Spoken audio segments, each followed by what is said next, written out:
Why is Armia being sent to the front lines? Arya's face tightened. That. She's a stellar mage, a dedicated student, and ironically, a patriot. Keeping her in the city would make perfect sense, Arya finished. I know. Oh, politics? Melissa asked, though she already knew the answer. Arya nodded. Due to the Nim attacks, some nobles want action against the non-human inhabitants of Syux. Remind them of their place, their nationality, so to speak. Arya gave a bitter smile. And what better way to test a Darian's loyalty than to have them fight other Darians? That's fucked up. That's being queen. Arya stood, walking to a nearby rose bush. Do you know how many assassination attempts I've survived this year? Melissa blinked. What? 3. Arya shrugged, staring at the roses. All for my own art. Turns out, just throwing the shadow mages beneath the palace in jail didn't magically turn everyone against them. And, personally, I would like to delay the 4th for as long as possible. So yes, sometimes I have to send good people to do stupid things. Because the alternative is being removed from power by people who would do much, much worse. Melissa didn't have much of an answer for that. Chapter 248, Loyalty. Part 6. You met with Arya. Isabella nearly choked on her breakfast pastry. The morning after Melissa's talk, she and her friends were huddled in one of the Academyrti Yard Centers, early morning sun barely peeking through the clouds. Don't act so surprised, Melissa rolled her eyes. She might be queen now, but she's still the same Arya who helped us take down the Shadow Mages. Besides, someone had to do something about these attacks, and, well, who better to go to than the ruler of Syux herself? And? Raven leaned forward. What did she say? Melissa glanced around before lowering her voice. She wants to work together. Quietly, though. I mean, with everything that's going on, being too close to a Nim would probably be a bad look to all the humans in the city. Politics, Isabella snorted. You'd think saving the kingdom would earn you some public credit. Most of the kingdom don't even know they've been saved, Melissa replied. The Shadow Mages didn't mess with many non-Nims. But anyway, speaking of politics, Melissa's eyes drifted to Armia, who had been pushing the same piece of fruit around her plate. I tried, Armia. I really did. Shit. The Darian girl's shoulders slumped. Shouldn't do anything about it?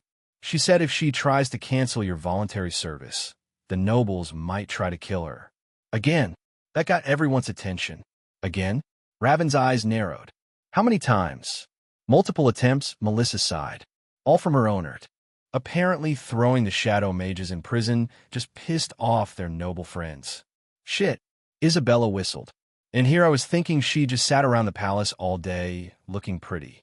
That's why she can't help you. Melissa reached for Armia's hand.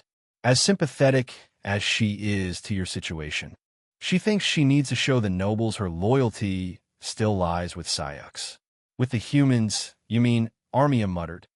Yeah, Armia didn't say anything to that. Neither did the others.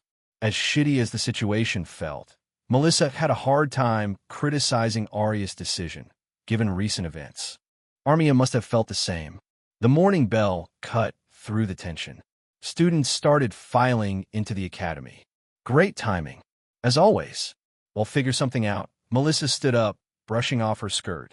Maybe if we can solve this Nim situation first. You mean, if we can stop your people from burning down houses before the humans send my people off to die? Sure, no pressure. Armia gave a bitter smile. Don't talk like that. Isabella bumped her shoulder. Nobody's dying. Look, she leaned back where she sat, although this problem is clearly growing in intensity. As long as we find the criminals and lock them up, we can probably lower tensions enough to prevent you from getting sent to fight, right? Armia didn't say anything. Neither did Melissa. To be honest, I kind of don't see that happening. Class was torture. Melissa stared at the chalkboard, not registering a single word Professor Hartley was saying about advanced fire magic. Her mind was elsewhere. If I'm going to make this work, if I'm going to solve this little problem Syux is going on, I need a plan. A real one. For the last 20 minutes, she had been pretending to take notes while actually sketching out possibilities. Most trains of thought lead nowhere, though. can't exactly walk up to every nim I see and ask if they can kindly stop burning down houses and assaulting innocent humans. So what do I do? How do I? Her eyes drifted to the window. Outside, a group of human students were walking past. Some of them were probably nobles, if not all. Some probably had Nim's servants or workers of some kind, if not all. Resting her head on her palm, Melissa slowly nodded to herself. Melissa tapped her quill against the desk. I need to figure out where they're meeting, who's leading them, what they're talking about. All of that. That much seemed obvious. The problem, however, was her face. At this point in her life, she wasn't exactly unknown anymore. Hell, she was probably a household name, even if not everyone knew what she looked like. The whole first Nim to use magic thing had made sure of that, not to even begin to add on everything involving the crown.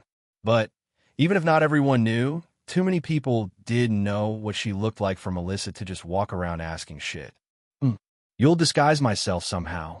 The professor droned on about proper Flamentrol during the use of fire magic. Meanwhile, Melissa's mind wandered to all the places Nim gathered in the city. Most were too public, too obvious, but they clearly had some places they went to where Theold avoid being seen by the normies of society. Then it hit her. That bar Dad goes to. She sat up straighter. Head talked about it. That bar where he saw the humans being hurt. Aside from that instance, her father had mentioned it other times as well, always noting the amount of Nim there. A place where Theold exists away from human eyes. A perfect place for angry Nim to gather. And they wouldn't look twice at another purple girl in the crowd. The bell rang. Students started packing up their things. I've got an idea, Melissa announced as soon as they gathered for lunch. What is it? Isabella asked, grinning. What's that face for? I don't know. Just kind of have this feeling in my gut that you're going to say something fun. Shrugging, Melissa leaned in close. So, there's this Nim bar in the lower district. Dad goes there sometimes after work. It's a private meeting place for Nim specifically. If anyone knows anything about these attacks, they'll be there. And you think they won't recognize the most famous Nim in the city? Raven raised an eyebrow. That's the thing. I need a disguise. Isabella's eyes lit up. Oh, I can help with that. Really? Kimiko likes to dye her hair sometimes. We can probably get you looking different enough. That actually doesn't sound half bad. Will you need someone else to home with you? Raven asked. Raven, you're human, Melissa said with a smile. She appreciated the thought, but if anyone was going to home with her, it told them to be her. They'll think about it. Right now, though, I'm thinking this should be a solo venture. I understand, Raven acquiesced. We can still help you prepare in other ways, though. Where do you want to do this? Armia asked. Has to be soon, Melissa replied. Who knows what else these people do if I wait too long. But that said, it doesn't have to be right now. I can take a bit of time preparing for it. Chapter 249, Loyalty, Part 7. Let me get this straight, Isabella said as they walked through the nobles' district. You want to ask your dad to take you to a bar? Well, when you say it like that, it sounds weird. No. I get the practical reason for it. I just think it's funny. I mean, Mommy told me when it means to humans, most girls try to sneak out to bars, not get parental supervision. I'm not human, Melissa rolled her eyes. Besides, I've never gone there before. And we wouldn't be heading there to hang out or whatever. It would just be so I can be back on my own after. Why not? Why not hang out a bit? Isabella shrugged. Not often you get to chill with your dad, right? Isn't he a workaholic or something? She's not wrong. But, this can't be the occasion for that. Though, maybe I should try to just hang out with him one of these days. They passed a group of human merchants who quickly stepped aside, giving them a wide berth. Isabella stuck her tongue out at them. Do you really think he'll agree to help you spy on other Nim? I think so. Melissa's hands clenched. He knows this is a problem. Hell, those bastards nearly killed Mom and Hazel. Dad might act calm about it, but I know he wants payback too. They reached Kimiko's estate. Through the window, Melisald see her mother and Kimiko having tea in the garden. Or having tea, as Isabella would say with that annoying waggle of her eyebrows. At least Dad will be alone. This conversation's going to be awkward enough without an audience. Want me to home with? Isabella asked as they headed inside. I can handle this on my own. You're no fun. Isabella pouted. Fine. They'll go see what our moms are up to in the garden. Pretty sure I know what they're up to. Melissa found her father in the study, reading what looked like job applications. Since the attack, had been looking for work closer to Kimiko's estate. Dad? Melissa cleared her throat. Got a minute? I need your help with something. Oh, first, sweetheart. He set down the papers. What's wrong? Here goes nothing. Remember that bar you mentioned? The one where you saw those Nim attacking humans? His expression darkened. Melissa, I need you to take me there. Absolutely not. He set the papers down harder than necessary. Dad, listen, no, you listen. Melistaire turned to face her fully. That place isn't safe. Even for Nim. That's exactly why I need to go. Melissa stepped closer. These attacks are getting worse. They try to kill us, Dad. Our whole family. Which is precisely why you shouldn't. I'm not just going to walk in and announce myself, Melissa cut him off. Isabella's going to help disguise me. No one will know who I am. I mean, as long as she does as good a job as she thinks she can. I just need you to show me where it is. Obviously, you can't just walk up to it yourself, though. I mean, these people attacked your house. They probably see you as an enemy. Melissa said that casually, but it seemed like that had a pretty harsh effect on Melistaire. She was right, oh first, but it looked like hearing that from her just now made it more real. Melistaire's jaw clenched. And then what? You'll spy on them? I need to understand what's happening. Why Nim are getting so violent. She leaned against his desk. The timing's too perfect. Right when Arya Me's queen, right when him started to make progress. They're angry, he said flatly. They're tired of being treated like dirt. They just got access to magic and they want to use it. That's it. That can't be it. Melissa ran a hand through her hair. I mean, don't these attacks seem a little too, I don't know, perfect?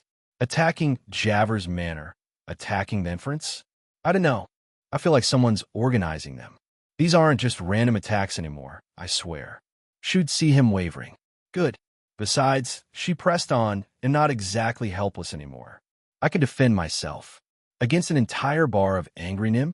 I have several years of experience fighting over them, Dad. Besides, I probably won't be fighting anyone. I just need to listen. Melistaire sat back down heavily. Your mother would kill me. Mom doesn't need to know, though she probably will anyway. Those two tell each other everything.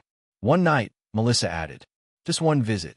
After you show me where it's at, and during that first time, it'll stay close to you the whole time. And if you say we leave, we leave. No arguments. A long moment passed. Melisald practically see the wheels turning in his head. Finally, he sighed. You're not going to let this go, are you?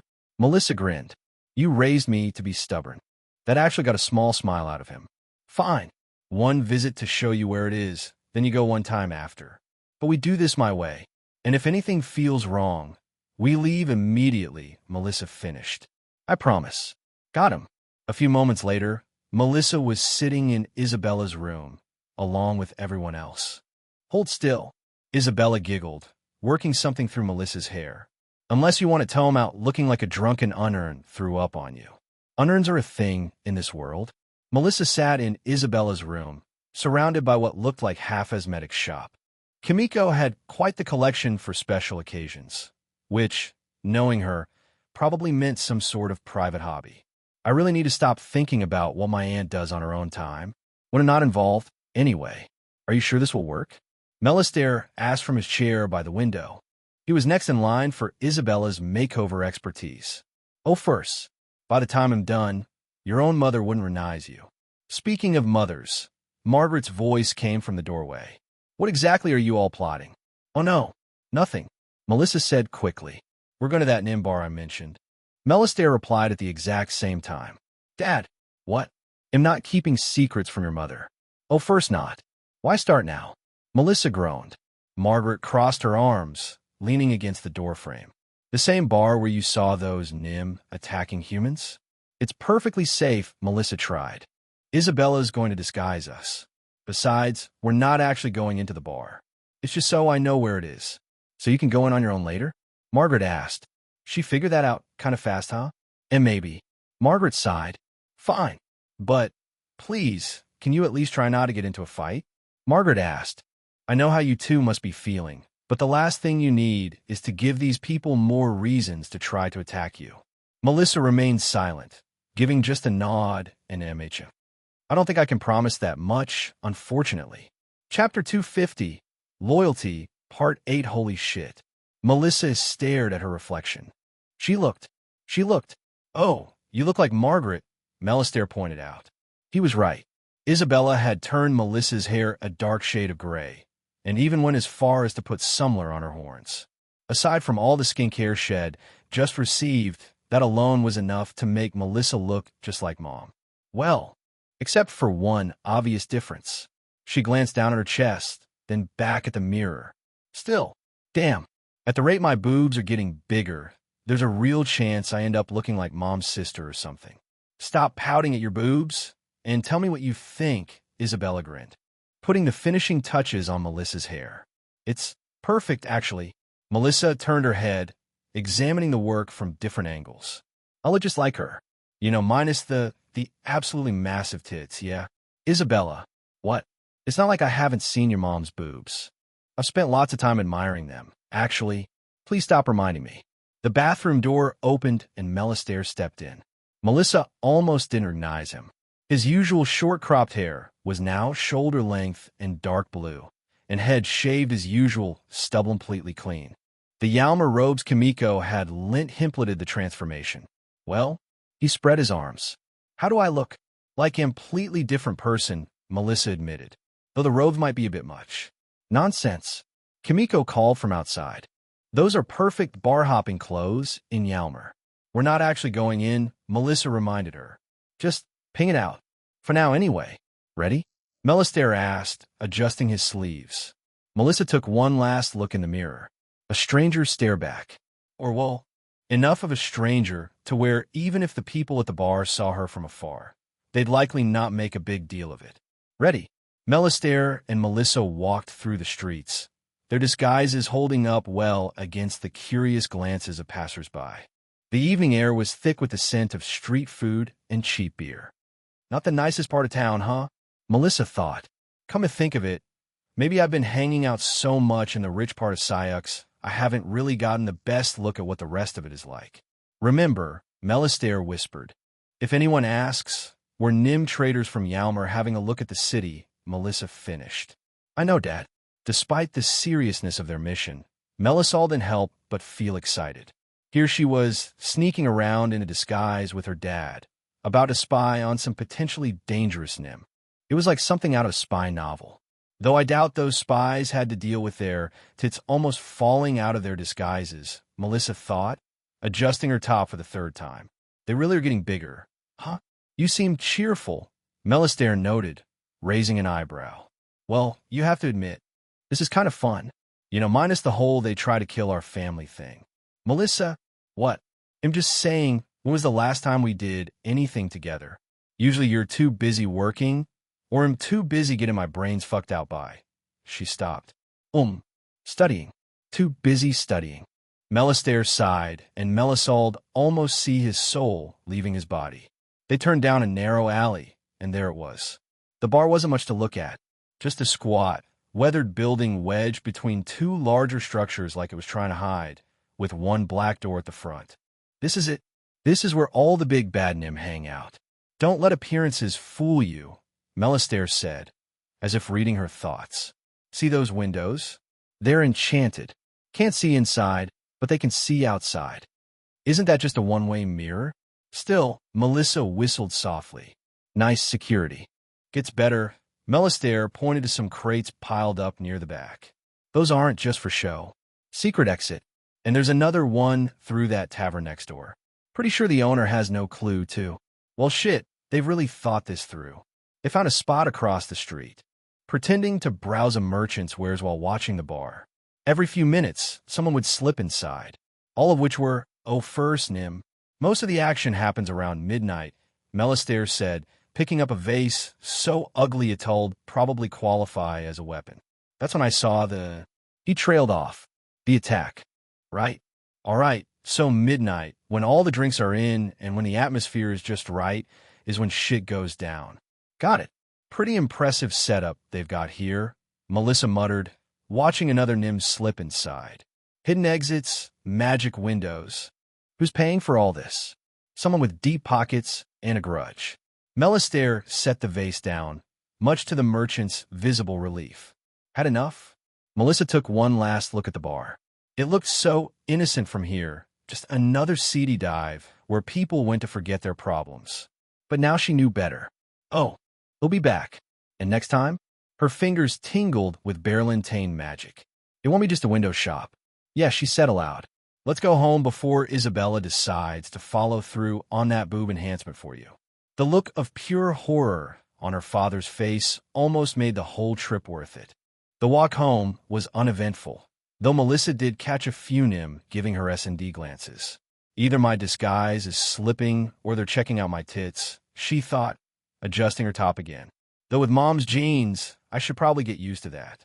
They found Margaret in the living room with Kimiko and Isabella. The three of them were sharing what looked like very expensive wine, and judging by the empty bottles, they'd been at it for a while. "Lean back," Kimiko called out. "How was the spy mission?" "Successful," Melissa replied, trying not to stare too much at something. "The place is perfect. Good for multiple exits." "And you're going tonight, aren't you?" Margaret asked, not even pretending it was a question. Her breast swayed as she took another sip of wine. "Maybe. Definitely," Isabella erected, grinning. "I can tell by that look in your eyes. Same when you get right before you're about to anyway." Melistaire cut in quickly. "Yes, she's probably going. And no, I can't talk her out of it." "Oh, first not," Margaret sighed. "She gets that stubbornness from you, you know? Pretty sure she gets other things from you." Kimiko winked, eyeing Melissa's chest.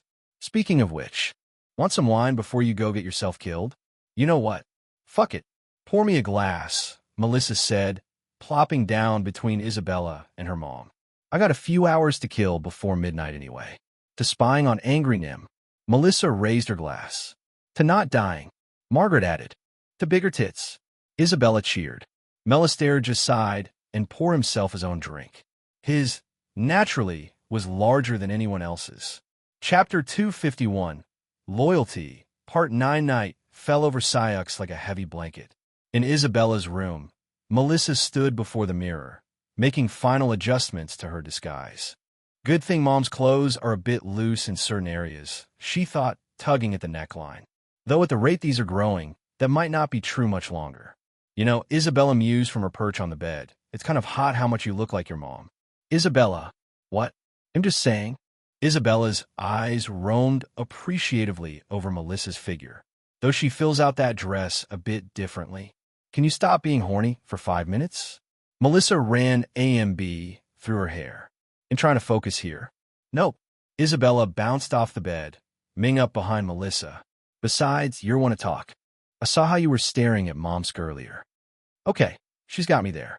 From downstairs came the distinct sound of giggling, followed by what was definitely Kimiko's voice saying something about proper wine tasting techniques. "Perfect timing. That's my cue," Melissa said, heading for the door. "Your mom's probably got them all distracted by now." "Oh, definitely," Isabella grinned. "Last time she gave a wine tasting lesson, they all ended up, please don't finish that sentence." Melissa paused at the door. "Though, maybe save some wine for when I get back? Only if you promise to tell me everything." Isabella's tail swished. "And I mean everything. Fine, fine. Now help me sneak out before your mom decides to demonstrate her arcade popping technique again." Melissa crept down the stairs, Margaret's dress swishing softly against her legs. From the living room came the unmistakable sounds of Kimiko's wine-tasting lesson in full swing. "And this is how you really appreciate the body," Kimiko's voice purred, followed by some suspiciously enthusiastic sipping and a few muffled coughs. Perfect timing.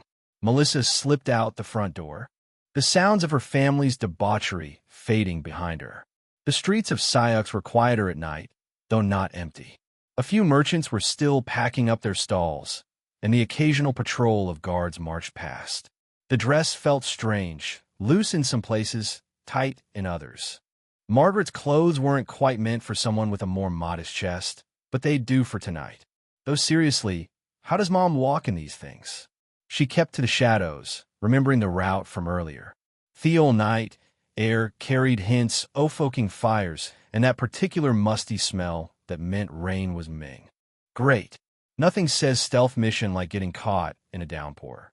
A group of humans passed by, giving her appreciative glances. One even whistled. I guess that means the disguise is working. The bar came into view, squatting between its larger neighbors like a toad between two trees. More people were going in and out now, the evening crowd starting to build. Melissa took a deep breath. Showtime.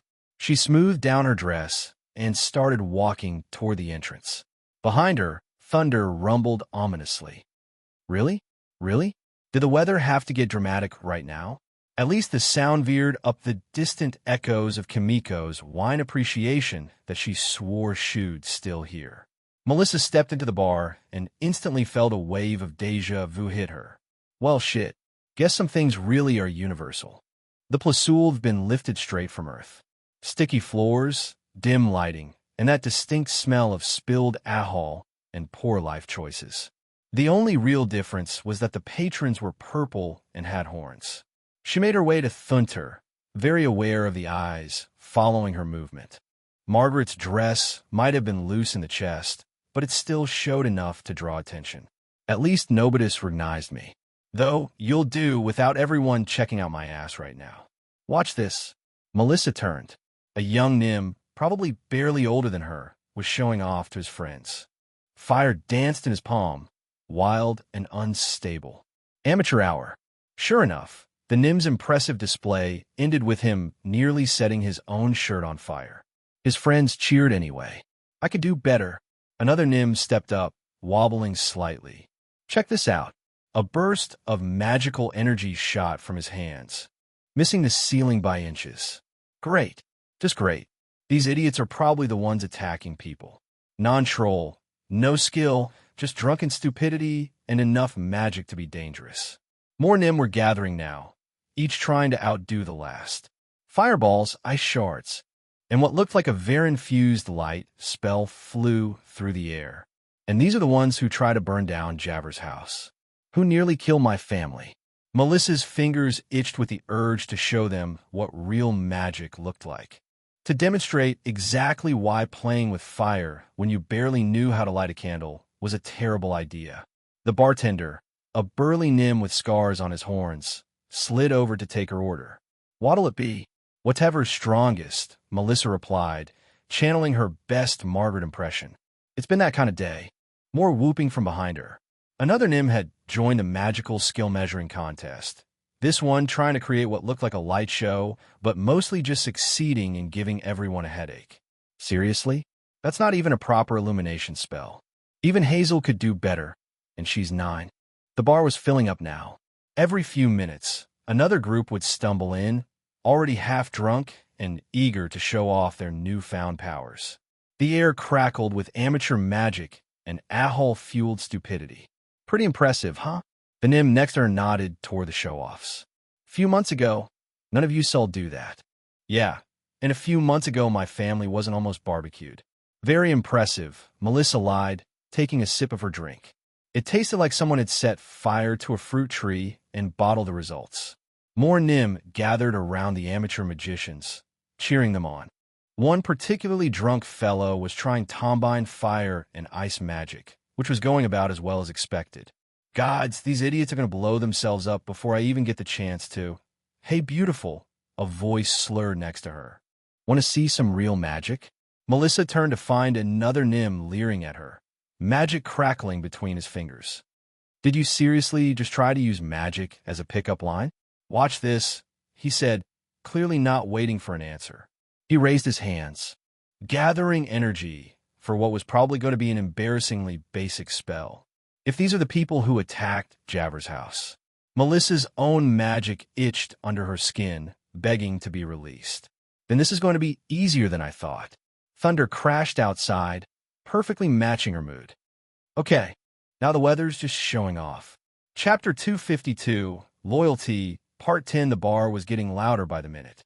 More Nim poured in. The music picked up, and the magical showing off got increasingly more dramatic and sloppy.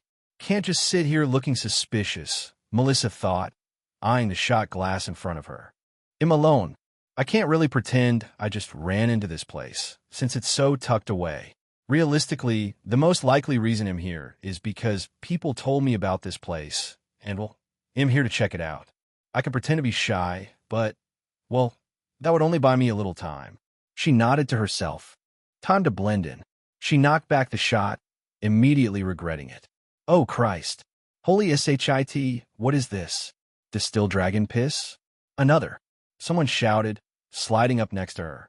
A cute Nim girl with curves that reminded Melissa of Isabella's. Come on, you look like you need it. Hee hee. I guess you'll.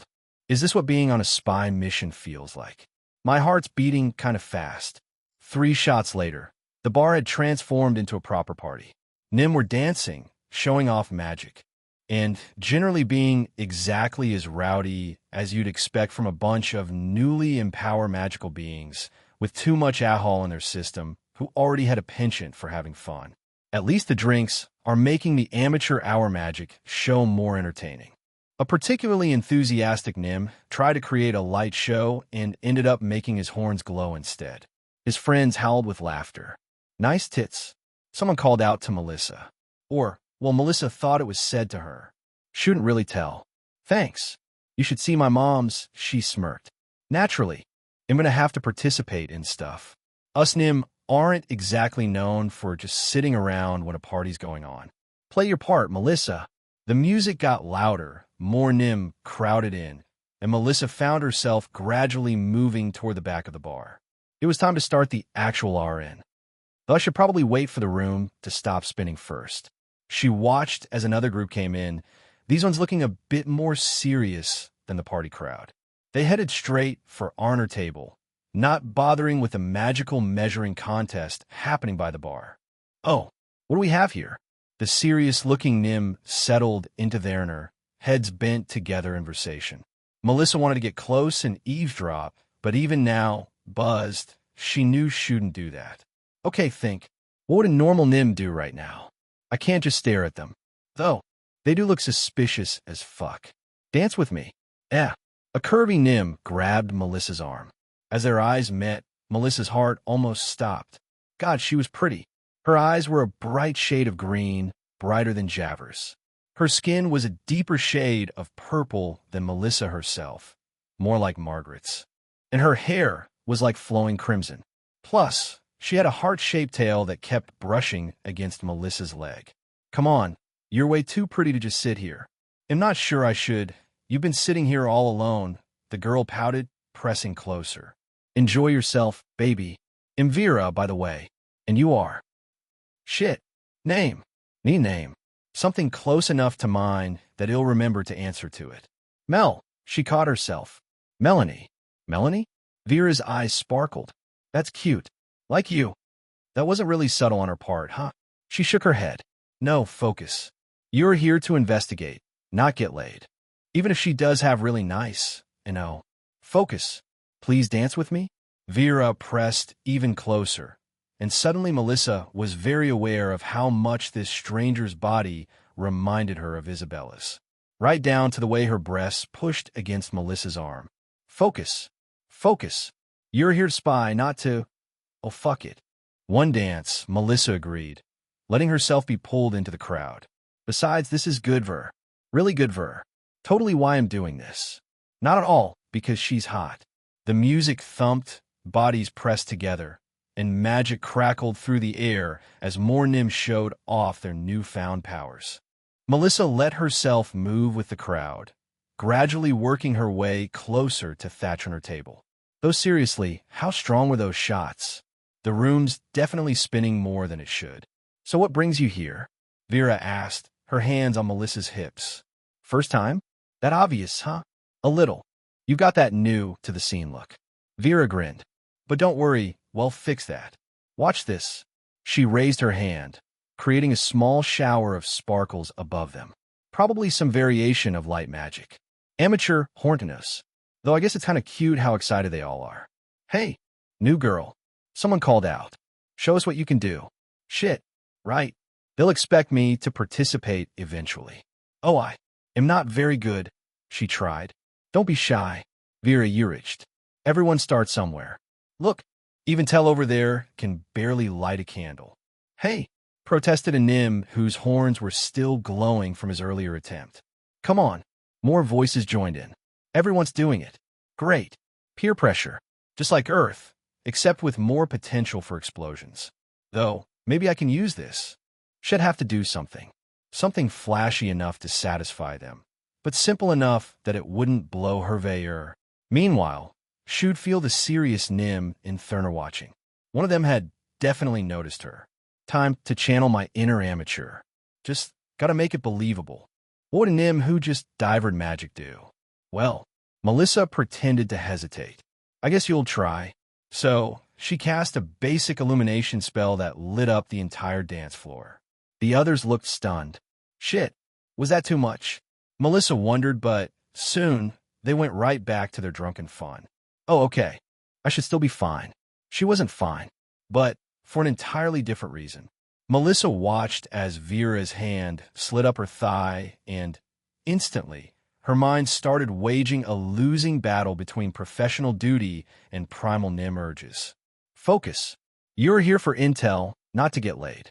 Even if her tits are right there. Damn, they're basically identical to Isabella's too, all perky and... Damn. So, Melissa said, clearing her throat and trying to ignore how close Vera was leaning in beside her. You must come here often? Vera murmured, pressing her chest against Melissa's arm in a way that had to be deliberate. I love watching all the new Nim divering their magic. Gets me so worked up just thinking about it. Melissa blinked. Multiple times. Subtlety is not a word she knows. Wow. The heat of Vera's body and the Ahal in Melissa's system were making it increasingly difficult to remember why she shouldn't just close the distance between them. Jesus Christ, she's exactly my type. Does the universe want me to mess up this mission? Because this is how you mess up a mission. Must see some interesting things happen here, Melissa pressed, fighting to keep her voice steady as Vera's wandering fingers crept higher. She could feel her own body reacting more and more, which was not helping her concentration. Oh yeah, all kinds of fun stuff happens here, Vera grinned, her breath hot against Melissa's ear, especially in the back rooms. That's where the real magic happens, if you know what I mean. Melissa's ears perked up, even as another part of her anatomy was perking up for entirely different reasons. Back rooms? Now we're getting somewhere. Focus on that. Not on how good she smells, or how soft her tits are, or how much you want to... Really? She asked, trying to sound casual while subtly scanning the bar. What kind of... Her question cut off in a sharp gasp as Vera's lips found her neck, teeth grazing sensitive purple skin. Oh fuck. No, wait. Focus. You're supposed to be... Oh wow, that feels amazing. Isabella's going to be so jealous when I tell her about this. Through the haze of alcohol and excitement, Melissa spotted movement near the corner table. Two of the serious-looking men were getting up, heading toward a door she hadn't noticed before. Even in her current state, something about their body language screamed up to no good. That's probably important, she thought hazily, her hand automatically ming up to tangle in Vera's hair. I should definitely follow. Then Vera's tongue slipped into her mouth and her thought became significantly more challenging. She tasted like sweet wine and possibility, her eager tongue exploring Melissa's mouth like she was trying to map every inch of it. And for a moment, all thoughts of spy shit left Melissa's skull. She pulled Vera closer. One hand slid down to rest on her hip as they kissed deeply. She felt amazing. As Vera wrapped her arms around Melissa's shoulders, Melissa pulled her closer. Briefly, some sense returned to her mind. Multitasking. I'm basically a super spy right now. Yeah, all are in the plan. Their kiss ended with a lewd pop, a single strand of saliva still hanging between them. Melissa's hands still hadn't left the woman's, but, you know, Vera whispered between kisses, I got a room upstairs. Oh, for fuck's sake. Really? Now. The suspicious Nim disappeared through the door, and Melissa knew she had to make a choice. Follow her suspects, or follow the hot girl who was currently nibbling on her ear. Damn my life. Chapter 253. Loyalty, Part 11. Okay. Think fast, Melissa thought, her mind fighting through the alcohol and the haze of desire. Mission first, distractions later. Just gotta make an excuse. Actually, she started to say, but Vera's hand was suddenly on her thigh, and holy fuck that felt distracting. No, focus. Suspicious Nim first, being touched by hot stranger SND. I need to.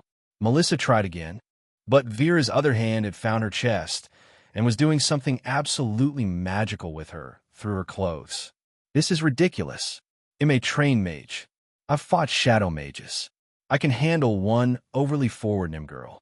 Then Vera whispered something intensely suggestive in her ear. Damn the mission. Just as Melissa was about to give in completely, a motion from the back room caught her attention. The door had opened briefly, and she caught a glimpse of something that made her blood run. Blood. Specifically, human blood. Oh shit, baby? Vera asked, noticing Melissa's sudden tension. Everything okay? Melissa's tension vanished like she had been dunked in ice water. That glimpse had been brief, but she had definitely seen someone being dragged deeper into the back room, their face bloody and swollen. Damn it. Need to do something. Need to. Vera's hand pressed against her inner thigh again, and Melissa nearly screamed in frustration. Why does she have to be so good at this? Focus. There's literally someone being beaten to death 20 feet away. Listen, Melissa started, trying to pull away, but Vera just pressed closer, leaning into her with devastating effectiveness. You're so tense, Vera purred, her hands moving carefully near Melissa's side. Let me help you relax. This is torture. This is actual torture, and not even the fun kind anymore. Melissa gasped as Vera's touch landed in an unexpected place. I need to use the bathroom first. Vera pouted but finally pulled back. Hurry back, she said, giving Melissa's ass a squeeze. They'll be waiting upstairs.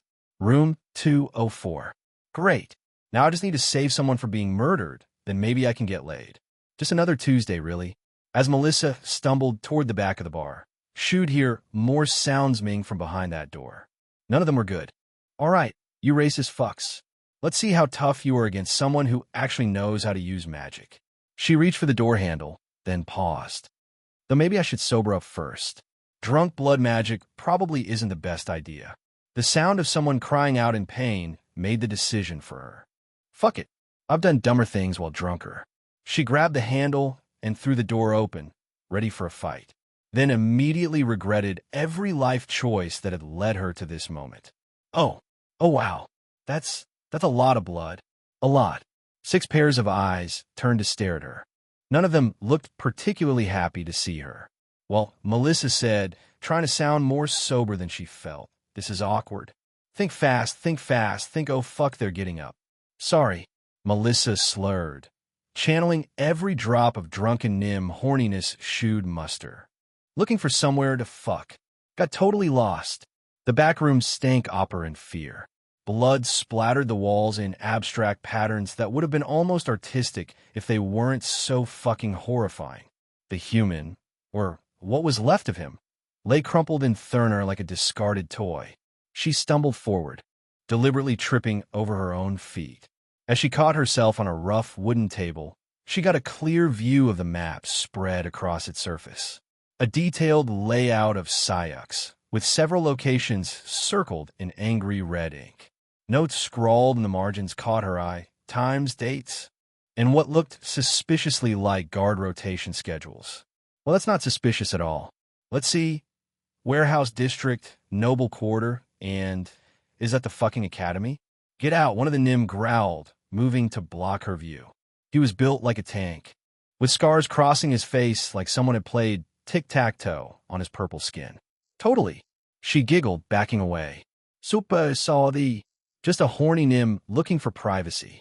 You know how it is when you run into someone. She stumbled back toward the door, making sure to bump into everything possible. Perhaps she was overselling it, but the word subtlety had also vanished from her own mind by this point. A chair clattered to the floor, and she apologized to it profusely. Behind her, she'd hear them arguing in hushed, angry whispers. Should we know? Just some drunk slut. But she saw nothing worth dying over. The boss said no witnesses. She didn't witness shit. Look at her. She can barely stand. Oh, you have no idea what I saw? You murderous fucks. Though they're not wrong about the standing part. Why is the room spinning so much? Melissa weaved her way through the crowded bar, her mind racing despite the hall, trying its best to turn her thoughts to mush. The bass from the speakers thumped through her body, matching her heartbeat. Okay, got some intel. Should probably get out of here and report to Arya. Just need to find the exit and wait, did I actually see guard rotations? That's bad. That's really bad. Like, holy shit, they're planning something big levels of bad. Focus, Melissa. You need to remember everything. Warehouse was by the thing. With the other thing. Fuck, I'm drunk. She tried to count the locations Shed seen marked, but the numbers kept dancing away from her. 3? 4? The hall was making everything fuzzy around the edges. Come on, brain, work with me here. Warehouse District had 2 marks, Noble Quarter had. Her strategic planning came to a screeching halt as a pair of soft tits pressed against her back. There you are, Vera purred, her arms snaking around Melissa's waist. I was getting lonely. Oh, fuck it, Satan, Melissa swallowed. No. You need to leave. You have important information. Lives are at stake. Don't let her. Oh no, she's kissing her neck. No fair using Nim weaknesses against other Nim. I missed you, Vera whispered, her hands resting on Melissa's waist. Melissa held her breath. You got lost on your way to the bathroom? Melissa's thoughts scattered as Vera leaned in closer, her warm breath against Melissa's ear. I was just... Shoo, Vera murmured, pulling her closer. No more talking. Say no. Say you have to go. Say anything except lead the way. God damn it, horny brain. You had one job. Vera practically dragged her up a narrow staircase, the wooden steps creaking under their feet. They stopped every few steps because Vera apparently couldn't go more than 30 seconds without kissing Melissa. This is fine. Everything is fine. Just a quick visit, then report to Arya. Quick stop. Wait, no, phrasing. Quick. Completion of diplomatic relations? Political negotiation? No, that's worse. Dan, im donk. Her back hit the wall, Vera's hand tangled in her hair as they made out like teenagers. Someone walked past them in the hallway and whistled. Vera just grabbed Melissa's ass and squeezed. Focus. Need to focus. Remember the intel. Warehouse District. Noble Quarter. Academy. 3 marks in the warehouse area? Or was it 2? Should I write this down? Wait. Where'd I even write it? Not like I brought pen and paper to a bar. Though maybe I should start. Note to self. Bring detective notebook next time you go spy. Oh, F-U-C-K, she's good with her hands. They stumbled down a dimly lit hallway, the flickering magical lights casting strange shadows on the walls. Vera's hands seemed to be everywhere at once, like she'd secretly learned some kind of perverted multiplication spell. I want you so bad, Vera breathed against her lips. You know, I've been watching you all night. The way you move, the way you pretend not to know magic. Wait, what? But before Melisande could process that very, very concerning statement, Vera had pressed her against the door, presumably room 204, and pinned her there, her intent unmistakable. I'm going to take such good care of you, Vera murmured, fumbling with the door handle. You're going to be so surprised. Joke's on you. I'm already using a fake one. Though, wait, what was I calling myself again? Melanie? Melody? Something with Mel. The door swung open, and they stumbled inside in a rush. Vera kicked it shut behind them, looking flustered. The room was small but see, with a large bed and, Melissa noted through her drunken haze, surprisingly nice furniture for a bar's upper room.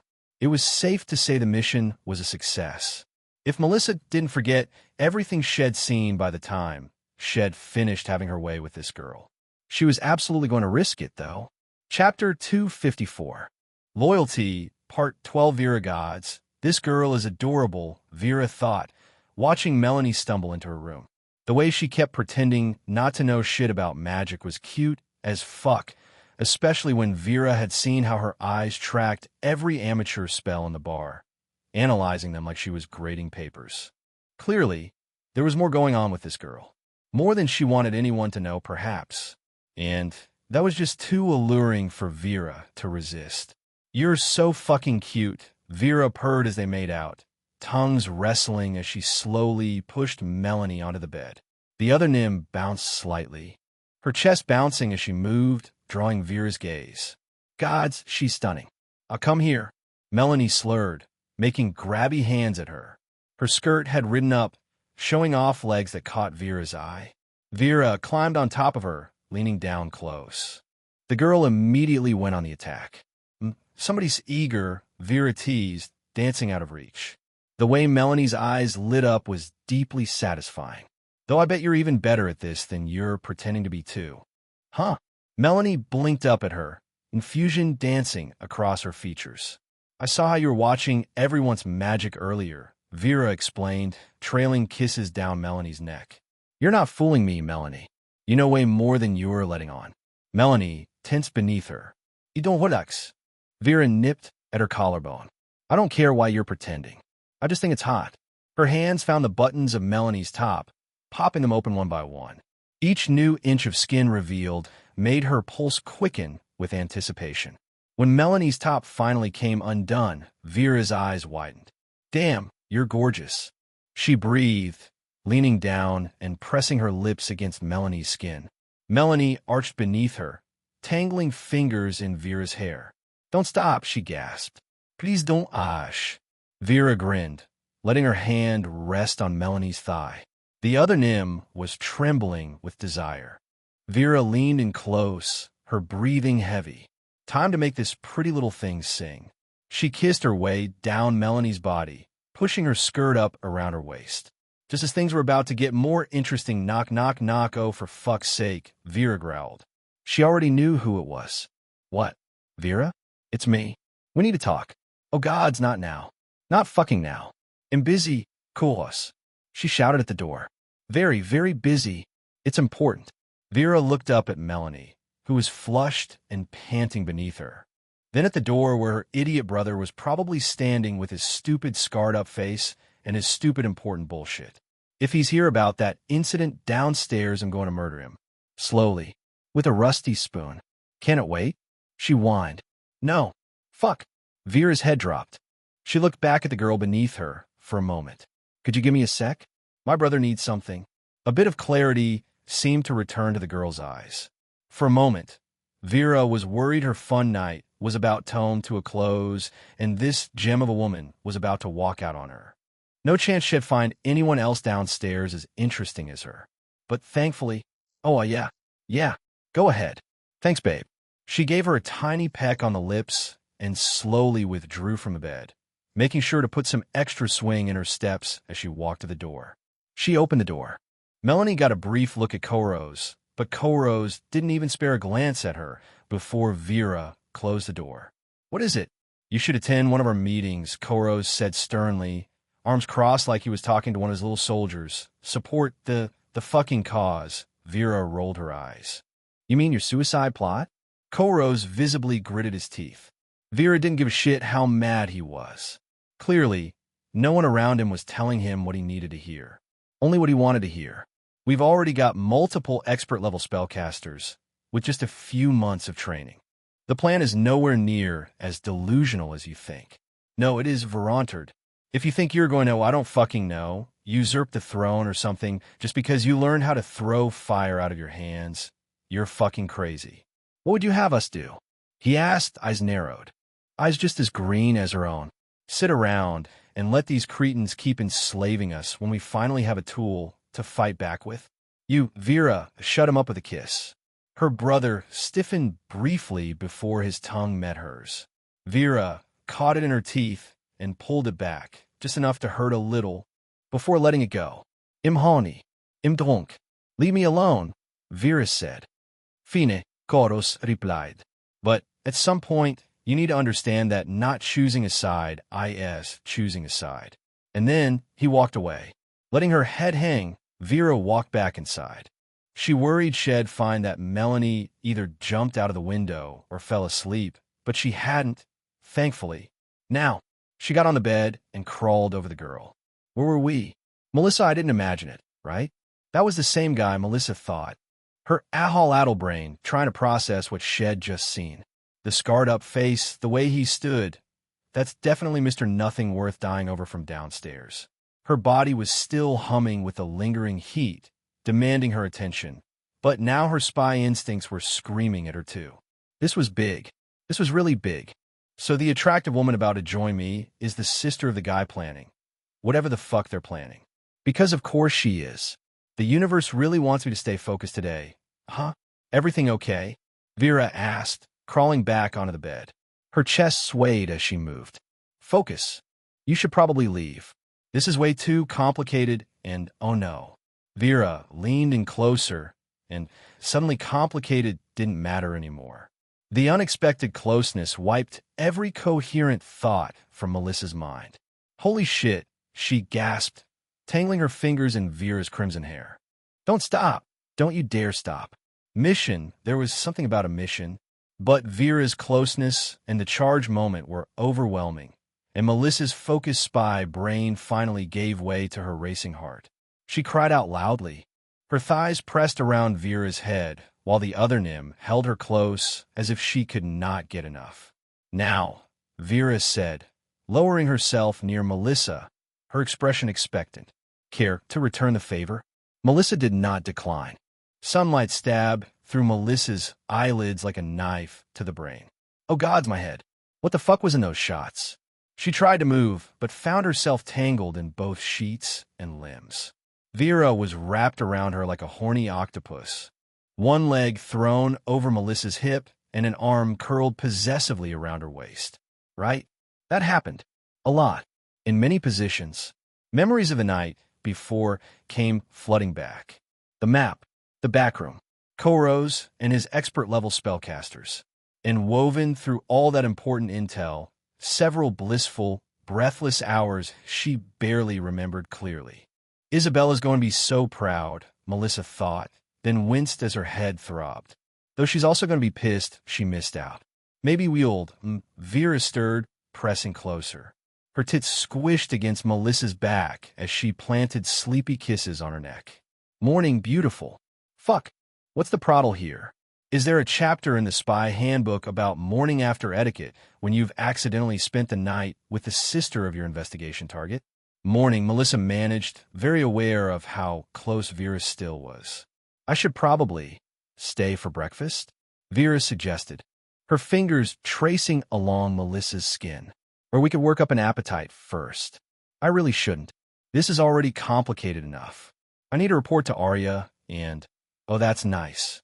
Maybe just a moment, Melissa heard herself say, I am the worst spy ever.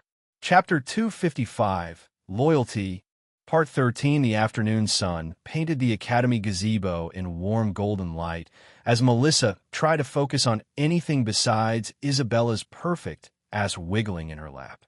Wiggle, wiggle, Isabella smirked back at her. Focus. You're discussing serious spy shit here. Stop overthinking things. So let me get this straight, Armia said. Melissa also noticed Raven leaning against one of the gazebo's pillars, looking very edgy. You found a secret Nim resistance cell. Divered they have expert-level mages, saw a map of their targets. And pulled it off? Well, when you put it that way, it sounds like I actually accomplished something. Melissa grinned as she gave Isabella's but a light spank. Though my head's still killing me from whatever the fuck they were serving at that bar. And to be clear, no, I don't think they actually have expert-level mages. I think they're just delusional. I mean, I watched over a dozen Nim cast over a dozen spells. I saw nothing that would make me think they were experts. Isabella snorted. Dragon's breath, she said. It's a Yalmer drink, though still invented by Nim. Mommy dearest let me try it a few times. Basically, pure alcohol with just enough magic to keep you from, actually dying to it. Thanks for the warning, Melissa grumbled, absently watching Isabella move her, but in what was vaguely a lap dance. 'Cause that sounds horrible. More importantly, Raven spoke up. What are you going to do with this information? Good fucking question. I need to tell Arya first, Melissa sighed. You know, she's kind of the queen. Finding out some Nim are planning to attack various parts of Syux seems like something she should know about. And what about the hot sister? Isabella waggled her eyebrows. You gonna see her again? Aye. Melissa hesitated. I probably shouldn't. But you want to. For a moment, Melissa's mind flashed back to her intimate moment with Vera. There had been an undeniable spark between them. Yeah, then you should, Isabella shrugged, and, for a moment, Melissa wished she had a mind as simple as hers. I agree, Raven said, and that actually surprised Melissa. Could be good for gathering more intel. Is that what we're calling it now? Isabella asked dryly. Gathering intel? Hey, I'm basically a super spy now, Melissa smugly bragged. Everything I do gathers intel. Even my downtime. Especially my downtime, Isabella corrected. She then noticed Armia. The Darien was staring off into the distance. Her usual proud posture somehow diminished. Hey, you okay over there? Armia startled slightly, like she'd forgotten where she was. Oh, she admitted after a moment. I received orders this morning. I'm to report to the front lines tomorrow. The playful atmosphere evaporated instantly. What? Melissa asked. So, they're going through with it already? They are, and they have. Armia's voice was quiet. They'll be leaving later today. That's bullshit, Isabella declared. Melissa agreed. Just thinking about it, she felt her blood beginning to boil, even though she had heard the reasoning behind it from Arya herself. Ugh, you shouldn't have to prove anything. And yet I must. Armia's shoulders slumped. I don't know. I kind of just want to get it over with. Melissa gave Isabella's but a light tap, and she got the message, letting Melissa stand. Then, Melissa went and instantly gave Armia a big hug. The Darien wrapped her arms around her instantly. Well, Melissa said, her voice muffled against Armia's boobs. I hope you're back soon. She still had barely any idea how this 40 people thing worked. Shit, Melissa thought. First this bubbling Nim uprising, now this? When did everything get complicated? They'll figure it out, Armia said. On the bright side, I'm finally going to get to put the last year of training to use. That's something. Melissa giggled. Isabella stood up, walking over. Well, before we go and handle all that Nim stuff, Isabella slid her hand down Armia's back, past her Darien tail, and got in a greedy squeeze of her ass. How about we give you a proper farewell? Armia blushed. Goodness.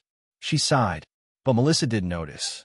She didn't exactly say no, she said, smirking as she reached toward Armia over her clothes. Mom, I'm home, Isabella called out as they entered the summer residence. And I brought friends. In the kitchen, Kimiko's voice rang back.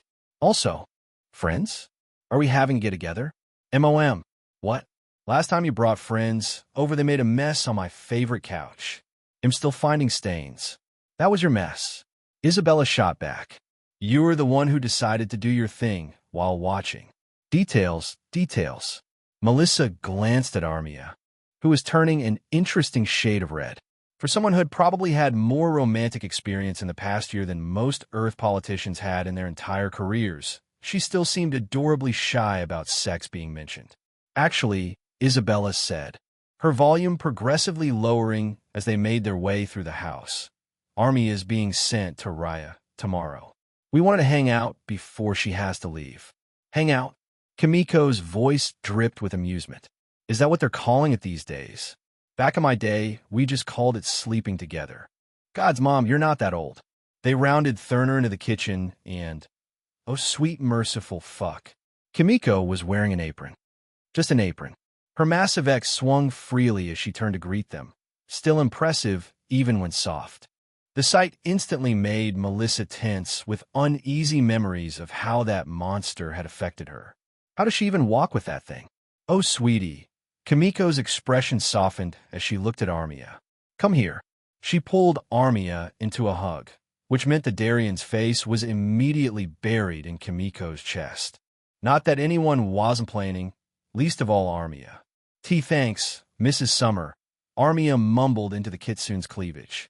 How many times do I have to tell you to call me Kimiko? She pulled back, giving Armia an appraising look.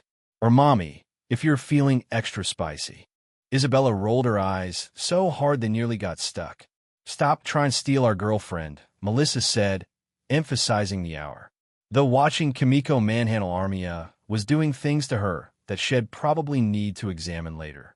Armia had an odd reaction to that casual sentence. She kind of stared at Melissa for a beat, or two, but didn't say anything. By the way, Kimiko added, still not letting go of the Darien, but looking at Melissa, your parents are having dinner at that new place in the Noble Quarter, dear.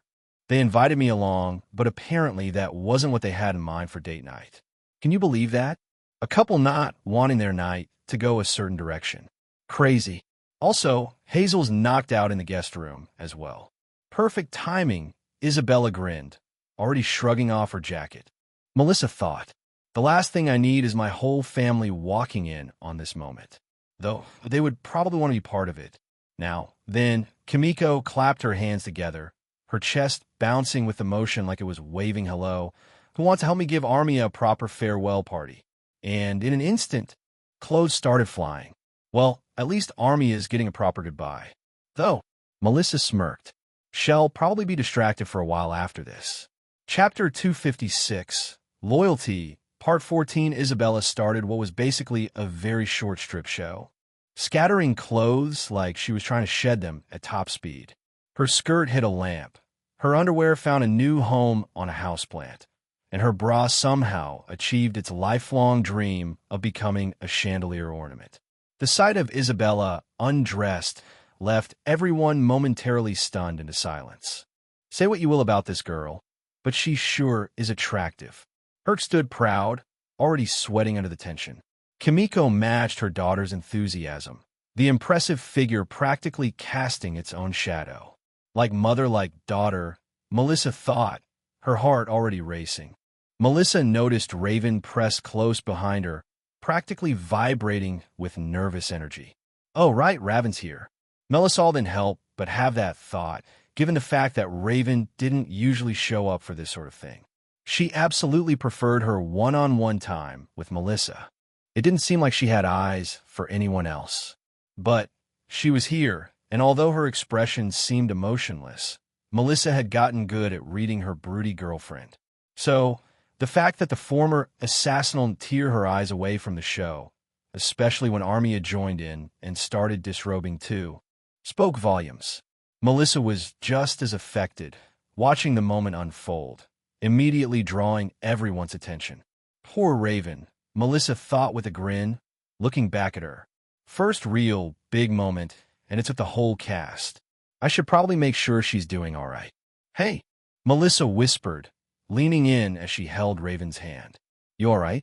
Raven blinked, and it seemed she was having her own, oh, right, Melissa's here moment. Yes, she said softly. Just. Slightly surprised is all. Come here, baby, Kimiko purred up ahead, drawing both their eyes.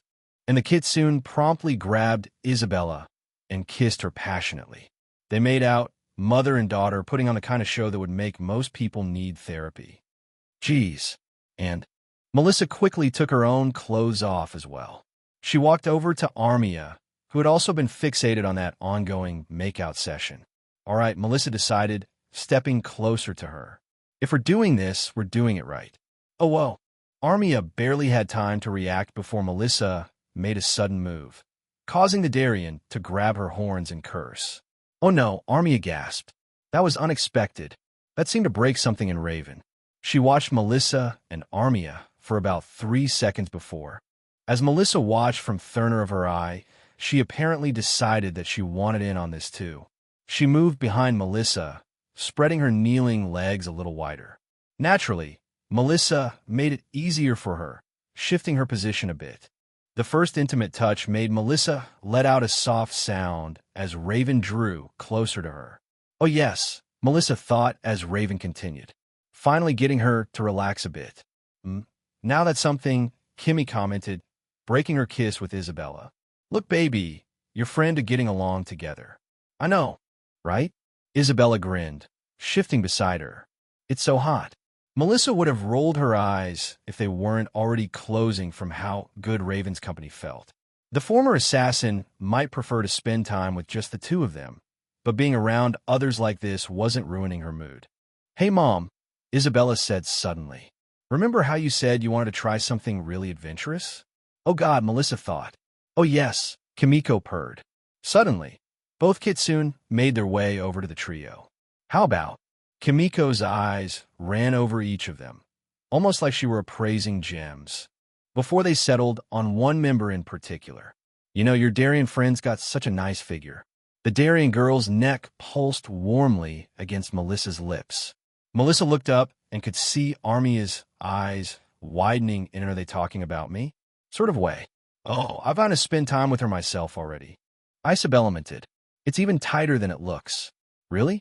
"Well, I mean, if she's going to war tomorrow," Kimiko reasoned, already moving behind Armia and wrapping her arms around her, hands landing on Armia's toned abs. "We should give her something to remember us by." Exactly what I was thinking. These two are dangerous together, Melissa thought, but she couldn't deny how exciting it was watching mother and daughter crowd close to Armia on both sides. "What do you say, gorgeous?" Kimiko breathed in Armia's ear. "Ready for some summer fun?" "Aye, oh gods." "Is that a yes?" Isabella teased, guiding Armia closer to Melissa. It took a moment. There was some hesitation there, likely Armia not exactly knowing what was about to happen. But soon, Armia was nodding. "MHM. Well, damn," Melissa thought as she, a bit reluctantly. Raven didn't stop tending to Melissa. Melissa watched Kimiko and Isabella guide Armia into position. "Guess I better give Raven some attention too." She turned around, placing her hands on Raven's legs. "Your turn," she told Raven with a wink. The former assassin's eyes went wide. "I don't have a... Never mind that, dummy. Get over here." Right." Raven blushed a bit. Melissa watched as the two kitsunes positioned themselves close to Armia. Kimiko was behind Armia, while Isabella stayed in front of her, showing what lay beneath. Melissa did not look away, absently touching Raven as she watched. "Ready, baby?" Kimiko purred. "Ygis," Armia gasped. "Please." Mother and daughter shared a look, then moved in together. Armia's back arched as both massive kitsuneks filled her, filling her completely. "Damn!" Armia cried out. Her excitement was overwhelming, and the two continued moving in perfect sync like they'd practiced this. Each time one stepped back, the other stepped in, never letting Armia feel alone for even a second. "Such a good girl," Kimiko praised, giving Armia an encouraging pat. "You're doing great with both of them. How about we give you a reward?" Isabella added, moving with more energy. "Something special to remember us by and Raya." Armia looked like she couldn't even hear them. Her facial expression right now could only be described as achieving enlightenment. Wonder if the soldiers in Ryan know what they're in for? Our sweet, shy Armia is getting put through her paces by the mother-daughter pair right before deployment. That's going to unlock something in her for sure. Chapter 257, Loyalty, Part 15. "Come on," Isabella growled, pushing Armia harder. Melissa watched as Isabella moved against Armia's body in a steady rhythm. "Let your voice out. Show us how much you're going to miss this." Almost in response to that request, Armia did start crying out louder. She looked a little silly as this huge, towering woman being carried by two kitsunes on both sides. But fuck if it didn't look hot as hell, too. Kimiko leaned closer a little to nibble on Armia's neck, but she didn't miss a single stroke to do it. Her hands gripped Armia's hips so tightly she was for sure going to leave marks, but it didn't seem like Armia disliked it. Just a few more moments were all it took before Armia finished. The first one caught Isabella's face, and the kitsune actually flinched before barking out laughs. And Armia didn't recover right away. Damn, Melissa thought, still watching while she played with Raven. She won't have any energy left by the time they're done with her.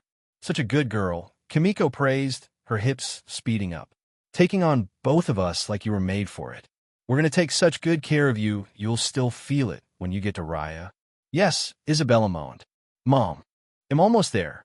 "Me too, dear." Together, mother and daughter shared a look over Armia's back, then pushed forward in unison with renewed determination. The sound of their movement echoed through the room, mixing with Armia's desperate cries. 3, 2, 1. They pressed in together, their intense movements overwhelming Armia. The Darien came again, her whole body shaking as she was overwhelmed.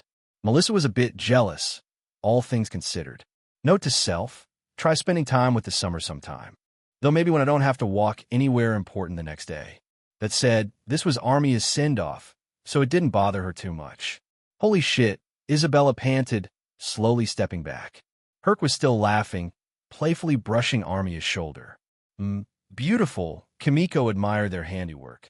Both kitsunes turned toward Melissa and Raven with hungry looks in their eyes. Though it looks like we've got two more lovely ladies to take care of.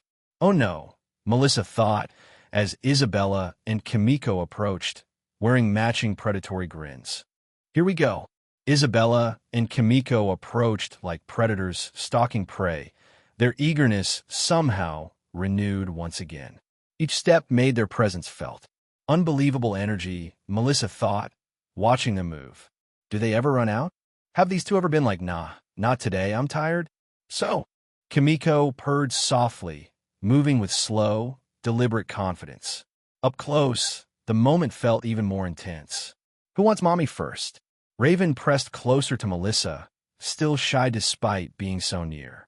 Melissa could feel the closeness against her thigh, that visible flush betraying just how flustered the former assassin really was. Ah, look how cute she is, Isabella cooed, reaching down to stroke Raven's cheek. Don't worry, we'll be easy on you. At first. Though honestly, Kimiko added, easy isn't really the summer family style. Actually, Melissa grinned, pulling Raven in her lap so her girlfriend's back pressed against her chest. I have an idea. Kimiko, you could keep me company while, Izzy keeps Raven company. Ooh, I like how you think, Kimiko grinned. Raven's eyes went wide as Isabella moved closer, that massive kitsune bobbing right in front of her face. The tip was almost touching her lips, close enough that Melisald see Raven's pupils dilate at the mere proximity. Open wide.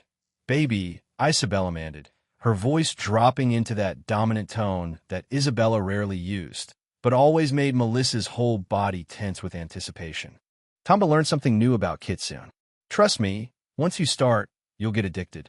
Well, Melissa thought as Kimiko lined up with her, that monstrous form pressing close to her. At least Armia is getting a break. Though she seems to be enjoying the show. Indeed, the Darien was watching them all with hungry eyes, Herc already rearing up again despite having just been thoroughly beaten by the mother-daughter duo. She was still catching her breath, but that didn't stop her from watching intently. Ready, girls? Kimiko grinned, gripping Melissa's hips. Because once we start, we're not stopping until you're both as worn out as Armia over there. Isabella grabbed a fistful of Raven's hair, pulling her closer with a mischievous smirk. Hope you're not planning on sleeping anytime soon, she purred. Because Mom and I, we have big plans for tonight. Oh no, Melissa thought as she felt Kimiko start pressing closer. We're not leaving this room anytime soon, are we? The way Raven sounded next to Isabella answered that question pretty definitively. Kimiko's close presence overwhelmed Melissa, making her eyes roll back. That's it, Kimiko purred, settling in. Take all of Mommy's love like a good girl. Beside them, Isabella was already kissing Raven deeply, her hands tangled in the assassin's hair. The sight of them together made Melissa's heart race. Damn, she's good at this, Isabella breathed. Must be all that assassin training. Great breath control. Both summers started moving faster, their bodies pressing close together in rhythm. Melissa could barely think straight with how good it felt. Armia was watching them all with hungry eyes. Things intensified as Kimiko leaned in close, growling with approval as their bodies pressed together.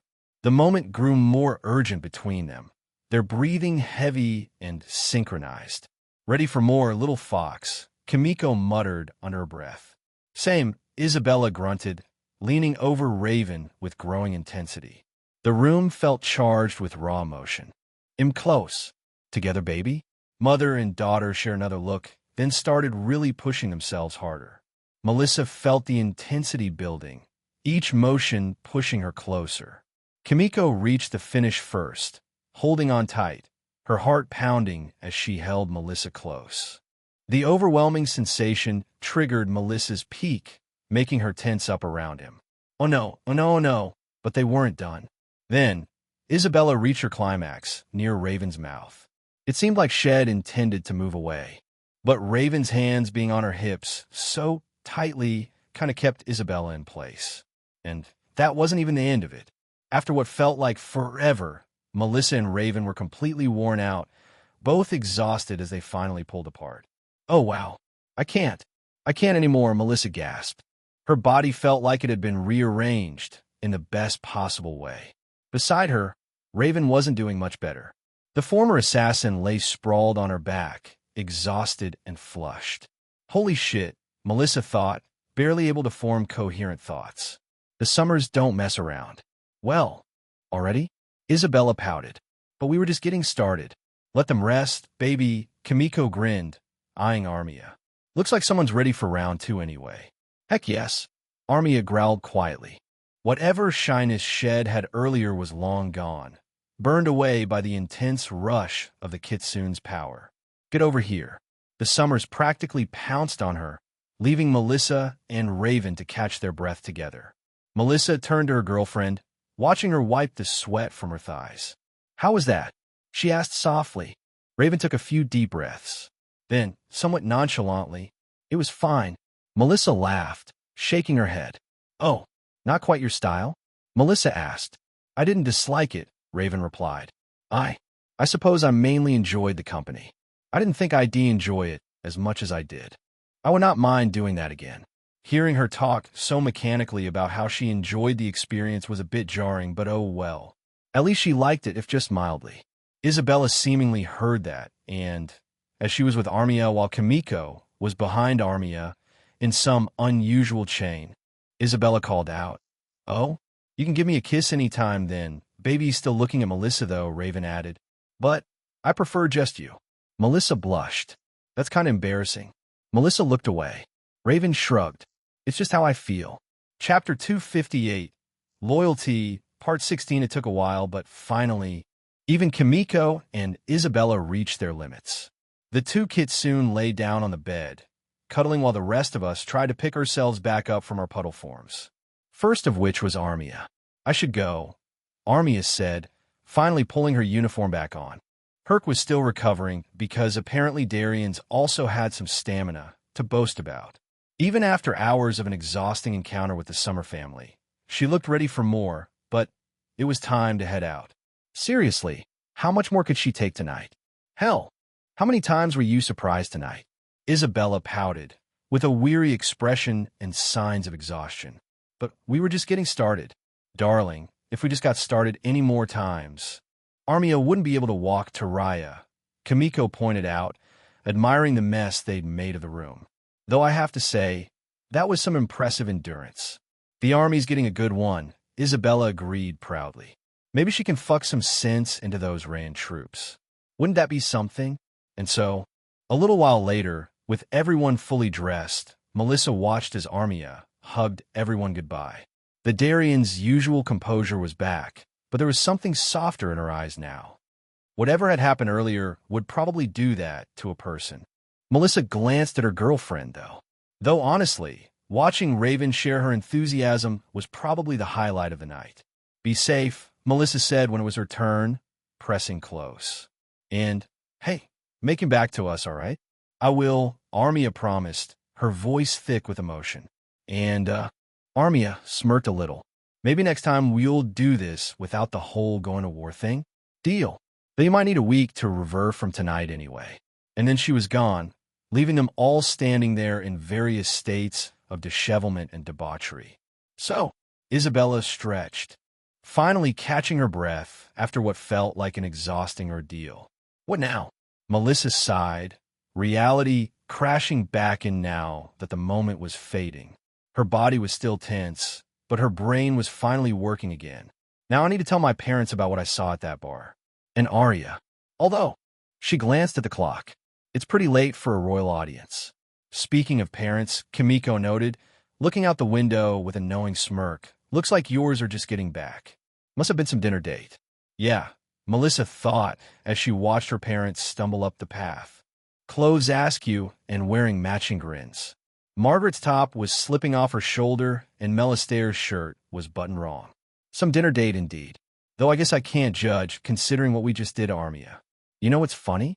Isabella remarked, still admiring the view. "We just had an hours-long wild night, and they're the ones who look completely worn out." "Isabella, what?" "I'm just saying, your mom's skirt is on backwards." And is that a hickey, or did someone try to eat her neck? Melissa rolled her eyes. Anyway, time to tell him. And so, she hopped off the bed, fully dressed, and walked out. Soon, she was looking back at Margaret, who still had a faint blush on her cheeks. "Hey, sweetie," Margaret called out cheerfully, then noticed the state her daughter was in. "Oh, had fun with your friends?" "Yeah, we just had a wild night with Armia before she left for war. You know, typical Friday night."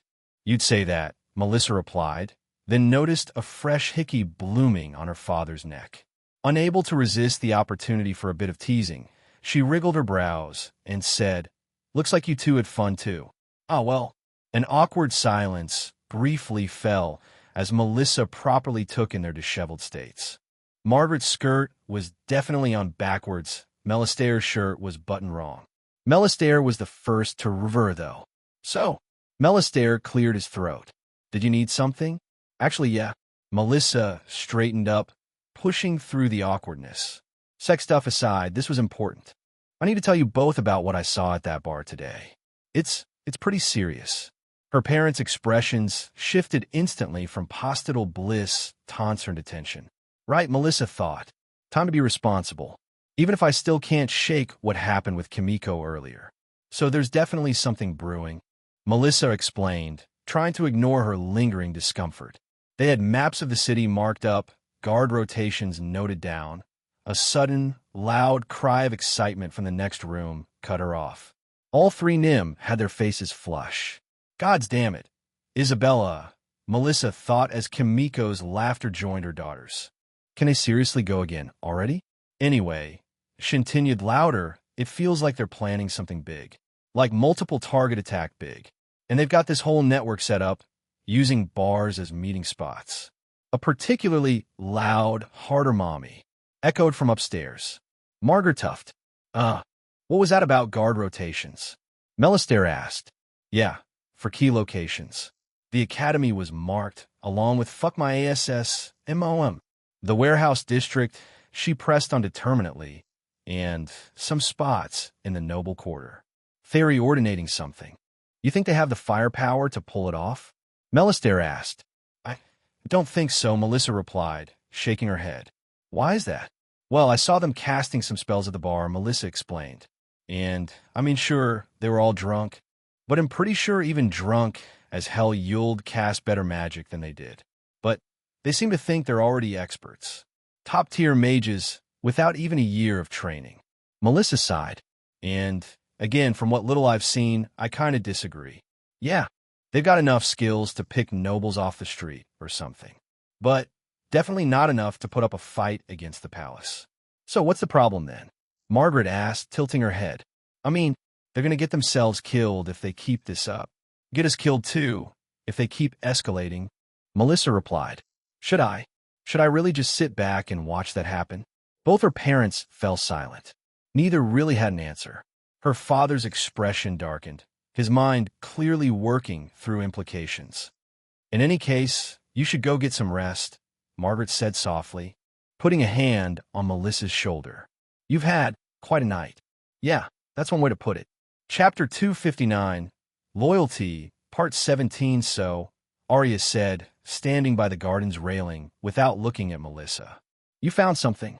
"Yeah, I found out some of my dumbass people are planning to blow up half the city," Melissa thought, shifting uncomfortably. Her ass was still sore from last night's activities, which made standing at attention somewhat challenging. "I did, though." Melissa hesitated.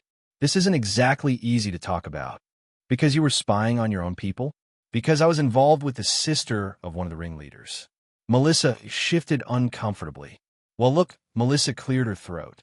"They're planning something big. Or I guess multiple big things. Multiple coordinated attacks. I saw maps with guard rotations marked. Key locations circled: the academy, warehouse district, noble quarter." Arya turned to look at her, eyes widening slightly. "And you're certain about this?"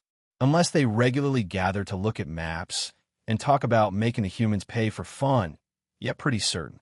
Arya drummed her fingers on the railing, thinking. "So," Melissa continued, "are you?" "The problem," she said finally, cutting Melissa off, "is that with concrete proof, any action I take will look like persecution. Mass arrests of Nim would only validate their grievances. She got a point. Whereas Arya kept going, doing nothing about this would only allow anger and resentment toward Nim Tananu to fester, to the point where the people of Syux would probably start doing worse things than anything even you'll do. Melissa didn't have to be in some sort of leadership role to see the proverbial rock and hard place that Arya was stuck between. Indeed, squashing this little resistance with an iron fist would only turn the Nim criminals into martyrs. A special insidering that there are, in fact, valid grievances there that the Nim are acting out because of, but letting this crime wave continue would eventually force the humans, Kitsune, and even Darians of Syux into a position where they feel they have to take matters into their own hands. Melissa wouldn't know what to do about this. Arya, however, apparently had the answer. Is it possible for you to keep investigating? She asked. Melissa scratched her head, thinking about it. I mean, I already got in once. And Vera, the sister of one of the ringleaders, seemed interested in seeing me again. Arya nodded slowly. In that case, I believe the Basturs of action is right in front of me. She smiled. There are multiple problems at hand.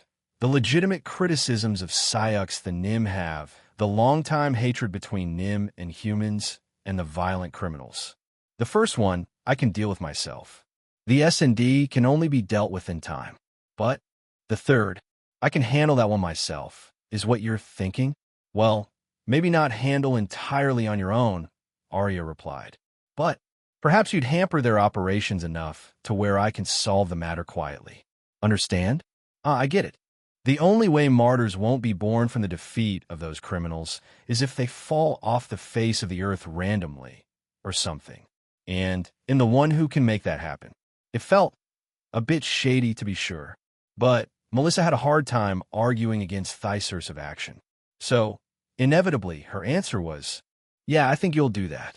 Splendid, Arya replied, with the kind of bright smile only a princess'll produce. Let's put our heads together for this, then. Later. So I just have to seduce a hot girl while planning to maybe murder her brother and maybe all of her brother's friends. Am I the baddie? Melissa thought as she walked home. Her brain felt several times heavier as she walked down the street. Head low as the word she exchanged with the princess marinated in her mind. I mean, no pressure. Totally normal spy shit. Just another day of seducing targets and plotting assassinations. The streets of Syux were busy with afternoon traffic, but Melissa barely noticed. Her mind was too full of maps and guard rotations, and the memory of Vera and the potential of turning into an anime villain. Not to mention the way her brother's scarred face had looked when he interrupted their fun. Probably shouldn't be thinking too much about Vera, though. Murder plans first, horny thoughts later, that sort of thing. Though maybe I should be with her again before potentially orphaning her. Is that ethical? Is there an etiquette guide for being with someone before killing their family member? The problem was, Shed never actually murdered anyone before. To be clear, Shed killed lots of people by now. Mostly Shadow Mages first, who had been planning to assassinate her in back alleys, and didn't realize just how out of their depth they were until they were turning into ashes as Melissa shouted Illumi Nurka var foul over and over again. But that was self-defense. She hadn't murdered someone before, which this absolutely was. Deliberately planning to make people disappear was different, though at the same time, I don't feel that inflicted about this, all things considered. Her face darkened momentarily, probably because they literally tried to kill my whole family just a few days ago. With that event fresh in her mind, it was hard to feel much of anything toward these criminals. Sure, again, she completely understood why they were doing the things they were doing, but they'd gone too far. I guess this is where having an ex-assassin girlfriend's in handy. Huh? Speaking of which, a while later, as she arrived back at the academy, she found Raven in their dorm room, reading a book on her bed. The former assassin looked up as Melissa entered, offering one of those tiny smiles that made Melissa's heart do backflips. Though, her lips were still slightly swollen and a little red. Gods, she's cute when she's flustered. Though she was pretty hot then, too. No, focus. Murder plans now.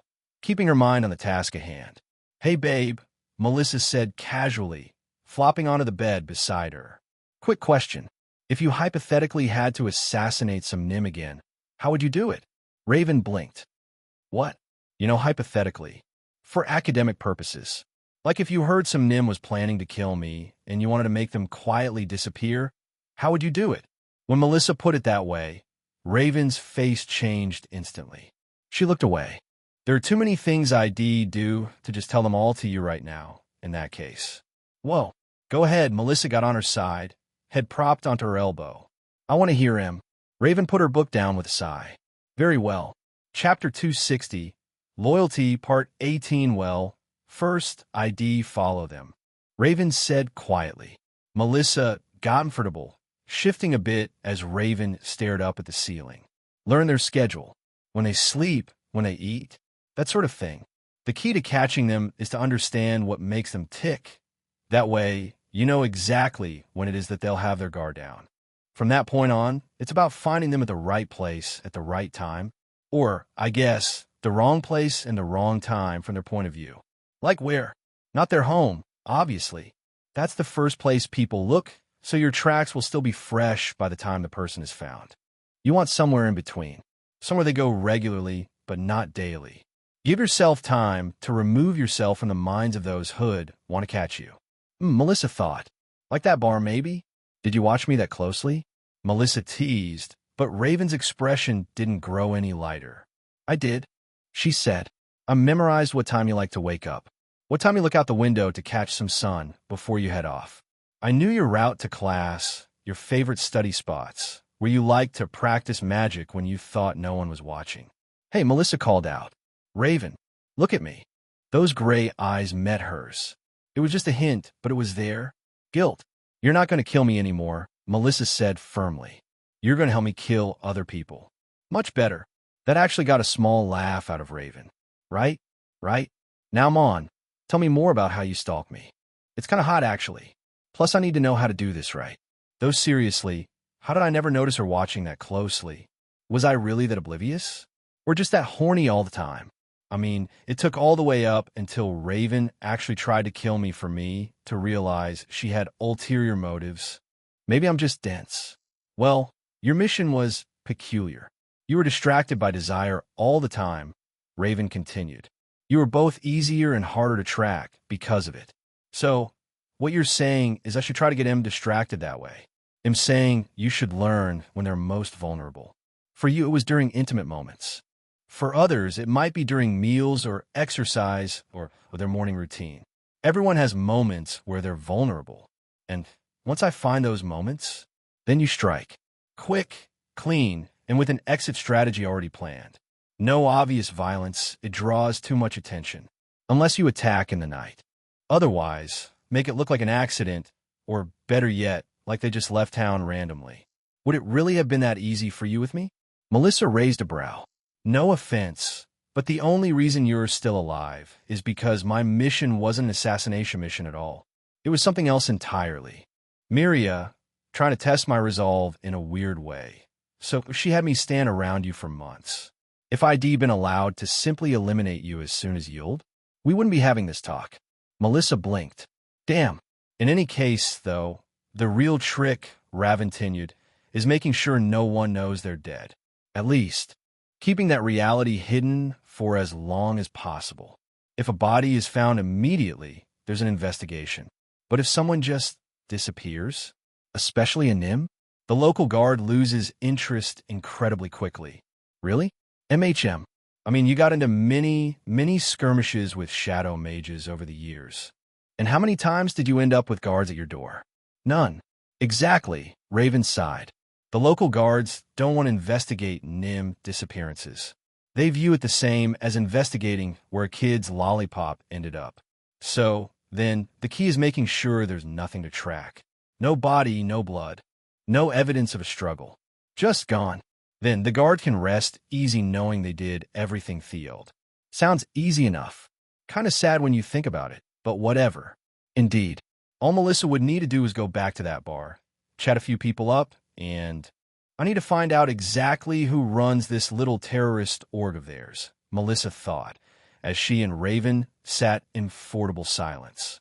Then, pick them off, one by one. It was almost scary how little emotion the thought of doing that stirred up within her. But, again, they'd turned this personal. They struck first. Now it was Melissa's turn to strike back. But to do that, I need to head back to Izzy's house, she thought, smirking. Plus, I've got something I want to try out with her. So let me get this straight, Isabella said as she worked on Melissa's makeup. You want to practice your charm magic on me? They were in Isabella's room, which somehow always had a sultry atmosphere despite the windows being open. Probably because Isabella was involved with everyone she met, including her mother. Repeatedly. That's exactly why Melissa grinned. I need to test if it works on someone who's already, desperately in love with your purple ass. Isabella leaned down, speaking those sweet words directly into Melissa's ear. I was going to say charmed by me, but sure, that works. Isabella's hands were surprisingly gentle as she applied the finishing touches to Melissa's Melanie disguise. Like before, looking at herself in the mirror, Melissa slowly started to look like Margaret's dorky, slightly less well-endowed little sister. There, Isabella declared, stepping back to admire her work. Now you look like a proper Endeavor spy. If spies were hot as fuck and had tits that'll cause heart attacks. Thanks, babe. Now, Melissa's eyes glowed slightly. About that charm practice. Oh, Isabella spun Melissa's seat and knelt between her legs. She grinned up, excited. You gonna make me your mindless puppet? Most people would be terrified of that. Strange. All I feel is excitement. Melissa rolled her eyes. Well, whatever. Chapter 261. Loyalty, Part 19 ready? Melissa asked, her hand already drawing the spell sign in the air. She had only used charm magic twice before. Once on Queen Melara, and that had led to Melissa's pretty intense revelations about Nym history, right before some equally intense intimacy. And the other was on Raven, which just led to some very passionate intimacy. I'm actually really curious what this will do to someone who's already perpetually open to intimacy. Born ready, Isabella grinned. Though I don't know how much more excited you can make me. I'm already looking forward to seeing what happens next. I guess we'll just have to see. In a sense, the results were predictable. The spell was basically a concentrated blast of her natural inner allure. After all, like taking all the seduce me energy Nym naturally gave off and shooting it directly into someone's brain. But Melissa wanted to have its effects down to a science. And so, like a proper scientist, that meant testing out her hypothesis. Pheromono Desiderium Proicera, the tiny pink sphere shot from Melissa's fingertip, disappearing into Isabella's chest. For a moment, nothing happened. Then Isabella's eyes went wide. Holy fuck, she gasped, visibly flustered. Oh damn. Melissa blinked. Something started spreading through the fabric immediately. What did you, oh gods? Well, I'd say that had just about the expected effect, if I do say so myself. Isabella was practically drooling, her hands already tearing at her clothes like they'd personally offended her. Need you, she panted, pupils blown wide with pure desire. Need you right now. Interesting, Melissa mused, watching her girlfriend desperately strip. The queen just got excited and talkative, but your Isabella tackled her. She pressed herself against her partner, urgently tugging at their clothes. Please, please, please, she chanted, pressing against Melissa's leg desperately. Herc was leaving marks on Melissa's thigh. Please, please, please, note to self, maybe find a way to tone down the intensity. Though this is kinda hot, and definitely useful for Underdark work. Gods, you look incredible, Isabella babbled, yanking Melissa's skirt up with trembling hands. I'm gonna make you mine. I'm not letting go. Everything okay in here? Kimiko's voice called from the hallway. I heard, oh my. She stood in the doorway, watching her daughter on top of Melissa, moving desperately. Spell practice, Melissa explained with a wry smile, as Isabella leaned in unusually close. I was trying something new. Ah, Kimiko nodded sagely. Carry on then. And so, she closed the door and walked away. Isabella's arousal was more intense than Melissa had ever seen it, her face flushed with desire. Less talk, more action, Isabella growled, pulling Melissa close with sudden urgency. Isabella positioned herself against Melissa, the intensity of the moment catching them both off guard. Oh wow, she's not even going to holy crap. Isabella pulled Melissa close in one decisive motion, overwhelming her completely. The kitsune immediately began moving with fierce intensity, her usual playful demeanor entirely gone. Mine, mine, mine, she chanted, her hips moving at an astonishing pace. She wrapped her arms around Melissa, and in response, Melissa locked her legs behind Isabella. Isabella whispered fiercely that she would never let her go, that she would always be hers, on and on like that. Melissa could barely think straight herself, honestly. Melissa cried out as Isabella grabbed her legs, pulling her close. "OFUCK. I'm so close," Isabella growled, her hips moving with desperate rhythm. "Mine, mine, mine." Note to self. Maybe use a weaker verb. OH God's right there. Any attempt at analysis flew out the window as Isabella drove her into breathless, overwhelming sensation. The kitsune's overwhelming power surged through Melissa, sending shockwaves that made her eyes roll back. "Oh God, it's so intense. Gonna let go," Isabella chanted, her hips moving at supernatural speeds. The energy between them swelled beyond anything Melissa had ever felt, pushing her to her absolute limit. "Yes," Melissa cried out as she was overwhelmed with intense pleasure, gripping tightly as Isabella kept going without slowing down. More. The kitsune growled. Sweat and exertion marked each powerful movement, the bed shifting beneath them. And soon, Melissa reached her peak. Damn it! But Isabella did not slow down, and Melissa cried out again and again, each cry stronger than the last, as Isabella's charm was basically trying to ruin her for anyone else. "Mine," Isabella roared, holding her close as the wave finally crested.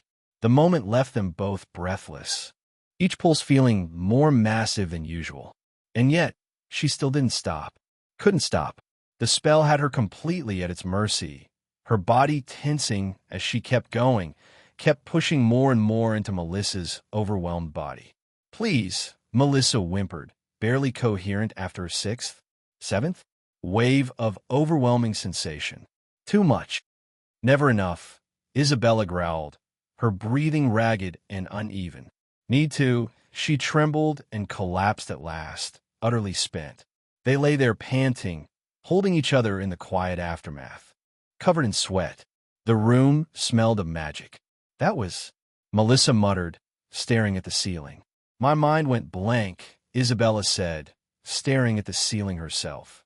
It looked like she had only just now regained clarity. "Wow, Mel, that spell of yours is no joke." "Yeah," Melissa replied, still breathing heavily. "Pretty sure a huge part of that, though, was just you being overwhelmed and worked up already, though." Isabella smirked. "Guilty. I guess that was a successful experiment." Melissa thought hazily, feeling drained and sore from the whole experience. "Though maybe next time use, like, half the power. If I can walk tomorrow, I'll be shocked." Chapter 262, Loyalty, Part 20. Honestly, it's a bit hard to walk after such an intense encounter with Isabella, Melissa thought as she made her way through Sayuk's evening streets. Her body was still sore from Isabella's charm-enhanced rampage. Not that she regretted it. 10 out of 10 experience, incredible event in Melissa's life, all time, to be sure, but still. Though I guess getting thrown around by Kitsune is good practice for being a spy/assassin. Relivering all the career bases here. The bar wasn't far now. Just another few blocks of pretending her legs weren't jelly and she'd be there. Okay, focus.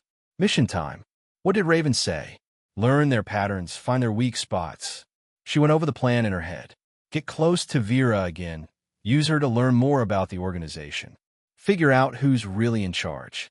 Then start making people disappear one by one. Starting with whoever came up with that plan to burn Javer's house down. Melissa's eyes narrowed at nothing in particular as she walked down the street. Those motherfuckers are going down. Aria's words also echoed in her mind. No evidence. No martyrs. Just problems that quietly, resolve themselves, right? I'm basically magical pest control. Except instead of rats, I'm dealing with terrorists, who I might have to seduce first, one girl's case, while also pretending to be interested in their cause, while also trying not to get caught by either side. She paused outside the bar, checking her reflection in a window. Isabella's makeup job was perfect yet again. She looked exactly like she had last time, just another woman looking for a good time. Well, she thought as she pushed open the door, at least I won't have to pretend to enjoy myself. The bar was different in the morning light. No drunken Nim showing off amateur magic. No impromptu rowdiness in Thurners. Just the harsh reality of a dive bar, trying its best to look presentable in daylight. The air still smelled like cheap booze and regret, with undertones of something burning. Probably someone's failed attempt at fire magic. Though I bet those stains on the floor are from last night's entertainment, Melissa thought, noting several suspicious dark patches. What place, huh? Her eyes caught movement at the far end. There she was. Vera and her scarred-up brother were deep in conversation. From the way Vera's hands were moving, it wasn't a happy one. Perfect. Family drama. With any luck, it'll spiral out off-trail to the point that Vera won't even bother investigating what happened to her brother. I mean, probably not, but a girl could dream. Eh? Melissa chose a spot at the opposite end of the bar, positioning herself where she'd watch their reflection in the grimy mirror behind the liquor bottles. She was still sensitive, though. Her body twinged as she sat, reminding her of Isabella's thorough charm testing. She had to actually stop herself from letting out a little hiss. A Nim server approached, her uniform cut low enough to show off impressive cleavage. Clearly, this place knew its clientele. Horny Nimhood fuck at the drop of a hat. Even in the daytime. What can I get you, honey? She asked with a surprisingly deep voice, leaning forward just enough to give Melissa an excellent view. The position made her nipples visible through the thin fabric. God, Melissa swallowed. No, stop it. You're here to investigate terrorists, not stare at tits. Even if they are really nice. Though maybe I should look anyway, forever purposes. Whatever won't kill me, Melissa replied with a grin. Had enough dragon piss or whatever last night to last a lifetime. Pretty sure my liver's still filing plaints. The server laughed, her tits bouncing in a way that had to be intentional. Smart girl. One safe from morning specialing up. Though you should have seen what happened after you left last night. Some upple actually broke a table. Well, that explains the splinters by the back door. But also, she remembers me?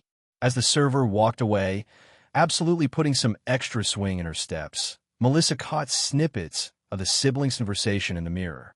Can't just wait forever, not ready yet, running out of time. Need more recruits. Well, that sounds ominous. She sighed. Someone in this place, I don't know who, but someone had something to do with Javer's house getting burned up. I need to find out who it was. Doubt they're going to mention that. But if possible, I would like some answers to that question before I do anything else. This isn't a fucking game anymore, Koros growled, loud enough for Melissa to hear clearly now. And I'm not your fucking soldier, Vera shot back. Go play general with your little fan club. I'm done. You can't just watch me. Vera stood up, her tits bouncing angrily. And stop talking to me about this shit. Next time you bring it up, it'll rip your fucking balls off. Damn, Melissa thought as she watched Koros storm out. Family drama and death threats. Wow. Vera stayed at her spot, knocking back what was left of her drink. Her hands were shaking slightly. Clearly, she was in some sort of a mood after that. The server returned with what looked like fruit juice mixed with something definitely aholic. Safe for morning, she winked. Mostly. Geez. Melissa watched in the mirror as Vera ordered another drink, then proceeded to murder it just as thoroughly as the first. The way her lips wrapped around the glass was unfortunately very distracting. After a few minutes, Vera's shoulders finally relaxed, and she caught Melissa's reflection looking back at her. Shit. But a slow smile spread across her face. She seemed to hesitate for just a moment before making her mind up and standing. As Vera walked over to where Melissa sat, Melissa knocked back a bit of her own drink. Hey, stranger, Vera purred. Fancy seeing you here again. Oh, fuck, Melissa thought as Vera slid onto the stool next to her. The other Nim was wearing a top that looked more like a suggestion of clothing rather than actual clothing. Well, Melissa inhaled slowly. I guess it's showtime. Chapter 263, Loyalty, Part 21. Okay, focus. Need to find out who tried to burn my family alive, Melissa thought as Vera settled next to her. Close enough that their thighs touched. Just gotta be subtle about it. Which would be easier if she wasn't practically falling out of that top. She had to start somewhere, though, and the best she'd think of right now was... Rough morning? Melissa asked, nodding toward where Koros had stormed out. Brothers. Vera sighed and fell over Thunter dramatically. Always think they know what's best, especially when they're being fucking idiots. Like trying to burn down houses with kids inside. Kind of idiots? Yeah. Melissa took a sip of her definitely not just juice drink. What kind of stupidity we talking about here? Vera's hand found Melissa's thigh, fingers drawing lazy circles on purple skin. The kind where they think violence solves everything, she said, leaning closer. Her perfume was intoxicating. The kind where they get their followers all worked up and someone does something stupid. Like arson? Must be frustrating, Melissa replied, watching him make those kinds of mistakes. Very, Vera purred, her fingers creeping higher. Though I can think of better things to do than talk about my idiot brother. Fuck. Need more intel, but holy shit her hand is N.O. Like what happened at that manor the other day. Melissa asked innocently. Heard some Nim try to burn it down.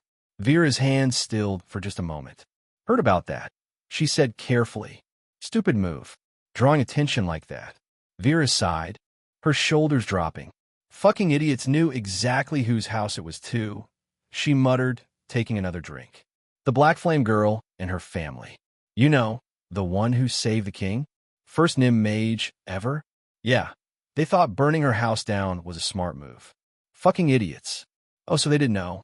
They specifically targeted us. Good to know. Sounds personal, Melissa said carefully, her blood beginning to boil. She tried her hardest to keep her tone friendly, though. Someone have a grudge against her or something. More like someone's followers got overexcited. Been happening a lot lately. I don't know. She sighed again. I think they're too eager. They got a taste of power, and now they think they can take on the world. Right all of history's wrongs. Crazy. Her hand rested on Melissa's thigh again, unfazed by the talk of attempted murder. Or like she was trying to get her mind off it. Your brother's followers? Melissa asked, trying to focus despite those wandering fingers. Vera smirked. Maybe, but I don't think so. Why not? That's not his style. Besides, she leaned in close, breath hot against Melissa's ear. She grinned, sounding very proud of herself as she said, I know exactly where he was that night. He was with me the whole time. Melissa blushed. That's certainly an alibi. Melissa managed her mind reeling. Though, well, it wasn't exactly surprising given how she'd seen them with their tongues down each other's throats before. So, Vera continued, how about I show you a little of what I know? Melissa spoke before she'd stop herself. About? You know? Vera blinked. Then, she burst out laughing. No, she cackled.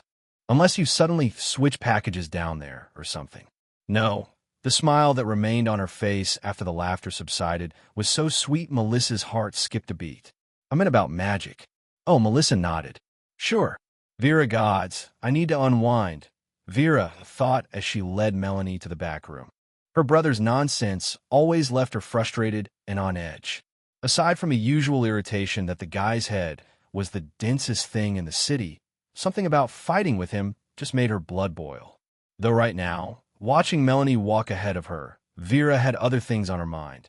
Like how perfectly that skirt hugged those curves, or how drawn she felt to this mysterious girl. Patience. Magic first, the rest later. Though maybe both at once. So, Vera said, closing the door behind them. The room still carried the lingering atmosphere of last night. Just like home. Want to see what I've learned? She inhaled slowly. Imbara, Manifasium, Lingerum. A flame sphere materialized in her hand. Basic shit, really, but most Nim would be impressed just seeing magic at all. The kind of party trick that impressed anyone who'd never seen real power before. But Melanie's eyes tracked the flame with way too much understanding. Her O was about as genuine as Vera's interest in the freedom fighter's nighttime doings, which was to say, not at all. Those red eyes analyzed every flicker of the flame like she was grading Vera's technique.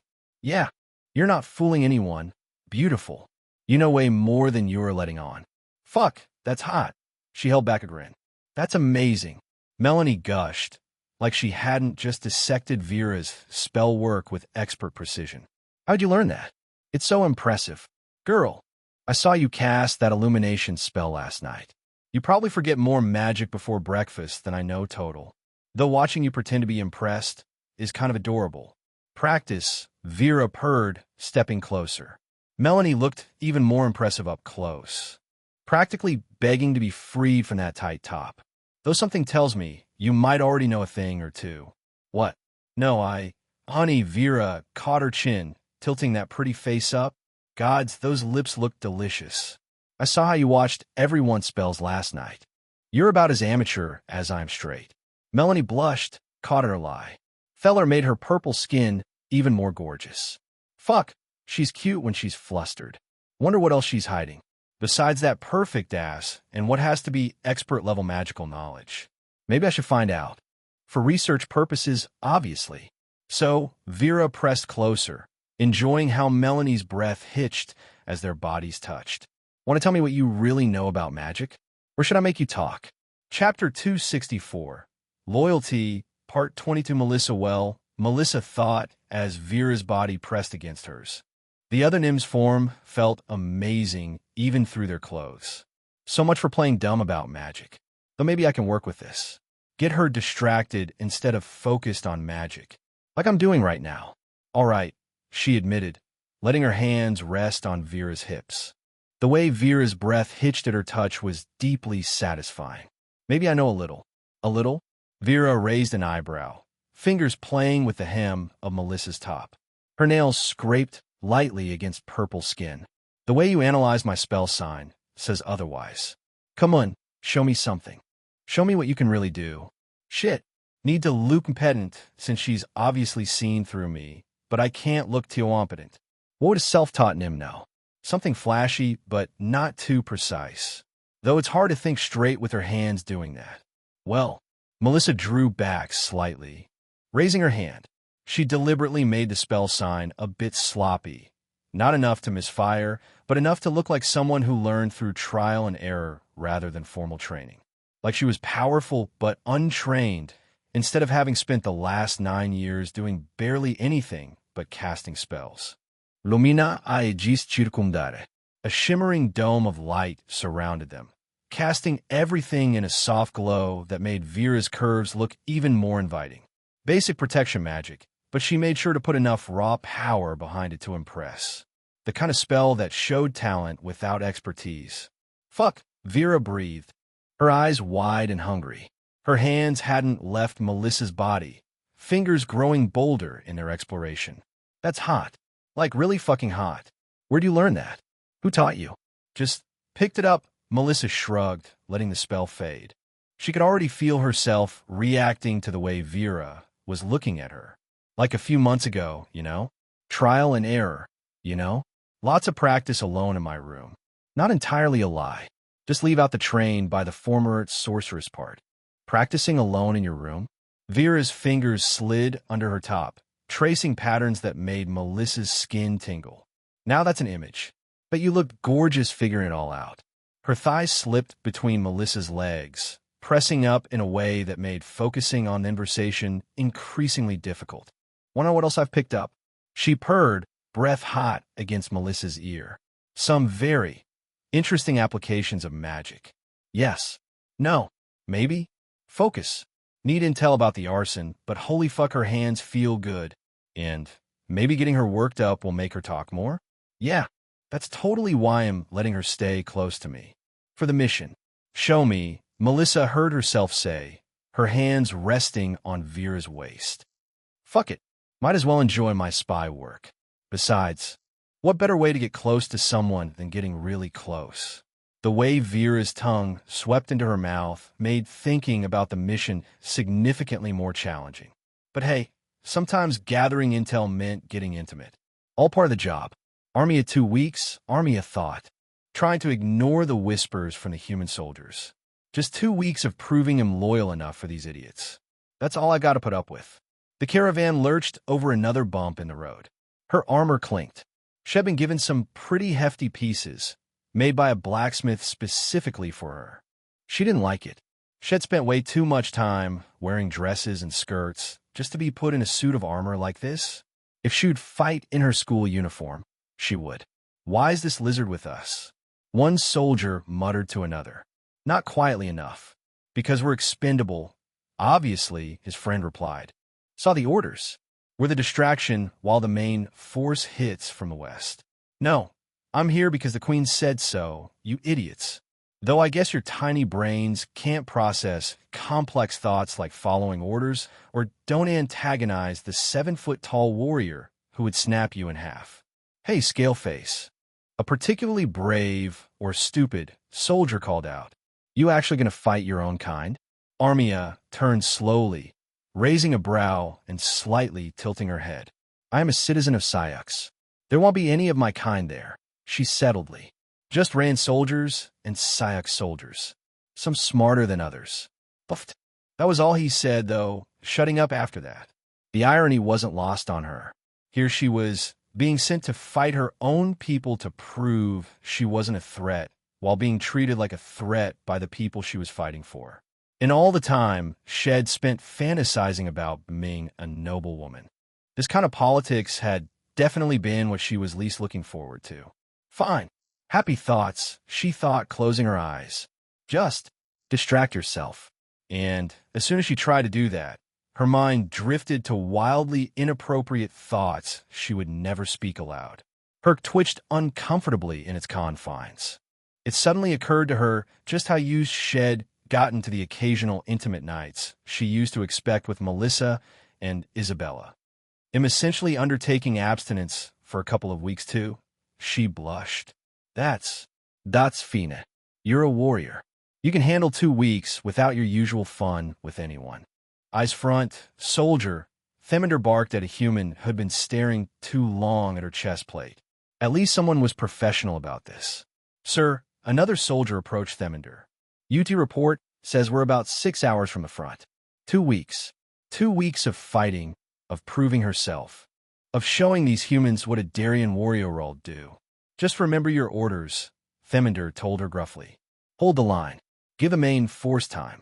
Yeah, because I'm totally going to forget stand there and be scary while better-equipped troops do the real work. Understood, sir, she replied. Professional. Composed. I can do this, she told herself firmly. I survived the worst the summers could throw at me. I can survive anything. Chapter 265, Loyalty, Part 23. Damn it, damn it, damn it. Melissa cried out as Vera's fingers worked their magic.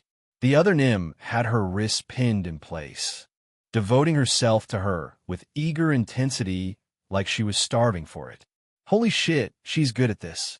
Like Isabella level good. Though maybe don't mention that to her. Let go for me, Vera murmured softly. Let me show you how good I can make you feel. Melissa's back arched as a wave of intense pleasure hit, covering Vera's face. The other Nim just moaned and pressed closer, drawing out her excitement until Melissa was a trembling mess. Dang, I'm gonna be sore tomorrow, Melissa thought as Vera finally released her, crawling up to lay beside her. Her thighs were still shaking, though worth it. Holy shit. Vera sprawled next to her, still catching her breath. Her chest rose and fell with each breath, flushed and warm from their exchange. Shed definitely proven creative with those magical applications Shed mentioned. That lightning spell had hit spots Melissa didn't even know she had. Melissa did want to get something out of this, though, aside from a very good time. So, trying to be casual. So, Melissa said carefully, trying to sound casual despite how thoroughly fucked she was. What do you really think about all this freedom fighting stuff? Vera's expression darkened slightly. I just think it's stupid, she said, rolling on her side. Their tits pressed together, making focusing on serious conversation challenging. They're going to get themselves killed. Or worse, get other Nim killed. Agreed. They need to stop, Melissa replied. Off the top of my head, I can't think of too many times where running straight at stronger, more organized people like this has worked out. They want Vera's side. Her hand absently traced patterns on Melissa's hip, fingers still sticky. And with all the shit they're doing, they're just making people even angrier at us. You know what happened in the Merchant District last month? Guards caught some NIM kids stealing. Beat them half to death. Damn. 3 days ago. Vera continued, voice tight. A NIM family's house got torched because their daughter was seen using magic. Humans did that one. Probably in retaliation for that other arson. Melissa blinked. Can't say I blame them. I'm going to be doing the same thing as soon as I find out who was involved in the attack on Javers Manor. That's horrible. To her own ears, she didn't sound convincing in her sympathy, but it seemed like Vera didn't mind. Yeah, so no, they won't stop. Not while shit like that keeps happening. Vera leaned in close to Melissa with a teasing grin. But enough politics. Ready for another round? I've got this new spell I want to try. Melissa groaned inwardly as Vera's playful attention made it hard to focus. Melissa tried to gather her thoroughly disheveled clothes. She was still sore and exhausted from their last round together, making any kind of dignified movement challenging. At least it was fun, though. Wait, Vera called out. What now? Another spell to show me? I'm already completely worn out, though I guess one more round wouldn't kill me. There's this party tomorrow night, Vera said, sprawled across the bed, her purple skin still glistening with sweat. When she sat up, Melissa watched her move, unable to look away. She was damn near biting her lower lip at the sight. Lots of NIM, Vera continued, absently fidgeting with a strand of her hair. Some kitsune too. The kind of party where anything can happen. A party full of potential arsonists. And probably a lot of drunk, horny NIM ready to spill their secrets. That actually works out perfectly, huh? You had me at party, Melissa grinned, finally managing to locate her skirt under the bed. Her other clothes were somewhere, probably scattered across the room like the last time. Vera got a bit wild when she was in the mood. Where's it happening? Old warehouse in the Merchant District. I can show you. Vera stretched languidly, looking thoroughly pleased with herself. Lots of interesting people there. Good place to learn things. Make a few connections, if you want. Like who tried to burn my family alive. Because that's exactly what I plan to find out. Though maybe after I find out what other spells she knows. For investigative purposes, obviously. Aria's words echoed in her mind. No evidence. No martyrs. But fuck that. Revenge came first. The queen would get her quiet disappearances eventually. But Melissa needed names first. Needed to know exactly who thought attacking her family was a good idea. Count me in, she said, finally locating one torn scrap of her panties behind a chair. Though next time, maybe be gentler with my underwear. These were new. Vera just grinned, licking her lips in a way that made Melissa's body tense with anticipation. No promises. Especially not after I show you what else I can do with that lightning spell. Been practicing some variations. Focus. Party. Investigation. Murder. Then more magical action. Though maybe I should get a demonstration of those variations first, to better understand what I'm dealing with. Tomorrow then, Melissa said, giving up on finding the rest of her underwear.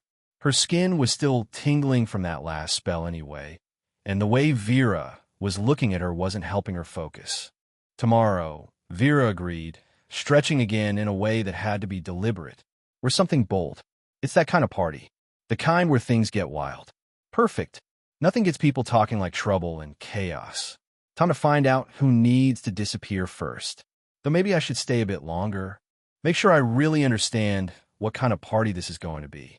Chapter 266. Loyalty, Part 24. Margaret moved with the kitsune in an intense, intimate encounter, her body pressed close against his as they continued together. Around her, the party was in full swing, guests pairing off and disappearing into corners and quieter rooms. Margaret was somewhere in the thick of it, laughing into the noise. Gods, you're something else. The kitsune beneath her groaned as Margaret leaned over her, hands gripping her hips. Kimiko said you were good, but wow, you're not too bad yourself. Margaret winked down at her. My husband is better, but this is nice. She kept that last part to herself, of course. Speaking of Kimiko, Margaret thought hazily, looking around the room. Her sister was currently occupied with some new girl. The girl's mouth was open and she appeared to be enjoying herself. My turn. Another kitsune purred, pressing up behind Margaret. Herc leaned close to her. Ready for something intense? Beautiful? Margaret gave an eager nod. Goodness, my legs still feel like jelly. Margaret laughed hours later as she and Kimiko made their way through Sayak's evening streets. She walked gingerly, still feeling the effects of the wild party. Did you have to involve the entire party like that? You weren't complaining when you had so much attention on you. Kimiko grinned, clearly pleased with herself. Actually, you were asking for more. What was it you said? Please fill Mommy's holes? Goodness gracious, what's happened to my innocent little sister, huh? She's not wrong, Margaret thought, remembering how Shed begged for attention. Who knew that getting overwhelmed by magical encounters until she couldn't walk straight felt like this? Well, I did, though it's certainly been a while. I'll admit, I've missed this, she admitted, adjusting her top. Some overeager guy had torn 3 buttons off in his rush. Getting out, having fun, being more than just someone's mother. Though don't tell Melissa I said that. Speaking of fun, Kimiko's grin widened, her hand finding Margaret's ass. There's another party tomorrow night. Oh, Margaret's ears perked up. MHM, Kimiko nodded, tail swishing behind her. Lots of Nim, lots of kitsune. Could be very interesting. The kind of interesting that leaves you walking funny for days. Margaret raised an eyebrow, her body still sore from its recent workout. Interesting like tonight? Because honestly, I might need a day to recover. I think that last kitsune really did a number on me. Please, Kimiko scoffed. I've seen you take way worse than that. Remember that time with the triplets? Fair point, Margaret laughed, her tail curling in amusement. So, is that a yes for tomorrow then? Kimiko wiggled her eyebrows suggestively. Margaret pretended to consider it, even as her nipples hardened at the thought of another night of debauchery. The way her sister's hand was still resting so casually on her wasn't helping her maintain any pretense of hesitation. Well, she drawled, I suppose I'll have recovered by then. Count me in. After all, she thought as they continued their wobbly walk home through the darkening streets of Sayax. A lady needs her hobbies, and dalliances with charming kitsune are certainly more interesting than needlepoint. Margaret stirred awake to the sound of footsteps and the rustle of clothing. She cracked one, eye open to see Melistaire trying to sneak out of their guest room, already dressed for the day. Oh, no, you don't, she thought, stretching languidly. Her body was still deliciously sore from last night's activities, but that didn't stop her from appreciating how good her husband's ass looked in those pants. And where do you think you're going without giving me a proper good morning? She purred, sitting up. The blanket fell away, exposing her bare tits to the morning air. Melistaire turned, a fond smile spreading across his face and a light hint of red gracing his cheeks at the sight of his wife's naked glory. Didn't want to wake you, he said, already moving back toward the bed. You seem pretty worn out after your evening with Kimiko. Margaret grabbed his shirt and pulled him down into a deep kiss, her tongue slipping into his mouth. His hands immediately found her breasts, thumbs brushing over her sensitive nipples. He knows exactly how I like it, she thought, moaning into the kiss. Maybe I can convince him to be a little late. But Melistaire pulled back with visible reluctance. I really do have to go. The Merchants Guild isming to construction site today. Gotta be there for it.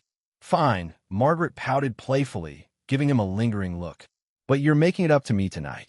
After Melistaire left, Margaret threw on a light dress that showed off plenty of purple cleavage and made her way downstairs. The smell of cooking food drew her toward the kitchen, where she found an unexpected but weemed sight. Her daughter stood at the stove, silver hair matching Margaret's own, part of the disguise Isabella had crafted to help her blend in better. The sight of Melisocking breakfast while trying not to burn anything was adorably domestic. Look at my baby girl, all grown up and trying not to set the kitchen on fire, Margaret thought proudly. Well, this is a surprise, she said, walking over to plant a kiss on Melissa's cheek. Shouldn't you be at the academy? Wanted to check on you guys, Melissa replied, flipping what looked like a somewhat mangled attempt at pancakes. Make sure you're settling in okay here. That, and I missed you. Margaret's heart melted a little at that. Even with everything going on, the politics, the danger, the endeavor work, Melissa still made time to visit her family. Sweet girl, Margaret murmured, wrapping her arms around Melissa from behind and pressing a kiss to her neck. We're fine here.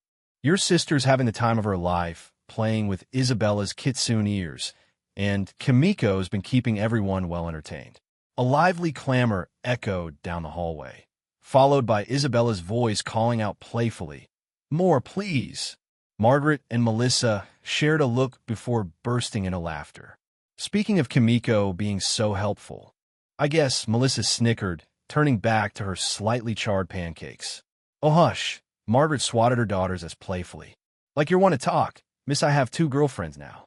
"Hey, I learned from the best," Melissa winked. "Though I can't stay long today, got some stuff to take care of later." Another cry of pleasure rang through the house, this time definitely Kimiko's voice. "Those 2 are insatiable," Margaret shook her head fondly. "Though after last night's party, am not really one to judge." The sounds of passionate activity continued to drift down the hall as they sat down to slightly overdone but lovingly made breakfast, enjoying this moment of peaceful family time while they could.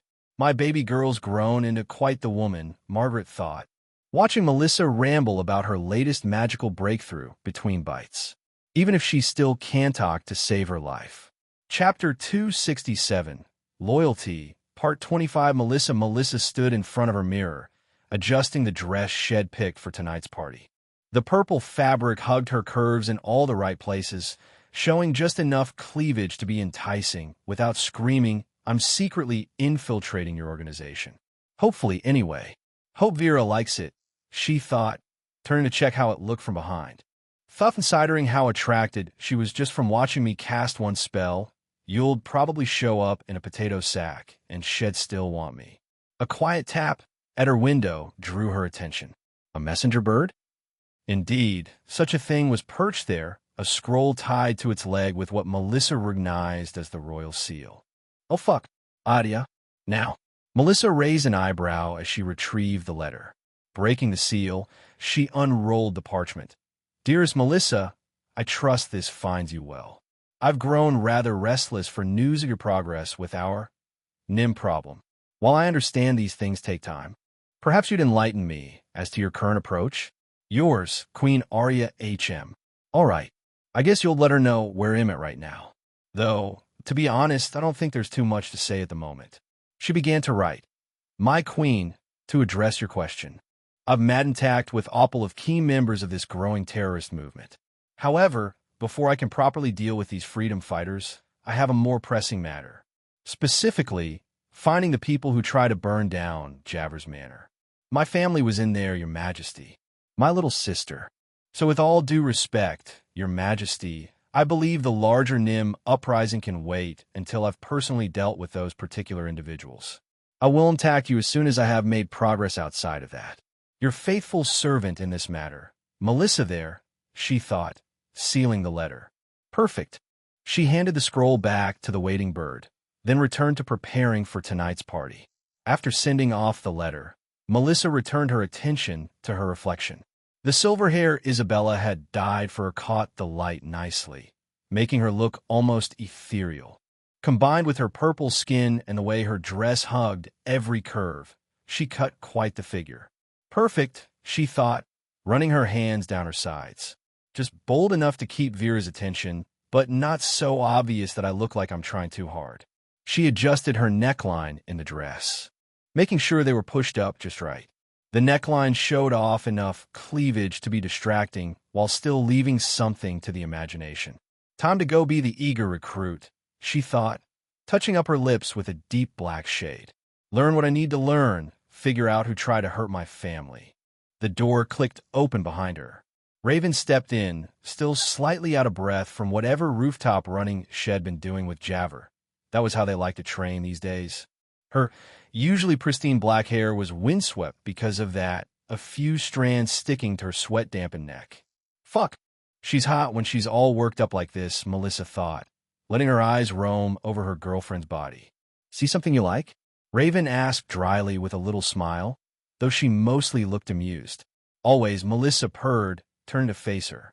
How was the run? Productive. We went someplace else along the way. Oh, where to? Javer thinks we're getting closer to finding another Shadow Mage safe house. She showed me the area. Raven's eyes narrowed as she took in Melissa's outfit. You look ready for something. It's nice to hear her voice more. MHM, Melissa hummed. Sauntering over to her, she pressed close, enjoying the way Raven's breath hitched when their bodies met. Got a party to attend. Hopefully, they'll learn something useful about our arsonist friends. Raven's hands found Melissa's hips as she nodded. Be careful. Ah, are you worried about me? Melissa teased with a smile, nipping at Raven's ear. Being pressed so close, she'd feel the heat radiating off her from her workout.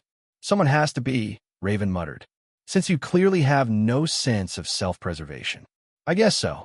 Don't wait up, Melissa winked, stepping away. Much as Shed loved to stay and help Raven work off some post-training energy, she had a mission to focus on. Besides, she thought as she headed for the door, putting an extra swing in her hips because she knew Raven was watching, giving her something to think about while I'm gone is half the fun. Try not to get yourself killed, Raven called after her.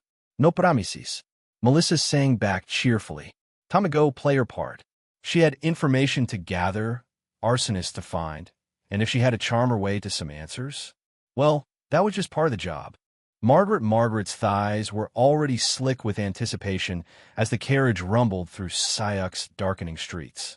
You know, Margaret mused, watching the city roll by through the window, an old warehouse really isn't the sort of place I'd think to go to for this kind of thing.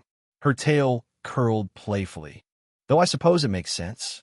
Can't be disturbing the noble quarter too often, I guess. And here I thought you liked getting into trouble in interesting places. She's not wrong. The carriage hit a bump, making Margaret's chest jiggle, based on how the driver's eyes had lingered when helping her in. She'd chosen her dress well.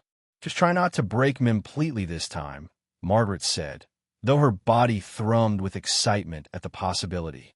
Some of us still need to walk tomorrow. Kimiko just laughed, her hand sliding higher up Margaret's thigh. No promises, dear sister. You know how our kind get when we're worked up. The carriage finally rolled to a stop outside a large, seemingly abandoned warehouse. Music and laughter already spilled out from within, along with the unmistakable sounds of people already enjoying themselves. Time to see what kind of trouble my sister's gotten us into this time, Margaret thought as they made their way to the entrance. Her heart raced with anticipation. Inside, the warehouse had been transformed. Plush cushions and divans were scattered about, many already occupied by various groups of people, and more, in various forms of idle chatter. Margaret's eyes roamed over the crowd. Things hadn't quite kicked off yet, but clearly people were excited for that. And then she saw her. Across the room, a familiar figure in a purple dress that hugged every curve. Silver hair that matched Margaret's own. Red eyes that widened in shock as they met Margaret's gaze. Melissa? Chapter 268. Loyalty. Part 26. Melissa Huh. Melissa's jaw dropped as she stared at her mother across the warehouse, full of horny Nim and hung Kitsune. Her brain short-circuited, unable to process the sight of Margaret in a dress that showed off way more purple tit than Melissa ever needed to see her mother displaying in public. What the actual fuck? Melissa thought, her mind racing. Why is she? How is she? What? Margaret seemed equally stunned, her own mouth opening and closing without sound. Behind her, Aunt Kimiko was doubled over trying not to laugh. You what? Melissa stammered, her carefully crafted endeavor completely forgotten in the face of this maternal apparition. Melissa? Margaret finally managed, her voice squeaking. What are you doing here? SHHH, my name's Melanie. Melissa corrected her. And me? What am I doing here? What are you doing here?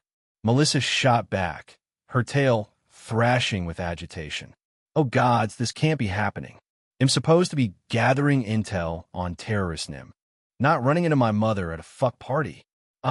Kimiko invited me, Margaret said weakly, gesturing at her still snickering sister.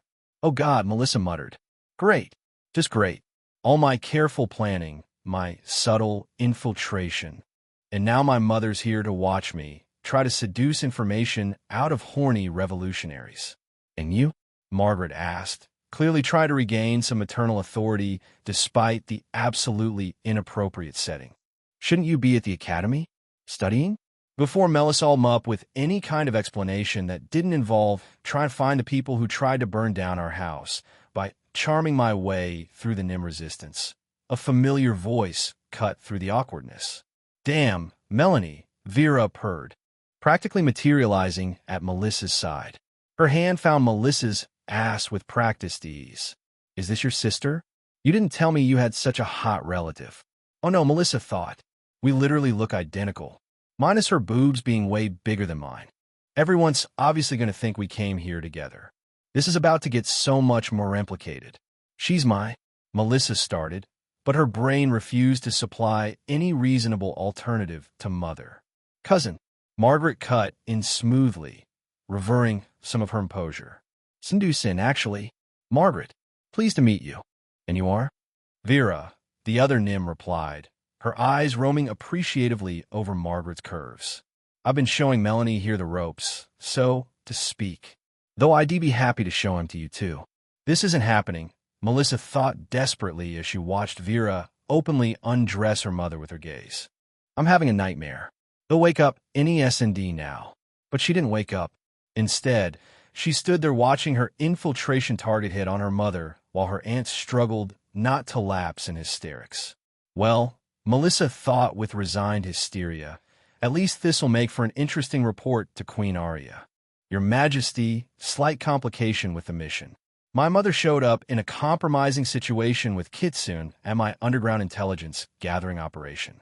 Somehow, she didn't think that would go over well in the official correspondence. After extracting themselves from Vera's wandering hands, Melissa and Margaret found a relatively quiet corner of the warehouse, settling onto some sturdy crates.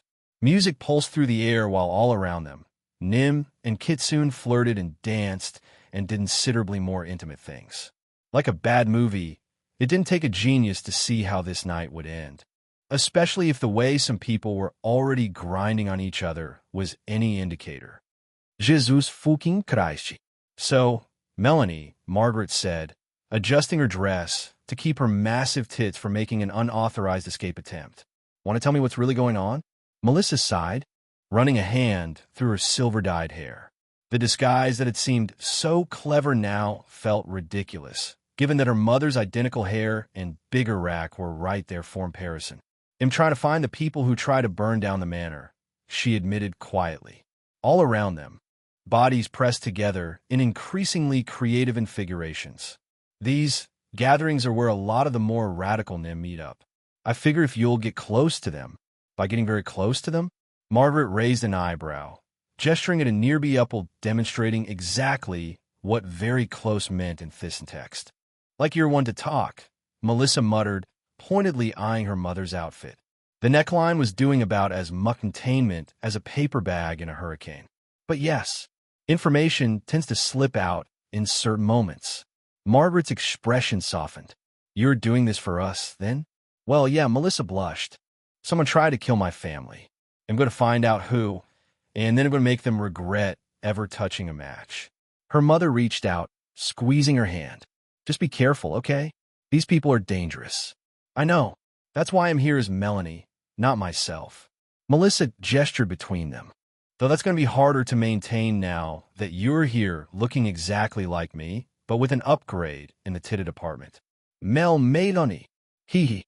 Before Margaret told say anything else, a tall Nim boy and a particularly well-endowed Kitsune materialized next to their crates. Care to dance? The Nim asked Margaret, while the Kitsune's eyes fixated on Margaret's chest like they held the secrets of the universe. Margaret smiled shyly, glancing at Melissa. Melissa shrugged. And there it is, Melissa thought as she watched her mother get led away by her new admirers. Time to get back to work. Where did Vera get to anyway? The music grew louder, the bass thumping through the warehouse like the heartbeat of some massive, horny beast. She had no idea where this weird, club-like musing was coming from, but whatever. bodies pressed together on the makeshift dance floor in ways that made dancing seem like an extremely generous description of what was happening. Spy mode activated, she thought, spotting Vera's distinctive curves through the crowd. Let's see what secrets I'm spilling out tonight. At least having Margaret here might help her story. Though watching her mother get grabbed and pawed at by random partygoers was definitely not part of the original mission parameters. In any case, it was time to go be Melanie again. She had terrorists to seduce and information to gather. Chapter 269, Loyalty. Part 27. Melissa wove through the crowd, keeping her eyes and ears open for anything useful. The warehouse's makeshift dance floor was slowly devolving into exactly what everyone knew it would. But there had to be more going on than just the obvious. There had to be. A particularly enthusiastic pupil nearly knocked her over in their rush to find a private turner. Well, private being a relative term here. Focus on the mission, she reminded herself, deliberately not looking at what her mother was doing with those two admirers of hers. Someone here has to know something about the manor. That's when she spotted them. Vera and her brother Koros, tucked away in a darkener of the warehouse. Just like in the restaurant, they were arguing again, as usual. No surprise there. Those two fought like cats and dogs, from what little Melissa knew of them. Melissa slipped closer, using an conveniently placed support beam aspher. Her heart pounded as she strained to hear their heated conversation over the music and various moans echoing through the warehouse.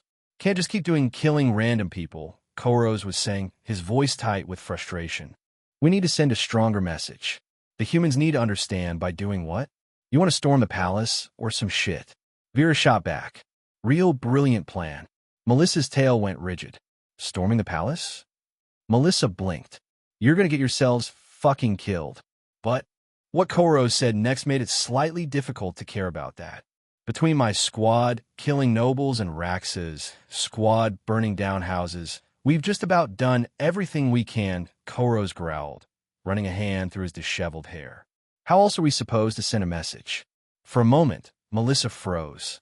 That name rang through her skull. Rax? Okay, she nodded to herself. Finally, I've got a name. Or maybe, Vera's voice dripped with sarcasm. We'll try something that doesn't involve attempted murder? Just a thought. You've gone soft, Koros spat. Too busy spreading your legs for every pretty face that catches your eye to remember or fighting for. Better than spreading violence, because you're too insecure to get attention any other way. Enough, Koros cut her off, fists clenched. I'm not having this argument again. Not here. We'll discuss this later when you're thinking with your brain instead of your crotch. He stormed off, shouldering his way through a couple who were tangled up against a wall. Melissa moved to follow him, her mind racing with what she had just heard. But, well, hello there, beautiful. Vera's hands found Melissa's hips from behind, pulling her close. Her breath was hot against Melissa's ear, carrying the faint scent of wine and desire. Shit, Melissa thought as Vera's fingers traced patterns on her skin. Need to follow Koros, but gods, her hands feel good. And she clearly knows something about the manor too. Enjoying the party? Vera purred, and Melisald feel the other nymph's tits pressed against her back. One hand slid dangerously close to the hem of Melissa's dress. Or were you hoping for more? Private entertainment? Focus. You need to learn more about that Venomose guy. But maybe I can get more out of Vera anyway. She seems more likely to talk, especially in certain moments. Maybe I was looking for you, Melissa heard herself say, turning in Vera's embrace. The way Vera's eyes lit up made her heart race traitorously. You seem tense. Thought you might need some company. Margaret was having quite the time with her new friends. The Nim boy had lovely hands, and the Kitsune's confidence was exactly as impressive as its presence had suggested. But even with a pleasant buzz from the wine and some warm attention focused on her, her eyes kept drifting to her daughter. Melissa, or Melanie as she was supposed to remember to call her, was getting increasingly flirtatious with a gorgeous girl nearby. The way they were dancing together made it clear that intelligence gathering wasn't the only thing on her mind anymore. Maybe I should check on her, Margaret thought, watching Melissa stumble slightly. She's looking a bit wobbly. Motherly instincts won out before things went any further. Margaret extracted herself with a promise to return, adjusting her dress, which had somehow lost another button in the festivities. As she approached, Melissa spotted her and practically bounced over, her cheeks flushed with wine and arousal. "Hey," Melissa stage whispered, nearly tripping over her own tail. "How's the party?" "You'll ask you the same thing." Margaret raised an eyebrow, steadying her daughter. "Found out anything useful between all that dancing?" Melissa's eyes went wide. She grabbed Margaret's arm and pulled her closer, speaking directly into her ear. "I need to find someone called Rax." She slurred slightly. "He's the one burning houses." Margaret blinked. The name tugged at something in her wine-addled memory. "Rax? Why does that sound so?" "Wait," she frowned, trying to focus through the pleasant haze of Ahol and recent groping. "I know that name.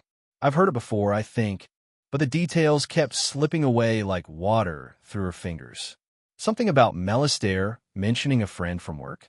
Unfortunately, the thought dissolved as Melissa's Nim friend sauntered over, clearly intent on reclaiming her dance partner. "You'll remember in the morning," Margaret decided, watching her daughter get pulled back into an embrace that definitely wasn't just dancing anymore. "Assuming I can remember anything after tonight." She turned back toward where her own admirers were waiting, their hungry gazes promising an interesting end to the evening. "At least she's having fun with her investigation," Margaret thought. "I should have my own fun, right? I mean, you can't blame me." So, as she walked back, Margaret pulled the neck of her dress down and winked at the Nim Kitsune duo. "So, where were we, right?"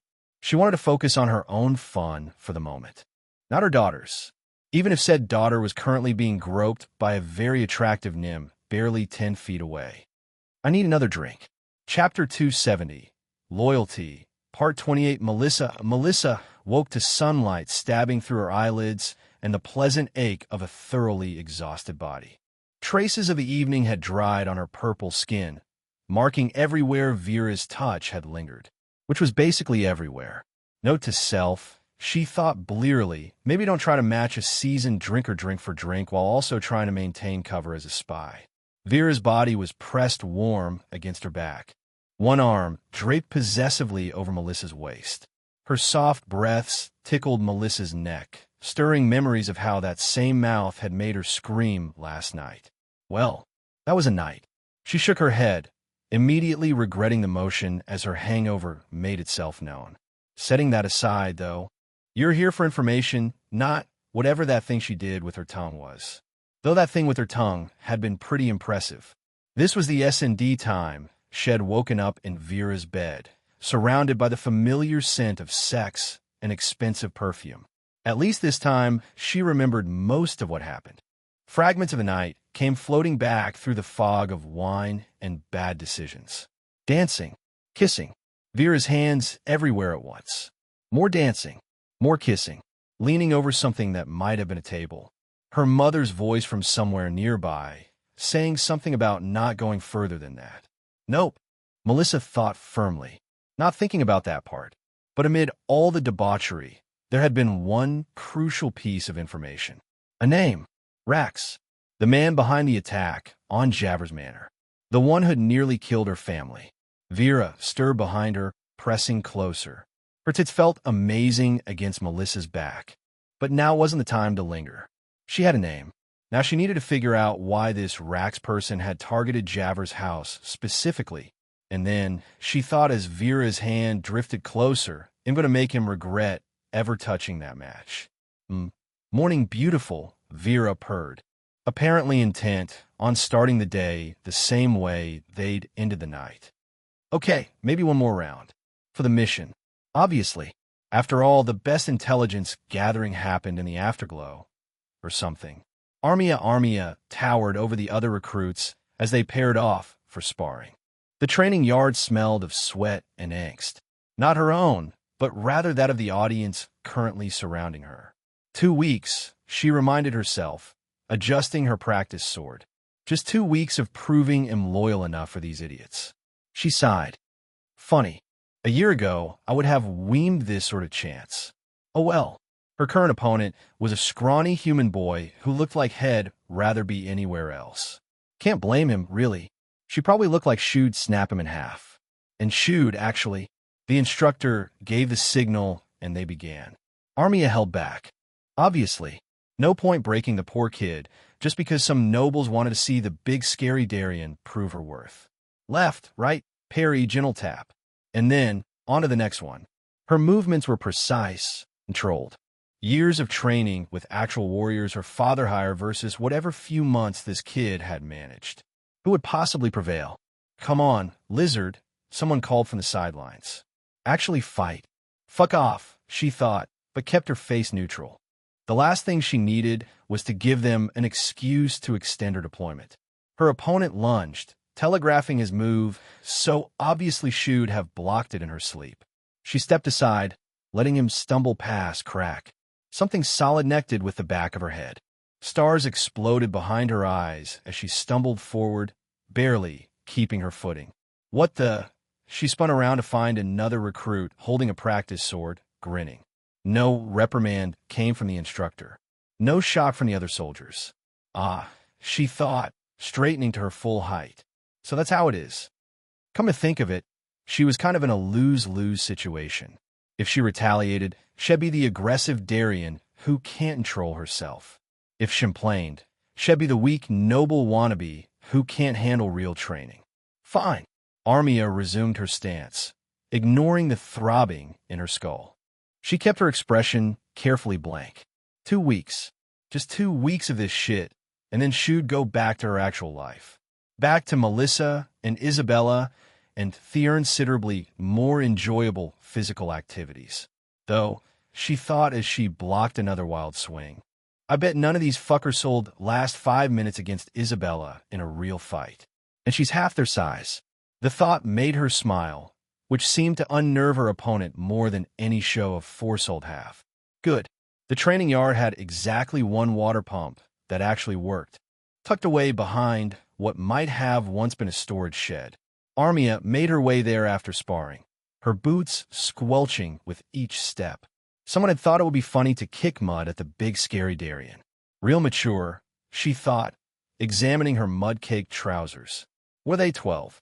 On the bright side, being the tallest person in camp had its advantages. No one else sold see over the shed's remaining walls, giving her a semblance of privacy. Or so she thought. Armia had just shimmied out of her trousers. She had asked for a skirt, and the higher-ups just laughed at her.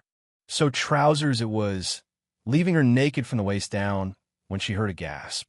She turned to find 2 recruits frozen mid-step around Thurner. Twins, from the look of them. Same height, same dark hair, same wide-eyed expression as they took in her half-dressed state. The only real difference was that one was a boy and one was a girl, and both of them were staring at her with wide eyes. Well, Armia thought, watching their faces go from pale to burning red in RRD time. This is something. The twins seemed to realize they were staring at the same moment. They made identical squeaking sounds before practically teleporting away, leaving only a cloud of dust and the echo of rapidly retreating footsteps. Armia Alden help it. She laughed. If they think this is scandalous, she thought, remembering some of her more recent adventures with Melissa and Isabella, they'd probably die on the spot if they knew what I get up to back home. Still chuckling, she turned back to cleaning her trousers. At least someone in this camp found her intimidating in an entertaining way rather than a let's try Tonkus the Darien way. Though she had to admit, the matching blushes were pretty cute. 2 weeks, she sighed. 2 weeks. Chapter 271, Loyalty, Part 29. Margaret's head felt like someone had stuffed it full often, then used it as a drum. She stretched. Various muscles shouldn't name, and didn't even know she had protesting in ways that reminded her exactly how athletic last night's party had gotten. Well, at least I can walk, she thought, making her way downstairs. Though those kitsune certainly tried their best to change that. The morning sun was actually setting, painting the summer's kitchen in warm oranges and reds.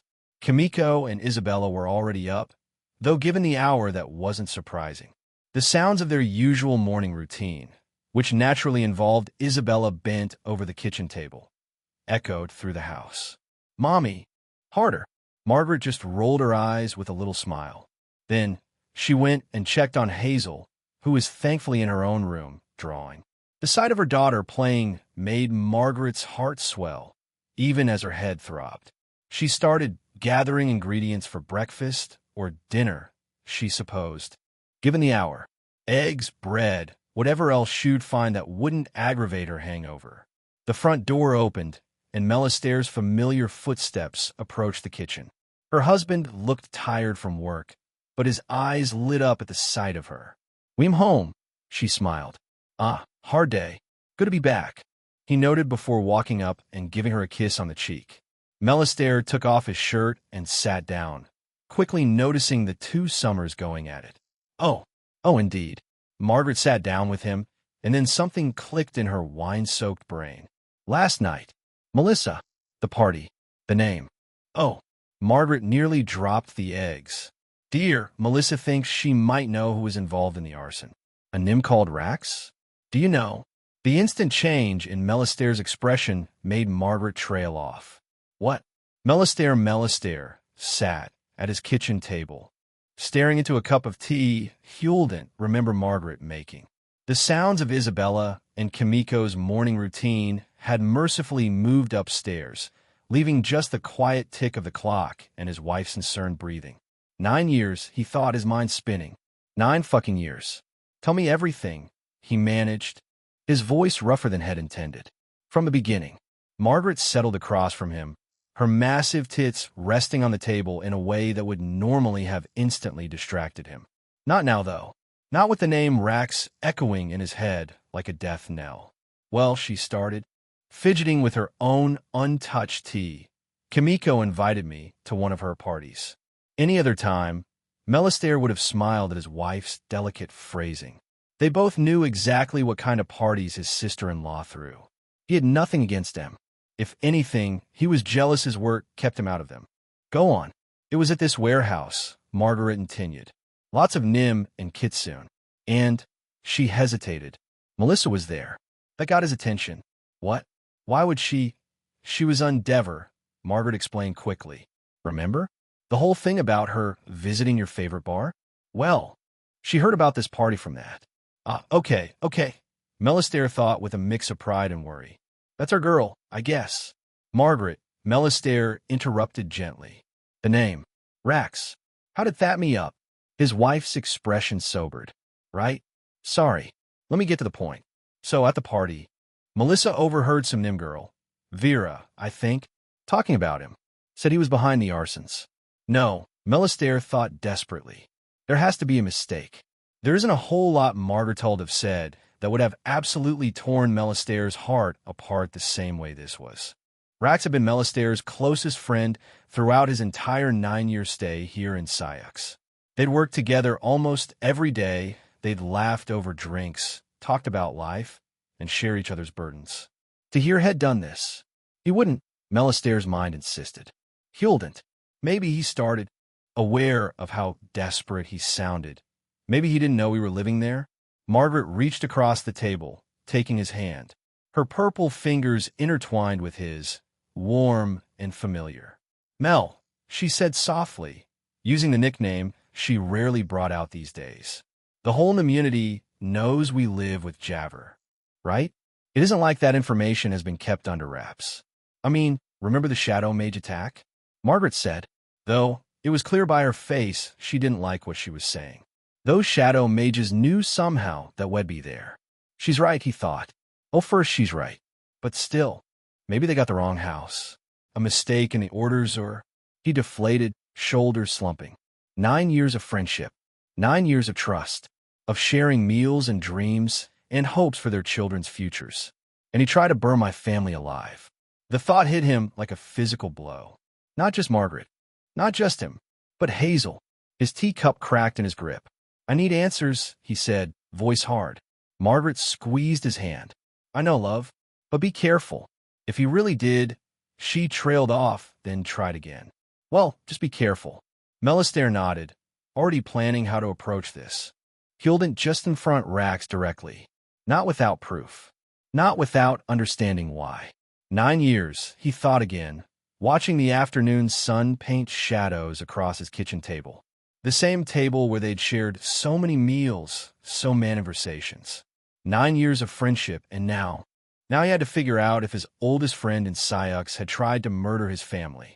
From upstairs came the distinct sound of Isabella reaching what was probably her fourth or fifth peak of pleasure of the morning. The normal, everyday lewdness of it felt surreal against the weight in Melistair's chest. "Rax, what have you done?" He looked at Margaret, at the worry in her beautiful red eyes, and made a decision. He would get answers, and then they would see what 9 years of friendship was really worth. Chapter 272, Loyalty, Part 30. Melissa's morning began with her waking up alone at the dorm. Lots of moving around, or fucking around maybe, had made this last night be particularly exhausting, and so Melissa had opted to sleep in at the academy. Now, she was stretching her arms in the air as she looked down at a note she wrote for Raven's benefit, just to let her know she hadn't been kidnapped or something. Not that she'd be concerned, I think, Melissa thought as she put on some thigh-high socks. I've been spending so much less time at the academy lately. Even my professors look surprised when I actually show up for class. Huh. She gave herself a look in the mirror. Did my chest get even bigger? Melissa pouted a little. It's going to get hard to walk around at this rate. Alas, her breasts were not her main concern at the moment. No, that was the fact that she actually had a name attached to the arson of Javers Manor. Right? Time to go see what Dad thinks about this Rax guy. Melissa ventured out into the early morning streets of Syux. She got a few looks as she made her way down. Some caused the people recognized her as Melissa Blackflame, that girl from the academy. Some cause of her growing titties. Some because people were probably worried she'd try to attack them or something. The latter number is getting a bit high for my taste, Melissa thought. I need to help Arya fix this ASAP. She kept her head low for a little while until she bumped into someone. Oof. The man she ran into placed his hands on her shoulder to steady her. Melissa? What? Melissa looked up. Oh, Dad.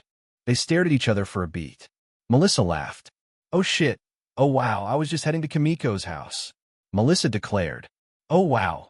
Melistair blinked awful of times. I was about to head to work. Well, Melissa smiled up. How about you give me a sec? I was actually going to ask you something. About? Rax. Melissa said. Do you know anyone by that name? The instant that question left Melissa's lips, Melistair's face darkened. Yeah, I do. He gestured toward a nearby alley. The kind where Melissa would usually be attacked by the shadow mages or something. Let's talk over there. They walked over. Melistair leaned against the alley wall, pinching the bridge of his nose. To answer your question, I do know him. Oh, okay, perfect. He's my friend.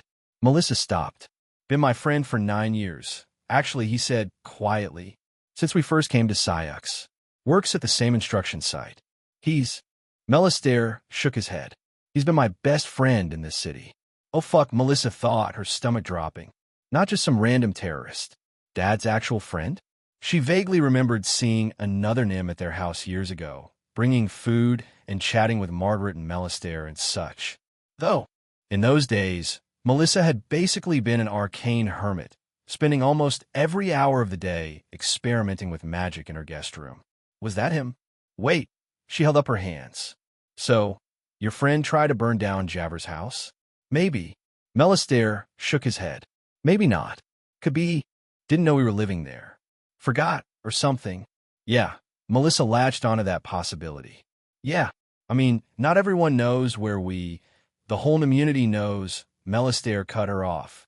It's been gossip for years. The Black Flames, living with a human mage. Well shit, Melissa thought. If Rax had ordered the attack knowing they lived there, knowing Hazel was there, it wasn't hard to guess where Melistair's mind was at. Still, she tried. Old been a mix-up with the orders. Wrong house, wrong time. She trailed off. Even her own ears, it sounded desperate. Humans enslaved Nim. Humans lied about our magic. But trying to murder a child? That's a special kind of fucked up. That's what I'm going to find out. Melistair straightened up. I'm heading to talk to him now. Like hell you are. Melissa stepped in front of him. Not alone. Melissa, Dad. She crossed her arms under her increasingly impressive rack. Your friend might have tried to murder our entire family. including Hazel. If you think I'm letting you walk into that conversation alone, you've clearly forgotten who raised me. And if he really did try to kill us, she thought, well, I've got some new spells that need testing. Melistaire smiled a little. Ah, damn it. Your mother would say the same thing. Damn right she would. Probably with more swearing. Melissa grinned. Besides, I can always flash my tits as a distraction if things go south. Melissa, what? They're getting big enough to qualify as deadly weapons at this point. Again, Melistaire shook his head. Out of disbelief again, too, but of a different kind entirely. The joke landed, breaking some of the tension. She'd see the smile he was trying to hide. Fine, he said, but let me do the talking. Sure. Melissa fell in a step beside him as they left the alley. They'll just stand there looking intimidating, and probably getting ogled by half the instruction site. And try not to think about how many times this guy may have sat at our dinner table, she added silently. How many times he smiled at us while planning to burn us alive. The morning sun hit her face as they emerged from the alley. Somewhere in the city, Hazel was probably just waking up, asking Margaret to make her favorite breakfast. Safe. Alive. No thanks to Rax. If he really did this, Melissa thought, her magic stirring beneath her skin, being burned alive is going to seem like a mercy compared to what'll do to him. She glanced at her father's face, seeing 9 years of friendship warring with the need to protect his family. One way or another, she decided, we're getting answers today. Chapter 273, Loyalty. Part 31. Melissa watched her father's back as they made their way through Sayak's crowded streets. The morning crowd parted before them like water around a particularly murderous rock. Okay, this is getting ridiculous, she thought, noting how even humans who normally cross the street to avoid Nim were taking one look at Melistaire's face and deciding today was a great day for an impromptu jog in the opposite direction.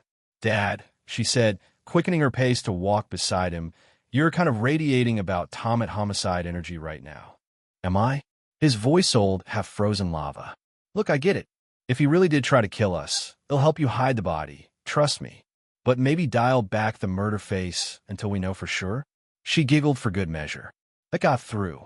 Melistaire's shoulders relaxed slightly, though his expression remained stormy. Sorry, I guess I'm letting my emotions get the better of me. We'll try to calm down.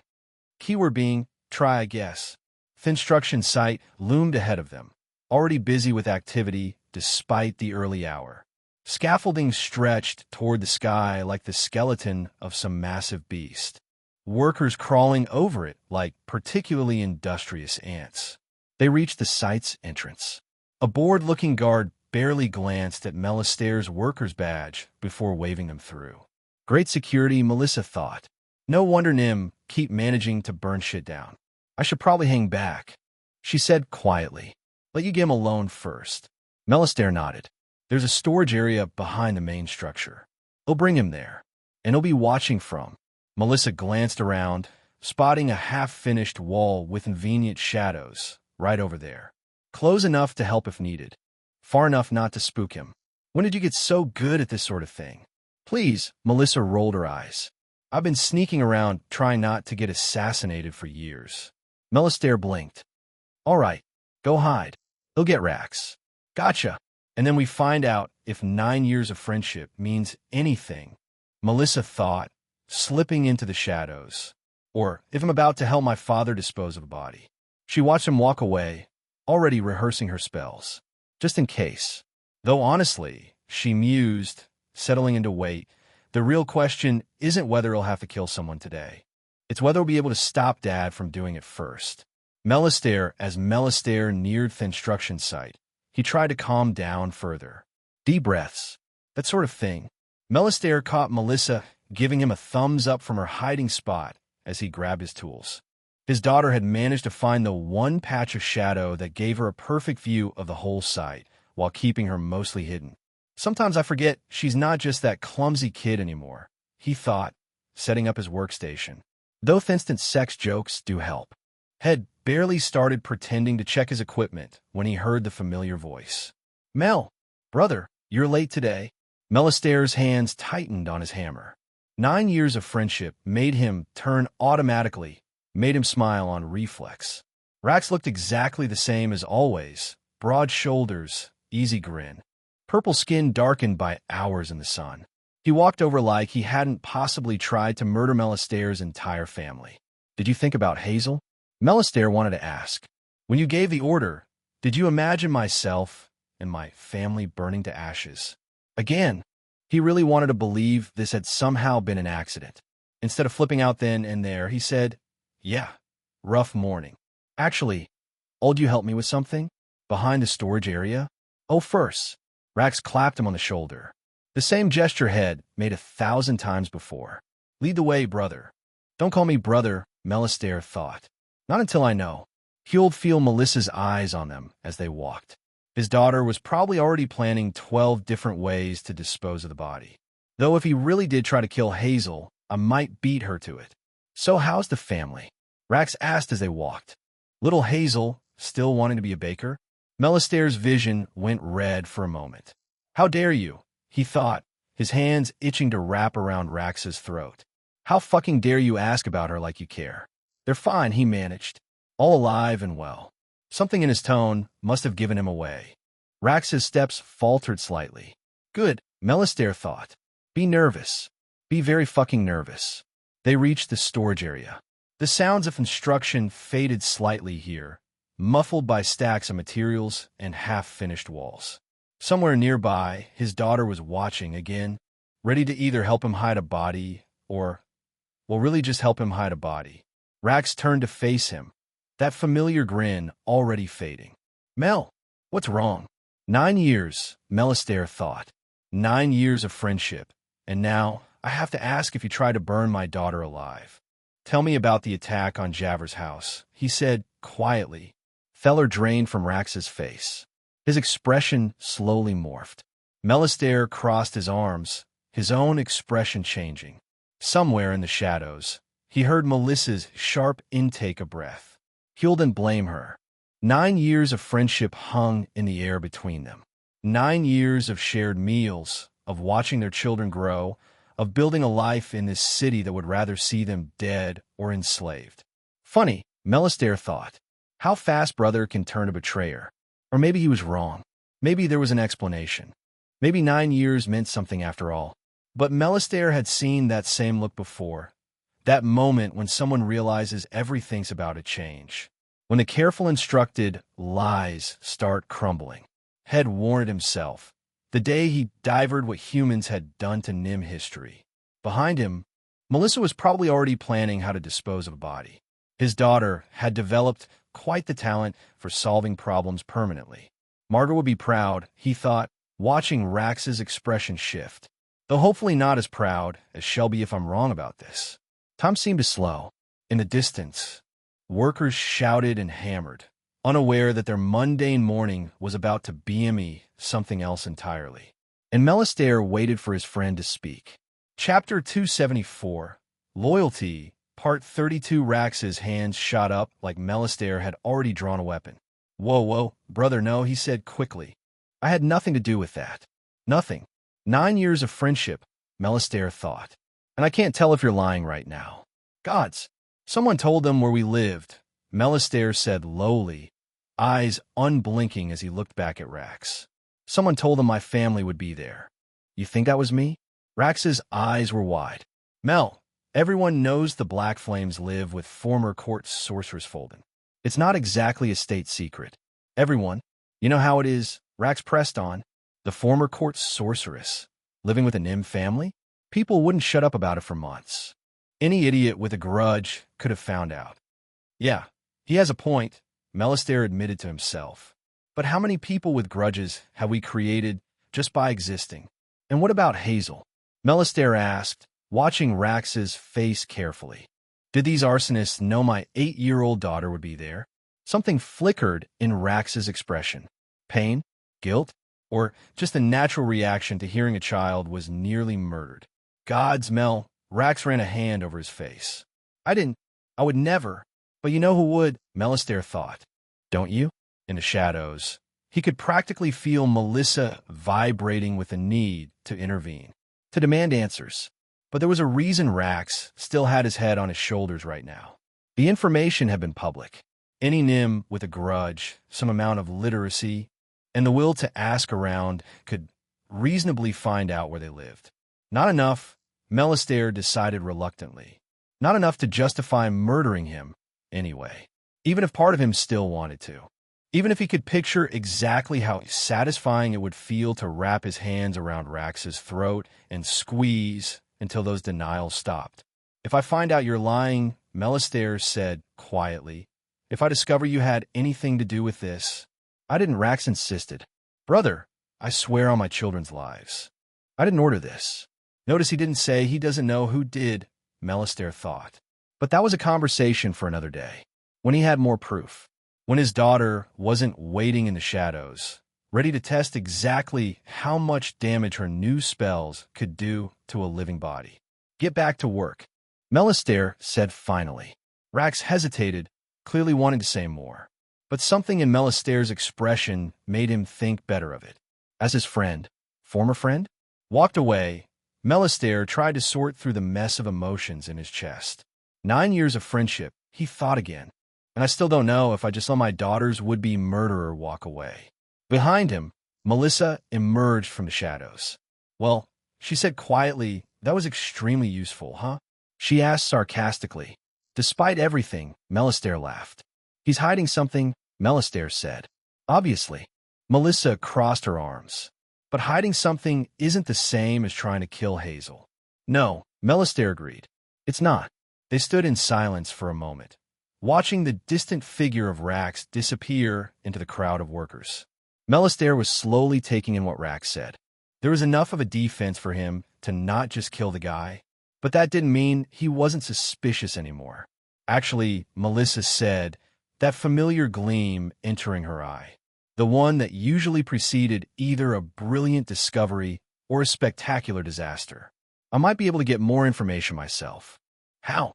Melistaire asked, already dreading the answer. Melissa was, no doubt, a genius, but she had caused enough explosions over the last 9 years for Melistaire to be cautious when she got this look. Well, Melissa grinned. You know how Nim naturally produce pheromones? Yes, Melistaire said slowly. That's why your mother can't go shopping without damn near half the market following her home. Right? Well, I've been experimenting.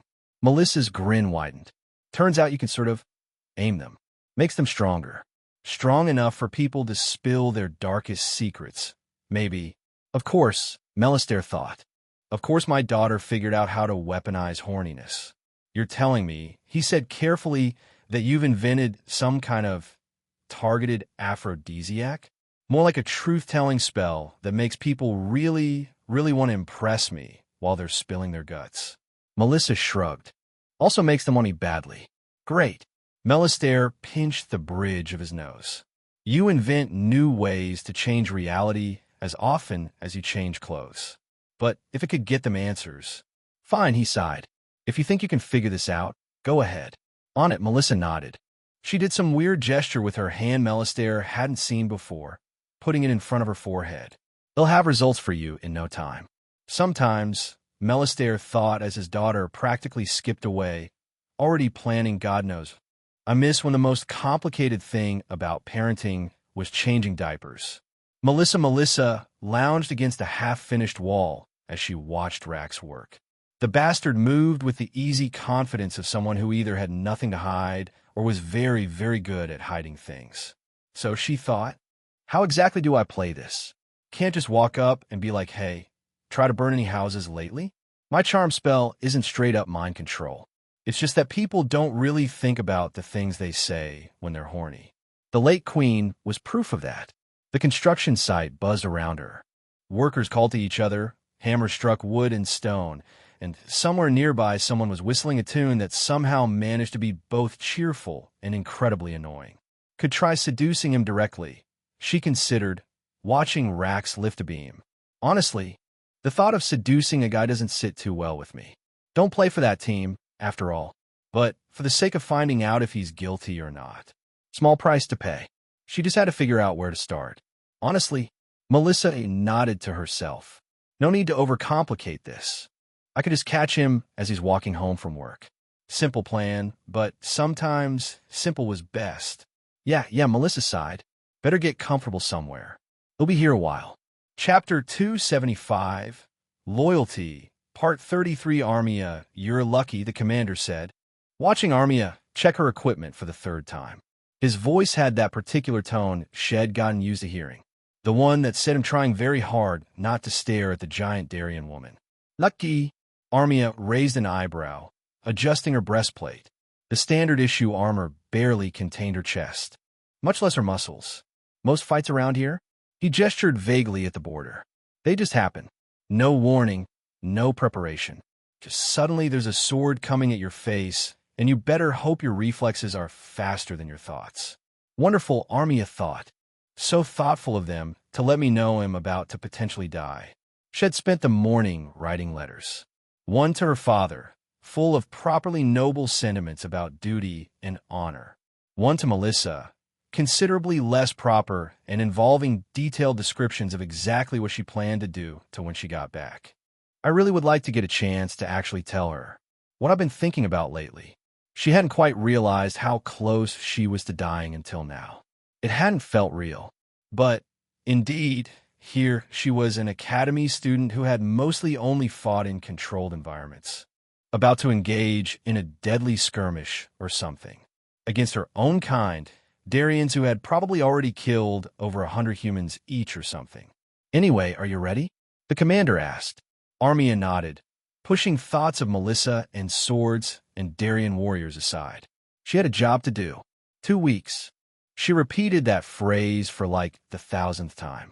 2 weeks, and I'll be done with this. No chance I fight more than once or twice in that time, right? Ready, she said. And she was.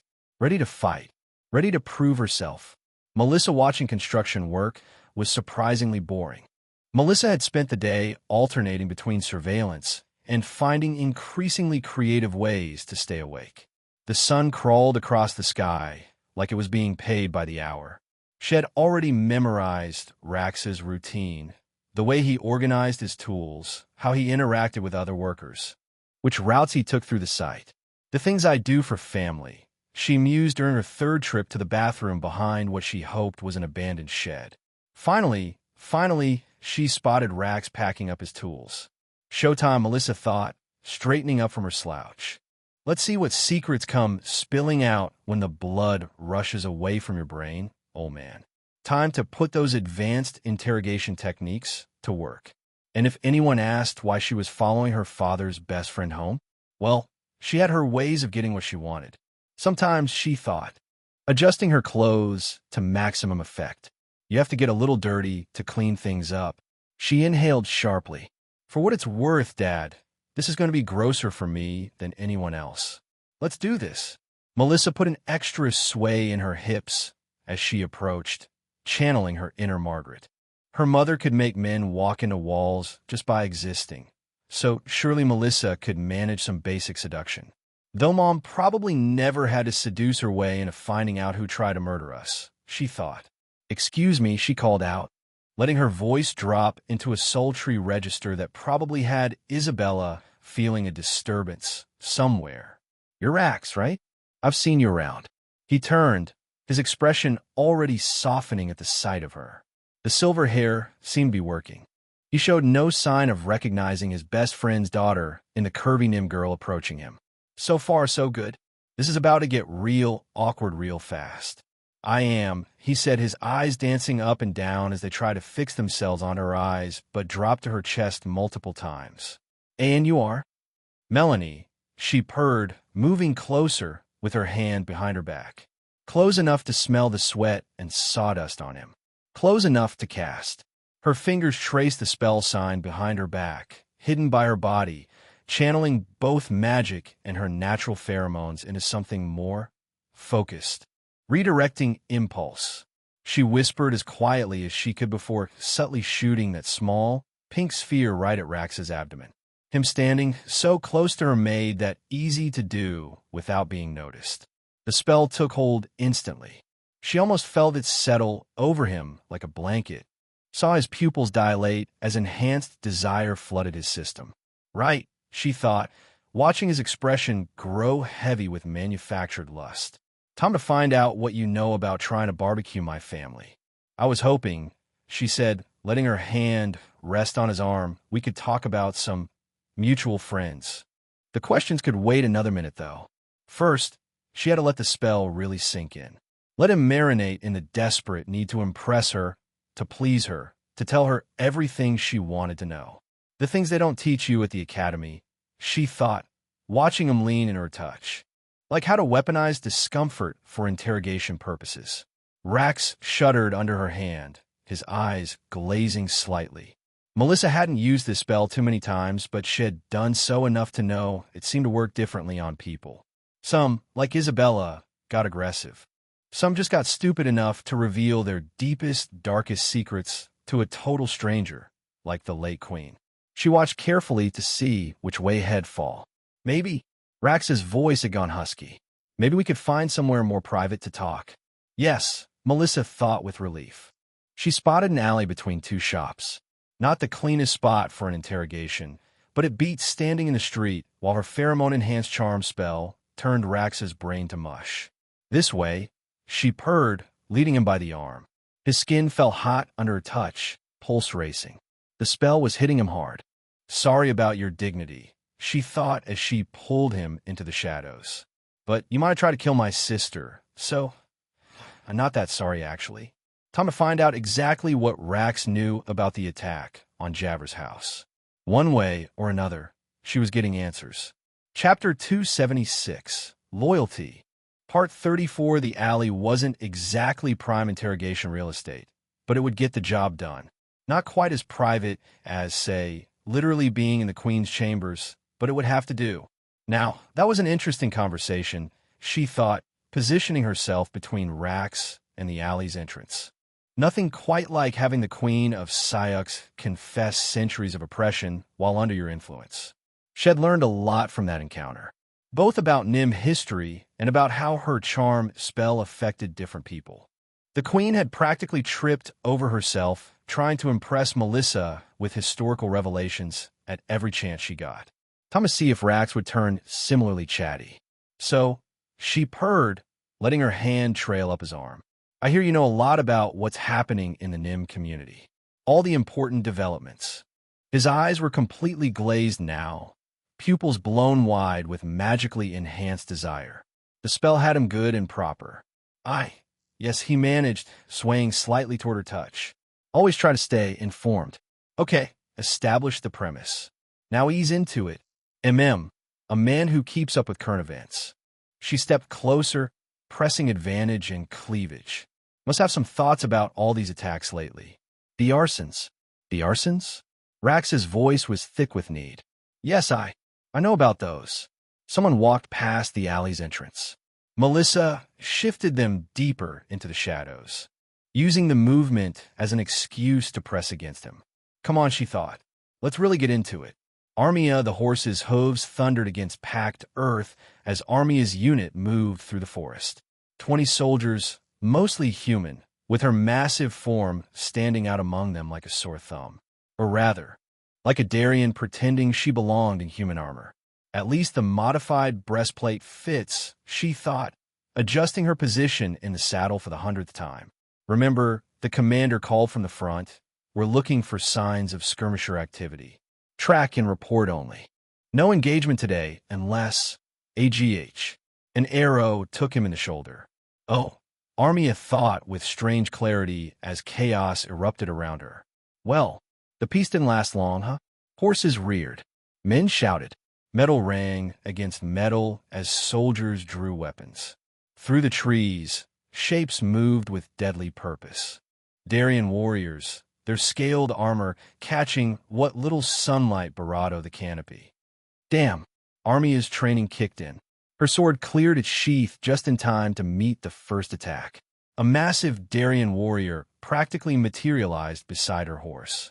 He was almost a foot taller than Armia, his blade descending in an arc that would have split her in half if she hadn't blocked it.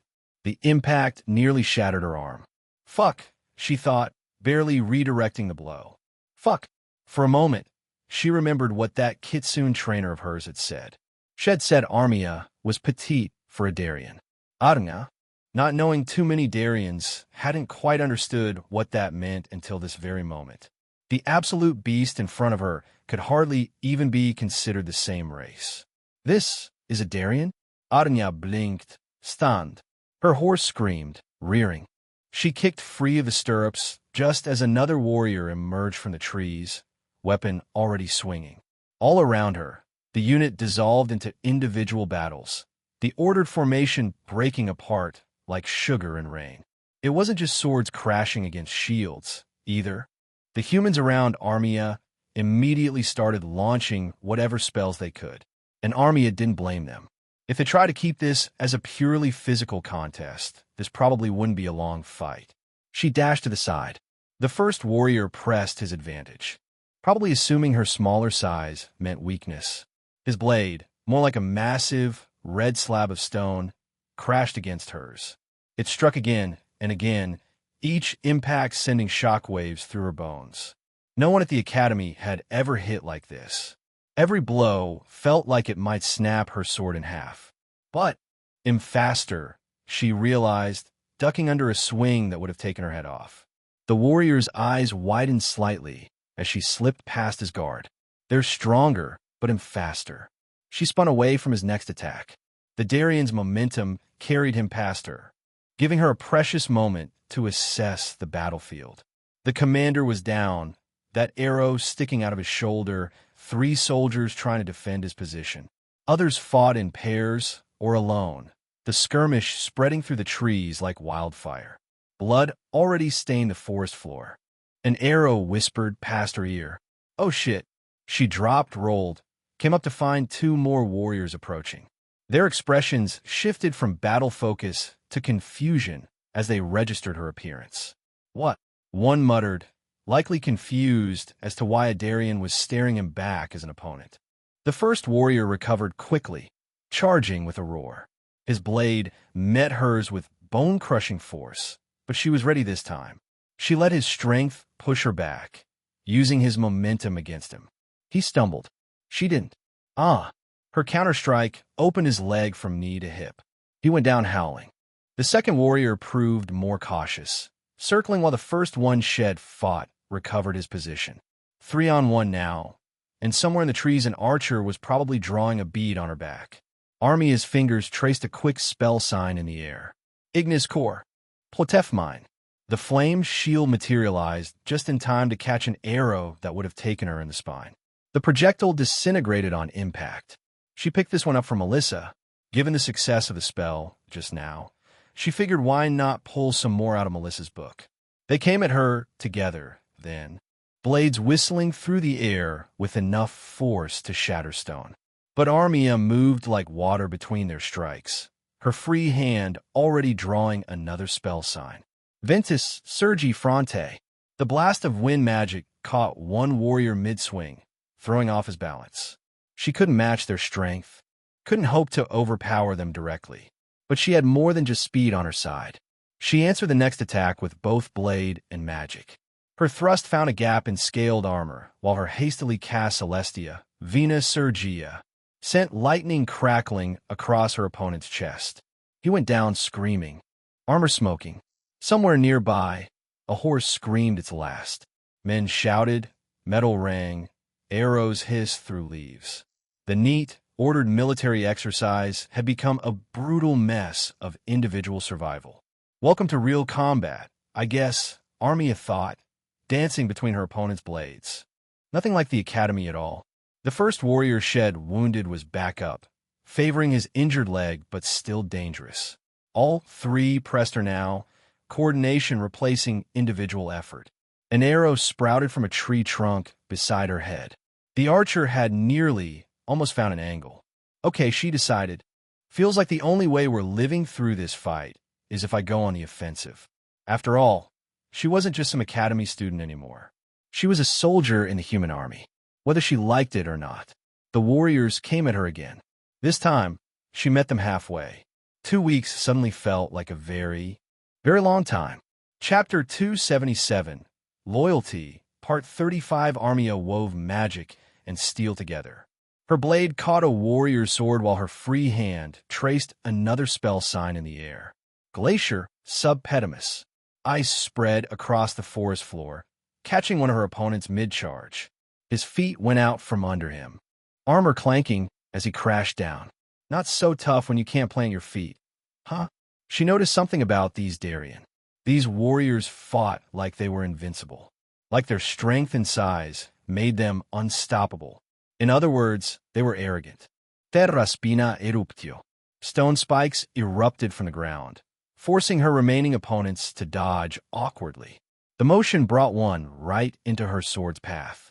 She opened his arm from elbow to wrist, earning a roar of pain and rage. Around her, the rest of the unit was barely holding their own. A lot of these human recruits weren't prepared for Darien strength, for the sheer brutality of warriors who could crush stone with their bare hands. Good thing I'm here, huh? Tempestas fulgur catena. Lightning arced between three warriors advancing on a group of overwhelmed soldiers. They went down twitching, armor smoking. For a moment, there was a pause. A couple of humans stood by Armia. The Darians up ahead snarled and growled. Then, a horn sounded somewhere in the trees. The Darians hesitated, glancing toward the noise. The warriors began withdrawing. Well, thank the gods, Armia thought. I was running out of clever ways to not die. She kept her sword up until the last scaled form disappeared into the forest. Only then did she let herself feel the burning in her muscles, the trembling in her bones from blocking those massive strikes. They hit really hard. Well, the commander managed from where two soldiers were helping him stand. Blood stained his shoulder where the arrow had struck, but he was grinning. That was exciting. That's one word for it, Armia thought, finally lowering her blade. Her arms felt like overcooked noodles. Good work, everyone, he continued, wincing as someone examined his wound. Especially you, Duskscale. Nice spell work.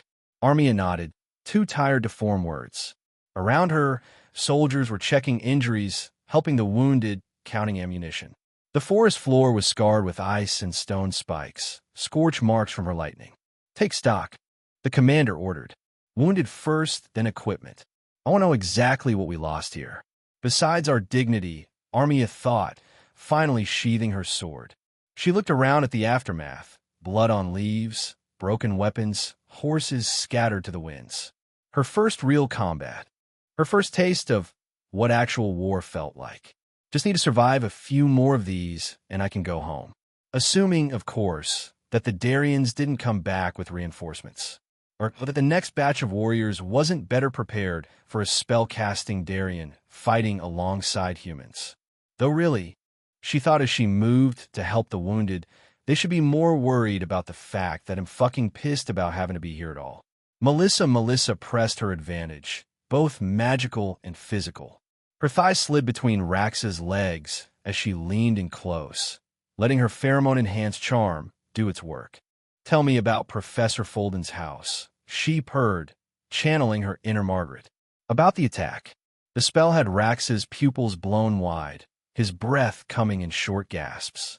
Each point of contact between them seemed to intensify the effect, making him more desperate to please her, to prove himself worthy. The manner? His voice was thick with magically induced desire. I didn't order that. Bullshit, Melissa thought, but kept her expression interested, inviting. She pressed her thigh up slightly, drawing a strangled sound from his throat. No, she traced a finger down his chest. You swear you didn't have anything to do with the attack? I didn't, Rax replied confidently. Horny as hell, but confident. Melissa was stunned. Wait, what? She thought, looking into those lust-drunk pupils. That had not been what she had been expecting to hear. And, given that this same spell had uncovered centuries' worth of secrets from Queen Melara, Melissa wasn't buying the idea that the spell was just ineffective or something. She couldn't do anything but take Rax at his word. But she could also ask, but you know who did? Not exactly. He swallowed hard. I might have mentioned something to someone. Ah, there we go. Tell me. She breathed against his ear, even as her mind raced. This wasn't the confession she had expected, but it was something. Was drinking with Koros, Rax managed. His hands had found her hips, grip almost painful with restraint.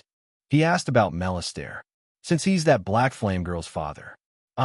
I might have mentioned where he lived. Melissa's heart skipped. So, he did do it? Vera swore he hadn't. And with my pheromones on her, I doubt she lied. Or, was she not aware that Koros did it? Did he keep the attack hidden from her? Swore that he had nothing to do with it when he did? She'd have to keep asking questions. And I might have told him everything. The words tumbled out now, pushed by charm and lust and the need to confess. How Melistaire lives with a human mage. How his whole family stays there. Didn't think head. So, this is the truth. If Melissa could trust her spell to drag out the truth, and she felt she could, then Rax was really not the mastermind. Not even really involved. Just a drunk friend running his mouth to the wrong person at the wrong time. Really? He had nothing to do with it? Can you? She kept her voice sultry even as her mind processed this new information. Can you remember why you may have told him? If you did, was probably proud. Rax's voice cracked slightly. Proud my friend. My friend was doing so well. Living in a noble's house. Wanted to brag about. He trailed off as Melissa shifted against him. The movement purely automatic as she thought through implications. So, Dad's best friend didn't try to murder us, she realized. He just accidentally painted a target on our backs by bragging about our success. Somehow, that felt both better and worse than what Shed suspected. She could see it now. Rax, drunk and proud, telling his drinking buddy about his successful friend. Not realizing he was giving targeting information to someone who'd use it to hurt that same friend. Well, fuck. Chapter 278, Loyalty, Part 36. Melistaire's muscles ached as he packed up his tools. 9 hours of trying to focus on construction while wondering if his best friend was a would-be murderer had left him exhausted in ways that had nothing to do with physical labor. Psst, Dad. He nearly dropped his hammer at Melissa's voice from a nearby alley. His daughter's silver-dyed hair caught the evening light as she waved him over. Have you been waiting here all day? He asked, glancing around to make sure no one was paying attention to the Nim girl flagging down a construction worker from an alley. That would be difficult to explain. Of course not. Melissa grinned, reaching into a bag at her feet. I've been very busy doing very important investigation things. Also, I got us these. She produced 2 street vendor mystery meat pies, still steaming. The kind that probably contained more mystery than meat, but smelled amazing after a long day's work. Well, thank you. Melistaire took one. Come on, Melissa said, already heading deeper into the alley network. I found out some things. We should probably discuss them somewhere less public. Should I be worried about, how far your investigation went? Melistaire asked, following his daughter through Sayek's back streets. He tried not to think about the various ways she might have gotten information. Not at all. It was all very pure and very innocent. Melissa took a bite of her pie, managing somehow to make even that look suspicious. And you don't believe me? Nope. But whatever. I don't want to know, he decided. Just tell me what you found out. Oh, you'll definitely want to know this, Melissa said, leading them toward what looked like an abandoned courtyard. Though you might want to sit down first. 9 years of friendship, Melistaire thought as they found seats on some old crates. And now I'm about to find out if it meant anything at all. He looked at his daughter. Whatever Shed discovered, whatever Shed had to do to find it out, Shed done it to protect their family. All right, he said, settling in with his questionable meat pie. Tell me everything. Melissa took another bite, clearly thinking about how to start. This, Melistaire thought with grim humor, is either going to make me feel much better or much worse about everything. Knowing his luck, maybe both. Melissa took another bite of her pie, chewed thoughtfully, then looked her father dead in the eye. Rax didn't order the attack. Melistaire's pie stopped halfway to his mouth. What? He didn't order it, Melissa repeated. But he did something arguably just as stupid. Thus, she began to explain about the drinking, about Rax bragging to the wrong person at the wrong time, about accidentally painting a target on their backs through sheer carelessness. He was drunk, she said, watching her father's face carefully. Proud of his friend had done so well for himself. Living in a noble's house, friendship with the former court sorceress. He told this guy called Koros everything. Koros? Melistaire's voice was quiet. Dangerous. Someone I'm aware of, Melissa explained. Not someone I've really spoken to, though. Apparently, he got real interested in where exactly we lived. Melissa took another bite of pie. The rest, as they say, is arson. Melistaire sat in silence for a long moment. The remains of his pie cooled forgotten in his hands. You're sure? He finally asked. About all of this? Dad, my methods got the actual late Queen of Syux to spill centuries of royal secrets during my interrogation. Melissa rolled her eyes. Trust me, Rax was telling the truth. I really didn't need to know that about the Queen. Hey, you asked about my methods. Melissa shrugged. Point is, I'm sure. He didn't try to kill us. He just fucked up. Spectacularly. I was ready to kill him, Melistaire said quietly. Had it all planned out. I know. Melissa reached over, squeezed his hand. But hey, at least now you don't have to figure out how to dispose of a body. Though I do have some suggestions if you're still interested. That startled a laugh out of him. Sometimes you worry me. Only sometimes? I must be losing my touch. They sat in companionable silence for a moment, finishing their questionable meat pies while the sun set over Syux rooftops. So, Melistaire finally said, Koros, where do I find him? No. Melissa shook her head, wiping pie crumbs from her mouth. That's my job. Absolutely not. I can't let you put yourself in danger like that. His daughter fixed him with a look that managed to be both amused and exasperated. Shed perfected that expression somewhere between accidentally blowing up half the Academy's East Wing and developing her first combat spells. Dad, she said slowly, like explaining something to a particularly dense child.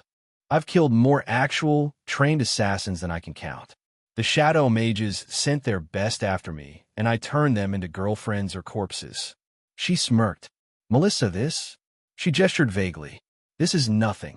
Some angry nim with a match doesn't exactly rank high on my list of people who've tried to murder me. Hell, he's not even in the top 20. That's not as comforting as she probably thinks it is, Melistaire thought. But she had a point. His daughter wasn't that confused child anymore, studying magic relentlessly in her room. She had grown into something else, something that apparently made ancient queens spill secrets and hardened assassins switch sides. So instead, Melistaire's mind shifted. So, Rax really didn't betray me? The thought hit him suddenly. At least, not intentionally. 9 years of friendship, 9 years of trust, all nearly destroyed because his friend got drunk and bragged to the wrong person. Somehow, that felt both better and worse than what had suspected. Melistaire stood up. Well, I guess that's it then. He extended a hand to Melissa. Come on, your mother's probably worried sick. All right, but really though, Dad, she added, let me deal with this. I know, Melistaire nodded. I know. Chapter 279, Loyalty, Part 37. Armia Knight had fallen by the time they made it back to camp. Armia's muscles screamed with every movement, a cascading effect of aches that resulted from blocking hits that could have shattered stone. Those Darians, Armia thought as she moved. I've never seen Darians that big. The healers were slowly making their way from one person to another. Armia realized then that when you're raised around nothing but sorcerers, you forget that magic isn't something every single person does, as she had. Sure, lots of people know 1 or 2 important spells they use in their day-to-day lives, but 1, not everyone has a lot of essence, and 2, casting spells is hard. An aspiring mage makes one misstep in the process, and they misfire. Not everyone is willing to commit to turning spell casting into an automatic process like she and her friends had. This was to say, it was sobering seeing how some of the soldiers had no option but wait for a healer to reach them. The commander's wound had been bandaged. 3 men were being treated for serious injuries. And, given that she could heal herself, all Armia felt was a growing desire to remain alive in the face of this ordeal. Armia sat on a fallen log near the campfire, methodically cleaning her blade. Around her, there was all sorts of activity. Those healers mending flesh, soldiers checking equipment, others setting up tents for the night. Her muscles ached from the day's fighting, but the familiar motions of weapon maintenance helped steady her hands. That was some impressive spell work out there. She looked up to find one of the female soldiers, Farah, standing on the other side of the fire. Even by human standards, the dark-skinned woman was tiny, barely coming up to Armia's chest, even when Armia was sitting. Thanks, Armia managed, suddenly very aware of how the soldier's leather armor hugged her curves in the firelight. What she lacked in height, she more than made up for in hips. Just academy training. Does academy training involve lightning chains? You prodigies must be getting up to some super exciting stuff. The soldier's smile widened as she walked around the fire to Armia's side. Or that thing with the ice. They teach you that. Very creative. Heat pooled in Armia's stomach. Outside of her curves, the woman wasn't particularly beautiful, battle-scarred, missing part of one ear, but something about the way she moved. The confidence in her stance. Down, girl. Armia thought firmly, focusing on her sword. You're here to fight, not to lust after anyone. Well, the soldier patted Armia's arm as she passed behind the log, heading toward the mess tent. Keep it up. We could use more mages like you out here. The casual touch sent electricity through Armia's body. What the actual fuck? She watched the soldier disappear into the mess tent, leaving Armia to contemplate her boda's absolutely inappropriate reaction to a simple compliment. The sword lay forgotten in her lap, oilcloth dangling from her fingers. Is this some strange form of withdrawal? She wondered, finally standing up from the log. Am I actually so used to constant sex that basic human interaction is getting me worked up? Then again, considering how often Isabella and Melissa had kept her busy lately. 2 weeks, she reminded herself, gathering her cleaning supplies and heading for her own tent at the edge of camp. Just 2 weeks of this. Though apparently, my libido didn't get the memo about the temporary celibacy. At least she had her letters to look forward to. Assuming Melissa's response didn't spontaneously combust from sheer horniness before reaching her. Vera the bar felt like a tomb tonight. Vera lounged at her usual spot, counting the cracks in the ceiling for lack of anything better to do.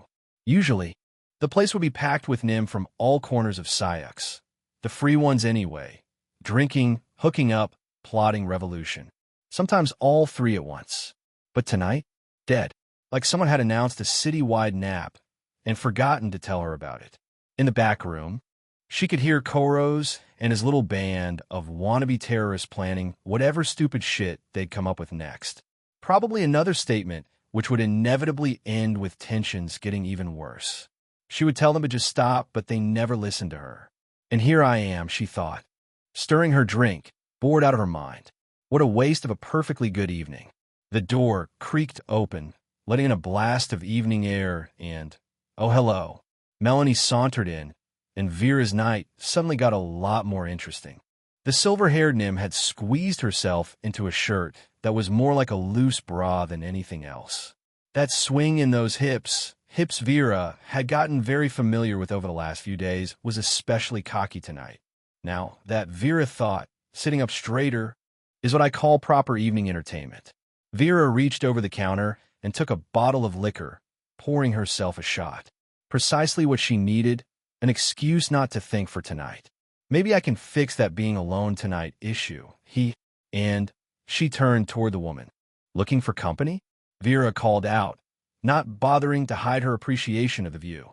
Behind her, Karas meeting droned on, but suddenly revolution seemed a lot less interesting than whatever Melanie had planned for the evening. Always, Melanie practically purred, sliding onto the stool. The movement drew Vera's eyes to all sorts of interesting places, especially from my favorite drinking partner. Well, damn, Vera thought, already pouring a second shot. She makes everything sound so inviting. Drinking partner? Vera let her hand find Melanie's thigh, enjoying how the muscle tensed under her touch. Is that all I am? Depends how generous you're feeling with that bottle. Gods, I like this girl. I like her a lot. Behind them, Karas' voice rose in that familiar way that meant he was about to suggest something monumentally stupid. But for once, Vera didn't care about whatever half-baked scheme her brother was cooking up. Not when Melanie was leaning in close, those silver-dyed strands brushing Vera's shoulder as she whispered. Sue, tell me about your day. Fuck the revolution, Vera decided, pulling Melanie closer. This is way more interesting. Chapter 280, Loyalty, Part 38. Melissa took another sip of whatever cheap liquor Vera had procured, letting the burn distract her from the absolute clusterfuck this evening was becoming. The door to the back room hung slightly open, fragments of conversation drifting out between Vera's increasingly handsy attempts at seduction. Info first, sex later, she reminded herself as Vera's fingers traced patterns on her thigh. You're here to investigate arson and murder, not get laid. Well, not yet. Can't wait forever. Kara's voice carried through the gap. Humans need to learn. Yeah, I bet you've got lots to teach us about burning people alive. You fuck. But, despite the simmering rage, she kept her expression interested, engaged, and focused entirely on Vera, even as she strained to hear more. The woman's hands were getting progressively more adventurous, clearly ready to repeat some of their previous encounters. You keep looking over there, Vera noted, following Melissa's gaze to the door. Not that interested in my company tonight. Shit. Just curious, Melissa shrugged, leaning into Vera's touch to sell the lie. You mentioned your brother has meetings here sometimes, right? Vera's hand slid higher. Vera looked away for a moment. It seemed she was hesitant for a second before she asked, "Want to meet him? He's always looking for new recruits, especially pretty ones. Oh, you have no idea how much I want to meet him." I don't know. Melissa bit her lip, playing hesitant. Your brother sounds kind of intense. He is. Vera's voice carried an edge now. And, well, don't get me wrong, I think all this revolutionary stuff is ridiculous. But if you want to maybe sit in on a meeting or two, I'm sure I could convince him. Through the door, Melissa caught another snippet. Next target will send a real message. Yeah, I bet it will. Right up until I send you a message about why try to kill my family was a really bad idea. Well, Melissa turned to face Vera fully, channeling her inner Margaret. If you really think head, let me. I do. Vera stood, reluctantly pulling Melissa up with her. Come on. Oh, honey, Melissa thought as she let herself be led toward the back room. You have no idea what I'm involved in. Vera pushed open the back room's door, her hand still lingering on Melissa's lower back. The touch felt possessive, protective even, like Vera was already regretting bringing her new lover into her brother's world of revolutionary bullshit. Ah, that's actually kind of sweet, Melissa thought. Shame him here to possibly murder him. The room stank of cheap tobacco and cheaper ale. 5 Nims sat around a scarred wooden table, all of them looking up as the door opened. Koros dominated the gathering, broader than the others, with that particular intensity in his eyes that screamed, I have great ideas about setting things on fire. There you are. Brother, Vera said, her voice carrying none of the warmth it had held at the bar. This is Melanie. She's interested in what we're doing here. Kara's eyes raked over Melissa, lingering on curves that definitely weren't hidden by her chosen outfit. His expression shifted from mild annoyance to interest. That's right, Melissa thought. Another stupid Nim girl ready to be radicalized. Is she now? Koros leaned back, gesturing to an empty chair. Well then, Melanie, tell us what brings you to our little gathering. Vera's hand tightened briefly on Melissa's back before falling away. A warning? A promise? Hard to tell. Time to find out exactly what you're planning next, Melissa thought, taking the offered seat. And then we'll see just how fireproof you really are. Well, she said, letting her voice carry just the right mix of anger and uncertainty, I heard you were planning to make some real changes around here. Vera watched her silver-haired mistake bat her eyes at Koros like head invented sex, which, given how thoroughly Melanie had demonstrated her knowledge of that particular subject over the last few days, seemed pretty fucking unlikely. It's just, Melanie's voice wavered perfectly. I've seen so much. Humans treating us like we're nothing, you know? And I was wondering if I could get involved at all, but... Oh, for fuck's sake, Vera thought, watching her brother lean forward with interest. 2 days ago, you were wrapped up in drama behind this bar. And now you're, what, ready to join the revolution? She couldn't watch this. Couldn't stand here while the girl she'd been fucking stupid looked at her idiot brother like he had all the answers in the world to everything. Getting more drinks, she announced to no one in particular, already heading for the door. Behind her, Melanie was saying something about making real change in that breathy voice that usually preceded someone's evening taking a very different turn. Fantastic, Vera thought, closing the door maybe a bit harder than necessary. My brother's about to recruit my new favorite casual hookup into his stupid crusade. She made her way back to the bar, where the elderly bartender was already pouring her usual. "What's wrong?" he asked, sliding the drink over. "Worried your new girl's gonna get swept away by revolutionary fervor? Fuck off, Tam. Hey, at least she's not the one who suggested attending the meeting." He shrugged. "You did that all on your own." "Yeah," Vera thought, downing her drink in one go. "Because I'm a fucking idiot who thought maybe if she got involved in Karas bullshit, she'd stick around longer." Yeah, she pretty much instantly regretted this choice. From a back room came the sound of Melanie's laughter. That same laugh that usually accompanied her usual mischievous antics. Now aimed at whatever stupid shit Koros was saying about human oppression. Well, Vera thought, gesturing for another drink, at least someone's having fun tonight. Though given how this evening was going, she was probably going to need a lot more alcohol to forget the sight of Melanie making those kinds of eyes at Koros. Chapter 281, Loyalty, Part 39. Melissa getting these terrorists interested in the cute Nim girl act had been embarrassingly easy. Melissa had barely needed to flutter her eyelashes before they were falling over themselves to tell her about their noble cause. If noble causes usually involve burning people alive, she thought, maintaining her expression of wide-eyed fascination. Given that, at least in her opinion, Melissa was no master seductress or something, it was probably her pheromones doing a lot of heavy lifting in this closed room. Whatever the case, it seemed this was going to be easier than she anticipated. So, Melanie, Koros leaned forward, his intensity almost palpable. "You're interested in joining?" "Yeah, that's right. Well, what can you bring to our organization?" "Well, I could bring your sorry ass to justice," she thought. "But let's start smaller." She hesitated, playing shy. "I could do a little magic." The room's atmosphere shifted instantly. "Show us," one of Karas' companions demanded. "Okay, think basic. Nothing fancy. Something a self-taught Nim might actually know." She wanted to make sure she did something rare enough to be notable, but common enough not to immediately scream hi in Melissa Black Flame in disguise. So, she raised her hand, carefully tracing a simple spell sign in the air. The kind first-year students learned before anything else. Illumina, Kari-Yai. A small orb of light materialized above her palm. Basic illumination magic. Practically a party trick compared to what she could really do. But their reactions. "Holy shit, you'd think ID just invented fire." "Impressive." Koros breathed, eyes fixed on the light. "Very impressive." "Self-taught?" "Had to be." Melissa let the light fade, ducking her head. "Not like humans would teach someone like me, right?" That earned appreciative nods from around the table. Nothing united Nim.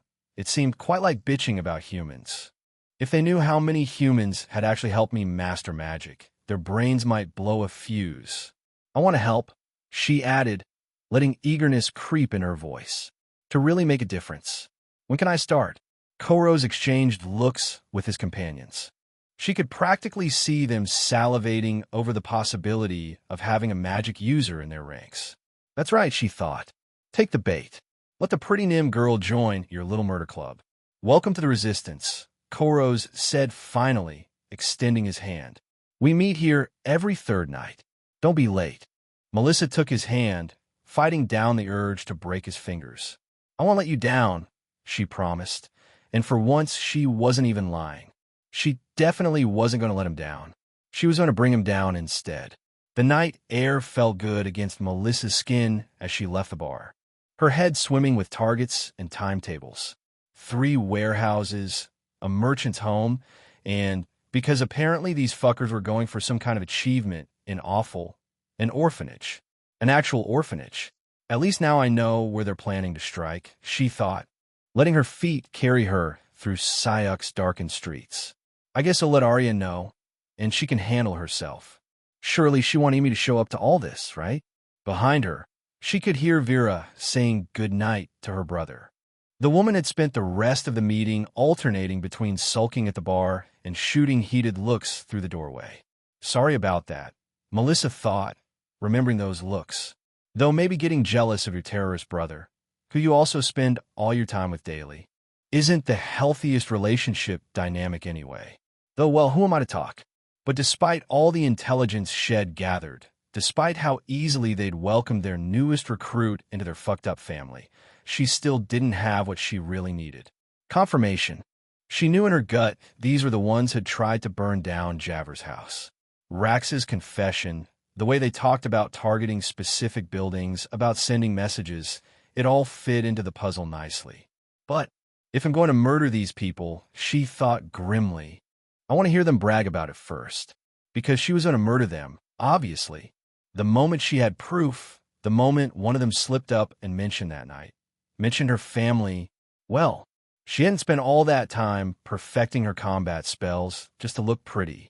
Though speaking of looking pretty, she mused, hearing Vera's footsteps hurrying to catch up, might as well maintain my cover thoroughly. After all, what better way to get someone to brag about their crimes than in the afterglow? Melanie, Vera called out. Wait up. Time to go be very thorough about my investigation, Melissa thought, turning with a smile. For Queen and Country. Obviously. So, Vera caught up to her, trying way too hard to sound casual. Will you be coming back tomorrow? Oh, honey, Melissa thought. Vera was speaking in a very particular tone. One that all but screamed, please don't trade me for my terrorist brother. She turned to face Vera, taking in the way the other woman was searching her eyes for answers. Guess this is something that's happened before. Of course I'm coming back tomorrow, Melissa said, stepping closer. Close enough to smell whatever cheap perfume Vera had thrown on before work.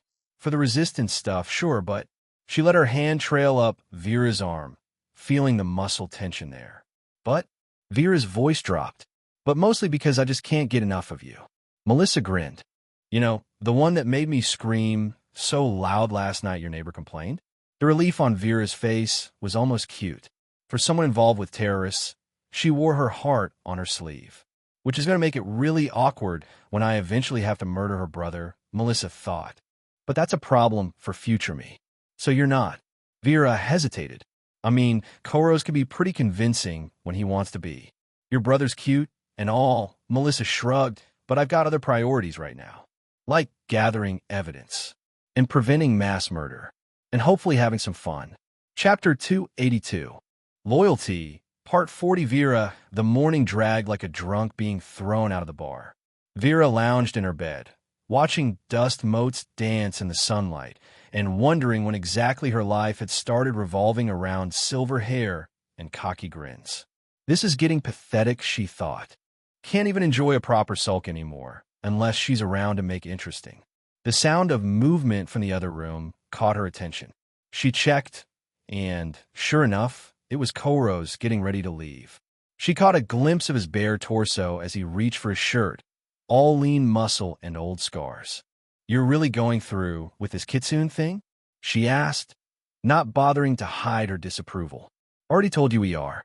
He pulled his shirt on, covering marks from fights she wished had never gotten into. Just scouting today.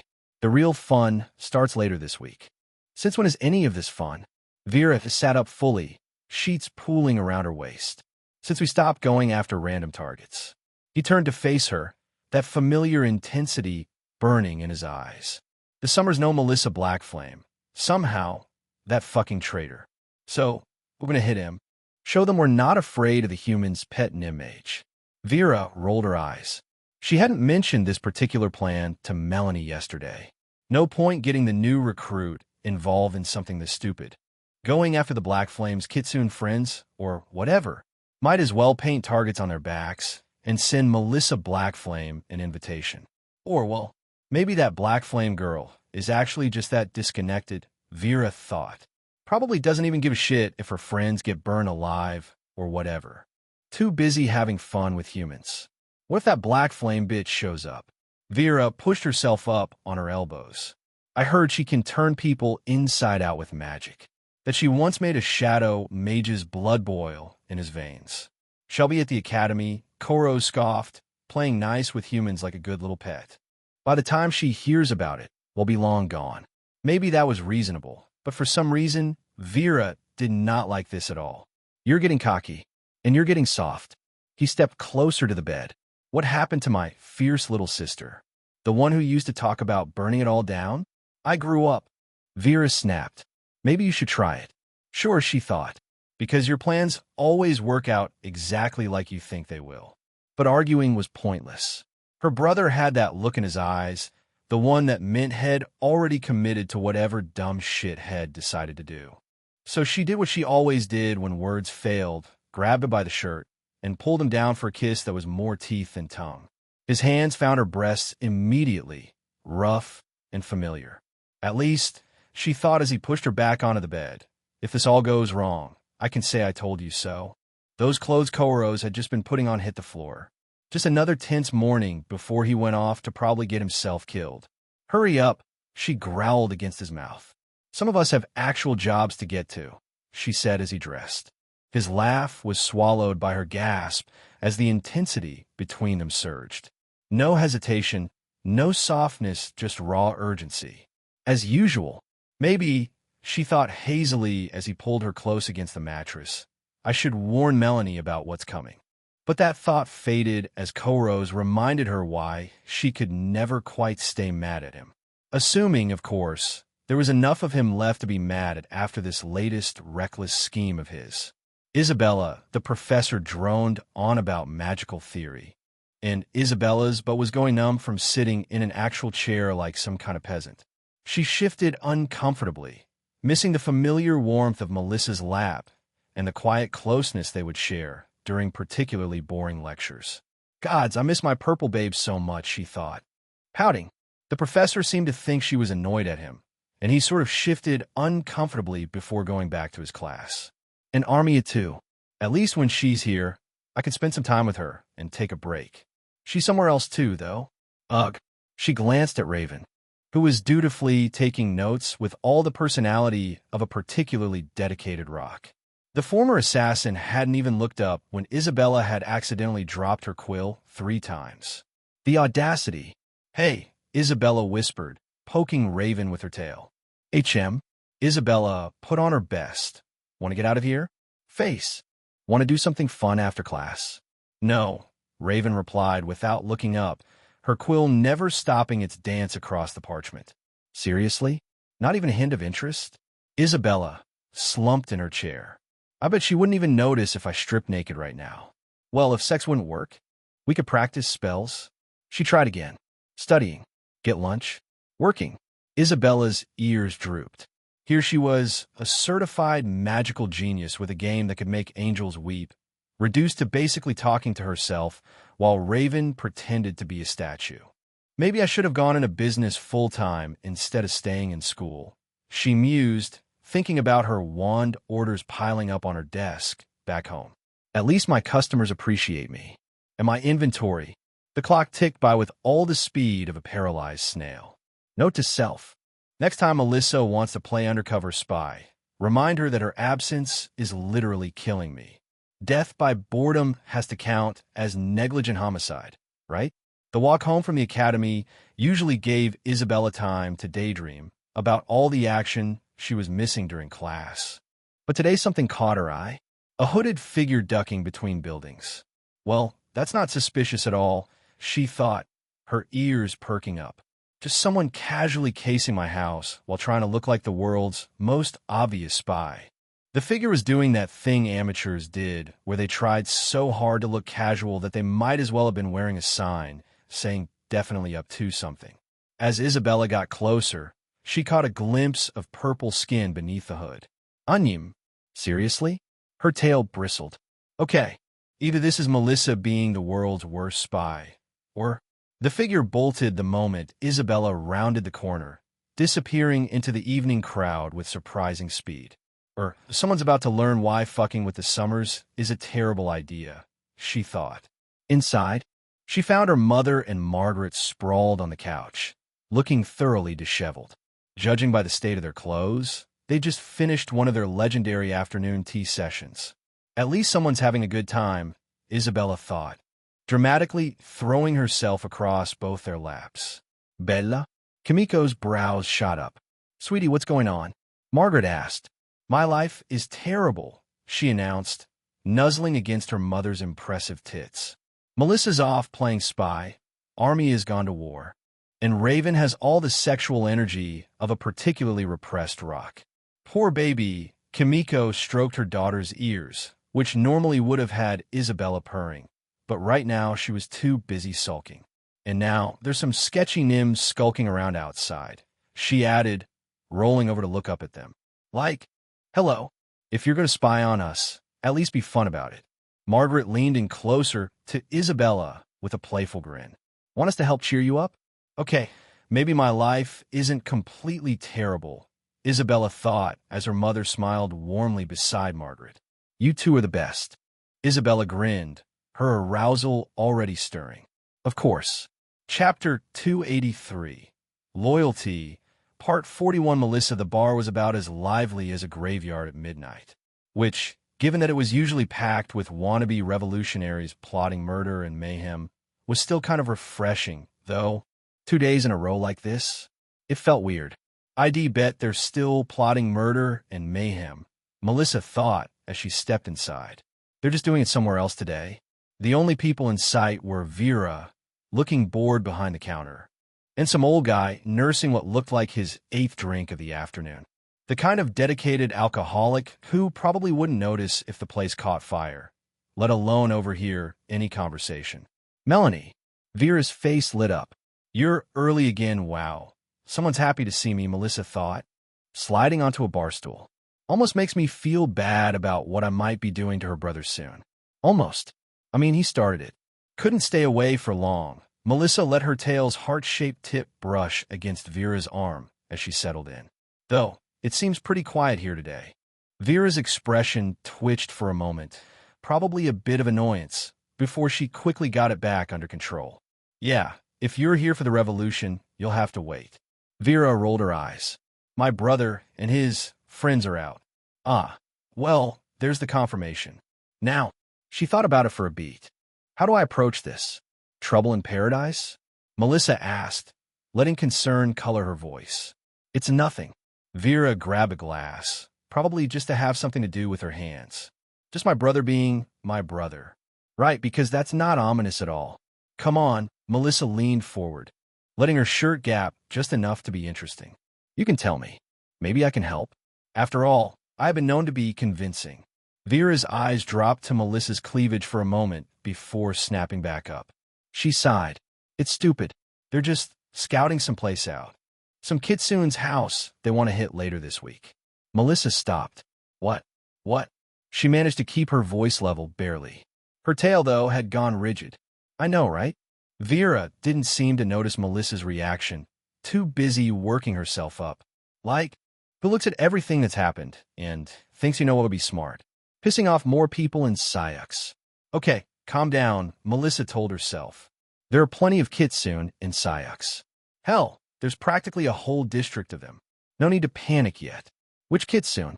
She asked, trying to sound merely curious rather than like she was about to vibrate out of her skin with anxiety.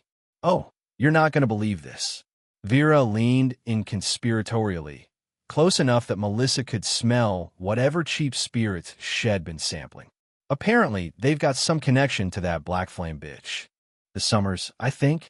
Melissa's heart dam near stopped. There. Melissa blinked. They're going to? The Summers? She repeated, amazed her voice wasn't shaking. Aren't they, like, important or something? Important enough that it would turn your brother into a pretzel if he goes anywhere near them. She thought, her magic itching under her skin. That's what I said.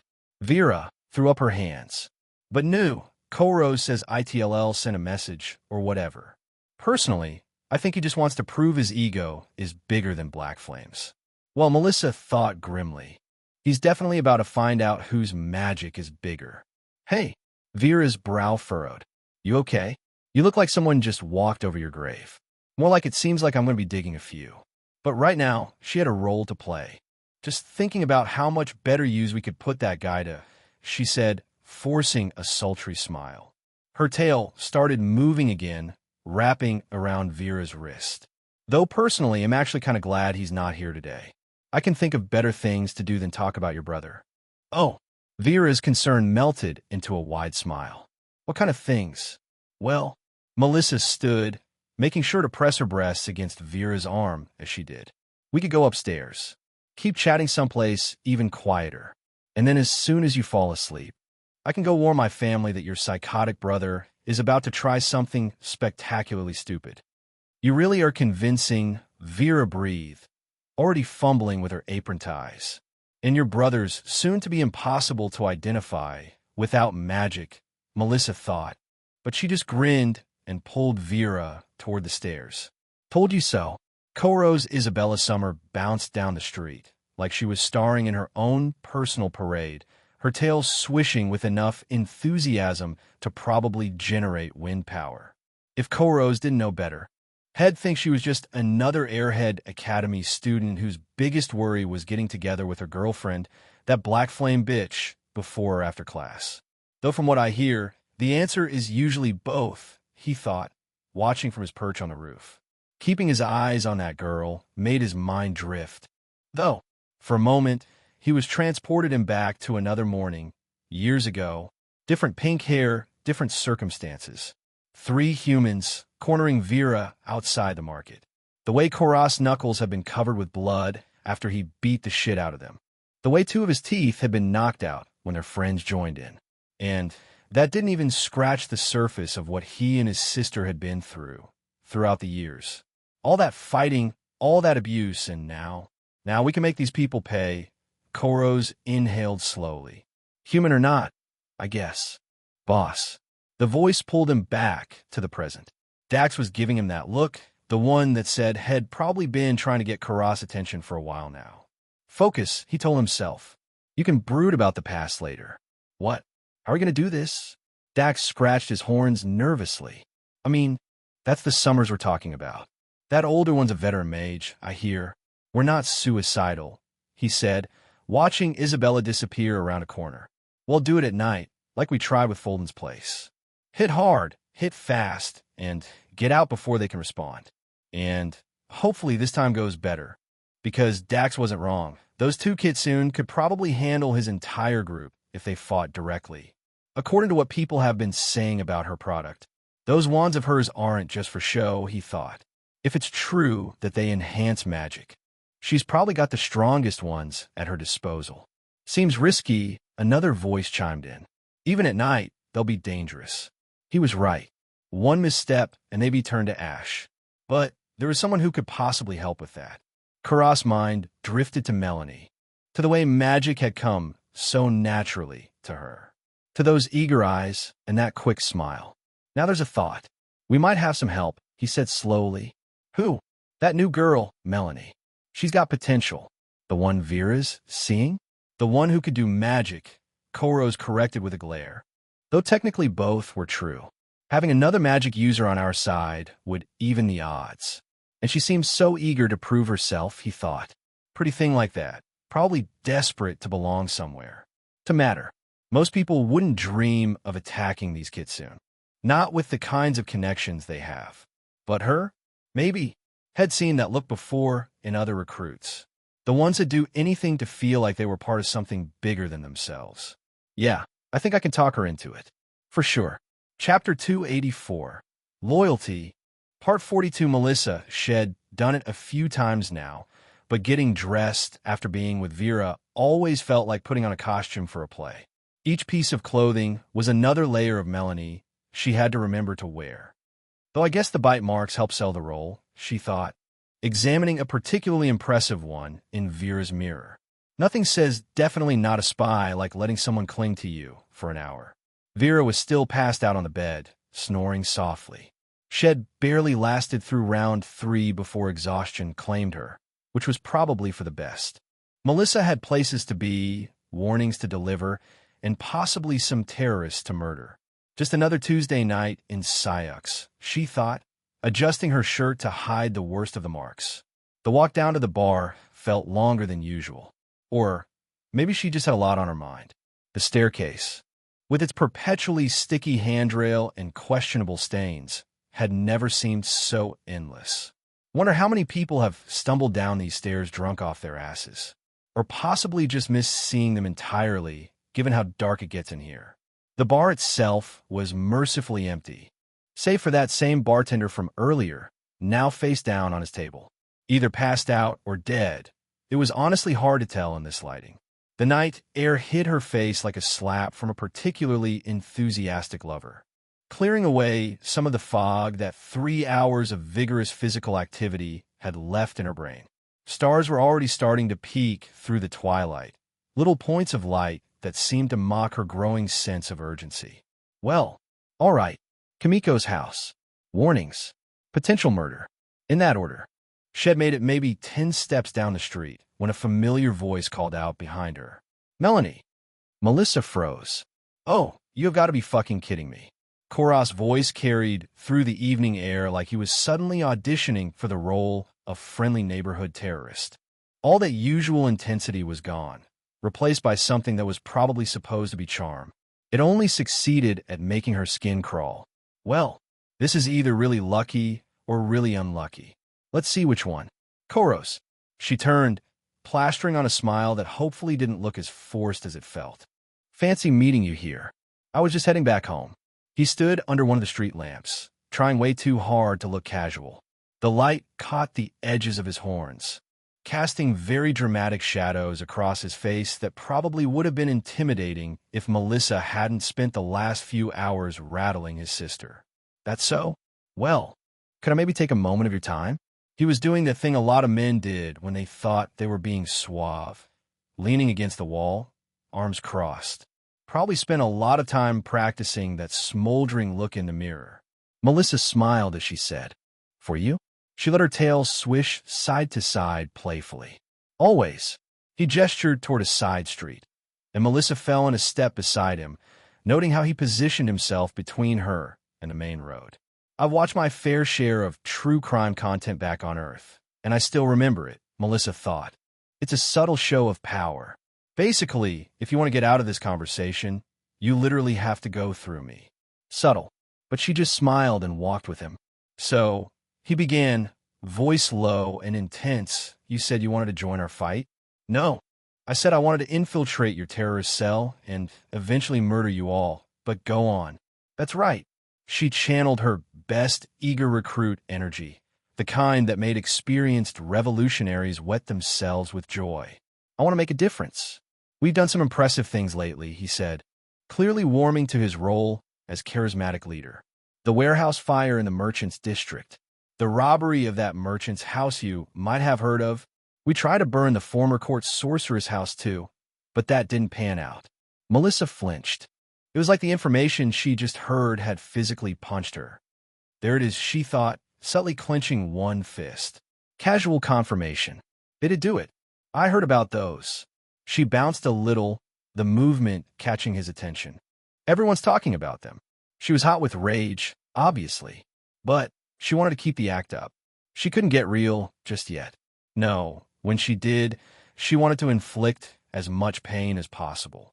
And this was not the time for that. His chest puffed up like a particularly proud pigeon. But our next target, this is going to be something really special.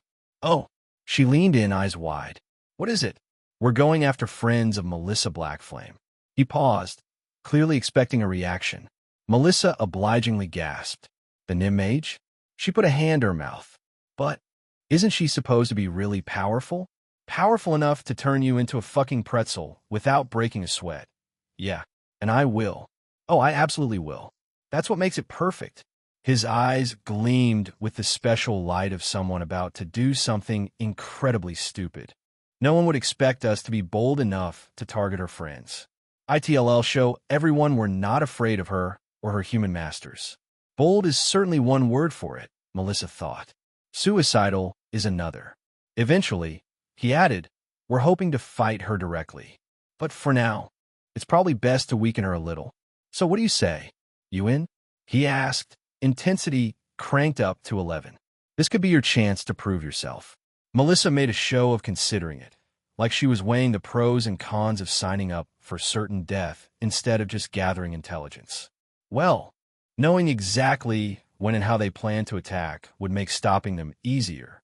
I'm in, she said firmly. Just tell me what you need me to do. His smile was probably meant to be reassuring. On him, it looked more like indigestion. We'll meet tomorrow night to plan. Same place, midnight. She watched him walk away, already mentally composing her warning to Kimiko and Isabella. Walking right into my trap, she thought, smiling. And the best part? You think it's your idea. Chapter 285, Loyalty, Part 43. Melissa. So she began addressing the assembled crowd before her. I've got good news and bad news. Looking back at her from within the Summer household were, naturally, Isabella and Kimiko, but also Margaret, Melistaire, a Hazel who looked very eepy and bored, and Raven, who came with Melissa to the house today. Did you find the people who tried to burn down Javer's house? Margaret asked from her spot on the floor, where she was braiding Hazel's hair. Yep, that's the good news. Melissa nodded. The bad news is they're planning to burn down this house next. Isabella's tail went completely rigid. Excuse me, what? Yeah, turns out they really don't like me. Melissa shrugged. Who knew?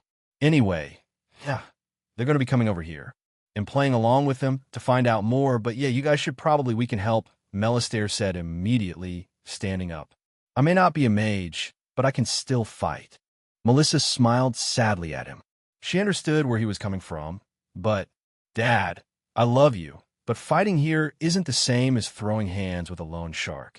Absolutely not, Melissa said firmly, shaking her head for some extra emphasis.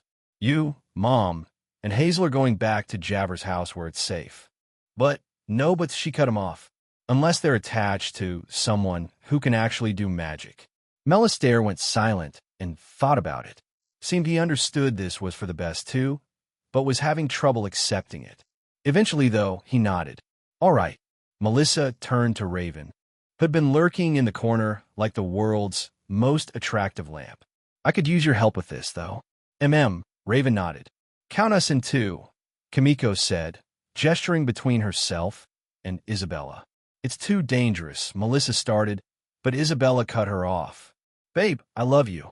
But if you think I'm letting you face these assholes alone, you're sorely mistaken. Besides, it's our house. We have to protect it. A moment of silence followed, broken only by Hazel asking if she could have ribbons in her hair. Fuck, Melissa thought. They're not going to let this go, are they? Fine, she sighed. You two can help. Yay. Isabella clapped her hands twice. So, Melissa turned toward Melistaire and Margaret. Guess you'll be moving again, huh? As long as Javer would have us come back. That is, Margaret replied. Please, Melissa rolled her eyes. She's probably been singing sad songs at her garden without you there. Margaret blushed. That so? Hee hee. Well, Melissa thought, there it is. Now I can focus on the murdering to come. And there sure is going to be a lot of that, isn't there? Armia's back hit the tent wall as Farah leaned in close to her. The smaller woman moving rhythmically against Armia in the confined space, their heavy breathing and occasional moans filling the air. Right there, Farah gasped, pressing closer. The intensity between them continued to build, their bodies moving in sync as they lost themselves in the moment. Gods, I'm going to miss you when you leave. A week, Armia thought hazily, her hands resting on Farah's hips, knowing Farah liked the closeness. Has it really been a week already? It had. 7 days of endless drills, strategy meetings, the occasional skirmish, and increasingly creative ways to sneak off together. Sometimes not even that quick. Like that time, they'd spent 3 hours checking the perimeter, which really meant Armia and Farah found every convenient resting spot they could in the surrounding forest. Yeah, the past week had been a blur of violence and intimacy, sometimes bleeding into each other. During the day, they'd fight those massive Darians, those brutes who made even Armia look small.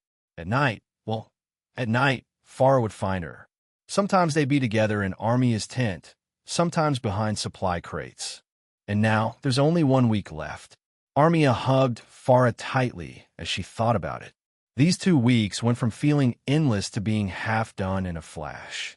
Hey, Farah's voice snapped her back to the present. The tomboyish soldier was grinning down at her, sweat making her dark skin glisten in the dim light. Less talking, more moving. We've got 5 minutes before morning formation. All right, right?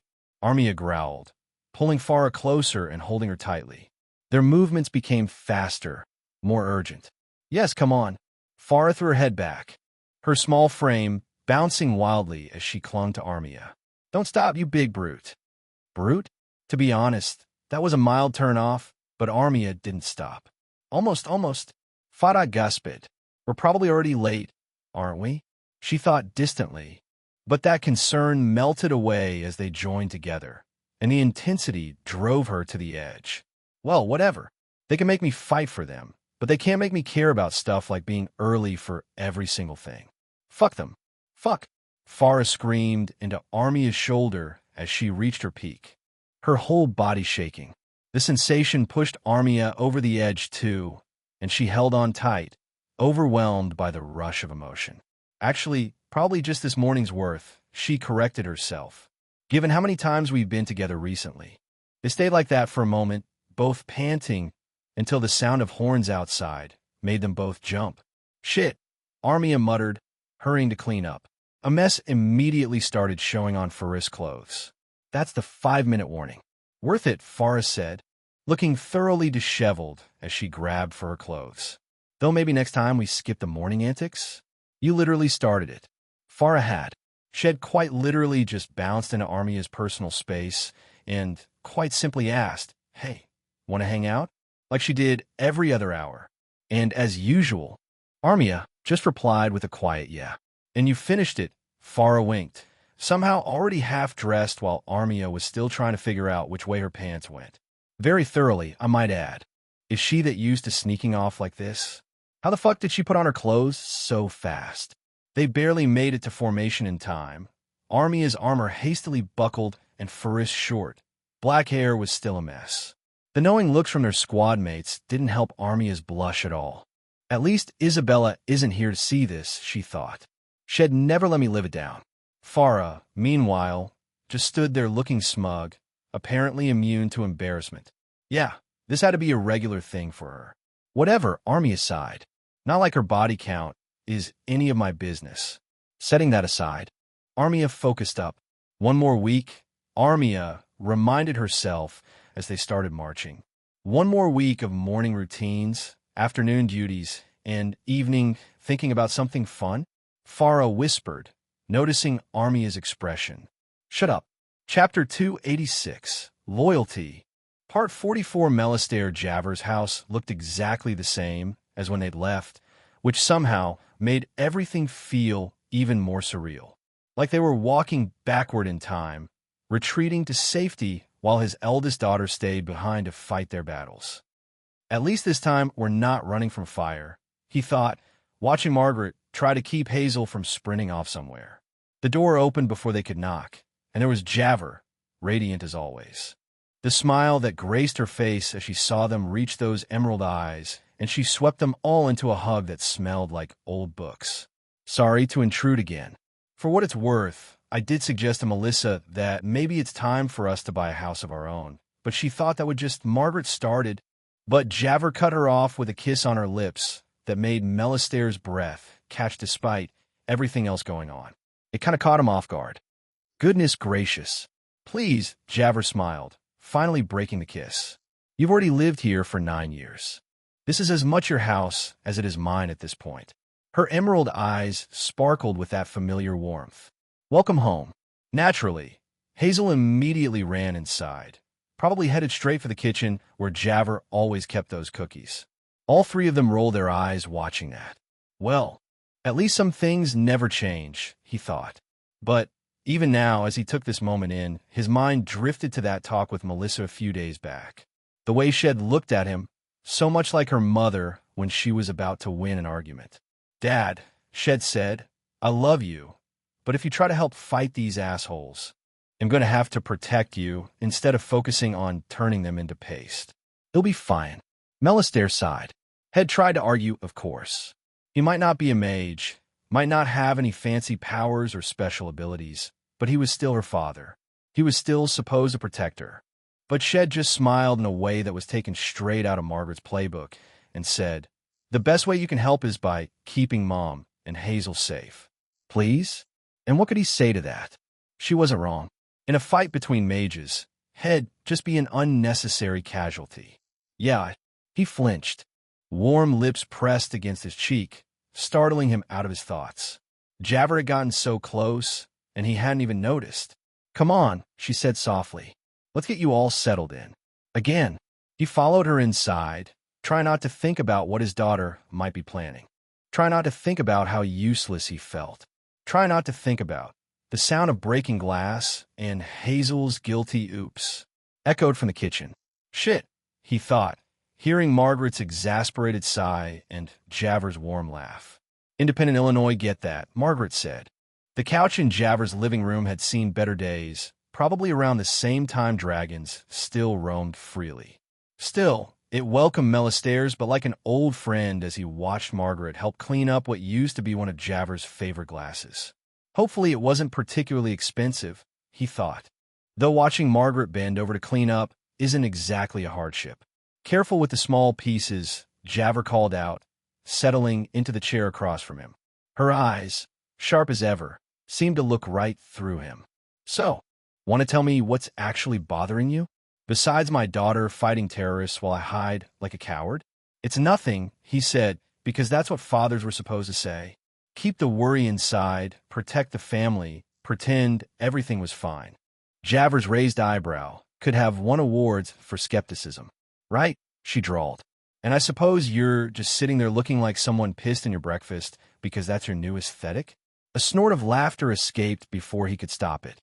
Trust Javer to cut right through his brooding with all the subtlety of a horny Darien in heat. It's just, he gestured vaguely, watching Margaret's ass sway as she worked. Melissa basically told me I was useless. She didn't say that, Margaret called over her shoulder. No, but she meant it. He sighed, and she's right. In this city, where every other person can shoot flames out of their asses, what good is someone who doesn't know magic? So do something about it. It was like a second voice in his mind spoke those words. But that voice was right. This mattered. If Melistaire was going to do his job, right as Melissa's dad, as Hazel's dad, as Margaret's husband, he needed to be able to fight for them, both metaphorically and literally. So the words came out before Head really thought them through, but once they were there, hanging in the air, like one of Melissa's experimental spells gone wrong, they felt right. I want to learn magic. Margaret stopped cleaning. Javer's other eyebrow joined the first in its journey toward her hairline. You. Margaret turned fully. What? I want to learn magic, he repeated more firmly this time. I feel like I need to at this point. A slow smile spread across Javer's face, the kind that usually preceded either something wonderful or something terrifying. With her, it was often hard to tell the difference. Well, she practically purred, you just so happened to have the former court sorceress at your disposal. Her eyes glittered with amusement. Lucky you. Why do I suddenly feel like I've just volunteered for something incredibly stupid? Really? He looked between them. Just like that? Just like that, Javer confirmed, standing. Though I should warn you, my teaching methods can be rather hands-on. Margaret blushed hearing that. Well, he thought, swallowing. At least if I blow myself up, ITLL will be more interesting than sitting around feeling useless. Margaret, if Melistaire was going to start learning magic, Margaret figured she might as well get back to her own lessons. After all, what kind of wife would she be if she let her husband outstrip her in magical ability? Though watching him struggle with basic spells while I show off might be fun, she thought, her hips swaying as she walked down the familiar hallway to Jalen's room. Of course, the tutoring Margaret had received from Jalen ended up turning into Margaret finding increasingly creative ways to make the young girl blush. She couldn't help it, honestly, after she noticed that Jalen felt a certain type of way about her. Watching Jalen squirm quickly became one of her favorite hobbies. She raised her hand to knock, a dozen new ways to tease her favorite teacher already dancing through her mind, when she noticed the door was slightly ajar. Well, that's practically an invitation, she thought, pushing it open. Jay. She trailed off. The sight that greeted her made her pause. Jalen was slumped over her desk, fast asleep on what looked like a particularly dusty tome. Her usual perfect posture was nowhere to be seen, replaced by the kind of awkward sprawl that promised a stiff neck later. Margaret smiled warmly. Cute, Margaret thought. Taking it away, Jalen's mouth hung slightly open, a tiny bit of drool threatening to ruin whatever ancient knowledge Shed been studying. Moving quietly, a skill Shed perfected raising 2 daughters, Margaret grabbed a blanket from Jalen's bed and draped it over her shoulders. I suppose the teasing can wait, she decided, backing out of the room. Though I'm definitely going to mention the drool later. Chapter 287, Loyalty, Part 45. Melissa leaned back on her chair, watching Isabella make a confused, mildly irritated face. So let me get this straight, Isabella said, her ears twitching with agitation as she laid her head on Kimiko's lap. Your new NIM rebel buddies are planning to attack my house, and you want us to just sit here and wait for it to happen? I told you about what I saw already, Isabella continued. They were scouting out the house. We really can't go on the offensive? Melissa sighed. Kimiko, scratching one of Isabella's fox ears with her massive tits practically spilling out of her robe, snorted. I think Melissa's right to want to wait. Actually, what? Why? Isabella looked up at her. Because us, Kimiko gestured at all of them. Walking right into a NIM bar and turning it to ash along with everyone else there would probably not do much to rehabilitate Melissa's image in the eyes of her people, Bella. Ugh, Isabella groaned, turning face down, her voice now muffled by Kimiko's thick thighs. We really can't just blast them? This sucks. I didn't say that, Melissa replied. You're just going to have to wait to blast them until they come here. That's all. Raven, standing off to the side with her arms crossed, spoke up. Are you certain they won't find out who you actually are? How do we know they haven't figured you out already? To be honest, I've asked myself the same a few times. But, well, if they know I'm actually Melissa Blackflame, nothing they've done has shown that to me. I can't rule out the possibility that they're just playing along to put me in a shitty position, though. Gotta watch my back, even more from now on. Melissa leaned forward, her elbows on her knees.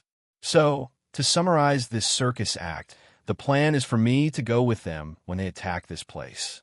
That way I can sabotage them from the inside and make sure nobody gets hurt. They walk up, you guys hit them from the front, I hit them from the back. Get me? Raven raised a brow. And if they decide not to bring you along, there's always a chance they get too excited and come here ahead of time, right? Oh shit, that's a good question. I'm pretty sure they're starting to view me as their secret weapon, so I doubt that'll happen, but if it does, then you guys need to be ready. Melissa looked over at Raven. I hate to ask, but would you be willing to stay here for a week? Just in case? Raven blinked. Melissa could see the gears turning in that stoic little head of hers for a moment. Then, with a shrug, she replied, sure. Isabella rolled her eyes. I suppose it would be nice to have her here for some extra firepower, but holy fuck, Raven. Could you please not be so boring? HM? Raven turned toward her with a genuinely confused expression. I mean, this entire last week I've been trying to get you to be intimate with me at least once, and you're always like, no, I need to jog, or no, I need to study. If you're going to be here with me and Mom, the rules are at least one, that kind of session per day, all right? Melissa looked to Raven for her response. Again, still genuinely confused, Raven just replied, you were trying to have sex with me? Melissa snorted. Melissa, this girl is going to kill me. Isabella exclaimed as Kimiko burst out laughing. Okay. Calm down, you horny freak, Melissa cackled. Look, you guys figure this shit out between yourselves. As for me, I need to get ready to go to the bar again. Raven, try not to make Isabella throw herself off a bridge from pure frustration, all right? Raven gave the tiniest hint of a smile. I guess, she said quietly. As Melissa headed for the door, she heard Isabella go. Seriously, though, how could you not tell I was flirting with you? I'm not used to such things. Ain't that the truth? As Melissa stepped out into the warm Syux night, her amusement slowly faded, replaced by a cold knot of worry in her gut. All right, Koros, you bastard, she thought, inhaling slowly and slipping into her Melanie act. Let's see what info you've got for me tonight. Vera leaned against the bar, watching the evening crowd filter in with half-lidded eyes. It was shaping up to be another busy night. The kind where the booze flowed like water and the energy was electric, the crowd buzzing louder than the music. Just how I like it, she thought with a smirk. Maybe tonight, hopefully, she had stopped thinking about that damn girl. The girl who it felt like had just walked into her life and sprinkled a bit of whatever the fuck onto it. As if summoned by her thoughts, the door swung open and Melanie sauntered in, wearing a skirt that showed off her supple thighs and a black top with long sleeves. Vera's smirk widened. Maybe she'd get lucky tonight, too. But before she could even throw out a flirty greeting, Karas' voice cut through everything. "Melanie, over here." Both Melanie and Vera looked over at him. "We're talking." That was, apparently, all he needed to say. Melanie glanced at Vera, a brief flicker of something in those red eyes, before she turned and made her way to the back room, where Koros and his goons were waiting. "Well, that sucks." With a sigh, she turned back to the bar and grabbed the day's newspaper, hoping for a distraction. But as she unfolded it, she realized it was last week's news. Or last month. Damn, had time really been moving that fast? In any case, the front page was still splashed with coverage of the attack on the Queen's Conference. The one shed given at Syx Academy, and the Nim girlhood helped stop it. Melissa Blackflame herself. As Koros would put it, the human's prized little pet. Vera squinted at the little sketch of the girl. It was a black and white sketch of her in a power pose, turning some indistinct Nim into dust. A nagging sense of familiarity tugged at the back of her mind. Suddenly, there was something about those eyes, that smirk. "Hey, they are gorgeous." Vera looked up, blinking, as a Nim couple sidled up to the bar. The guy was leering at her tits, while the girl was giving her a once-over that was only slightly more subtle. "Really?" Vera raised a brow, aiming her smirk at them. "The night's only just gotten started and you two are shit-faced?" But she set the newspaper aside. "Hey yourself. Handsome. What can I get you? Anything behind the counter? Or is what you want currently in front of the counter instead?" Both the boy and the girl blushed intensely. "Oh, come on. Don't step into the kitchen if you can't take the heat." They opted for what was behind the counter for now. As the couple started ordering, Vera let her mind drift back to Melissa Blackflame. There was something odd, something that didn't quite fit. But what? Whatever, she thought, shrugging mentally as she poured the drinks. Not like it's my problem. Chapter 288, Loyalty, Part 46. Melissa leaned back in her chair, the wood creaking under her weight as she surveyed the room. Geez, the back room smelled like stale beer and broken dreams, which seemed appropriate given the company.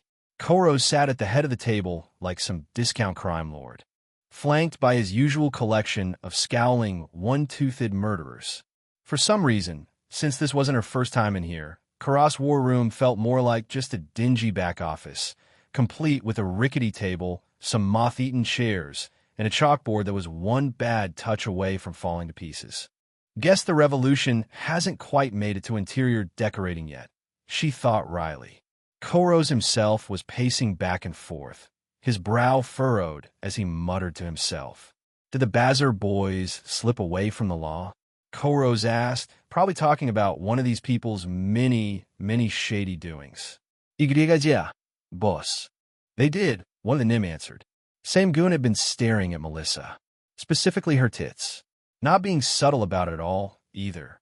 I mean, I know it's not in our nature to be subtle, to be fair, but, you could at least pretend to care about the meeting, Melissa thought, pretending not to notice. Good. Would have sucked to have to tell their pops they got snagged, Koros muttered. "Send them some suns in the morning. From me. For job well done. Independent Illinois do that, boss." He asked about multiple other random events Melissa had very little interest in. She had to actively keep herself from falling asleep. She was bored, honestly. She was here for one reason and one reason only. All this was just a side quest, as far as she was concerned. All I care about is the attack on Isabella's house right now, she thought, holding back a deep breath. This other shit is such a drag. She shifted in her seat, drawing Koros' attention. He paused mid-stride, his eyes narrowing as he looked her over. Like the other guy, he didn't do much to hide his lust. But to be honest, Melissa preferred the other dude's gaze. Being stared at this way by the guy who tried to burn Javer's house down damn near made Melissa break character. "How dare you look at my tits, you?" "No." She subtly inhaled, trying to calm herself down. "Don't look annoyed. A regular, doe-eyed, Straight Nim girl would be blushing right now. So she tried to act meek. Melanie, Korose leaned forward, finally taking his eyes off Melissa's titties. They were gleaming with the kind of intensity that probably worked better on girls who weren't actively plotting his downfall. We've been impressed with your enthusiasm. Melissa sat up straighter, schooling her features into an expression of eager anticipation. Thank you. She bounced slightly in her chair, channeling Isabella at her most excitable. I just want to help the cause however I can. I'm eager to get started. Karras' lips twitched, like he was suppressing a smile. Glad to hear it, because we've got a special mission for you. He shot his underling a look. We have a test in mind. Something for you to prove your loyalty. Ah, shit. This was something Melissa had been afraid to hear.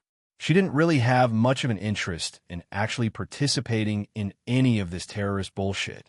Sure, Arya would probably appreciate her getting more information and whatever, but that was far beyond the scope of what Melissa had agreed to do. Besides, I kind of already know a lot, right? Sure, these guys aren't responsible for every single little thing that Nim have been doing lately, but they sure as shit are behind a good chunk of it, no? Karras' smile widened. It wasn't a nice expression. There's a merchant, he said, sliding a piece of paper across the table. Human. Lives in the nice part of town. Treats his Nim workers like shit. As opposed to you lot, who treat everyone like shit equally. How progressive. W, what do you want me to do? Melissa asked, though she had a pretty good idea already. Burn it down, Crooked Nose said bluntly. His warehouse. Tonight. With us. Shit. She probably should have seen this coming, in hindsight. What they were planning to do was very, very illegal, so the odds that they'd want to conduct some sort of test have been very high. A bit of an oversight on my part, honestly. Outside of her thoughts, however, Melissa let her eyes widen, trying to look as stunned as possible. And, yeah, given the fact that I was just a bit ago investigating an arson attempt, the irony is just chef's kiss perfect. But she hesitated, playing up the nervous energy. Won't people get hurt? That's the point. Another goon chimed in, grinning. Can't make an omelet without breaking a few eggs, right? Can't be terrorists without being complete fucking psychopaths, you mean? Think of it this way, Korose said, his voice dropping into what he probably thought was a reassuring tone. If you can't handle this, you definitely won't be able to handle going after Black Flame's people. And also, he continued, you're going to have to be ready to hear the screams when we go after those Kitsune. I want to harden your heart a little beforehand. Get me? Oh, you'd be surprised what I can handle, you piece of shit. After all, the number of Shadow Mage assassins Shed turned to ashes couldn't be counted on her hands. Okay, she said quietly. They'll do it. For the cause. That's my girl. Korose practically purred, running a hand over her hair. It took every ounce of Melissa's self-control not to reach across the table and rip his throat out. Your girl? In your dreams, buddy. Your sister's girl, maybe. Can you cast spells while drunk? I think so. Then go get yourself a drink or two. ITLL help with what you need to do later. Then come back and we'll head out. All right. I won't let you down, Melissa promised. Chapter 289, Loyalty, Part 47. Melissa, the streets of Syux always had a different feel at night. During the day, it was all busy merchants and chattering students. But right now, spirit crystals flickered atop lampposts, and the twin moons refused to show themselves through gray clouds. Truly the perfect ambience for murder. Well, this is a bit of a predicament, isn't it? She thought, trying to look appropriately nervous as she followed Korose through the shadows. She could see him sneaking looks at her every 10 steps or so. Okay, think, she told herself as they moved through the quiet streets. Obviously, I'm not going to help these assholes murder anyone. But what's the play here? Ahead of her, Crooked Nose was doing his best impression of a competent lookout, which mostly involved nearly tripping over his own feet every few steps. I could just blast them all right now, she mused, watching him stumble again. But Arya would probably scold me for that. Ack, she resisted the urge to groan, now that I know who tried to burn Jabber's house down. I guess the priority should actually be stopping these Nim terrorists in general, but they look so blastable right now. Ack, 2 more of Karras goons brought up the rear, probably making sure she didn't try to run. They weren't really being subtle about it either. Melissa could hear their heavy breathing right next to her ears. I guess I play along. For now anyway. The warehouse district loomed ahead. Even from here, Melissa could hear the sounds of people casually going about their work, not knowing people are about to try to burn them alive. Here, Koros whispered, stopping so suddenly that one of his rear goons almost walked into him. This is the one. Melissa looked up at their target. It was a warehouse. Big, spacious metal. A sign above the door, read Holloway's Fine Goods. Fine Goods? What? Was generic warehouse contents too spicy? Melanie. Koros turned to her, his eyes glinting in the darkness. You're up. Show us what you can do. Shit. She looked away for a moment. Okay, think fast, she told herself, her mind racing. Need to make this look good without actually killing anyone. How do I do that? Something came to mind. Not a solution, but something that would help. I need to get closer, Melissa said, trying to sound like someone who hadn't spent the last few years learning exactly how far her spells could reach. The magic, it works better up close. Karas' eyes narrowed slightly, but he nodded. His gaze swept the area, probably looking for guards or witnesses or anyone else who might object to a bit of casual terrorism. She watched as he scanned their surroundings. Soon he stopped. There, he pointed to a shadowy alcove between two buildings. That spot should give you a clear shot at the loading bay. All the wooden crates should go up like kindling. Unfortunately, yeah. But, Melissa nodded, moving carefully toward the indicated position. Each step felt like it was bringing her closer to either blowing her cover or killing some innocent people. The alcove smelled like piss and poor life choices, which felt appropriate given her current situation. As she positioned herself, she could hear movement from inside the warehouse. People working late, completely unaware that a bunch of murderous assholes were about to try to cook them. Okay, think. What would Isabella do? No. She'd just try to charm her way out of this situation. What would Raven do? No, she'd just kill them. What would Armia do? No. She wouldn't have even kept up her cover till this point. Shit. The Oval would sew, and so Doom Method brought no answers. But then she spotted something that made her want to kiss whatever idiot had designed this place. A pile of empty barrels next to the loading bay. Is that some sort of oil? Her plan came together in her mind immediately. There was a chance this would work, but at the same time, it could end up working a little too well. Ready when you are, Melanie, Koros called softly from the shadows. She could practically hear him salivating at the thought of the carnage to come. It's all I've got. Hope you guys can run fast. Melissa raised her hands, making a show of gathering her power. The spell sign for this spell was simple. Even a self-taught Nim could probably figure it out. And yet, Koros and his crew seemed surprised. Time to give these poor saps a lesson in basic safety protocols. Infernum, propara, frant. She whispered, letting flame dance on her hand. Okay, simple plan, she thought as the familiar warmth of magic coursed through her.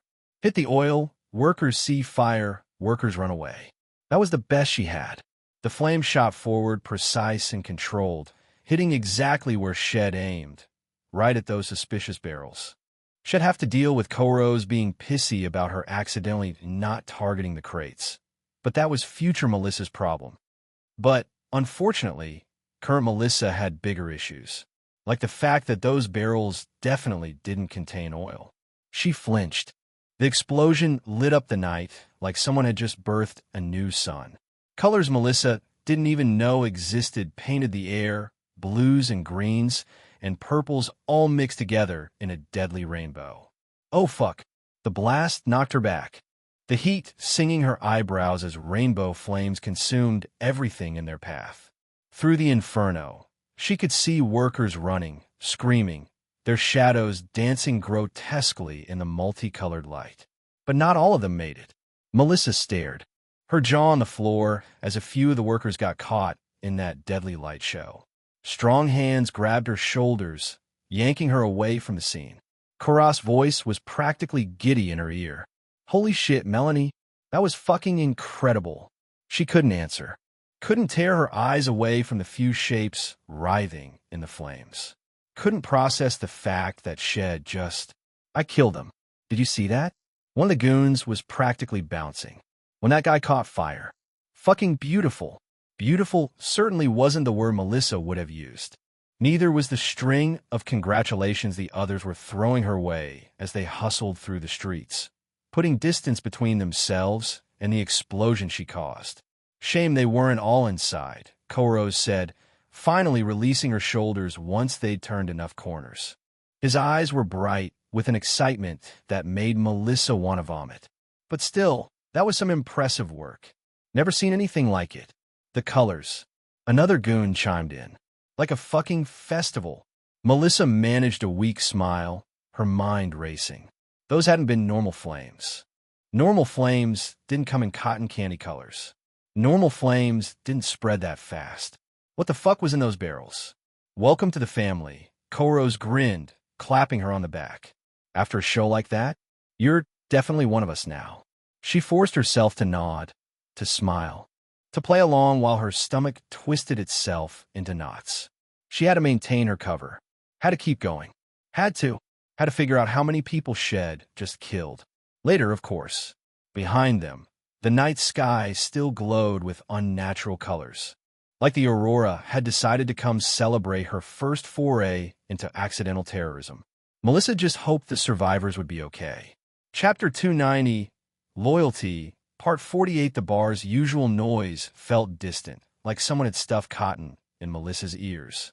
Or maybe that was just the sound of her conscience screaming.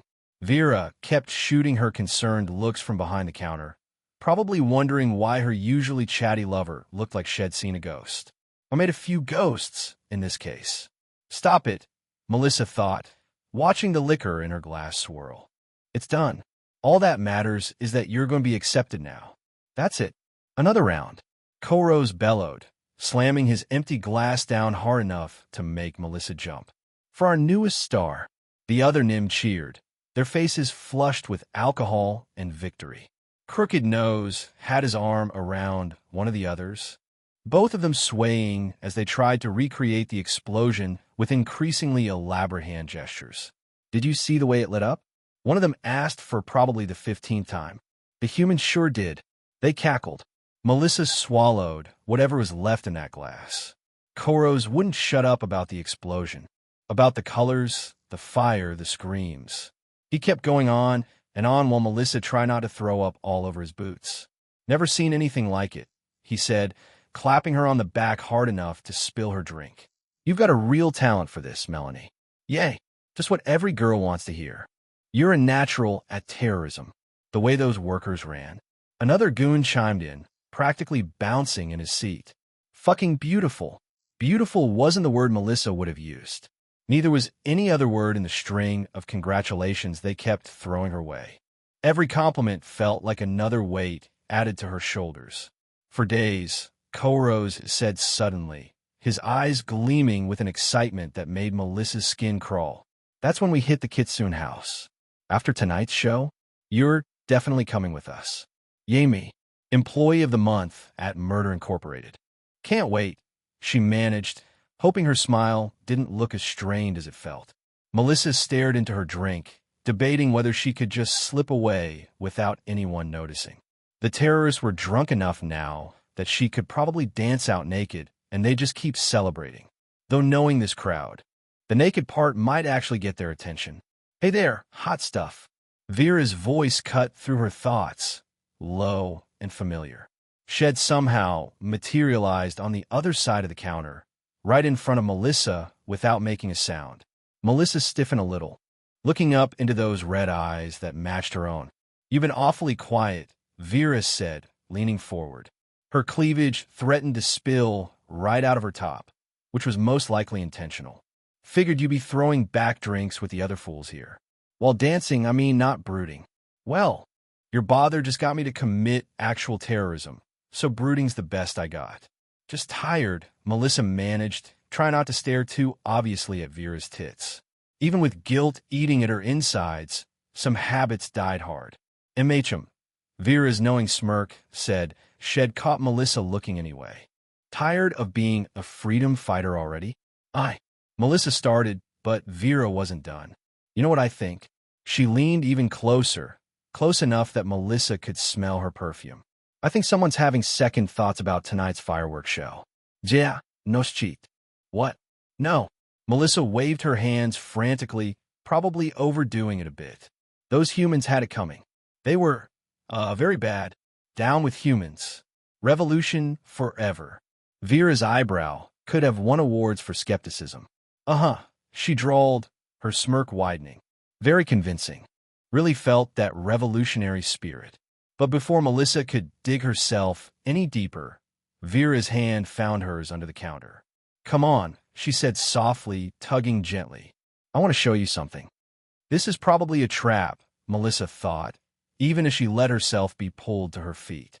But then again, die might be less awkward than whatever revolutionary slogans I was about to come up with.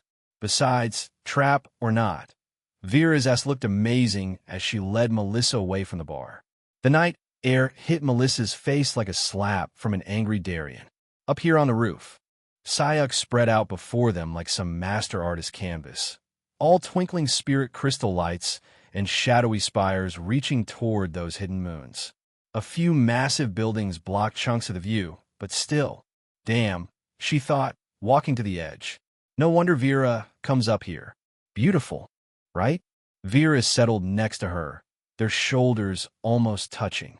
Sometimes I just come up here to think. Watch the city living its life while I try to figure out my own shit. Something in her voice made Melissa turn to look at her. The usual playful spark in those red eyes had dimmed, replaced by something more tired, and probably not a very good Nim. Vera said quietly, staring out at the city. But all this killing, this violence, I feel like it's going to come back on us. Maybe not today, maybe not tomorrow, but she sighed. I just hope Koros realizes that before it's too late. Oh, the fucking irony. Melissa's chest felt tight. Here she was literally planning how to take these terrorists down, and Vera was worried about her brother getting hurt. Which he absolutely will be. By me. Specifically. What about? Melissa hesitated, choosing her words carefully. What about those Kitsune? The ones Koros wants to hit? Vera groaned, running a hand through her hair. You mean Melissa Blackflame's friends? She shook her head. I keep telling him. I doubt they're just weak merchants. They're not, Melissa replied. I read up on some stuff they did in the papers. Looks like they're almost as strong as she is. Thank you. I'm now even more worried. She rolled her eyes. Melissa pressed. Have you tried to get him to stop? Melissa asked, her voice barely above a whisper. Not just the Kitsune thing, but all of it. The laugh that escaped Vera was bitter enough to make Wine jealous. Every fucking day, she said. But you've seen how he gets. Once he's got an idea in his head. She trailed off, gesturing vaguely at the city below. Melissa took a deep breath, feeling the weight of what she was about to say. I really think you should try harder. For yourself, to be honest, she added silently. Just try harder, is that it? Why didn't I think of that? And no, I just mean, Melissa chuckled awkwardly. This is a big deal, you know? Tackling those Kitsune. It's worth a shot. I mean, telling him not to fight them. I mean, not fighting them. Vera turned to look at her fully then, clearly amused.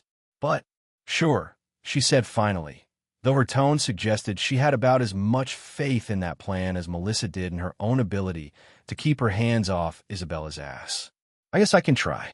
Melissa exhaled softly. Well, she thought. Looking back out at the city shed sworn to protect, I guess that settles it. Melissa liked Vera. She liked Vera a lot.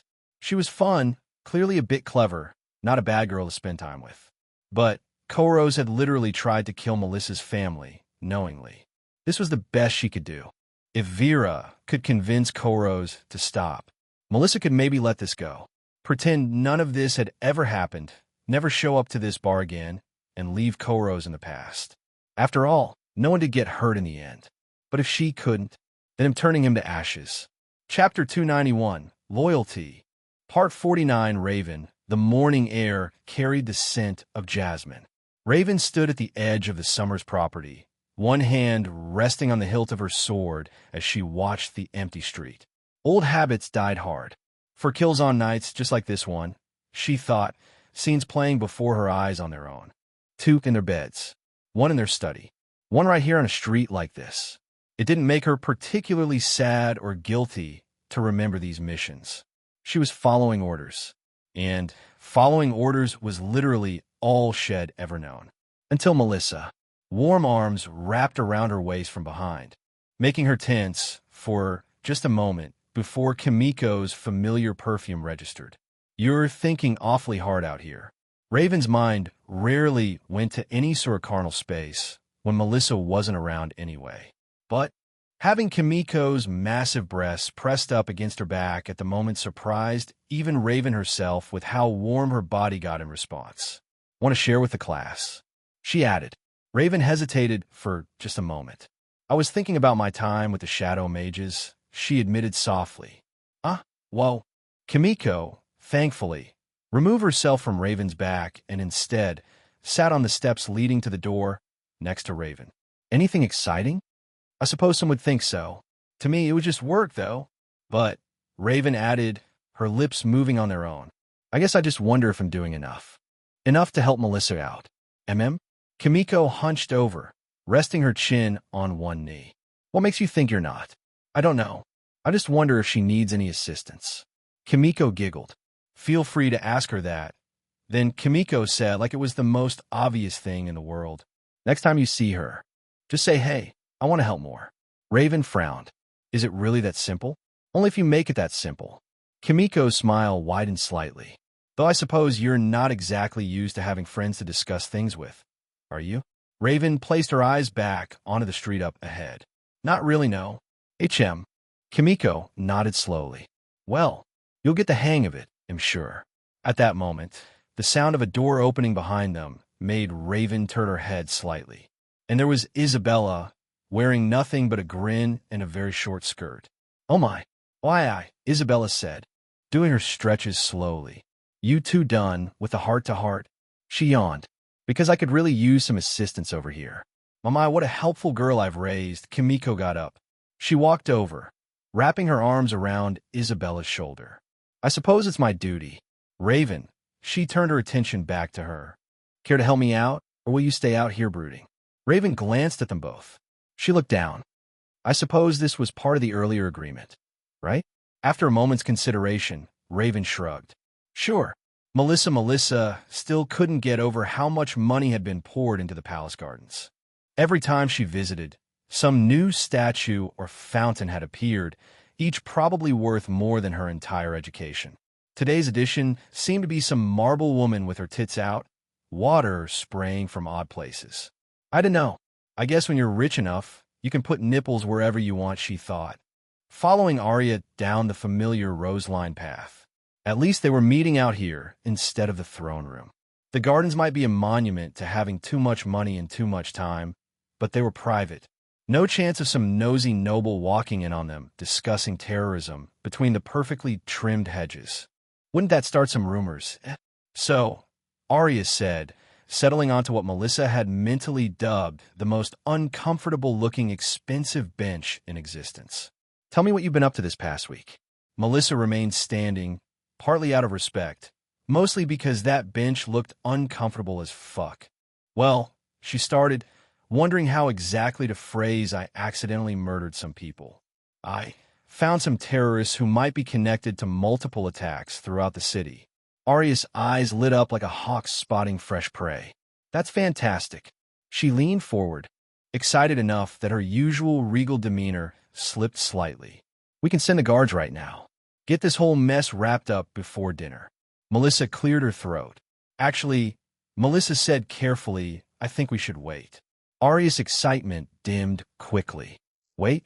She frowned. "Why would we wait?" "Because, how do I put this?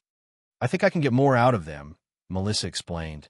"Information about other cells, other planned attacks. They're starting to trust me. Also, I'm looking to kill one of them myself, not have him hauled off to a dungeon." Arya's frown deepened, her fingers drumming against the stupid, expensive bench. "I suppose I understand the strategic value," she said slowly. "But every moment we wait is another moment these people have to hurt more of my citizens. Yeah, don't I know it? Not just hurt them," Arya continued, her voice taking on that edge she got when she was about to make a point. "Every attack makes the tensions between Nim and humans worse. You've seen how people are talking in the streets. She had. The whispers, the suspicious glances. The way humans who didn't recognize her as Melissa Blackflame clutched their purses tighter when she walked by. As opposed to before, I guess, when they just pretended we didn't exist. I know, Melissa said, trying to keep her voice neutral. But if we move too soon, we might miss something bigger. Something worse. Like, say, an attack on my aunt's house that I actually want to have happen. Arya stood, moving closer. Close enough that Melissa could smell her perfume. Something expensive and probably named after whatever flower those patterns were supposed to be. She placed a hand gently on Melissa's shoulder. Melissa's brows moved up an inch. Just. Arya's voice softened only slightly. Be careful. I don't want you to get hurt on my behalf. He'll be careful, she promised anyway. Just give me a few more days. Just long enough for either Vera to talk Koros down or for me to turn him into particularly evil-flavored ash. Arya nodded slowly, though her expression suggested she had about as much faith in this plan as Melissa had in Isabella's ability to keep her hands to herself during family dinners. 3 days, she said finally. Then we move, with or without your extra intelligence. I do not wish to extend my citizens' suffering, both the humans and the Nym. Perfect, Melissa thought. That lines up with when they plan to attack Isabella's place anyway. Deal, she agreed. A guard basically manifested at the end of the path, bowing slightly. Your Majesty, he called. The trade delegation has arrived. Arya sighed, her queenly mask sliding back into place. Try not to accidentally start any revolutions while I'm dealing with this, Arya said, only half joking. I'll do my best. Chapter 292, Loyalty, Part 50. Vera today, it seemed Koros was actually taking a day off. When she heard that, Vera had to make sure the sun was still up in the sky and that the world hadn't flipped on its head while she'd been asleep. So, she was enjoying this time with him the best that she could. Koros quietly sighed as they shared the quiet moment together, guiding her movements with that familiar roughness. She knew his tastes as much as she knew her own, knew exactly how he liked it, just the right approach, just a right pace. Though lately she thought, feeling him react beneath her touch, everything's been about speed with him. Rush, rush, rush, hurry. Come, go someplace else and stop it. She closed her eyes, willing herself to push the thoughts aside. When he finished, spilling down her throat with a grunt, Vera took her time pulling back. No point rushing this part, at least. Fuck, he said again, more softly this time. You're getting better at that. Practice makes perfect, they say. She wiped her mouth, settling beside him on the bed. For once, he actually looked relaxed, like the brother she remembered from before all this revolutionary bullshit. Maybe now's a good time to try again. So, she started carefully, keeping her voice casual. About that Kitsune manner, the change was immediate. His whole body tensed, that familiar scowl returning to his face. For fuck's sake, Vera, he growled.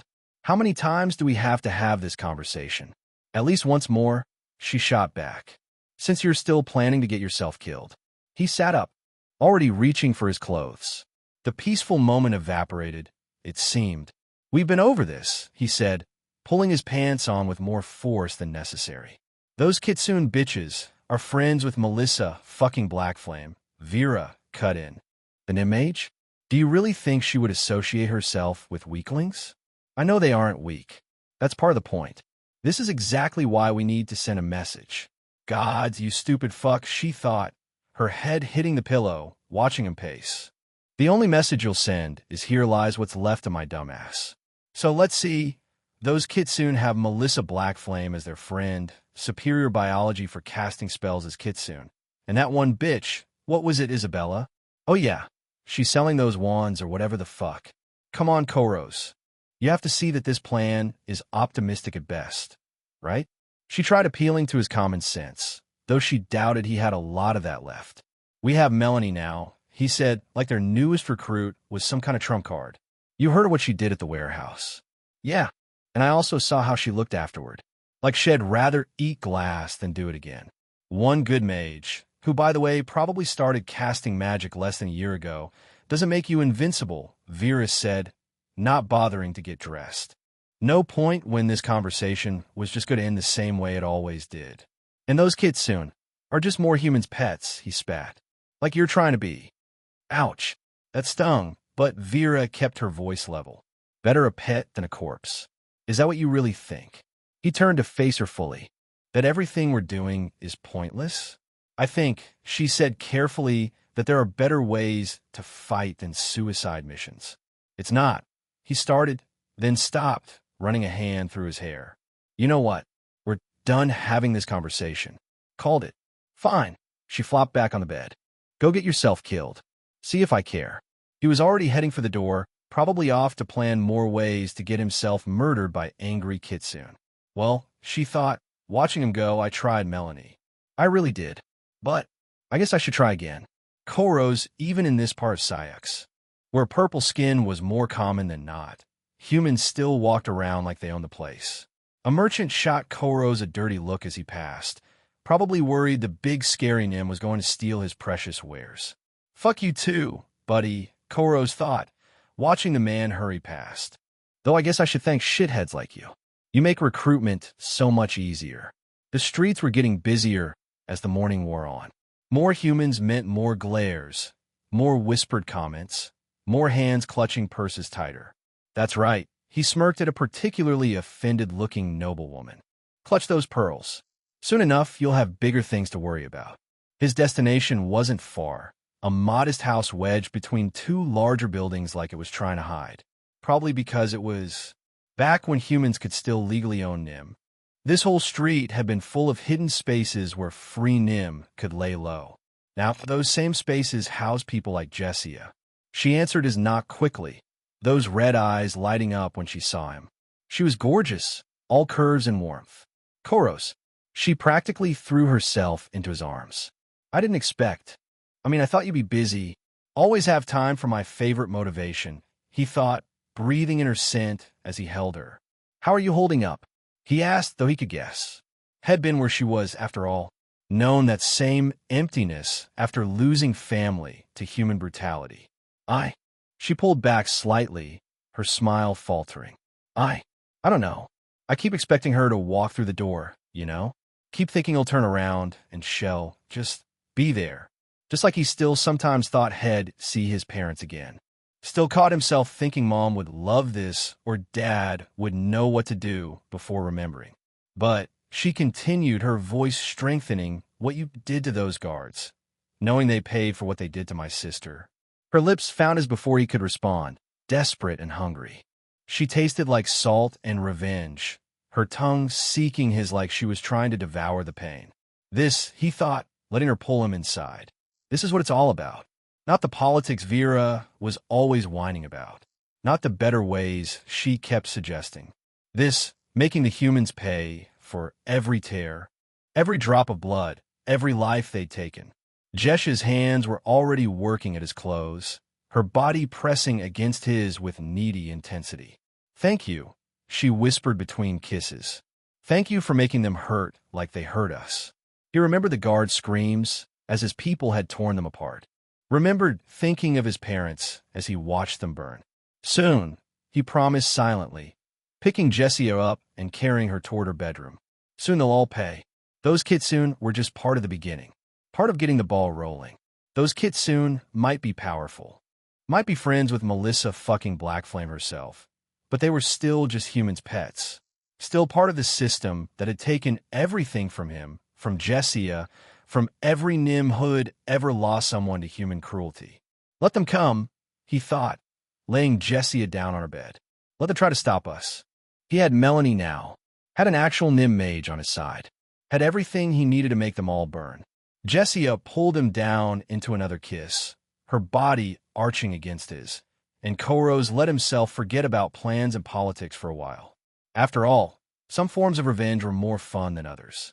Chapter 293. Loyalty, Part 51. Melissa walked from the palace to the summer household. The hour or two that it took was barely noticeable to Melissa, with her head busy pondering the coming attack. I guess it's time to start discussing a plan, though I don't expect those guys to give us much trouble at all. Knowing Isabella, Shell probably suggests we just fuck the terrorists into submission, she thought, reaching for the summer house's front door. It was unlocked.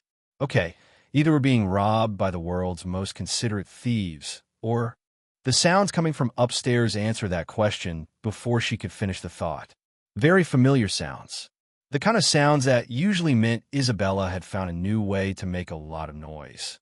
At least someone's having an energetic morning, Melissa thought. Following the symphony of sounds up the stairs, the bedroom door was wide open because of course it was.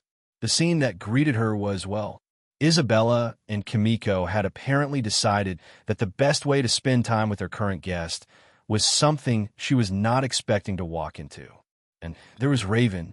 She seemed completely checked out of the whole scene between them, looking about as emotionally invested as someone waiting for paint to dry.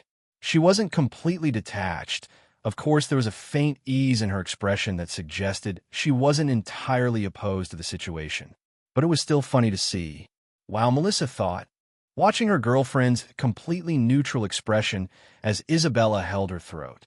Raven looks like she's getting a slightly boring massage instead of being held from both sides.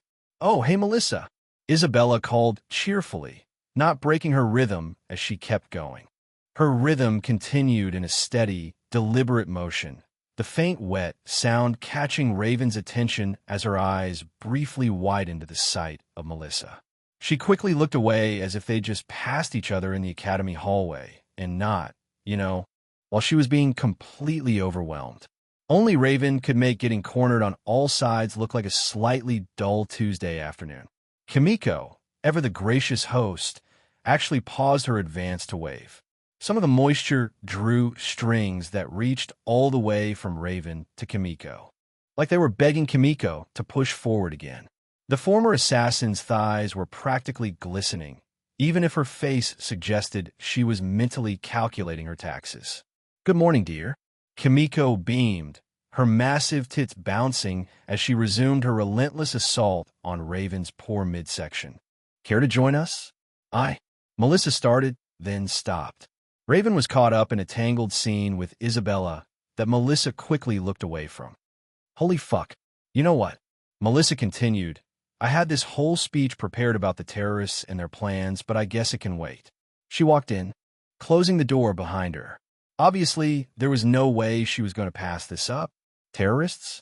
Isabella's ears perked up, though her hips kept their steady rhythm. A messy scene of entangled bodies unfolding as Raven knelt before her. A thin trail of saliva stretched between them, swaying with each movement. "Oh, the guys who are going to attack our house? What about them? Why am I more concerned about that than you two are?" Well, it's not that worrying," Isabella casually noted. "I guess." She stood next to the bed, eyes fixed on Raven's body. "They're planning to attack your house in a few days," Melissa said, mesmerized by how Raven managed to look vaguely unimpressed despite the intense situation. The former assassin's expression stayed composed as Kimiko pressed close, her inner thighs slick and marked from the chaotic encounter. "I was going to suggest we think about our defenses, but I guess you're right that there's not much to think about." Raven's only response was to shift her weight slightly, adjusting her posture like she was getting more comfortable in a library chair. Anyway, enough about that. Want to help get a reaction from our little Raven over here?" Isabella grinned, that familiar sparkle in her eyes as she grabbed a fistful of Raven's hair, one hand caressing her face. While Melissa thought, already taking off her clothes, guess the terrorists aren't going anywhere. And I kind of want to see if Raven ends up making an actual expression. "Fine," she said, moving toward the bed. Her eyes stayed fixed on the two of them together on the sheets, watching the way Raven's expression shifted with every movement. "Less talking," Kimiko suggested, grabbing Melissa with her free hand and pulling her closer. Her other hand was holding Raven in place, giving Melissa a perfect view of the scene. "More. Unbelievable. Come here, dear," Kimiko purred, finally stepping back from Raven. Strands of arousal connected them for a moment before breaking. "Let's give those two some quality time." "Well, who am I to argue with that?" Melissa thought, already moving toward those inviting arms. Isabella immediately took advantage of the space, flipping a mildly surprised Raven onto her back with surprising strength.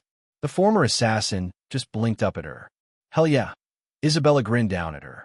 I've been waiting for a chance like this. I can say the same. Kimiko breathed against Melissa's neck. I've been wanting to spend time with you all morning. Really?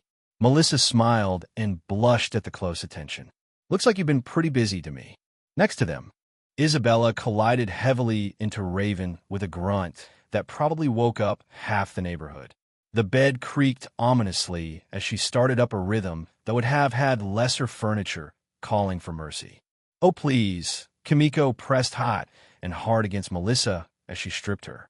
Like I couldn't feel how worked up you got watching us get to your girlfriend. Can't really argue with that either, Melissa thought, pressing back against him. Melissa got down on her back, legs spread wide in almost the same pose Raven was in. Speaking of wreck, she started, but the rest of that thought vanished as Kimiko moved against her with one smooth motion.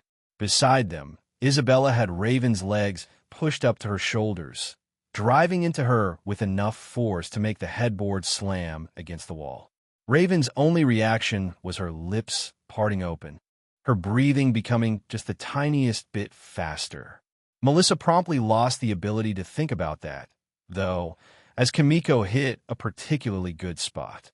Wow, wow, wow, Isabella chanted, her ears twitching as she worked away. How are you still so impressive? Raven did answer, though not verbally. Almost automatically, she started holding onto Isabella's wrists. Kimiko's laughter vibrated against Melissa's front. You might have to try harder to get some actual words out, dear, Kimiko said. Challenge accepted. Isabella grinned, doubling her efforts until the whole bed was shaking.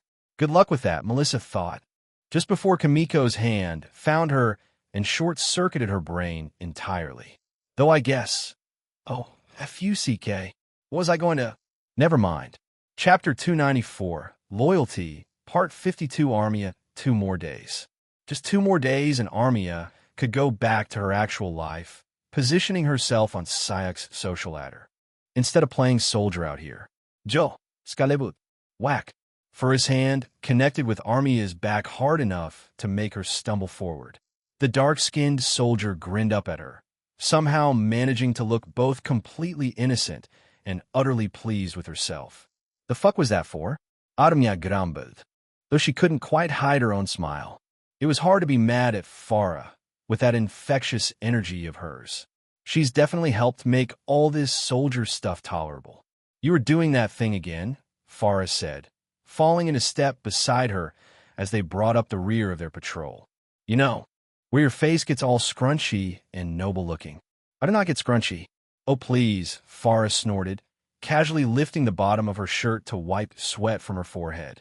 She froze, suddenly remembering she wasn't wearing anything underneath, and quickly tugged the fabric back down, her cheeks flushing bright red. Great. Just great.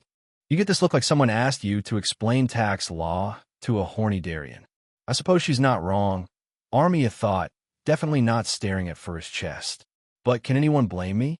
I'm so close to being done with this. Of course my head's up in the clouds. Besides, Farah continued, apparently completely unaware of how her nipples were still hard from the brief exposure to air.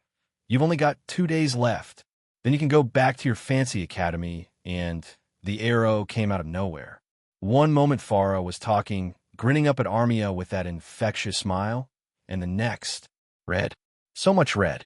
Farah's eyes went wide, her hand reaching for the shaft protruding from her throat.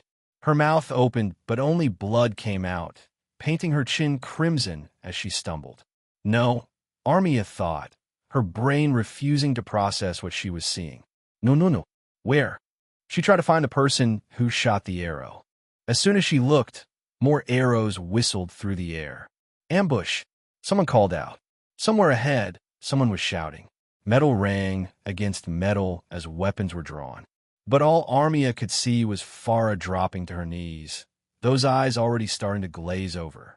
Then, movement in the trees caught her attention. Shapes emerging from the shadows, scales, and feral grins. More Darien skirmishers. Armia brought her sword out in a flash. Her sword came free with a sound like tearing silk. Around her, the other soldiers were already engaging the ambushers. Steel meeting steel in a cacophony of violence. You bastards. Armia didn't recognize her own voice. It sounded like someone else was screaming through her throat, raw and angry and nothing like the carefully controlled noblewoman she'd been trying to become in the past. The first Darien to reach her had a cocky grin that lasted exactly as long as it took Armia to separate his head from his shoulders.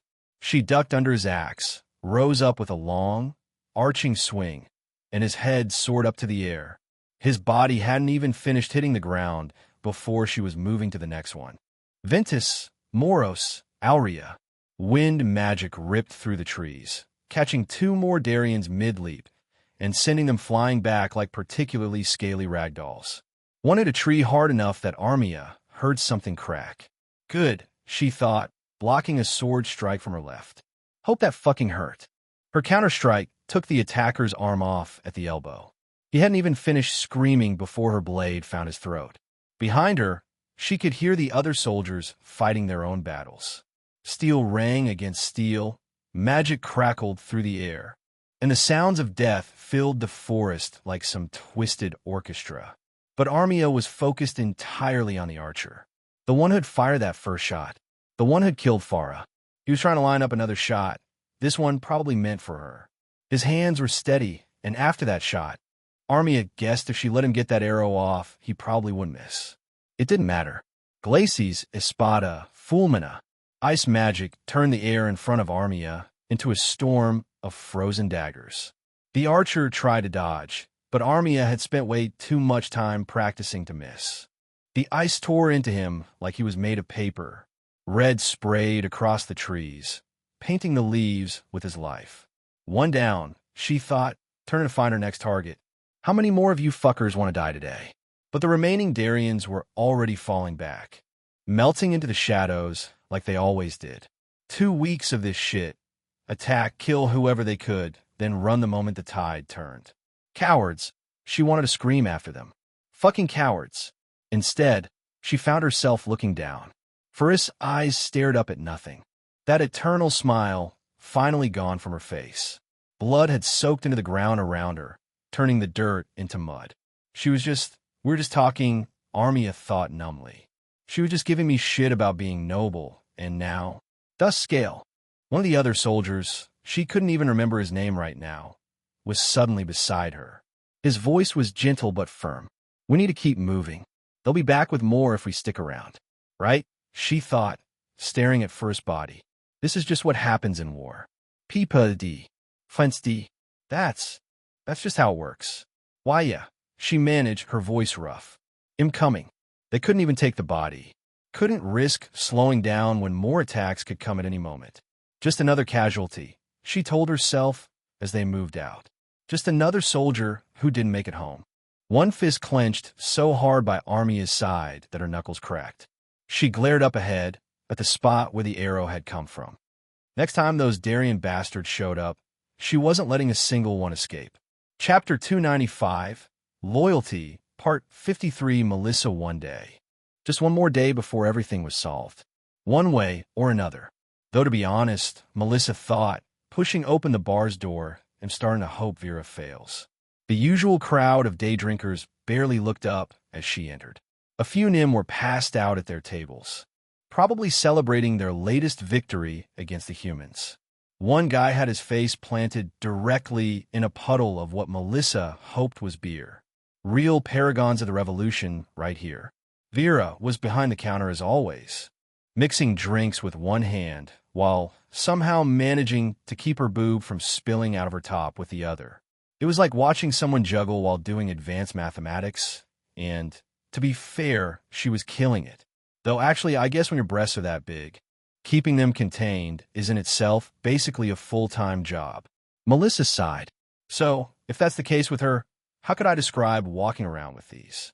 She looked down at her own chest, which was significantly bigger than Vera's. A career path? Well, if it isn't my favorite customer. Vera's smile was warm but tired. Dark circles under her eyes suggested she hadn't been sleeping much. Here for the usual? Something like that. Melissa settled onto a bar stool, try not to think about what she could be doing with Vera soon. Very soon. Any luck with our mutual friend? Vera's smile dimmed slightly. About as much luck as trying to wrestle a dragon with a toothpick, she said, sliding a drink Melissa hadn't ordered in front of her. Trust me, I tried everything short of pinning him down and badgering him until he changes his mind. Now, there's an image, Melissa thought with a smirk, taking a sip. Though probably not the best strategy for terrorist negotiation. He's still dead set on hitting the Kitsune place? Worse, Vera leaned in close enough that Melissa could smell her perfume. Close enough to see the genuine worry in those red eyes. Now he's even more obsessed with making an example. You know, how if they can take down Black Flame's friends, no one will dare stand against them. All that. Oh, you stupid fuck, Melissa thought, though she wasn't sure if she meant Koros or herself for even waiting this long. You're really making this easy to justify, aren't you? That's... Melissa hesitated, choosing her words carefully. That's not great. No shit, Vera snorted, absently adjusting her top. The movement drew Melissa's eyes downward automatically. I told him those Kitsune would turn him inside out, but he just keeps talking about how having a mage changes everything. Well, he's not wrong about that. Melissa thought grimly. Just wrong about which mage is going to be doing the inside-out turning. Maybe he'll change his mind? Melissa suggested, knowing full well he wouldn't. You've got one more day to convince him. Yeah, and I've got big plans to grow wings and fly to the moon. Vera rolled her eyes. Face it, he's determined to get himself killed, and there's nothing I can do about it. She said that last part a little bit softer.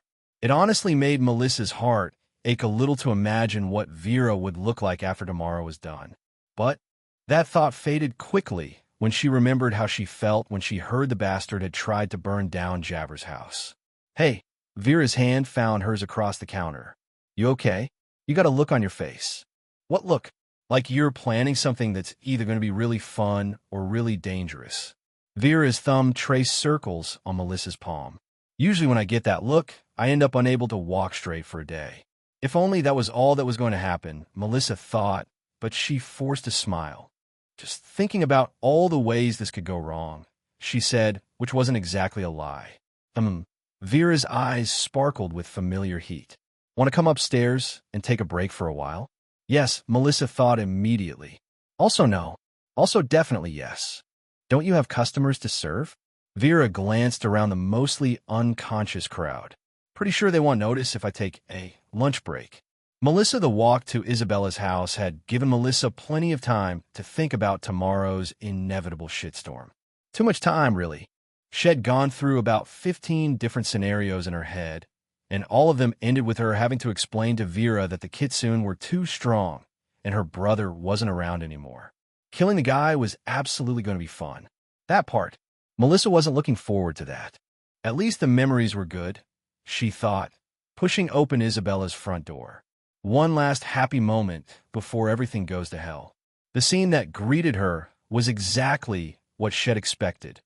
Isabella sprawled on the couch with Raven leaning close beside her, faces pressed together. Apparently, all Isabella needed to do was tell Raven straight up that she wanted to be intimate, and Raven was happy to oblige. Probably on account of not having Melissa around to be close with instead. Isabella's fox ears twitched as Melissa drew closer, her eyes bouncing from Melissa to Raven, who was keeping herself occupied. Melissa settled on the couch next to Isabella, and Isabella threw an arm over her. Hey, babe.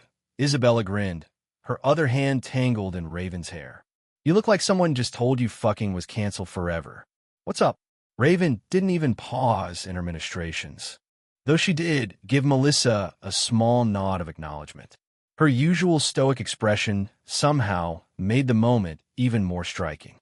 Just, Melissa sighed, watching Isabella lean in closer toward Raven. You know that guy who's planning to attack this place tomorrow? The terrorist?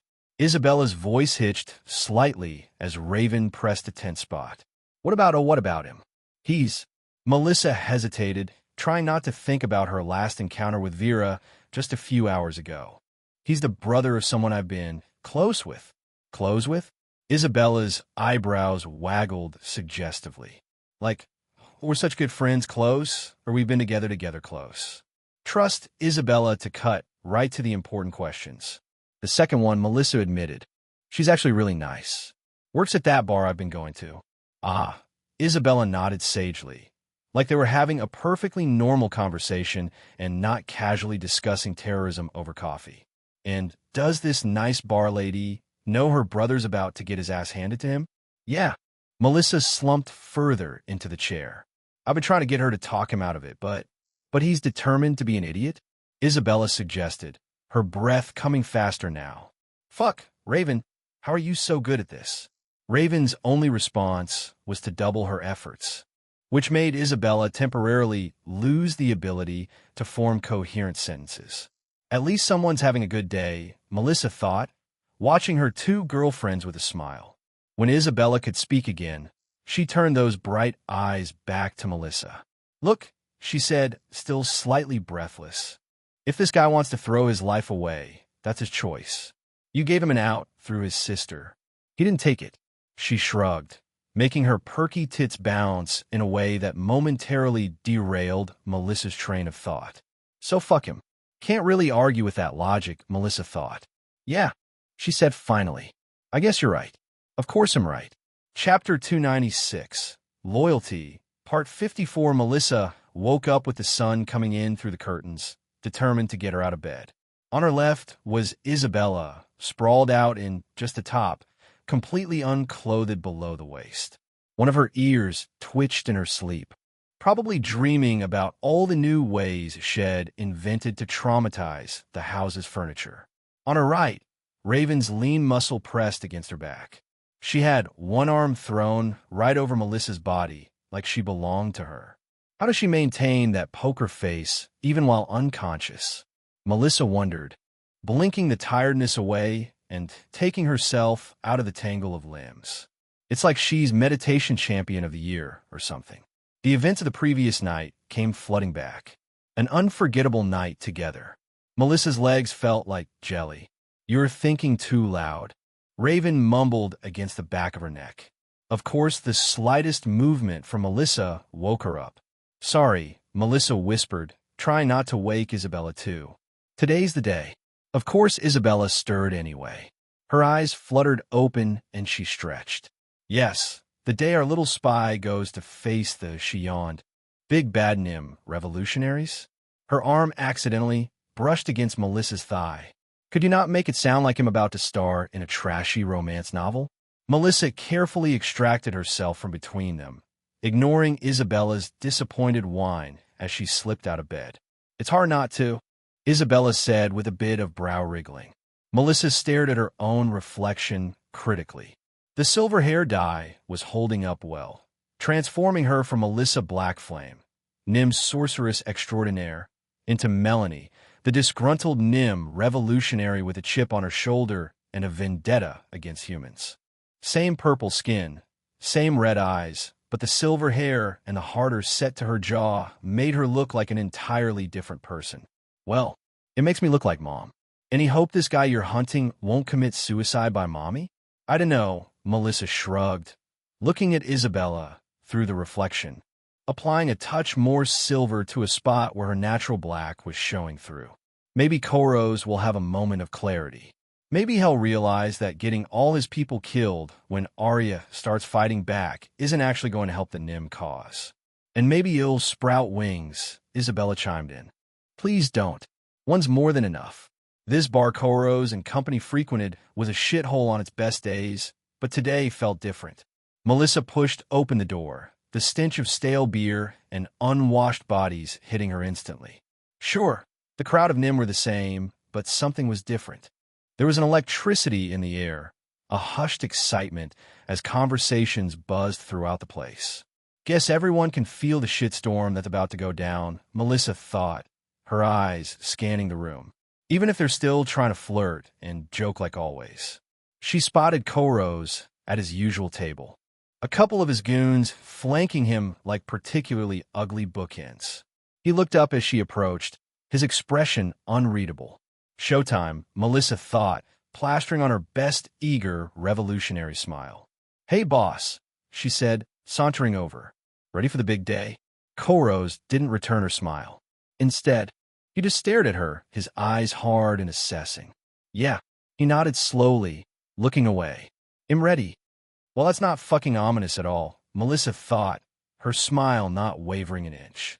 Vera, on the other hand, greeted her with the usual warmth.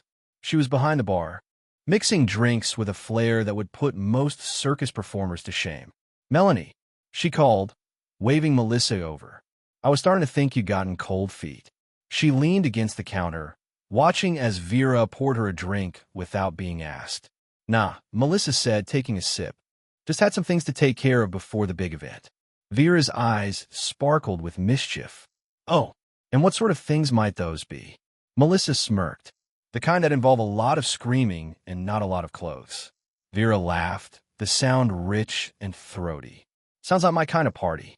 They chatted for a bit, falling into the easy banter that had become second nature over the past few weeks. But all the while, Melissa could feel Koros' eyes on her, boring into the back of her skull like a drill. What the fuck is his problem? She wondered, trying to ignore the unease churning in her gut. She got her answer a few minutes later. Koros stood up abruptly, his chair scraping against the floor with a sound that made Melissa's teeth ache. He stalked over to the bar, his goons trailing behind him like particularly stupid ducklings. "Melanie," he said, his voice deceptively casual. "Today's the big day, right?"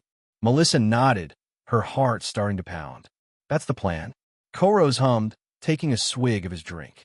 "It would be a real shame, though, if we got there and found out the kitsune had flown the coop. Real disappointing, you know?" Melissa raised a brow at him. Yeah, that would suck. But they're probably still there. They've got no reason to leave." Again, Koros nodded slowly. "See, that's what I thought too.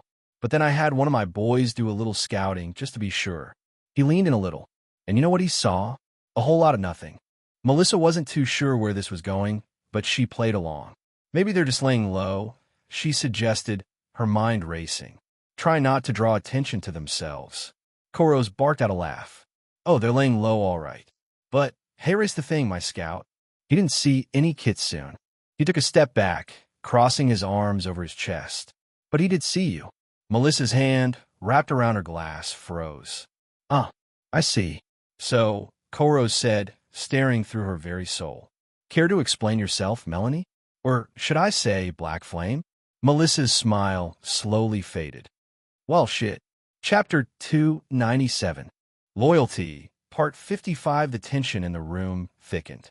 Just about everyone was watching the standoff, with conversations gradually dying as heads turned toward them.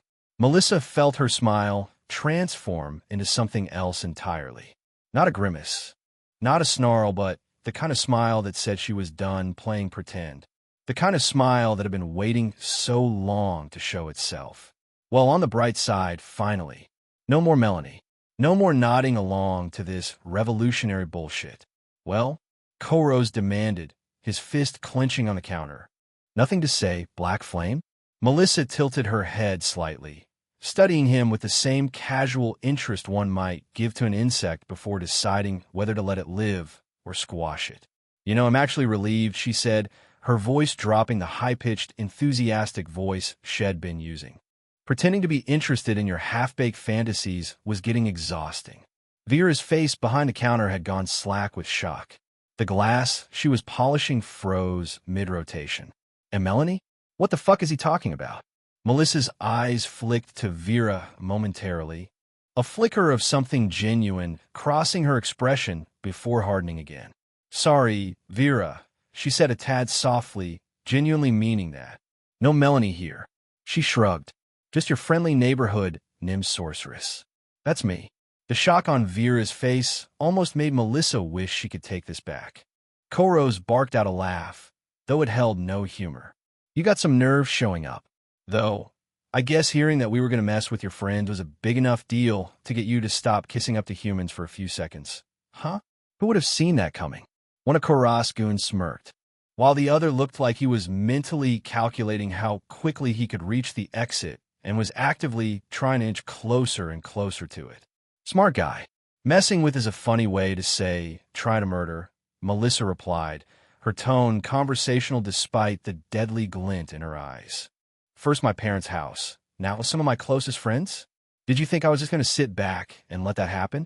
Vera was still struggling to process everything, her hands gripping the edge of the counter. And Melanie? We're U.S. Vera, for fuck's sake, she's not Melanie. Koros cut her off sharply. She's the traitor. The one who works for the new queen. The one who's been fucking humans while our people suffer. Melissa's death stare flickered for a moment, replaced by something softer as she looked at Vera. I'm not kidding, Vera, she admitted. I'm Melissa Blackflame, and I'm here for justice. That actually got a laugh out of Koros. Justice? He took a step closer, his height forcing Melissa to look up at him. What do you know about justice? What have you done for the Nym getting beaten in the streets? For the ones still enslaved in noble houses? For the children who discovered magic and were killed for it? Each question landed like a blow. You've done nothing. The bar had gone completely silent now. Every eye was on them, every breath held. Melissa sighed. She didn't back down. If anything, that dangerous glint in her eyes just intensified. For the record, and the reason you even know about that last one. But maybe you're right, she said quietly. Maybe justice isn't the right word. She looked around the room, at all the Nym faces watching with varying degrees of hope, fear, and confusion. Then back to Koros, her lips curving into a smile that promised violence. Maybe the right word is revenge. Suddenly, silence. The word hung in the air like a blade about to fall. Several patrons shifted nervously. No doubt rumors of the arson Melissa mentioned earlier had circulated this place. The moment some of these people heard that, it was clear to a lot of them how this would go. Koros goons took defensive stances, one reaching for what was probably a concealed weapon. Vera remained frozen, her gaze darting between her brother and the woman she'd been flirting with, the woman who was now revealing herself as something entirely different. You think you can take all of us? Koros gestured around the room. You're outnumbered. Blackflame, even with your fancy magic. Melissa's smile widened. She felt her essence coursing through her, the familiar tingle of power aching to be poured into spell signs, and an exhilarating rush that came with knowing she was about to unleash chaos. Part of her, the part that still remembered being plain old Alice, sitting at a desk writing code, was horrified at how much she was enjoying this moment. "Oh, Koros," she said, her voice almost tender. "Me being outnumbered? That just makes it fair." One of the bullier goons took that as his cue. He lunged forward with a roar that was probably meant to be intimidating, but sounded more like a cow with indigestion. Melissa sidestepped him with the casual grace of someone avoiding a puddle, her fingers tracing a quick spell sign in the air.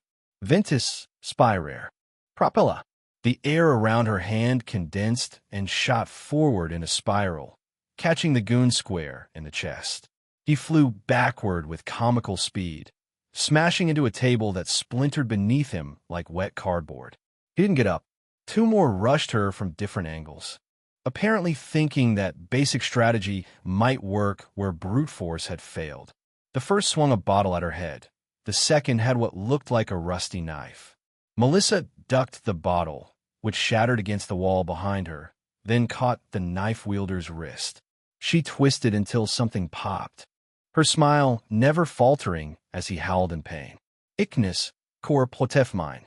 A shimmering shield of flame burst into existence, catching them both off guard before Melissa decided not to fix what wasn't broken, using the same wind magic to knock both attackers back. The one with the now dislocated wrist scrambled away on his ass, while his friend staggered to his feet, only to find himself face-to-face with Melissa's outstretched palm. Ilumi, Nerka, Barfal. A blue flame projectile hit him squarely between the eyes. He crumpled to the floor, screaming his lungs out. She turned back to Koros, whose confident sneer had faltered into something more uncertain. Her eyes gleamed with a feeling that was almost primal. "Oh, I'm going to enjoy this."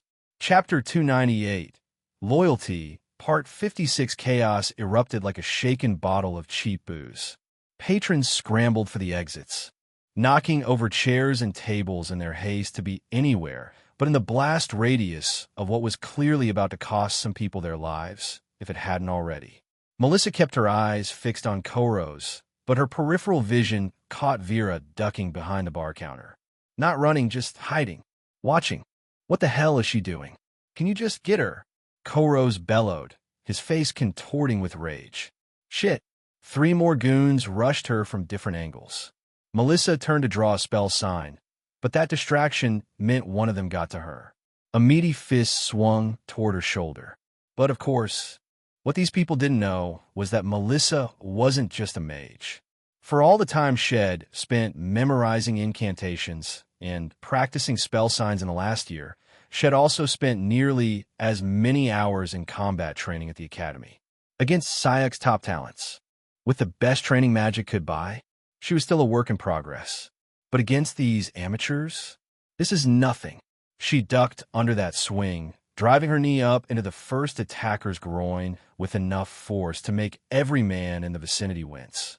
He dropped like a sack of particularly miserable potatoes, wheezing curses through gritted teeth. The second attacker managed to grab her from behind, pinning her arms to her sides. His breath was hot against her neck, reeking of cheap alcohol. "Got you now, traitor," he growled. Melissa smiled. "Do you, though?" She slammed her head backward, feeling a satisfying crunch as her skull connected with his nose. His grip loosened just enough for her to twist free. She followed up with a sharp elbow to his solar plexus, then a sweep of his legs that left him sprawled on his back, staring up at the ceiling with an expression of profound confusion. Like the fact that a girl as small in stature as Melissa could do that was unthinkable. The third attacker hesitated, briefly reconsidering his life choices. Unfortunately for him, Melissa wasn't feeling particularly merciful.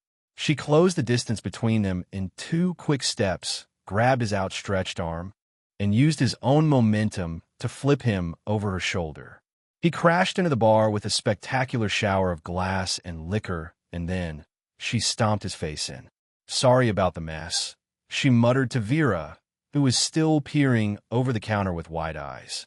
A fourth guy tried to sneak up behind her with a chair raised over his head.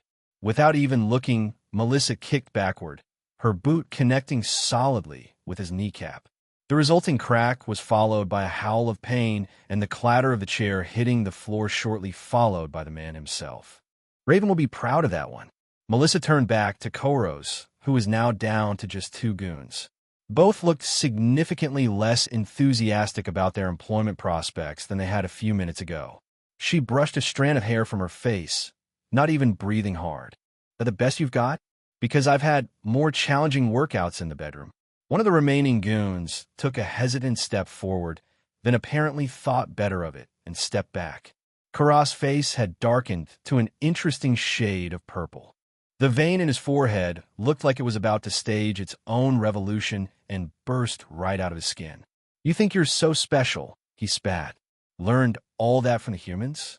Just because you can throw some spells around? You think you're one of them? Just because the humans let you play at being important? You're still just a nym to them. A pet. Nothing more than a curiosity." Melissa's smile didn't waver, but something dangerous flickered in her eyes. "Maybe," she acknowledged. "But I gotta tell you, I don't really care right now. This stopped being about protecting humans the moment I found out you nearly burned my family alive." Koros visibly pulled back, though he was still scowling.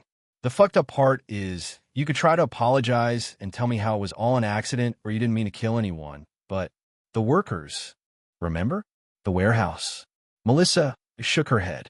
"You'd have a pretty hard time convincing me that your committing attempted murder was in any way an accident." She glanced around at the groaning bodies of his fallen comrades, then back to Koros and his 2 remaining loyal idiots. They looked like they'd rather be anywhere else, but were too scared of their boss to actually flee. So be it. Melistaire, the afternoon sun beat down on Melistaire's back. Sweat trickled between his shoulder blades, adding to the uncomfortable dampness of his work shirt. Around him, the construction site buzzed with activity. Hammers pounding, saws screeching, men shouting instructions and obscenities in equal measure. Another day in paradise, he thought wryly, carefully positioning a support beam. "Watch it there, Black Flame," a guy called out from above. "We're building a house, not a damn circus tent." Melistaire grunted in acknowledgement. After almost a decade on this job, one would think Head learned to tune out most of the human foreman's bellowing. The man had exactly 2 volumes, loud and louder. But, well, whatever. He hammered a nail with perhaps more force than necessary.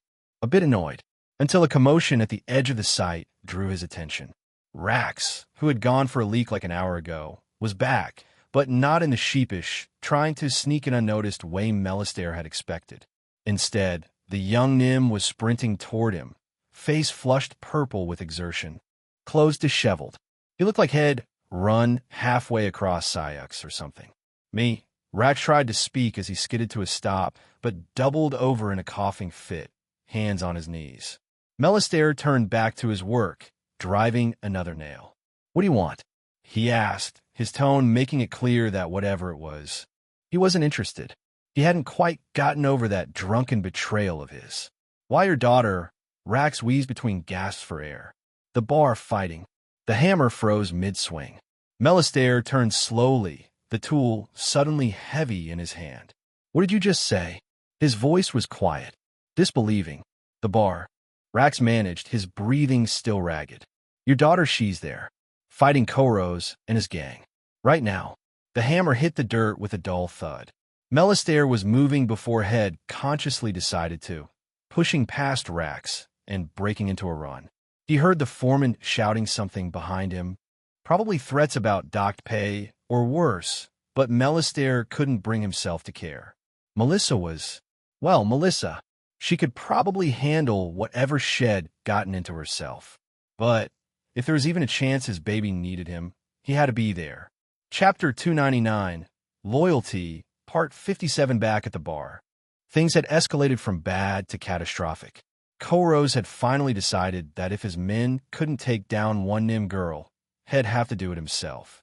He lunged at Melissa with surprising speed, a dagger appearing in his hand seemingly out of nowhere. Melissa sidestepped, but not quite fast enough. The blade caught her arm, slicing through her sleeve and drawing blood. "Shit, that stings." "First blood to me," Koros snarled, his grin feral as he circled her. "Congrats," Melissa replied dryly. "Want a medal?" She traced another spell sign, faster this time. "Ignis Calor." Ardit. A jet of flame erupted from her palm, forcing Koros to dive to the side. The fire caught one of his 2 remaining goons, who hadn't been quick enough to dodge. The man's screams filled the bar as he rolled on the ground, desperately trying to extinguish the flames. "Oops," Melissa said, not sounding sorry at all. "Missed." The last goon looked at his burning comrade, looked at Melissa, and promptly decided that whatever Koros was paying him wasn't nearly enough. He bolted for the door, shoving aside a table in his haste to get away. "Coward!" Koros shouted after him, but his attention quickly returned to Melissa. "It's just you and me now, Black Flame." "Seems that way." Melissa's eyes narrowed. "Though I have to wonder, are your people still headed to the summer residence? Because if they are, they're in for a nasty surprise." Koros lunged again, this time with a roar that might have been intimidating if Melissa hadn't spent the last year training with Armia and her Darien strength. The dagger slashed through the air where Melissa's throat had been a second before. She ducked under his arm, driving her elbow into his side. He grunted, but didn't go down. Instead, he spun, the dagger seeking her flesh again. Oh shit. Melissa could feel her heartbeat accelerating, adrenaline surging through her veins. This wasn't like fighting his goons. Koros actually had some small idea of what he was doing. If I can just get enough distance to cast. Her thought was cut short as Karas' boot connected with her stomach, sending her stumbling backward into a table. The wind rushed out of her lungs in a pained gasp. That's gonna leave a mark. Koros didn't give her time to recover. He was on her in an instant, dagger raised for what would have been a killing blow if Melissa hadn't stepped to the side at the last second. The blade buried itself in the wooden table where her head had been. As Koros struggled to free the weapon, Melissa scrambled to her feet. Her fingers moved through the air, tracing the spell sign for one of the nastier combat spells Shed learned. Glacies, Acus, Penetrare. Dozens of icy needles materialized in the air in front of her, then shot forward at Koros like miniature arrows. He finally wrenched his dagger free and turned, but too late. The ice needles slammed into him, some embedding in his flesh, others shattering against the wall behind him. He howled in pain, staggering backward, blood seeping from a dozen small wounds. "You fucking bitch." He spat, but there was fear in his eyes now. Real fear. "I did warn you," Melissa said, advancing on him, already beginning another spell sign. "You should have never attacked the people I care about." The door to the bar crashed open. Melissa's concentration broke, the half-formed spell misfiring as her head snapped toward the sound. Her arm was pushed by the magical recoil, but she barely registered it, too shocked by who was standing in the doorway. Her eyes widened. "Dad!" Melistaire stood at the doorframe, heaving. His work clothes were covered in sweat, and his face wasn't much drier. He took in the scene. His daughter, bleeding from one arm, surrounded by groaning bodies. And opposite her, a Nim man who he had to have quickly realized was Koros, who happened to look like he'd been through a meat grinder. What the actual? Melissa thought, momentarily stunned. Did somebody call him? Is there some kind of my daughter's kicking ass psychic Nim dad connection I don't know about? "Melissa!" Melistaire's voice was scary calm. "What's going on here?" "Just taking out the trash," she replied, turning back to Koros, who was still on the ground, clutching his wounds. "This is the asshole who tried to burn down Javers Manor, with Mom and Hazel inside." Melistaire's face went dark. Not even metaphorically. His purple skin actually darkened a shade, like all the blood in his body suddenly decided to rush to his face at once. "Is that right?" he asked. "I've got it under control," Melissa said quickly, refocusing on her spell sign. "I'm going to end this. Right now."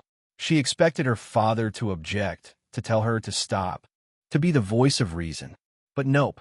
Melistaire simply nodded. "Go ahead," he said, his eyes fixed on Koros like he was memorizing every detail of the soon-to-be corpse. "I would."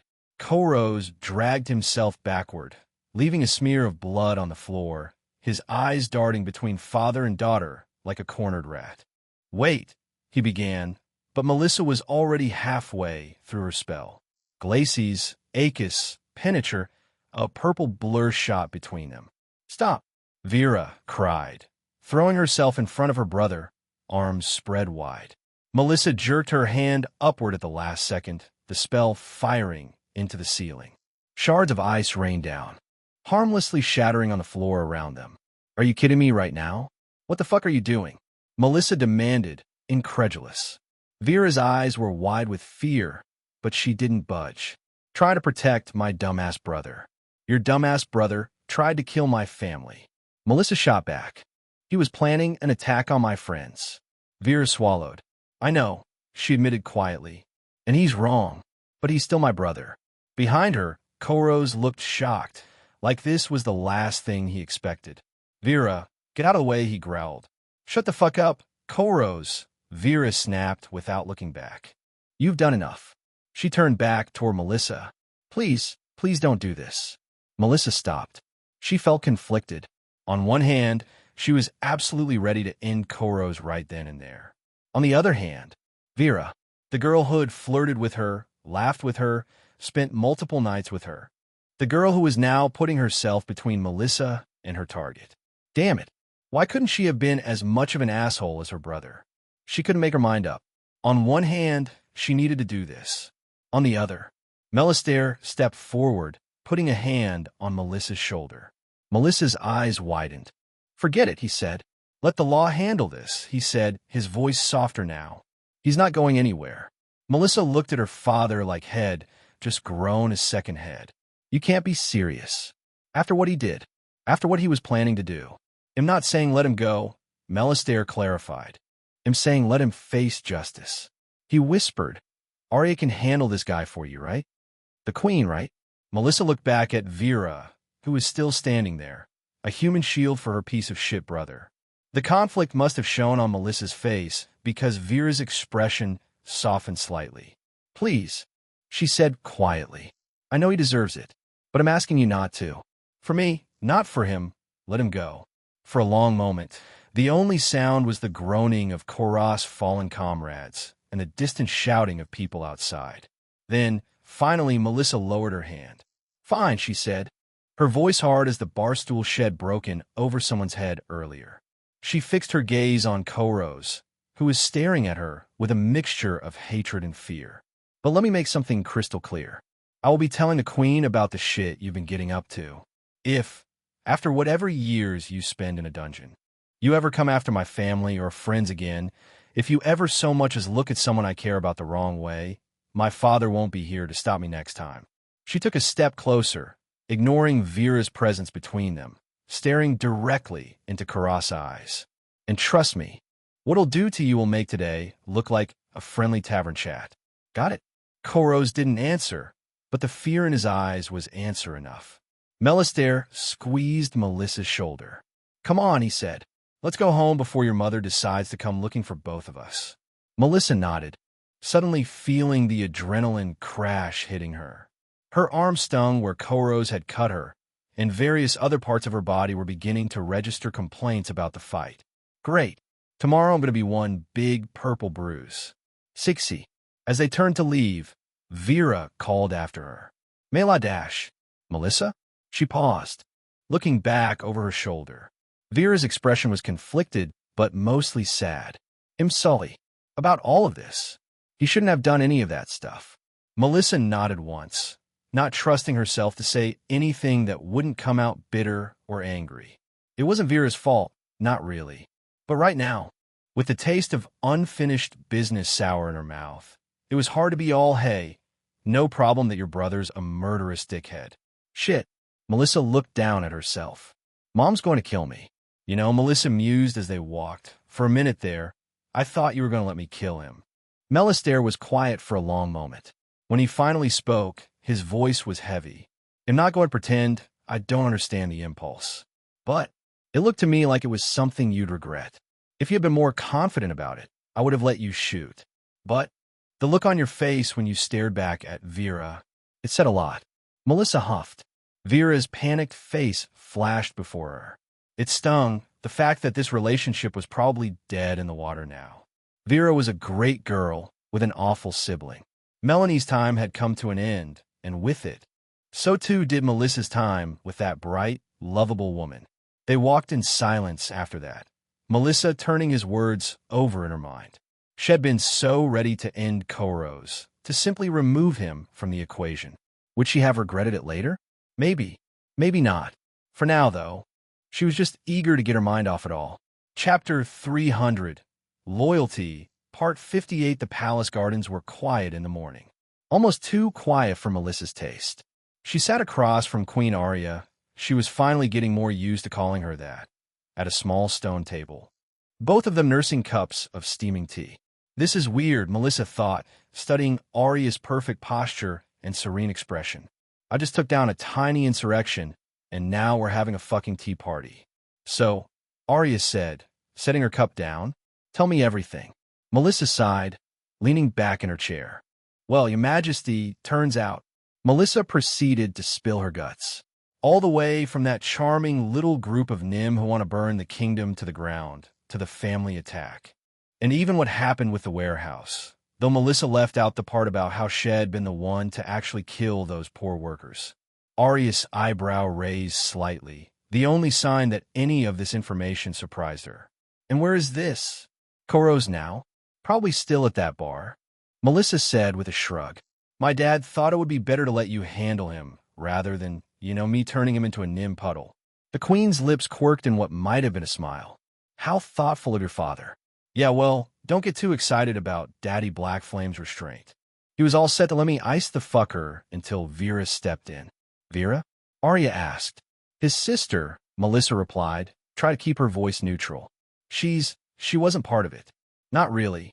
Not the murdering and pillaging part, anyway. I see. Arya's eyes narrowed slightly. And did you have any further trouble with your assignment? Melissa thought about the knife wound on her arm, still fresh enough to sting. About the bruises forming on her ribs. about the look on Vera's face when she realized who Melanie really was. She doubted any of that mattered to Arya, though. Nope. She lied easily. Smooth sailing. The queen didn't look convinced, but she didn't press the issue. You mentioned other targets? Melissa nodded, reaching into her pocket to pull out a folded piece of paper. I saw a map in their hideout marking all the places they were planning to hit. Noblemen's houses, shops owned by humans, that kind of thing. She slid it across the table. This isn't that map, to be clear. I tried but wasn't able to find it. So instead, I found a random map and scribbled what I remembered onto it. Koros and some of his goons might be out of commission, but his little murder squad is still out there. Arya took the map, unfolding it carefully. This is concerning, she admitted after studying it for a moment. But valuable intelligence. You've done well, Melissa. Thanks, Melissa replied, draining the last of her tea. So what happens now? Now, Arya said, rising smoothly from her seat. I send guards to collect Koros and begin rounding up his accomplices. As for you, she paused, looking Melissa over with an assessing gaze. I believe you've earned some rest. Rest, right? Because I'm sure my brain will just shut right off after all this. Sure thing, Your Majesty. You'll just go home and take a nap. Forget all about the revolution brewing in your kingdom. Arya's lips twitched again. Your sarcasm is noted, Melissa. But truly, you've done more than enough. Leave the rest to me. The streets of Syux were alive and energetic as Melissa made her way somewhere. She hadn't actually decided where she was going yet. Back to the academy? To Isabella's house? To Javer's manor where her family was staying? Anywhere but that bar, I guess, she thought, kicking a stone out her path. She tried not to think about Vera, about the look of betrayal in her eyes when she realized who Melanie really was.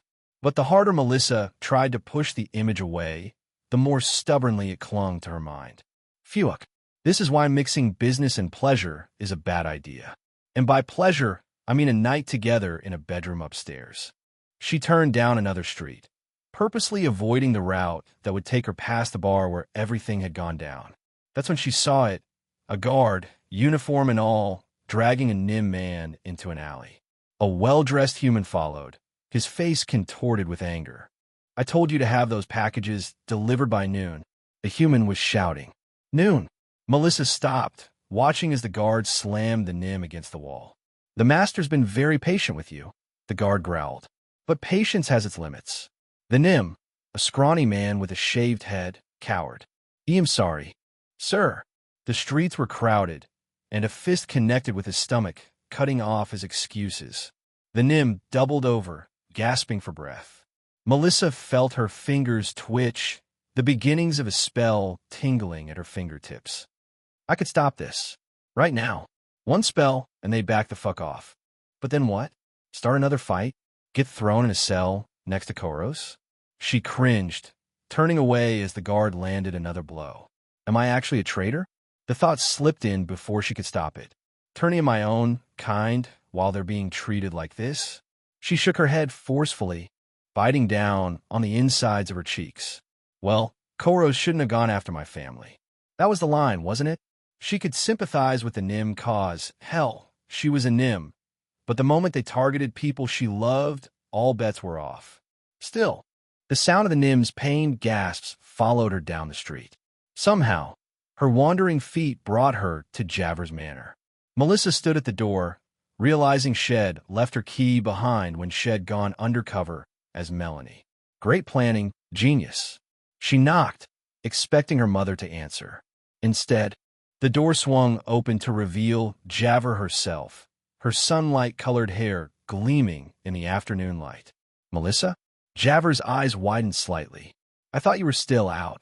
Yeah, well, mission accomplished, Melissa replied with a half-hearted smile. Can I come in? Javer stepped aside, gesturing for her to enter. Of course. It's your home, too. The manor was quiet. A bit too quiet. Where's everyone? Melissa asked, glancing around. Your mother took Hazel to the market. Your father is still working, I believe, Javer raised an eyebrow. So, he went and found you mid-fight. Yeah, he found me. Right in the middle of kicking some revolutionary ass. Javer led her to the sitting room. where they both took seats on the plush couch. Melissa sank into the cushions with a grateful sigh. Every muscle in her body was starting to ache from yesterday's fight. "Want to tell me about it?"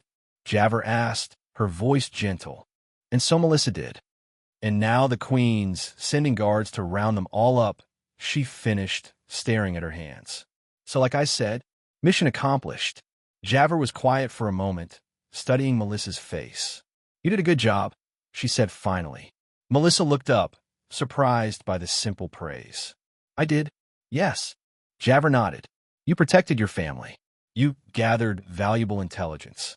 You stopped a dangerous plot before it could hurt more people." She reached out, placing a warm hand over Melissa's.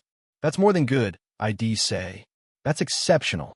Something in Melissa's chest loosened a little at the words. The doubts that had been gnawing at her since Shed left the palace seemed to recede, if only for a moment. "She's right, isn't she? I did what I had to do.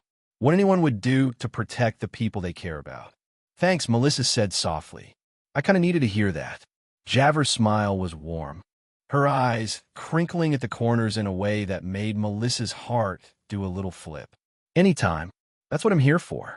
Chapter 301, Loyalty, Part 59. Melissa woke up with a start, sweat beading on her forehead and her heart pounding. In her dream, she had been back in that bar, facing down Koros. Only this time, when Vera stepped between them, Melissa hadn't stopped her spell. The ice needles had torn through both of them, and Vera's shocked, betrayed expression as she fell. No, that's enough of that," Melissa mumbled. She sat up, rubbing her eyes. Sunlight made its way through her bedroom window, not quite caring about her internal struggles. With a groan, Melissa swung her legs off the bed. Her muscles protested, still sore from the fight. She had healed herself up, and yet she swore there was still a cut on her arm somehow. "At least I'm alive," she muttered, pulling on her academy uniform mechanically. "Which is more than I can say for what would have happened if Koros had his way." She made her way downstairs, following the smell of breakfast. In the kitchen, she found Margaret standing at the stove, humming softly as she flipped some pancakes. "Morning, sleepyhead," Margaret said, glancing over her shoulder. "I was beginning to think you'd sleep through the day." "Oh, I was tempted. Trust me," Melissa admitted, giving her a kiss on the cheek before sliding into a chair at the table. "But I've missed enough classes already."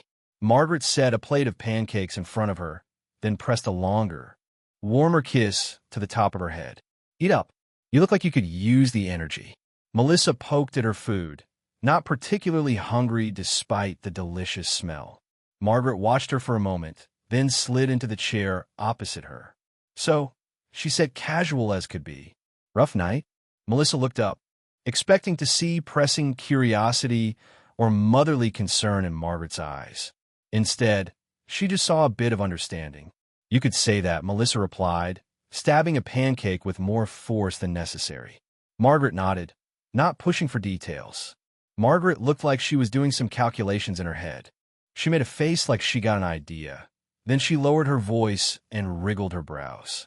"You know what helps me sleep when I've had a rough day?" she asked, a mischievous glint in her eyes. "A good, hard foo, M.O.M." Melissa started cackling. "What?" Margaret blushed a little. "Not like it would be anything new. I don't know. Somehow, it's more embarrassing hearing you say that sort of thing than actually being with you." "I suppose it can't be helped," Margaret shrugged with a smile, reaching over to ruffle Melissa's hair. "Fine, have it your way. Suffer in silence like some tragic heroine from one of my novels." Melissa rolled her eyes, but the knot in her chest loosened a bit. And, hey, if that was what Margaret had been aiming for, well, mission accomplished. "Thanks," she said quietly, finally taking a bite of her pancakes. "For what?" Margaret asked, feigning innocence. "I was just stating facts." As Melissa ate, Melistaire entered the kitchen, already dressed for work. He paused when he saw Melissa, and an awkward silence fell over the room. "Great, here comes the lecture." But Melistaire just squeezed her shoulder as he passed, a silent gesture of support that spoke volumes. He grabbed a mug of coffee from the counter and a pancake off the stack, giving Margaret a quick kiss before heading toward the door. "Don't be late for class," he called over his shoulder. "And try not to start any revolutions today, okay?" No promises, Melissa called back, feeling oddly lighter.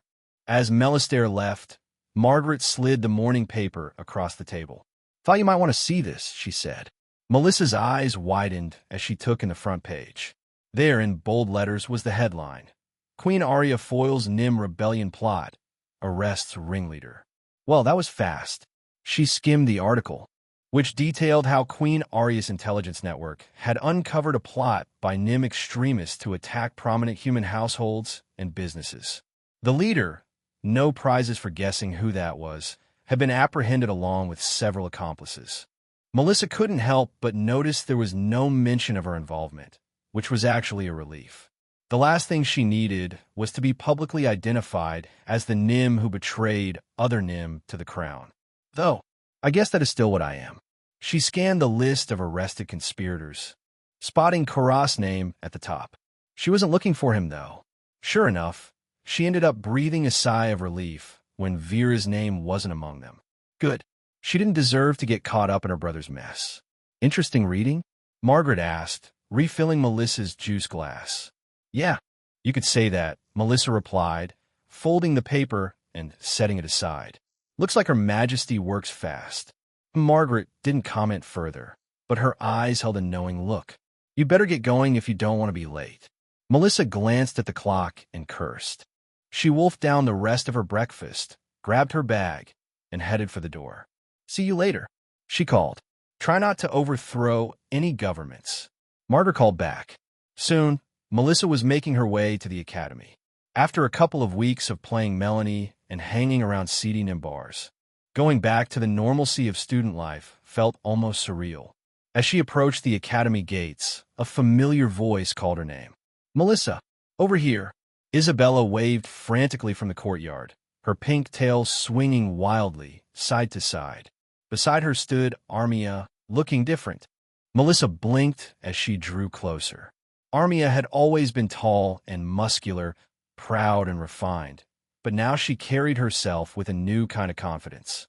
Her academy uniform had been tailored to better fit her broad shoulders, and she wore it with pride rather than the self-consciousness Melissa was used to seeing. But what really caught Melissa's attention were the scars. A fresh one ran along Armia's jawline, and when she waved, Melissa noticed another across the back of her hand. What the fuck happened during those 2 weeks?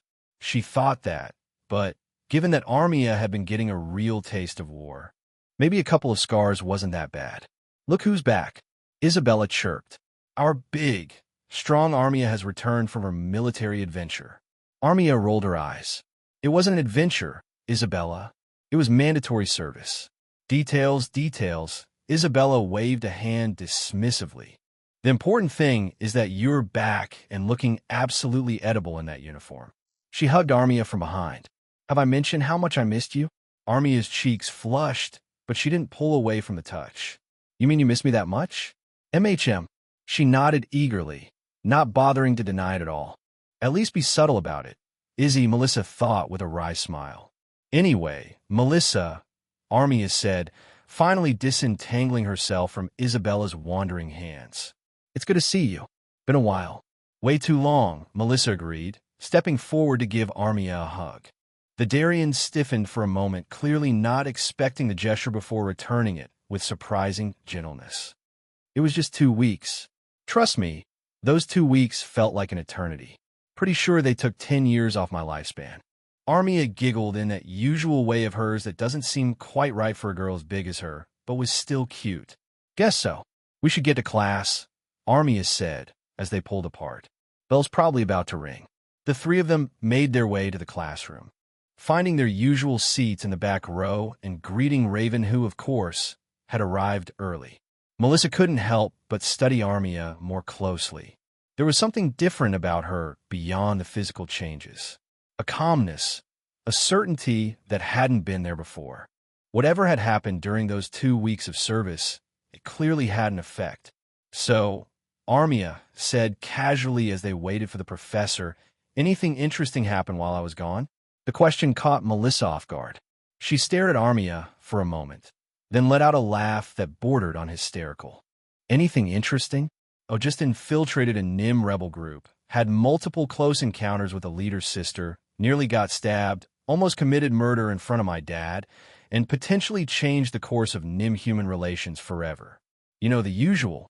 You have no idea, she finally managed. Shaking her head, Armia raised an eyebrow, clearly sensing there was more to the story. That bad, huh? Let's just say I've had an eventful couple of weeks, Melissa replied. Well, Armia said, leaning back in her chair with a small smile, I've got time after class if you want to talk about it. Or, Isabella interjected, sliding closer to Armia, we could skip the talking and move straight to the fun part. She trailed a finger down Armia's arm, her grin positively wicked.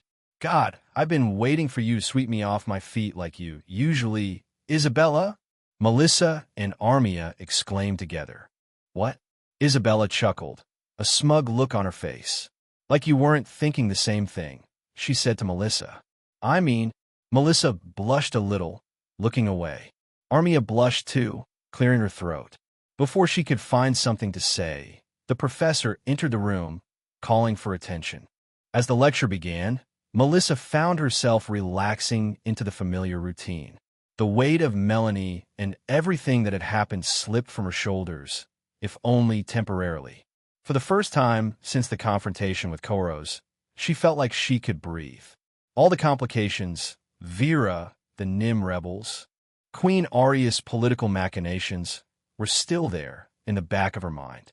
But for now, in this classroom, surrounded by her friends, she tried to let loose a little. It's good to be back, she thought, feeling the tension in her muscles finally start to ease. Really fucking good. Chapter 302. Back to basics, the professor's chalk squeaked against the blackboard. The sound should have been grating enough to hold Melissa's attention, but her mind had drifted far from the classroom. They found 3 more NIM hideouts, which makes, 7 total now. She sighed. Wonder if Vera's still doing all right. Melissa's eyes glazed over as she stared at the intricate chalk lines without really seeing them. A month had passed since the Koros incident, and she still couldn't get her brain to focus on normal student life for more than 10 minutes at a time. Every morning the papers had some new update about Queen Aria's ongoing operation against NIM insurgents. Every day, Melissa scanned the list of names, both relieved and somehow disappointed not to see Vera's among them. Not because she wanted to see that she had been arrested, but because part of her wanted confirmation that she was alive and well. Honestly, she's probably smart enough to get the hell out of Syux, she thought, absently doodling in the margins of her notes. She's not a slave either. If she had any sense at all, she'd be halfway to Yalmer right now. Of course, Miss Blackflame would surely know the answer to this. Wouldn't you? Melissa snapped back to reality, suddenly aware that the entire class had turned to look at her. The professor stared expectantly, one bushy eyebrow raised in challenge. Shit, what was the question? Melissa began eloquently, frantically scanning the board for clues. There was a spell sign diagram, something about energy transference, and was that elemental conversion? The balance between input and output essence determines the stability of the conversion. It was a total shot in the dark, cobbled together from the few words Shed actually registered during her daydreaming. The professor's lips pressed into a thin line of disappointment. Perhaps if you paid more attention to my lesson than whatever fascinating thoughts occupy that mind of yours, Miss Blackflame, you would know that we were discussing the amplification properties of crystalline matrices, not elemental conversion. Snickers rippled through the classroom. Melissa's cheeks burned. What does that even mean? Sorry, Professor. Indeed. He turned back to the board. As I was saying, Melissa slumped in her seat, embarrassed and frustrated with herself. A folded piece of paper slid onto her desk, pushed by Raven's slender fingers. Melissa opened it discreetly. You okay? The note read in Raven's neat handwriting. Melissa's brows shot up. Raven's face was expressionless. Melissa scribbled back with a little smile. Just tired. Thanks for checking. She glanced around the classroom, taking in her other friends. At least some things were still normal. Isabella, for once, wasn't trying to crawl into Melissa's lap. Instead, she was making eyes at some human 2 rows ahead. twirling a strand of pink hair around her finger in that way she did when she was on the hunt. Poor bastard doesn't know what's about to hit him, Melissa thought with a small smile, though it was odd to see Isabella making those eyes at a human being who was not her, Armia, or Raven. It served as a reminder of her nature. To her right, Armia was whispering to Raven, describing some battle maneuver she'd witnessed during her 2 weeks with the military. Raven's face remained impassive, but Melissa caught the slight widening of her eyes, the Raven equivalent of being impressed. This was good. This was normal. This was what she should be focusing on. So why couldn't she get the image of Vera or that Nim being beaten in the alley out her head? Ugh, if I have to spend one more minute in that dusty, ancient library, I might actually die, Isabella declared dramatically, dropping her tray onto the lunch table with a clatter. Like, not metaphorically die. Literally. My lungs will shrivel up from all the book dust. It's a research project, Isabella, Armia said patiently. Research means books. Books mean library. Don't remember. Isabella flopped onto the bench, her ears drooping for extra effect. It's like they want to torture us. Inter-year cooperation project, my ass. More like let's see how many students we can make cry from boredom. Melissa picked at her food, only half listening to the conversation. The cafeteria was buzzing with chatter, most of it about the upcoming project that would pair students from different years together for a major research assignment. I heard Professor Ellington volunteering to be one of the judges, someone said quietly, and the girls turned toward that person, a guy at a nearby table, half whispering. He's notoriously difficult to impress. Great, Isabella groaned, turning back toward the others. Just what we need. Mr. Your paper would be better as kindling breathing down our necks. Who? Rumors, Armia explained. Apparently, we've been very lucky with our collection of professors. Ah, so what topic are you guys thinking of researching? Something with explosions, Isabella said immediately. Something practical, Armia countered. Something unique was Raven's contribution. They all looked at Melissa expectantly. I haven't really thought about it, she admitted. Been distracted lately. An awkward silence fell over the table. They all knew what had happened with Koros, though Melissa had given them the sanitized version. She hadn't mentioned Vera much at all. Isabella, bless her heart, broke the tension. Well, whatever we choose, it's going to involve hours in that musty old library. I swear, a mess. Millie hasn't dusted since the Essence Surge. As if summoned by the mention of her name, the elderly librarian appeared behind Isabella, pushing a cart of returned books. I'll have you know, Miss Summer, that my library is dusted weekly, Ms. Millie said, her voice creaking like old floorboards.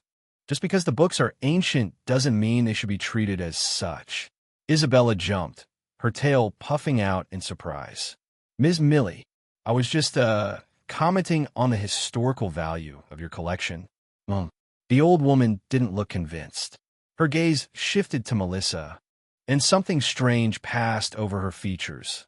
A look of recognition, almost, though Melissa was certain she'd barely exchanged 2 words with a librarian in all her years at the academy.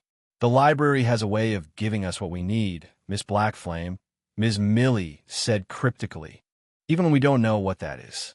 She patted Melissa's shoulder with an old hand. You'll see. With that, she shuffled away, her cart squeaking on one wheel. What was that about? Armia asked, watching the old woman go. No idea, Melissa replied, equally confused. Told you, Isabella stage whispered. Weird as fuck. Probably huffing too much. Book dust. They all chuckled. Later, the practice arena echoed with Isabella's increasingly desperate shrieks. I said I was sorry about the underwear thing. Raven's response was to launch another volley of blunted training daggers, which Isabella barely dodged by diving behind a practice dummy. It was just a joke, a harmless prank. Have mercy. From the sideline benches, Melissa and Armia watched with matching expressions of amusement. How long do you think Raven will keep this up? Armia asked, wincing sympathetically as Isabella narrowly avoided a dagger to the backside. Until she stops having fun. She's having fun? Yeah, look at her face. She's loving this. I'll have to take your word for it. Armia replied. Then she fell silent, her expression turning thoughtful. Melissa, can I ask you something? Sure, Melissa said, turning to face her friend properly. What's up? Armia opened her mouth, then closed it again.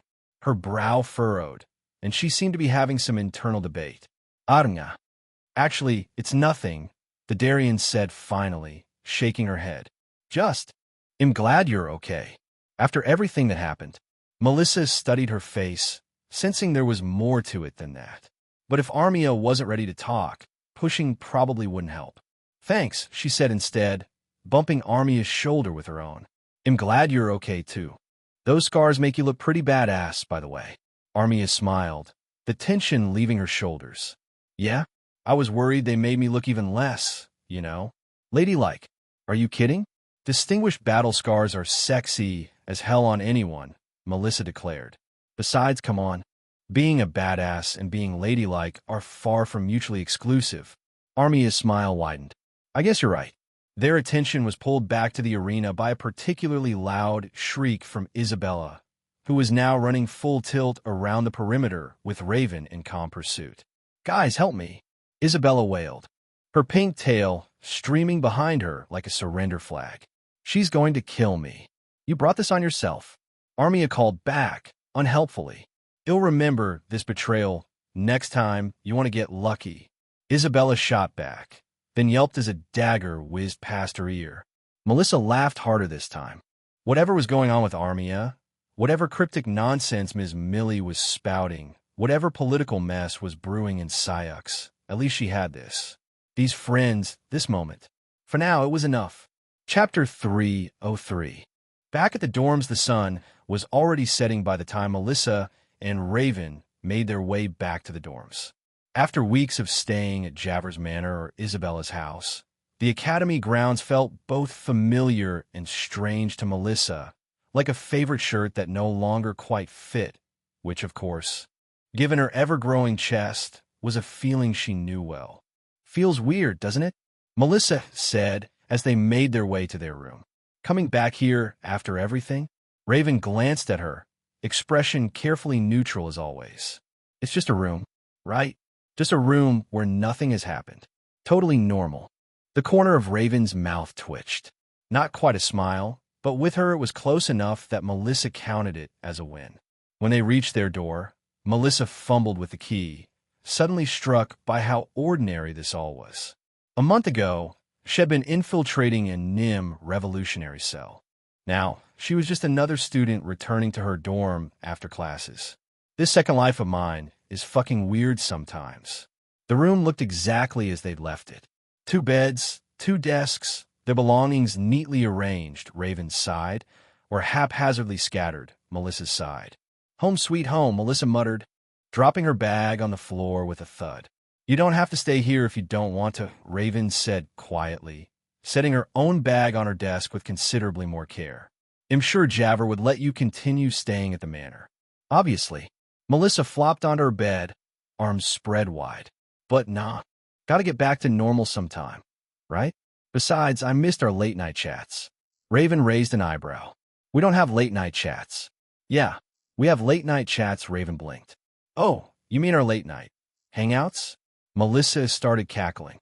Raven shook her head and began unpacking her books with that usual methodical precision. Melissa watched her for a moment, then started stripping off her uniform. She was down to her underwear when she noticed Raven's eyes on her. The human girl quickly looked away, but not before Melissa caught the slight flush spreading across her pale cheeks. See something you like? Melissa teased, stretching deliberately to show off her purple skin. Yes, Raven replied bluntly. Melissa blinked, caught off guard by the direct response. She had almost forgotten how Raven could be about this sort of thing. Well, good to know you still like me like that. Was that in question? They locked eyes. Raven asked that rather seriously. Now, it was Melissa's turn to blush. Still, there was always something endearing about Raven's straightforwardness. Her inability or refusal to play the usual games people played. It was refreshing in a way. Sweet, actually, in a Raven sort of way. I'm going to take a shower, Melissa announced, grabbing her towel and toiletries. Try not to miss me too much while I'm gone. In a rare moment, she actually joked. They'll manage somehow. But Melissa caught the way her eyes lingered as she walked to the door. Wow, she's evolving. When she returned to their room, she found Raven already in bed, a book propped open on her knees. The lamplight caught in her dark hair, giving it an almost blue-black sheen. "What you reading?" Melissa asked, dropping her towel without ceremony and pulling on an oversized shirt that served as her pajamas. Raven held up the book so Melissa could see the cover. Advanced Techniques in Battlefield Spellcasting. "Light bedtime reading, huh? It's interesting." Melissa climbed into her own bed, settling against the pillows. "You bet. Find any good ways to stab people while also setting them on fire?" Page 147. Raven replied without missing a beat. Melissa laughed. "Of course you know the exact page." Silence fell between them. Comfortable in a way it can only be between people who've shared enough experiences that words become optional. "Hey, Raven," Melissa said after a while. "I'm really happy to have met you." Raven looked over at her, gray eyes studying her face. Then slowly she nodded. "Me too." It wasn't much, but coming from Raven, it meant a lot. Knocking woke Melissa from a dream about purple skies and ice needles. She blinked blearily, momentarily disoriented by the unfamiliar surroundings. Right. Dorm. Back at the academy. The knocking came again, more insistent this time. Coming, she muttered, dragging herself out of bed. She glanced at Raven's bed, expecting to find it empty, but to her surprise, the other girl was still asleep, curled up with her back to the room. Guess she was particularly tired. Melissa shuffled to the door, yawning widely. She opened it without checking who was outside, then froze mid-yawn. Javer stood in the hallway, looking as perfect as always in her professor's robes. Her golden hair was neatly styled, and she smelled faintly of jasmine. "Morning, sleepyhead," Javer said, a small smile playing on her lips. "May I come in?" Sure." Melissa stepped back, suddenly conscious of her messy hair and the fact that she wasn't wearing pants.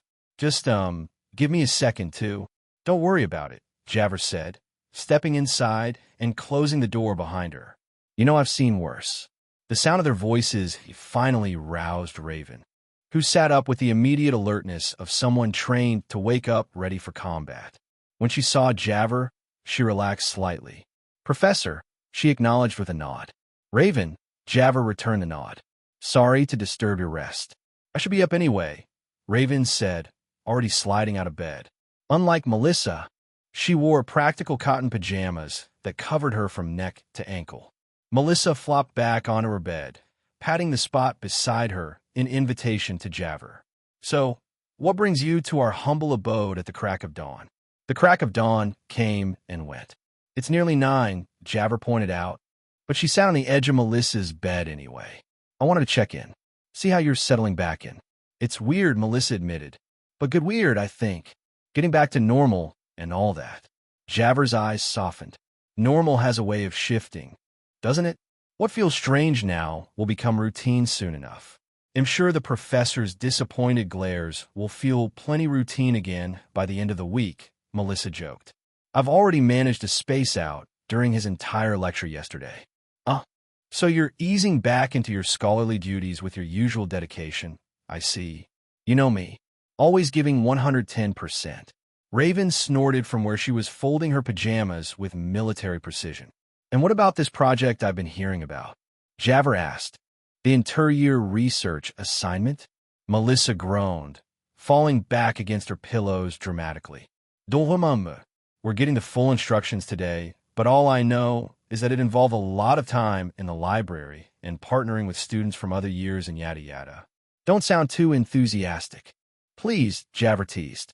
"Research projects are excellent opportunities to expand your knowledge beyond the standard curriculum," said the professor, Melissa replied. "But yeah, I guess I'm curious to see what it's all about." The old librarian said something weird to me yesterday about the library giving us what we need or some cryptic bullshit like that. Ms. Millie?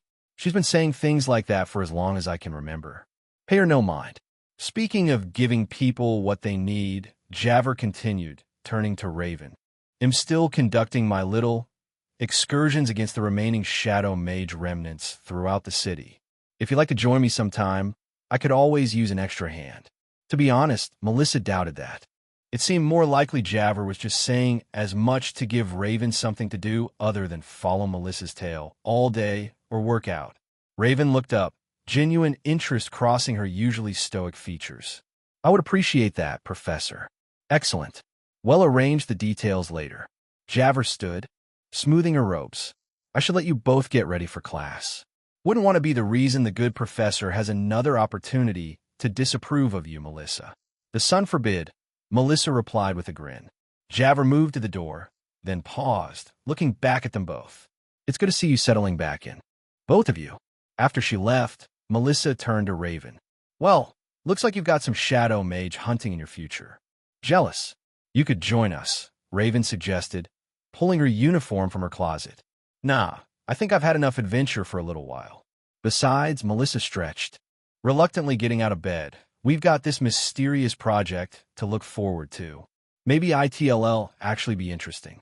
Maybe, Raven agreed, though she didn't sound convinced. They dressed in silence.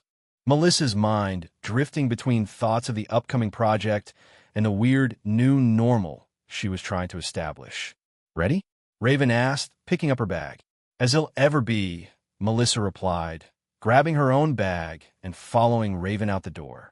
Let's go see what fresh academic hell awaits us. Chapter 304. Jalen morning. Jalen checked her reflection in the mirror one last time, scrutinizing every detail of her appearance. Hair neatly braided? Check. Uniform perfectly pressed? Check. Not a single wrinkle or imperfection to be found. Perfect. Now I just need to escape without Jalen. Are you still here? Sweetie? Damn it. Margaret's voice carried through the door with that frustratingly cheerful lilt that seemed to follow the Nim woman everywhere. Jalen briefly considered pretending Shed already left, but knowing Margaret, Shed probably just barging anyway. With a resigned sigh, Jalen opened her door to find Margaret already standing there, hand raised to knock. As usual, the Nim woman's impressive chest was practically at eye level, making Jalen's face heat up uncomfortably. There you are. Margaret beamed. I thought you might have left already. Have you had breakfast? Let me fix you something before you go. I'm fine, Jalen said stiffly, trying to edge past Margaret in the hallway. He'll grab something at the academy. Margaret clicked her tongue, reaching out to adjust Jalen's collar. At least let me make sure you look presentable. Your aunt would never forgive me if I let you go out looking anything less than perfect. I'm perfectly capable of dressing myself, Jalen protested, but stood still anyway as Margaret fussed over her. The Nim woman's purple fingers straightened her already straight tie, smoothed her already smooth sleeves, and tucked a non-existent stray hair behind her ear. There, Margaret said finally, stepping back to admire her handiwork. Now you look ready to take on the world. I looked exactly the same before you started pawing at me, Jalen thought. Thank you, she said instead, with forced politeness. I should really be going now. Of course. Oh, but before you go, I made some fresh pastries this morning. Let me pack one for you. No, really, that's not. But Margaret was already jogging off toward the kitchen, her hips swaying in that exaggerated way that made Jalen wonder how Nim women didn't fall over from the weight distribution issues. With Margaret momentarily distracted, Jalen seized her opportunity. She grabbed her bag and slipped out the front door as quietly as she could, mentally apologizing to Hazel, who'd be left to explain her sudden disappearance to Margaret. Sorry, kid, but it's every woman for herself in this house. The morning air was crisp as Jalen made her way through the streets of Syux toward the academy. She walked briskly, focusing on mentally reviewing the spells Shed been practicing rather than thinking about the awkward living situation Shed found herself in for the last 9 years. She was so lost in her bitter thoughts that she almost collided with a Nim man carrying a heavy load of laundry. She sidestepped at the last second, muttering an apology that the man didn't seem to hear as he hurried on his way. Jalen frowned, suddenly aware that Shed been unconsciously noticing all the Nim on her walk, something Shed never done before. There was a Nim woman sweeping the front steps of shop, a Nim child carrying water buckets that looked too heavy for his small frame, a Nim man in shackles being led by a stern-looking human overseer. When exactly did I start seeing them? It was unsettling. Before Melissa had come into her life, Nim had been practically invisible to Jalen, just part of the background of life in Syux, like stray cats or street vendors. But now she found herself mentally cataloging each one she passed, noting whether they were slaves or free, how they were treated, whether they looked healthy or undernourished. She didn't like it, didn't like the uncomfortable feeling it stirred her chest. This is all Melissa's fault. Her and her stupid family, making me notice things. By the time Jalen reached the academy gates, her mood had soured further. She stalked through the corridors to her classroom, hoping to have a few minutes of peace before the day's chaos began. No such luck.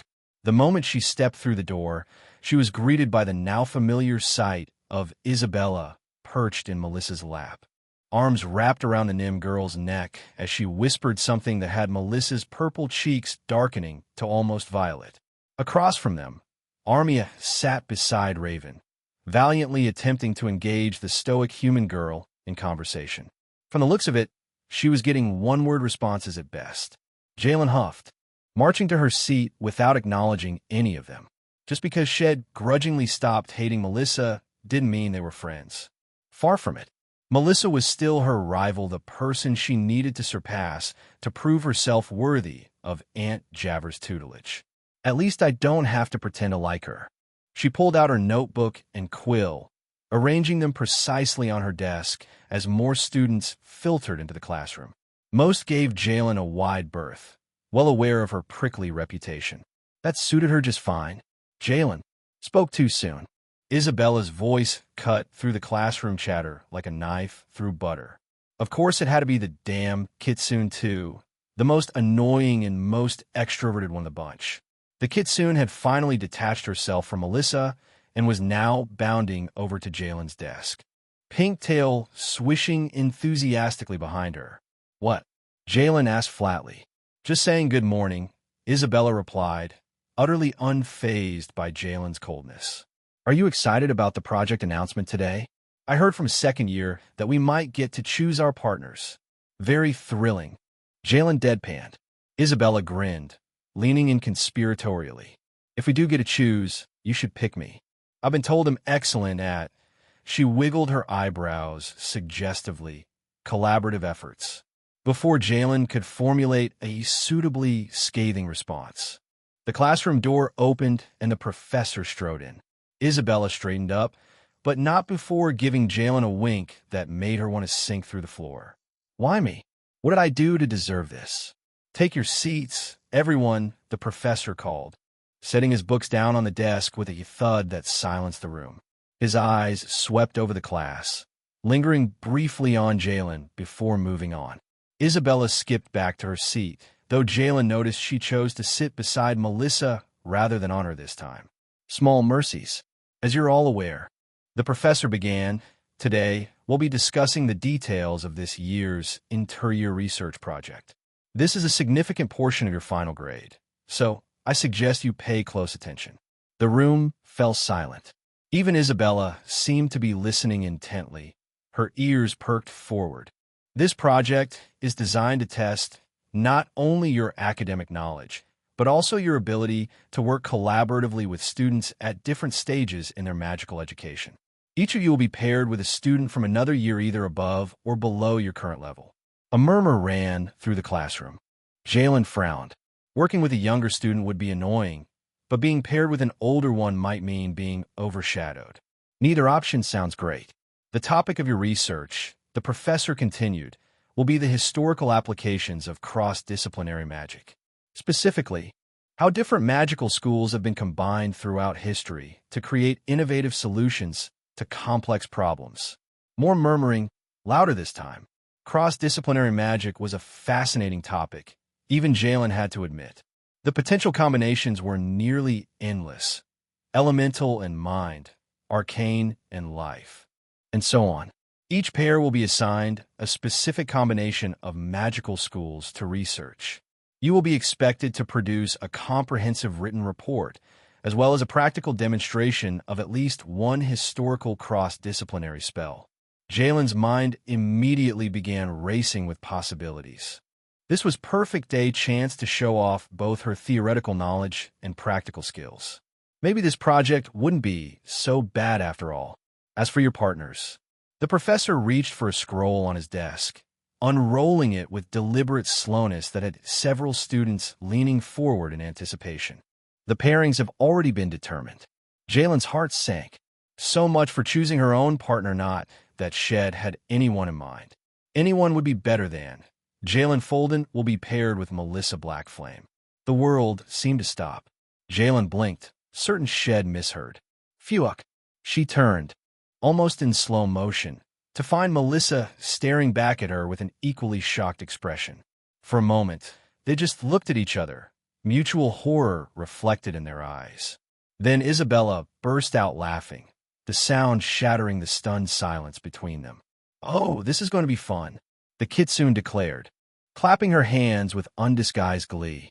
Jalen turned back to the front, desperately hoping this was some kind of cruel joke. But the professor was already continuing down his list, pairing other students together without a care for the bomb head just dropped on Jalen's carefully ordered life. Not again. Chapter 305, The Artifact, Part 1. And then he just announces we're partners like it's no big deal. Melissa flung her hands up dramatically. Like, oh hey race the person who's hated your guts since day one. Have fun spending the next 6 weeks together. Again, Melissa and the girls sat at the gazebo they'd conquered over the last year. As Melissa vented, other students made their way out of the academy. Isabella lounged across one of the benches, her head resting in Armia's lap while her legs dangled off the edge. Raven sat next to Melissa, nodding every couple of seconds.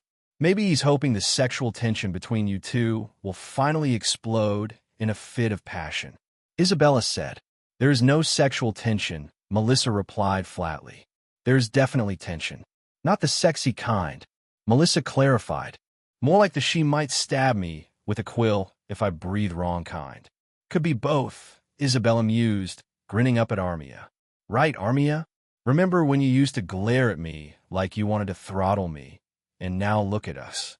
Armia's cheeks flushed dark enough to be visible beneath her scales. I'm just tired of pushing you off my lap. That's a form of love in itself, Isabella teased, reaching up to tap Armia's nose playfully. Yeah, then I guess Jalen really loves Melissa. Not as much as she used to, Melissa pointed out, sighing. We've upgraded from murderous glares to merely contemptuous sneers. That's progress. Hell, if anything, the one she's really into is my mom. Wow. Raven shifted slightly, drawing their attention. You're meeting her at the library later, right? Unfortunately, Melissa sighed. She insisted we start today, even though the project isn't due for ages. Typical Jalen. Always so perfect, dedicated, passionate, Isabella supplied, wriggling her brows. I was gonna say uptight, but sure, let's go with perfect. Melissa stood, stretching her arms above her head. Anyway, I should probably head over there early. I want to do some personal research before she shows up and starts micromanaging everything. It's been a while since I've expanded my repertoire. Just be careful, Armia warned. Don't push yourself too far. Don't worry about me. I know my limits. Hink, Melissa winks, slinging her bay over her shoulder. See you all back home for dinner? They murmured their agreement, and Melissa left the gazebo, already mentally mapping out her plan for the afternoon. First, personal research, then deal with Jalen and their stupid project briefly. Then, enjoy her mother's delicious cooking.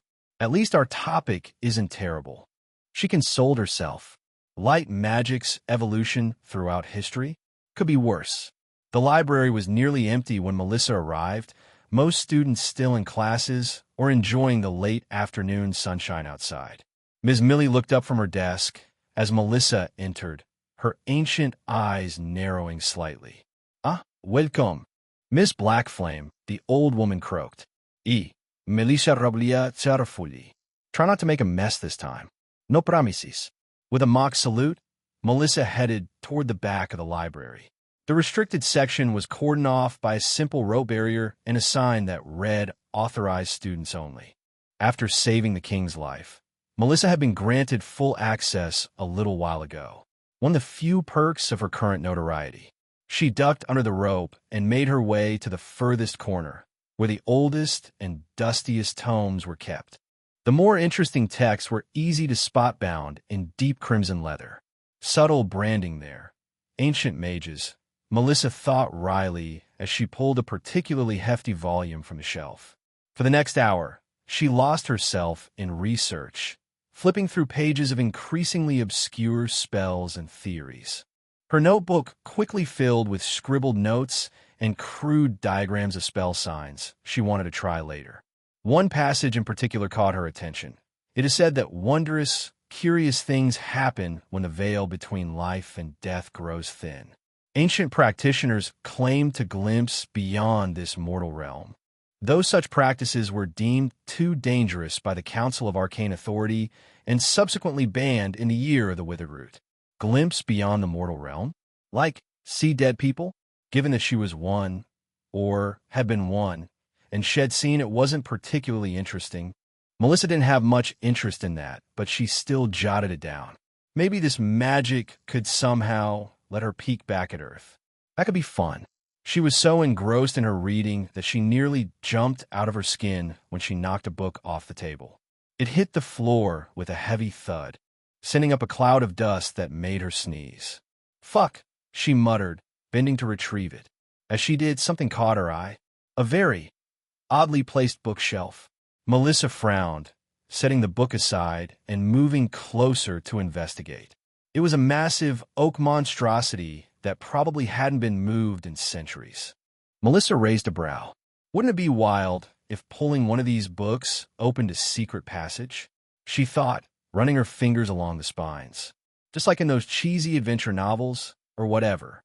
She tested a few books, pulling them slightly forward, then pushing them back in, feeling slightly ridiculous. Nothing happened, of course.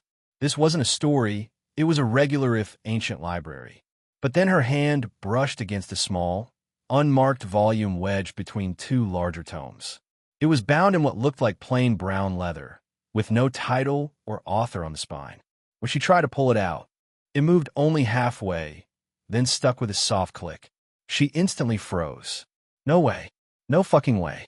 The bookshelf shuddered, then slowly, silently swung inward, revealing a narrow passageway beyond.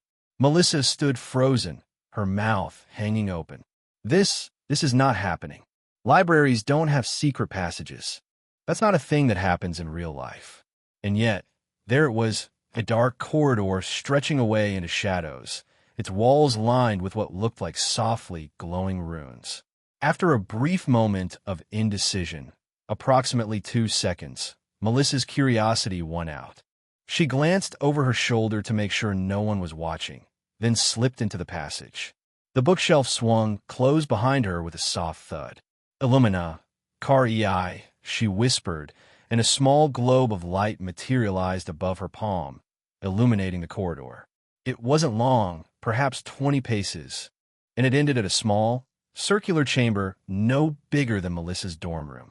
The walls were covered in more of those strange, glowing runes similar to spell signs but unlike any Melissa had seen before. In the center of the chamber, atop a stone pedestal, sat a small object. Melissa approached cautiously, her light spell revealing it to be some sort of artifact, a disc about the size of her palm, made of what looked like burnished bronze or gold. It was inscribed with symbols that matched the ones on the walls. What the hell is this place? And what is this thing? She leaned closer, trying to decipher the symbols. They weren't in any language she recognized, though some of them reminded her vaguely of the ancient texts she had been studying. Without thinking, she reached out and picked up the disc. It was surprisingly light, almost weightless in her hand. She turned it over, examining it from all angles, but nothing happened. No magical surge, no sudden revelation, no ghostly apparition warning her to put it back. Just a weird metal disc in a hidden room. Anticlimactic much? What are you doing in here? Melissa whirled around, nearly dropping the disc. Jalen stood in the doorway of the chamber, her expression a mixture of irritation and disbelief. Jalen, how did you? I came to the library to start our project, only to find you weren't there, Jalen said, her voice tight. Ms. Millie said you'd gone to the restricted section, so I thought ID check there. Then I saw the bookshelf closing behind you. She crossed her arms. Care to explain why you were poking around in hidden rooms instead of working on our project? Melissa glanced at the disc in her hand, then back at Jalen. Preliminary research? No. Fair enough, Melissa shrugged. Look what I found, though. She held up the disc. Some kind of ancient artifact. No idea what it does, but it's cool, right? Jalen's eyes widened slightly at the sight of the disc, her scholarly curiosity momentarily overriding her annoyance. Let me see that, she demanded, stepping forward and snatching it from Melissa's hand. Hey, Jalen examined the disc with a frown. These markings, they're pre-cataclysmic, maybe even older. She ran her finger along one of the symbols. This one looks like the ancient glyph for memory. Wow, someone's been paying attention in ancient languages, Melissa said, impressed despite herself. Jalen shot her a withering look, then returned her attention to the disc. Whatever this is, it doesn't belong to you. It should be turned in to the Academy authorities. Or, Melissa countered, plucking the disc back from Jalen's hands, we could bring it to Javver first. Aunt Javver? Why? I want to see if she knows anything about it. Melissa tucked the disc into her pocket. Plus, she's less likely to ask awkward questions about how we found a secret room that probably wasn't supposed to be accessible to students. Jalen hesitated, clearly torn between her instinct to follow the rules and her curiosity about the disc. Fine, she said finally. We'll take it to Aunt Javver. But first thing tomorrow we still have a project to work on today. Melissa grinned. Deal. Now, let's get out of here before a mess. Millie realizes we've discovered her secret hoard of forbidden treasures, or whatever. Chapter 306. The Artifact, Part 2. Javver's office was, as always, a perfect reflection of the woman herself, organized, yet somehow cozy, with shelves of meticulously labeled stuff alongside worn, comfortable furniture. Scrolls and tomes were stacked in neat piles, and today the air smelled faintly of jasmine and parchment. Melissa and Jalen stood side by side in front of Javver's desk, looking for all the world like two students caught setting the alchemy lab on fire. Let me get this straight, Javver said, pinching the bridge of her nose. You found a secret passage in the restricted section of the library, decided to explore it without telling anyone, and then removed an unidentified magical artifact from its resting place? Well, when you say it like that, it sounds bad, Melissa admitted with a nervous smile. That's because it is bad, Jalen hissed. It's not like I was trying to steal it, Melissa argued. We brought it straight to you. After she insisted we examine it ourselves first, Jalen added, throwing Melissa under the proverbial carriage without hesitation. Javver sighed deeply. You do realize that unknown magical artifacts can be incredibly dangerous? That there could be a very good reason it was being kept there, like that? They could be cursed, or bound to ancient spells, or connected to entities you really don't want to meet. Melissa shuffled her feet, but it didn't do anything. I touched it, and nothing happened. That you know of, Javver countered. Some effects aren't immediate or obvious. Despite her stern tone, Melissa could see the spark of curiosity in Javver's eyes as they darted to the disc sitting on her desk. Professional responsibility was clearly warring with scholarly interest. Well, since you've already disturbed it, Javver said, relenting slightly, I suppose we might as well examine it properly. She leaned forward, peering at the disc without touching it. Where exactly did you find this? Melissa described the hidden chamber and the glowing runes, while Jalen occasionally interjected with corrections or additional details that Melissa had obviously missed because she wasn't paying proper attention. Interesting, Javver murmured, her focus now entirely on the artifact. These markings are extremely old. Pre-cataclysmic, certainly. Possibly even from the First Age. That's what I said. Jalen looked vindicated. And look at the composition, Javver continued, using a small rod to gently turn the disc over. It's not gold or bronze as it appears. I'm not sure what metal this is. Melissa leaned closer. Can you read any of the symbols? Some. Javer admitted. This one here appears to be related to memory or thought. And this one is often associated with transfer or passage. Memory transfer? Melissa's eyes widened. Like it can show you memories or something? Or take them, Jalen suggested ominously. It's unclear, Javer said. Without more context, it's difficult to determine the artifact's purpose. She hesitated, then carefully picked up the disc with her bare hand. For a moment, nothing happened. Then Javer's eyes widened slightly, her pupils dilating for a brief second before returning to normal. Aunt Javer? Jalen stepped forward. Concerned, Javer set the disc down gently, a small furrow between her brows. How curious. What happened? Melissa asked eagerly. Did you see something? Feel something? A brief impression, Javer said vaguely. Nothing concrete. She shook her head as if to clear it. This artifact requires further study, but not by students. I want you to return it exactly where you found it. But Melissa began. No arguments, Javer said firmly. This is beyond your current level of magical understanding. Like I said, if it's remained hidden all these years, there's likely a good reason for that. Melissa deflated. Fine, we'll put it back. Today, Javer emphasized, fixing Melissa with a knowing look. Before either of you get any ideas about borrowing it for additional research. Damn, she knows me too well, Melissa thought. Of course, Aunt Javer, Jalen said primly, shooting Melissa a sidelong glare. We'll return it immediately. Javer nodded, satisfied. Good. And in the future, if you discover any more secret chambers or mysterious artifacts, please inform a faculty member before touching anything. Even if it's super boring and nothing happens? Melissa asked. Especially then, Javer replied dryly. Now, don't you two have a project to work on? Properly chastised, Melissa and Jalen left Javer's office with the disc carefully wrapped in a cloth. They walked in silence for a moment, each lost in their own thoughts. Well, that was a bust, Melissa said finally. What did you expect? A medal for reckless magical exploration? Jalen snapped. I don't know, maybe some excitement? Not everyone follows the rules like they're sacred texts, Jalen. Jalen rolled her eyes. Rules exist for a reason, usually to prevent idiots from getting themselves killed. They reached the library and made their way back to the restricted section. Fortunately, it was still empty, and no one had noticed the slightly ajar bookshelf that led to the hidden passage. Let me do it, Jalen said, holding out her hand for the disc. I don't trust you not to accidentally pocket it. Fine. Melissa sighed, handing over the wrapped artifact. But I'm coming with you. Just make sure you put it back exactly right. They slipped through the passage, retracing their steps to the small chamber.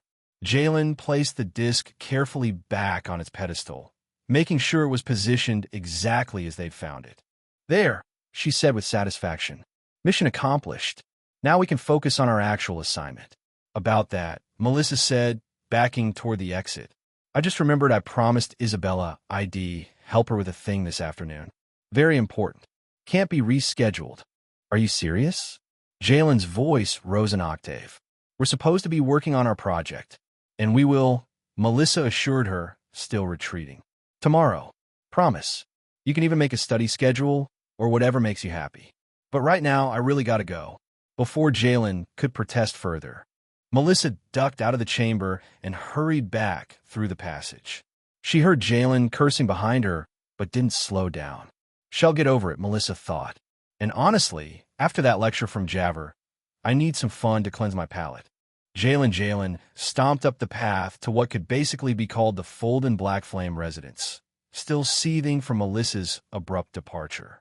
The sun was setting, painting the sky in deep oranges and purples that did nothing to improve her mood.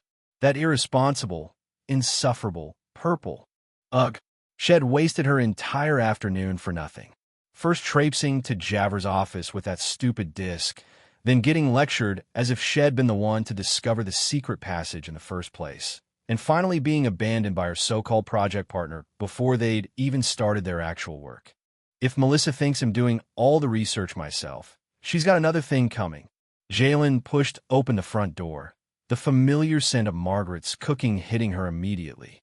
Despite her perpetual annoyance with the Nim woman's overly familiar attitude, Jalen couldn't deny that she was an excellent cook. In back, she called out, more out of habit than any desire to announce her presence. In the kitchen, Margaret's cheerful voice replied, "Dinner's almost ready."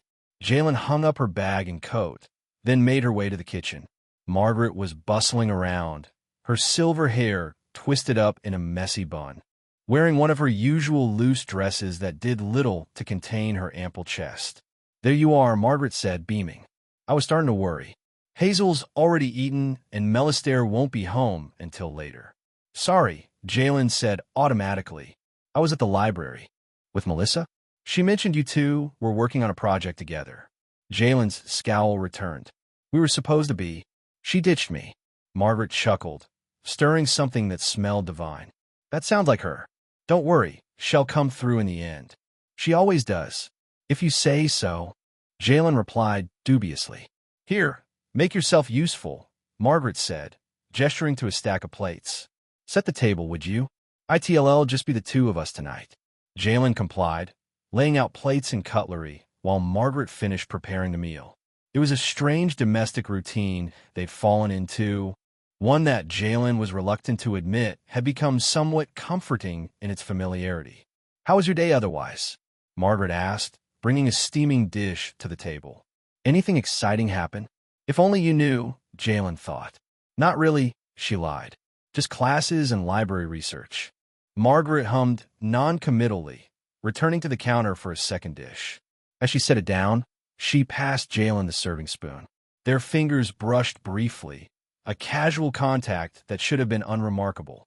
Instead, Jalen's vision suddenly blurred, then sharpened on a scene that was decidedly not the kitchen. She was looking at the bedroom upstairs, or rather, at Margaret, on her hands and knees on the bed, completely naked. Behind her stood Melistaire, his hands gripping her hips as they moved together at a steady pace. "Harder," Margaret laughed, hurrying to gather her things. "We need to be quick before the girls get home." I know," Melistaire said, quickening his pace. The sound of their footsteps filled the room. "Gods, we still have so much to do." Margaret turned back to him, her face bright with anticipation. Right there, don't stop." As abruptly as it had begun, the vision ended. Jalen found herself back in the kitchen, the serving spoon clutched in her frozen hand, her face burning hotter than she thought humanly possible. Margaret was staring at her, concerned. "Jalen, are you all right? You look flushed." Jalen couldn't speak, couldn't move. The image of Margaret and Melistaire was burned into her retinas, a memory that wasn't hers, couldn't be hers, but had somehow ended up in her head anyway. Oh God, she paused. The disc. It had to be the disc. "I need to go," Jalen choked out, dropping the spoon with a clatter. "I just remembered something important elsewhere." She backed away from the table, bumping into a chair and nearly toppling it. "Jalen, wait," Margaret began, but Jalen was already fleeing, desperate to be anywhere but here. As she burst out the front door and into the cooling evening air, one thought circled in her mind, growing louder with each repetition. "I am going to kill you, Black Flame." Chapter 307. The Artifact. Part 3. Melissa found the gang waiting for her at their usual spot-the-stone benches near the central fountain.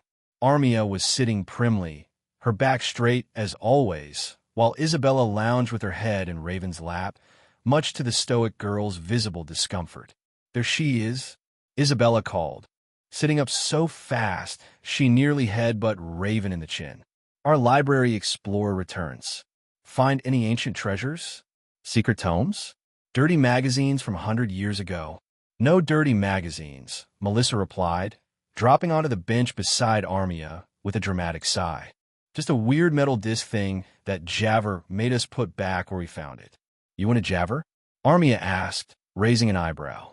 "Yeah," Ms. Goody-Two-Shoes insisted. Melissa jerked her thumb over her shoulder, indicating the absent Jalen. "And then Javer gave us this whole lecture about unknown magical artifacts and responsible magical research, and blah, blah, blah." Isabella snorted. "Sounds thrilling. Where's your shadow now?" "Jalen? Probably making a color-coded study schedule for our project." Melissa rolled her eyes.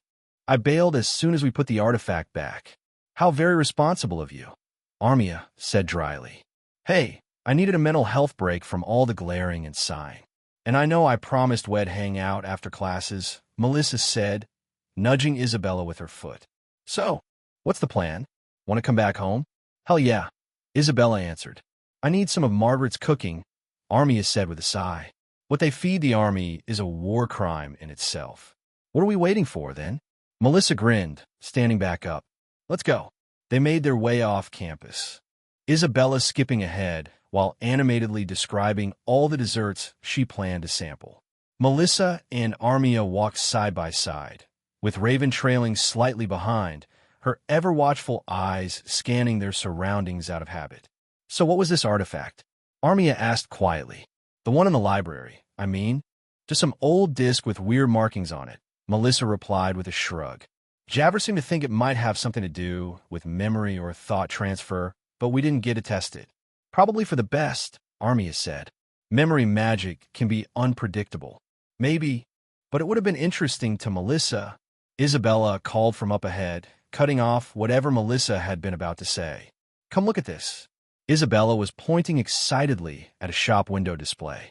Before Melissa could see what had caught her attention, Isabella bounded back to her, grabbing her arm and practically dragging her forward. Isabella pressed her body against Melissa's, practically vibrating with excitement. Their skin touched where Isabella's hands gripped Melissa's arm, and suddenly, the world tilted. Melissa was no longer on the street. She was in Isabella's bedroom, watching from Isabella's perspective as she examined a sleek, crystalline wand. The wand glowed softly in her hand, Isabella's hand, as she turned it this way and that, admiring its craftsmanship. Then the scene shifted.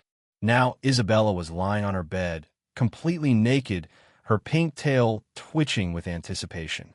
The wand was in her hand, but it wasn't being used for magic, at least, not the kind they taught at the academy. Let's see if this works better than the last one, Isabella's voice whispered, and Melissa felt her lips move with the words. The wand moved lower, tracing patterns across Isabella's bare stomach. Then lower still. Isabella arched her back as the smooth crystal pressed against, and then, just as suddenly as it had begun, the vision ended. Melissa was back on the street, Isabella still clutching her arm, staring up at her with a puzzled expression. Mel, you okay? You went all weird for a second there. Melissa blinked rapidly, her cheeks burning. What? What just happened? Javver tucked a stray strand of hair behind her ear as she approached the manor. Shed left the academy earlier than usual, partly because Shed finished grading all her papers, but mostly because she couldn't stop thinking about that strange disc Melissa and Jalen had brought to her. She shook her head, pushing the thought aside as she reached the front door. It's probably nothing. Right now, she needed a cup of tea and perhaps one of Margaret's infamous honey cakes. As she entered the house, she heard voices from the living room. Hazel's high-pitched giggles, underscored by Melistare's deep rumble. Absolutely incredible, Hazel, Margaret was saying as Javert entered the room. When did you learn to do that? Hazel, standing in the center of the room, was creating tiny floating lights with her fingers, making them dance in patterns around her head. For a 9-year-old, it was an impressive display of magical control. Mommy's been teaching me, Hazel replied proudly. I can make them change colors too, watch. The lights shifted from white to a soft blue, then pink, then green. Melissa and Melistare applauded, both looking equally proud. Margaret's been making good use of Jalen's lessons, I see. I'm home, Javver announced, setting her bag down by the door. Javver. Hazel's eyes lit up, quite literally the lights around her head brightened. Look what I can do. Very impressive, Javver said with a genuine smile. You're quite the talented young mage. She moved to join Melistare on the couch. Good evening, the gentleman said. Likewise, Javver replied, giving him a quick peck on the cheek. As their skin made contact, the world spun around her. Suddenly she was in the bedroom, but she was seeing it from Melistare's perspective. Margaret was pressed against him, her silver hair spilling over her shoulders as she kissed him deeply. Her hands were working at the buttons of his shirt, while his which felt like Javer's own at that moment tangled in Margaret's hair. "The kids are all out," Margaret murmured against his lips. "We have the house to ourselves for once." Then, just as quickly as it had started, the vision vanished. Javer found herself back in the living room, her hand still resting lightly on Melister's cheek. He was looking at her with mild confusion. "You all right?" he asked. "You went a bit rigid there for a second." "Fine," Javer replied automatically, her academic mind already analyzing what had just happened. "Just remembered something I forgot to tell a student." She glanced over at Melissa, who was watching her with an expression of dawning horror that probably matched her own. Their eyes locked, and in that moment, Javer knew they were thinking the same thing. The disc. It hadn't been as harmless as it appeared. Chapter 308. The Artifact, Part 4. Melissa, Javer said calmly, "Could I speak with you in my study for a moment?" "About that research question you had earlier?" Melissa nodded quickly, maybe a little too quickly. "Sure, yeah, absolutely." But I was going to show Melissa my other spells," Hazel pouted. "I promise I'll watch all of them when I get back." Melissa assured her, ruffling her hair. "Save the best ones for last, okay?" Javer led the way to her study, closing the door behind them once Melissa was inside. She didn't speak immediately, taking a moment to pinch the bridge of her nose with blatant, obvious disapproval. It wasn't a matter of if Melissa was in trouble, but rather how much. "So," she said finally, "I think we may have a problem with that artifact." Seems like it." "Yeah," Melissa ran a hand through her hair, looking frazzled. "I just experienced Isabella using a wand in ways that she definitely didn't tell me they'd been made for." Javer raised an eyebrow, but clearly decided not to ask for details. "I had a similar experience with Melister just now." "So, the artifact seems to have created some sort of memory transfer effect." She started pacing. "When we touch someone, we experience a memory from their perspective." But it didn't happen when we first found the disc," Melissa pointed out. "I picked it up and nothing happened." "Indeed. The effect might have been delayed, or it might require some sort of activation," Javer mused. "Either way, it seems to be affecting both of us now." Melissa groaned, slumping into a chair. "Great. Just great. What about Jalen?" "She touched it too." Javer visibly cringed. "If she's experiencing the same effect." "She came back to the house before I did," Melissa said. "She could have touched anyone." "Oh man, she's probably traumatized for life," Melissa finished. "No wonder she wasn't here when I got home. She's probably off somewhere trying to bleach her brain." "Bleach? Purify," Melissa corrected. "Well, in any case, we clearly need to fix this," Javer said decisively. "They'll have to research the artifact more thoroughly. There must be a way to reverse the effect." "And in the meantime?" Melissa asked. "What, we just wear gloves and avoid touching anyone?" "Assuming that actually works, that might be the safest approach. Yes." Javer frowned thoughtfully. "Though it would look rather suspicious if we all suddenly started avoiding physical contact simultaneously. And, to be honest, I'd rather not have to explain what I saw a moment ago to anyone. I guess we could say we have some highly contagious disease," Melissa suggested half-heartedly. "I'd rather not incite another contagion panic either," Javer replied dryly. "For now, let's just try to minimize contact until we can study the artifact more closely.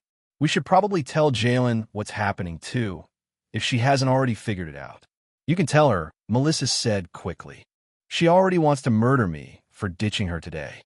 If she finds out I accidentally cursed her with other people's sexy memories, she might actually go through with it." Javer couldn't quite suppress a small smile despite the seriousness of the situation. "They'll speak to her. And first thing tomorrow, we're going back to that hidden chamber to take another look at that disc. What happened to this is beyond your current level of magical understanding," Melissa quoted, mimicking Javer's stern professor voice.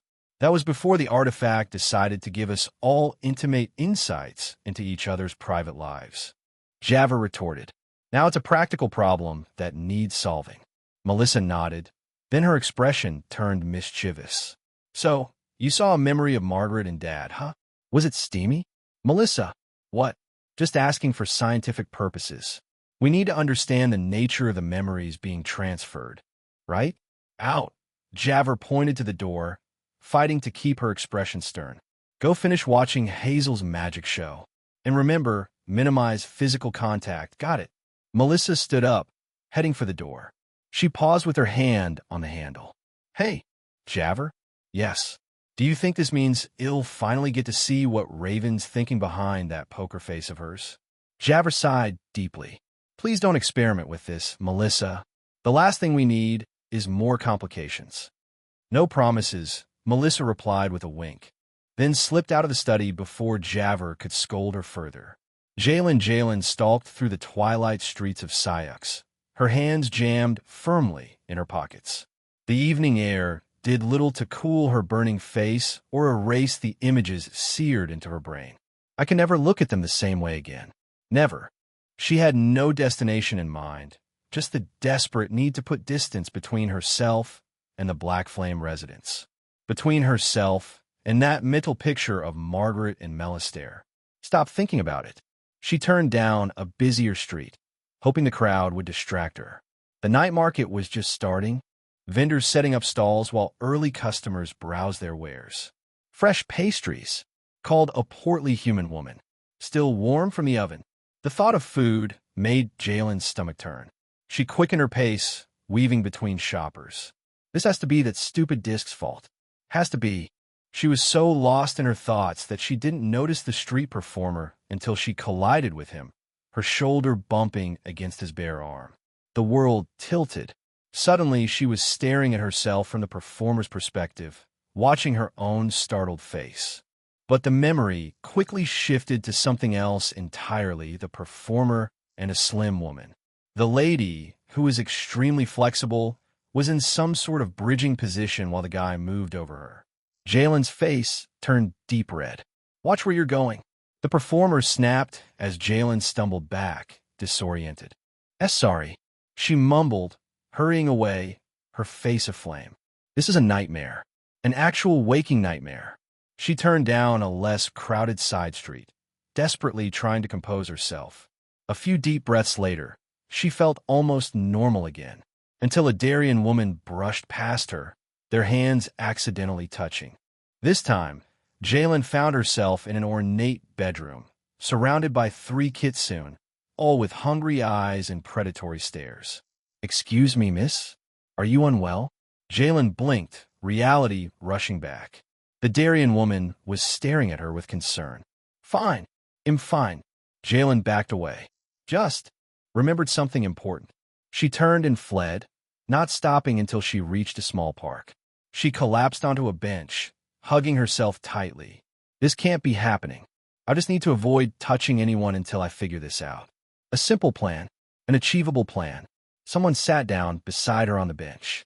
A young human man, close enough that their shoulders almost touched. Jalen scooted to the far end of the bench, earning her a confused look from the man. Sorry, she said automatically. I'm just contagious. Very contagious. Nim fever. Highly infectious. You should probably move. The man's eyes widened, and he quickly stood. Right? Thanks for the warning. Feel better. Good. That worked. Her momentary victory was short-lived. As she stood to leave, an old woman stumbled nearby. Pure reflex had Jalen reaching out to steady her, grabbing the woman's wrinkled hand. The memory hit her like a tidal wave, the old woman as a young bride, her wedding day with her husband, both of them nervous. Aga. Oh, thank you, dear, the old woman said as Jalen helped her regain her balance. These cobblestones are treacherous in the evening light. And no problem, Jalen managed, letting go as quickly as she could without being rude. Have a good evening. She practically ran the rest of the way back to the academy, avoiding every person she passed with the determination of someone fleeing a plague zone. This was absolutely one of the worst things to ever happen to her, and it was solely Black Flame's fault. Chapter 309, The Artifact, Part 5. Melissa paced back and forth across Javer's study, occasionally glancing at the clock on the wall. It had been almost an hour since the two of them decided to wait for Jalen to come back, so they could figure this out. Just as Melissa was about to ask if they should wait till tomorrow, the study door burst open with enough force to rattle the bookshelves. Jalen stood in the doorway. her hair disheveled, and her eyes wild with a mixture of horror and rage. She didn't say a word. Instead, she raised her hand, fingers already tracing a spell sign in the air. Ventus Turbo Impetu. A blast of wind shot from her fingertips straight at Melissa, who barely managed to duck in time. The spell hit a bookshelf behind her, sending scrolls flying. Jalen, Javert shouted, but Jalen was already drawing another spell sign. Glacies, Acus Penetrare. Tiny ice needles materialized and shot toward Melissa, who this time had to roll behind a chair to avoid them. What the fuck? Jalen, Melissa yelled from her improvised cover. You. Jalen's voice shook with fury. You and your stupid, irresponsible, reckless. Ignis Flamma Ardir. A jet of flame erupted from Jalen's fingers and would have singed Melissa's hair if Javert hadn't finally intervened. Enough! A ripple of force emanated from Javert's outstretched hands, instantly dissipating Jalen's flame spell and pushing both girls back several steps. Both of you sit down. Now. It wasn't a request. Melissa scrambled to one of the chairs in front of Javert's desk, while Jalen, still glaring daggers, stiffly took the other. Jalen, Javert said, her voice calmer but no less authoritative. I understand you're upset. Upset? Jalen's laugh bordered on hysterical. I just spent the last hour experiencing other people's most depraved memories. I saw things I can never unsee. I know, Javert said sympathetically. The same thing is happening to Melissa and me. That seemed to take some of the wind out of Jalen's sails. You too? Yes. It appears the disc we found has created some sort of memory transference effect when we touch other people, Javert explained. Melissa experienced one of Isabella's memories, and I experienced one of Melistare's. Jalen visibly shuddered at the mention of Melistare. Margaret, she said hoarsely. I touched Margaret and I saw. We can guess, Melissa interrupted quickly, cringing. Let's not relive it. Okay. Jalen turned her glare back to Melissa. This is all your fault. If you hadn't gone poking around in that hidden room. Hey, you followed me in there. Melissa shot back. And you touched the disc too. Girls, Javert's tone was warning enough. Assigning blame isn't going to solve our problem. What we need to do is understand the artifact and find a way to reverse its effects. Jalen took a deep breath, visibly trying to calm herself. What's the plan then? We need to examine the disc more carefully, Javert said, which means we need to return to the Academy library. Now, Melissa asked, glancing at the darkened window. Want to be closed? I think this qualifies as an emergency. Don't you?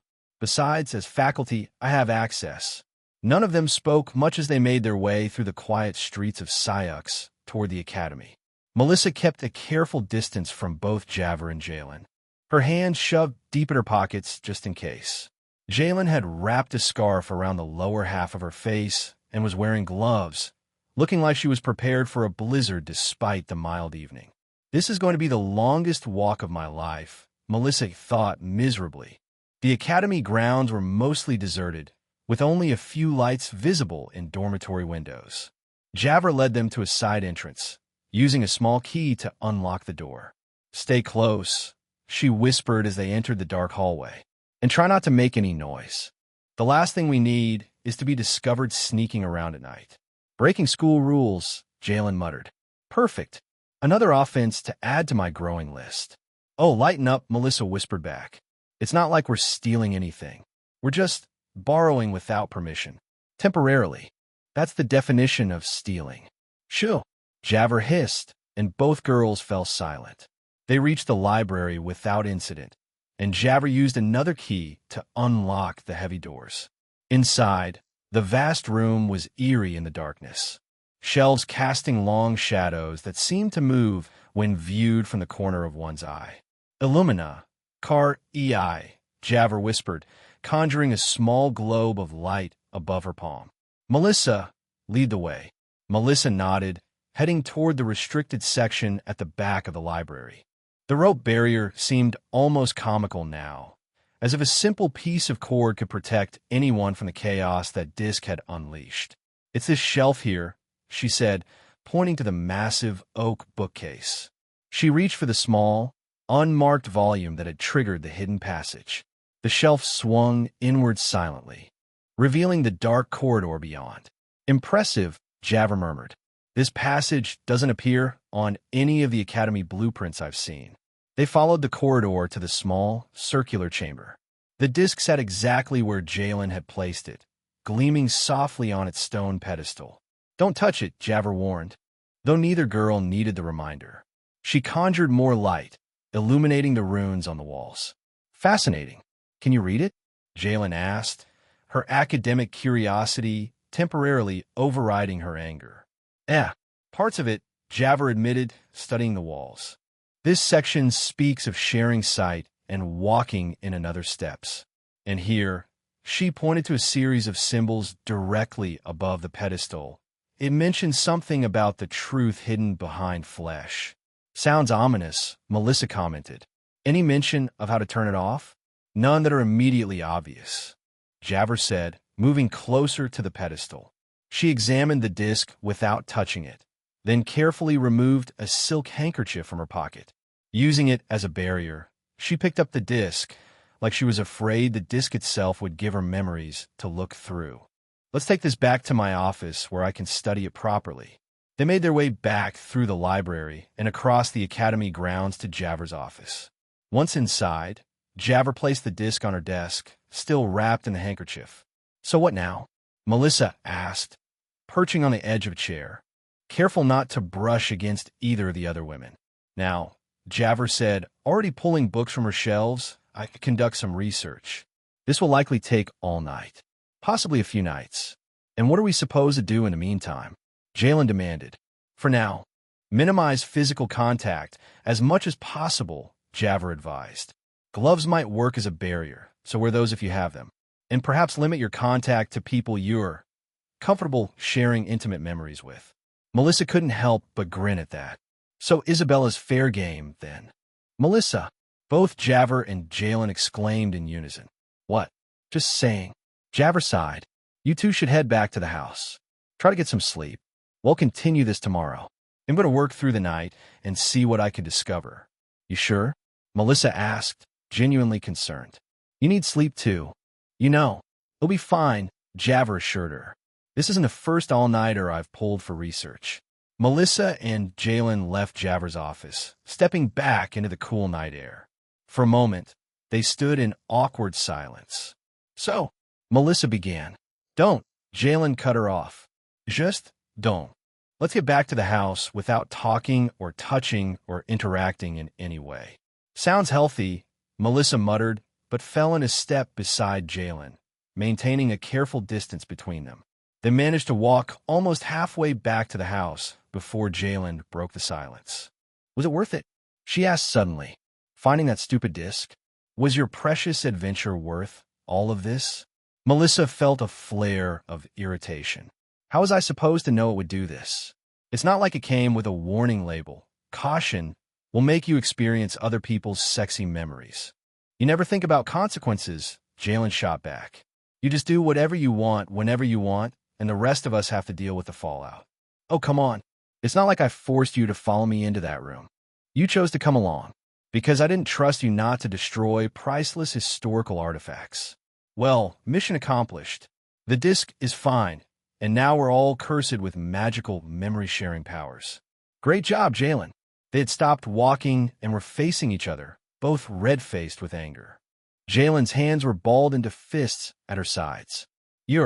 Ugh, she snapped. Do you have any idea what I've been through tonight? The things I've seen? Yeah. Welcome to the club. You think I enjoyed seeing Isabella's private alone time? That's different. You've probably seen her in every awkward situation imaginable. I had to see strangers behaving badly. Oh, and that's my fault too? Jalen made a sound of pure frustration, and before Melissa could react, she reached out and grabbed Melissa's shoulders, presumably to shake some sense into her. The moment their skin connected, the world twisted around them both. Melissa found herself in Jalen's bedroom, but seeing it through Jalen's eyes. She was lying on her bed, lost in a private moment. Her other hand was clamped over her mouth, stifling any sound she might make. And in her mind and Jalen's mind was an image of Margaret, her silver hair loose around her shoulders, her lips curved in a smile that promised pleasure, and her tits. The vision ended as abruptly as it had begun, leaving Melissa gasping and wide-eyed, staring at an equally shocked Jalen. You. Jalen couldn't even form a coherent sentence, her face flushing so deeply it looked painful. Melissa realized with horror that Jalen must have experienced one of her memories too, and given the look on Jalen's face. It was probably not an innocent one. Please don't let it be the time with Armia in the training room shower. Please. Based on Jalen's expression of utter mortification, Melissa guessed her prayer had gone unanswered. We never speak of this, Jalen said finally, her voice barely above a whisper. Ever. To anyone. Agreed, Melissa said quickly. 100 agreed. Chapter 310. The Artifact. Part 6. Melissa spread her collection of random items across her bed, examining each one with the intensity of a general planning a decisive battle. Okay, so hey, erase what I've got. Leather gloves, silk gloves, wool gloves, cotton gloves. Why do you have so many gloves? Raven asked from her desk, where she was methodically sharpening one of her daggers. You don't. I borrowed them from literally everyone I know. Melissa held up a particularly fancy pair with embroidered lace.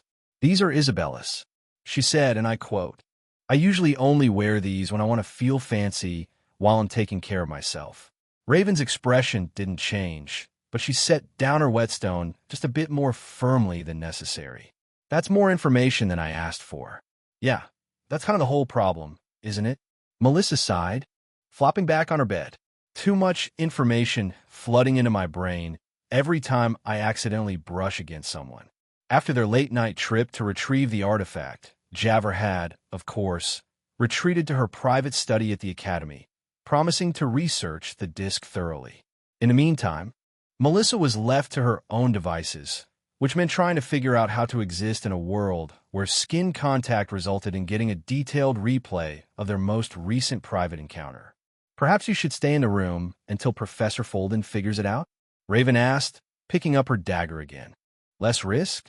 I can't just hide in here forever, Melissa protested. I have classes, and food, and, life. Melissa sat up, grabbing a pair of thick leather gloves. These should work, right? I mean, the memories seem to transfer through skin contact, so if there's a barrier, logical assumption. Raven agreed. Let's test it right now, Melissa said, pulling on the thick leather gloves with determination. Ready to be my guinea pig? Raven set down her whetstone, her expression unchanged. I'm not sure what a guinea pig is, but if it means you'll stop pacing around the room, fine. Great. Operation No Touchy begins now. Melissa approached Raven with the caution of someone handling volatile alchemical compounds. She extended one gloved hand. Here goes nothing. She poked Raven's bare arm with one leather-clad finger. The world tilted immediately. Melissa was suddenly seeing through Raven's eyes as she sat alone in the academy library, reading a thick tome on combat spellcraft. The memory was oddly muted. No inner thoughts, no emotional overtones, just Raven turning pages in silence. The vision ended as quickly as it had begun. Melissa blinked, finding herself back in their dorm room with her finger still touching Raven's arm. Shit, she muttered, pulling her hand back. That didn't work at all. What did you see? Raven asked, her voice carefully neutral. You. Reading in the library. Melissa yanked off the leather gloves with a frustrated sigh. Super exciting stuff. So the leather is ineffective, Raven observed clinically. Let's try the silk ones. Melissa grabbed the delicate gloves Isabella had lent her, slipping them on with exaggerated care. These are thinner, but maybe it's about the material, not the thickness.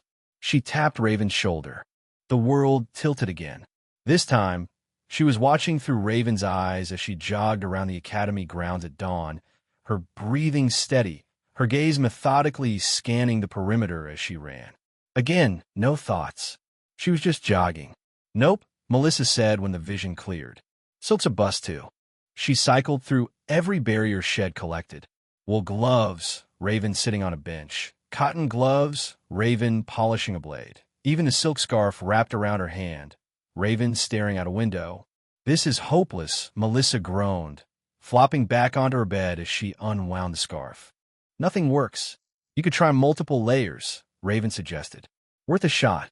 Melissa layered the leather gloves over the silk ones, then wrapped the scarf around both for good measure. The result was a comically bulky appendage that barely resembled a hand. I look like I'm wearing a small animal, she complained, but dutifully poked Raven again. The world tilted. Raven walking down a corridor alone. Seriously? Melissa yanked off the entire handwear contraption in disgust. Nothing stops it. Not leather, not silk, not whatever the hell that monstrosity was. Perhaps direct contact isn't the mechanism after all. Raven suggested. The effect might work through some other means. Magical resonance, perhaps. Great, Melissa muttered. So unless Jabber figures something out, I'm stuck experiencing everyone's private memories whenever I accidentally brush against them. She draped her arm dramatically over her eyes. This is a nightmare. Was it that bad? Raven asked. Melissa peeked out from under her arm. Do you really want the list? Isabella? And her creative wand usage? Jalen's extremely disturbing fantasy about Margaret? The random memories I got from people in the hallway on the way back from Javers? I did not need that information, no. Neither did I. Melissa sat up, throwing her hands in the air. And that's not even the worst part.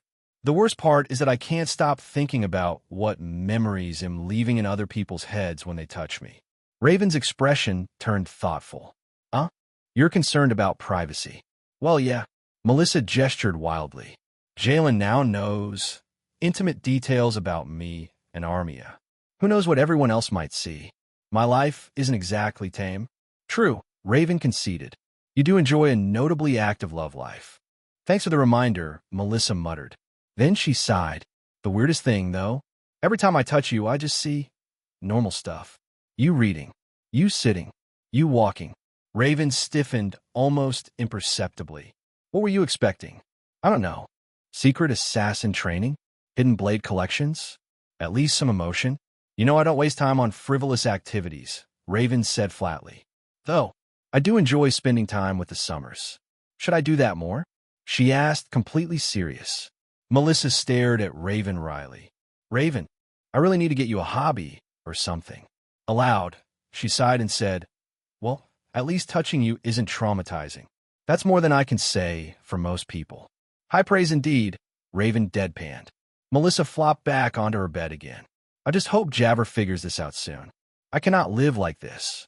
Raven was quiet for a moment, her head tilted slightly in that way she had when she was considering a problem. Have you considered, she said finally, that the disc might have a specific purpose?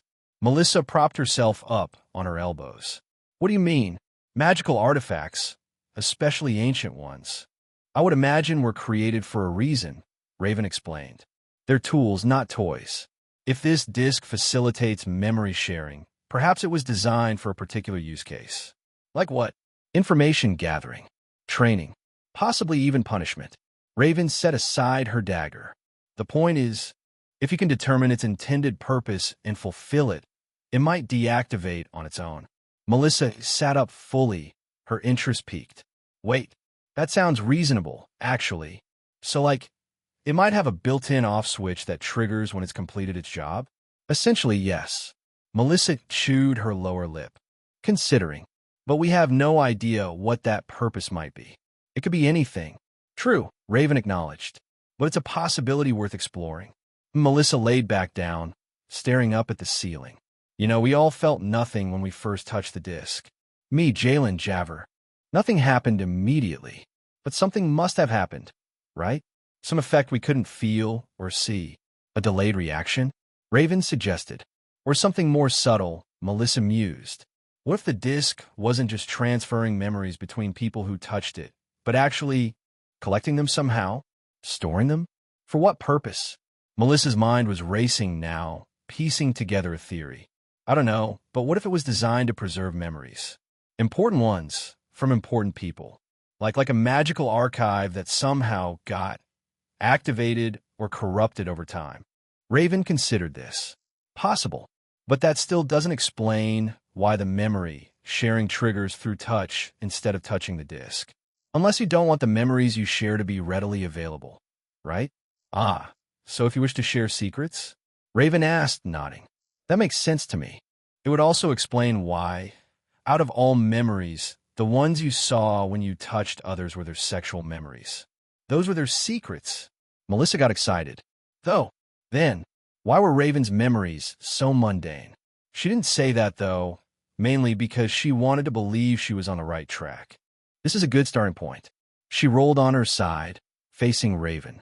He'll tell Javert my theory tomorrow. Maybe ITLL help with her research. Chapter 311. The Artifact. Part 7. Melissa tried not to fidget as the royal carriage bounced along the cobblestone streets toward Palace. The plush velvet seats and gold trims still felt foreign to her, a reminder of how far she'd come from that little Nim girl in Lessmark who couldn't even cast the simplest spell. And yet here I am, on my way to advise the Queen. I mean, unofficially, of course. She adjusted her formal academy robes, specially tailored to accommodate her horns and tail. Margaret had insisted on the upgrade a few weeks ago, declaring that if you're going to play politics with humans, you might as well look the part. Ack. The carriage hit a particularly deep rut, nearly sending Melissa flying off her seat. Careful there, the royal guard sitting across from her warned. These old streets weren't built with comfort in mind. No kidding, Melissa Mater stating herself. You'd think with all the taxes we pay, they could at least fill in the potholes. The guard Terence, if she remembered correctly, chuckled. Been saying that for years, miss. The new queen's more focused on the outer defenses than street repairs, though. What with the Darien War and all? Guess so. Melissa nodded, her mind already drifting back to her conversation with Raven the night before. Secrets, huh? She thought, staring out the window at the passing buildings. So, the device lets you see specific things like that. Intimate memories, private thoughts, things people would normally keep hidden. It made sense. Isabella's private moments, Jalen's secret thoughts about Margaret, the random citizen's personal experiences. All intensely private moments that no one would willingly share. Well, aside from Isabella. But if that's the case, how do we turn the effect off, so to speak? The carriage turned onto the royal road, the ride instantly smoother as they passed through the outer palace gates. Guards in the Queen's colors stood at attention, barely glancing at the familiar royal carriage as it rolled by. Maybe we need to share a secret of our own, or collect a certain number of memories. Or maybe there's a specific memory the disc is looking for. We've arrived, Miss Blackflame, Terence announced as the carriage slowed to a stop in front of the palace gardens. Her Majesty's waiting in the eastern gazebo. Melissa nodded her thanks, taking the guard's offered hand as she stepped down from the carriage. Another day, another Nim crisis to manage. Melissa thought wryly as she followed the stone path toward the eastern section of the garden. She spotted Queen Aria before the monarch noticed her approaching. The young queen sat alone in the white marble gazebo, a delicate tea service arranged on the table before her.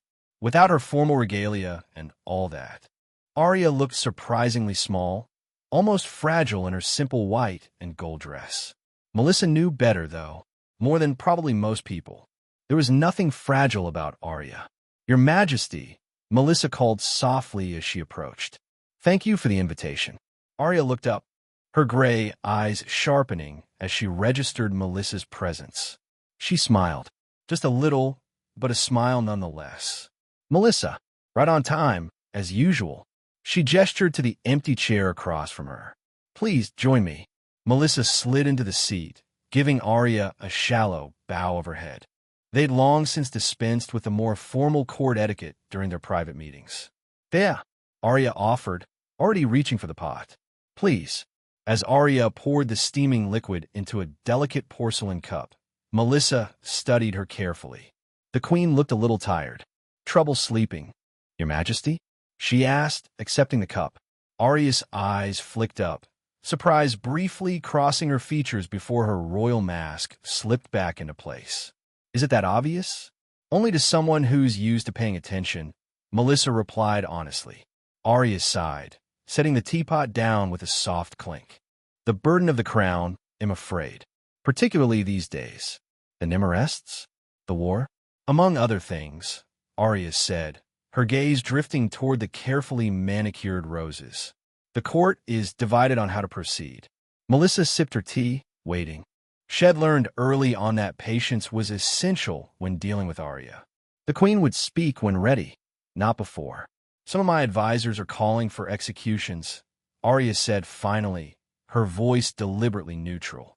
They believe a public display would discourage further unrest. Melissa kept her face carefully blank.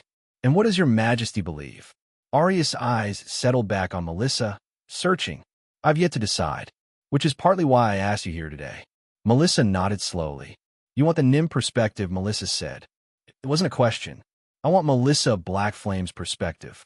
Arya corrected. You've proven yourself uniquely positioned to understand both sides of this issue. Melissa couldn't argue with that. As much as she hated to admit it, she had indeed become the unofficial liaison between the Nym community and the crown. Not by choice, certainly not by election, but simply by circumstance. Well, before I offer that perspective, Melissa said carefully, perhaps you could update me on the situation? Arya nodded, lifting her cup. We've detained 23 Nym in total. Koros and his inner circle, thanks to you, plus various supporters who were directly involved in the planned attacks. Searches of their hideouts revealed weapons, incendiary devices, and detailed maps of noble residences, including Javers, Melissa added. Yes. Arya's eyes hardened slightly. Had they succeeded, the death toll would have been significant. I don't dispute that, Melissa said quickly. Their plans were inexcusable. And yet, you have reservations about proper punishment? I have reservations about what constitutes proper, Your Majesty. Rich of me to say, given that I would have definitely off Koros if my dad hadn't stepped in. But yeah, as Arya leaned forward to respond, the shoulder of her dress slipped slightly. Oh, without thinking, Melissa reached across to adjust it, her fingers accidentally brushing against the queen's bare skin. The world tilted. Suddenly, Melissa was looking through Arya's eyes, staring down at a piece of parchment on her desk. It was a list of names, the arrested Nym conspirators with annotations in Arya's precise handwriting.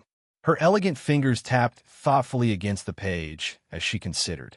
Executing them would send the strongest message. Lord Sealam's voice came from somewhere to her left. The people need to know that treason, regardless of race, is punishable by death. And what message would that send to the Nym population? Arya Melissa heard herself ask. That even plotting against humans is worthy of death. While humans who abuse Nym rarely face punishment at all. Your Majesty, with respect, these creatures were planning mass murder. They forfeit any claim to your mercy the moment they decided to target innocent families. Arya's jaw clenched, a flicker of anger rising in her chest. They're my subjects too. Lord Sealam, all of them. I will not make this decision hastily, nor will I allow the court's prejudices to cloud my judgment. The vision faded, and Melissa found herself back in the garden gazebo, her hand still outstretched toward Arya's shoulder.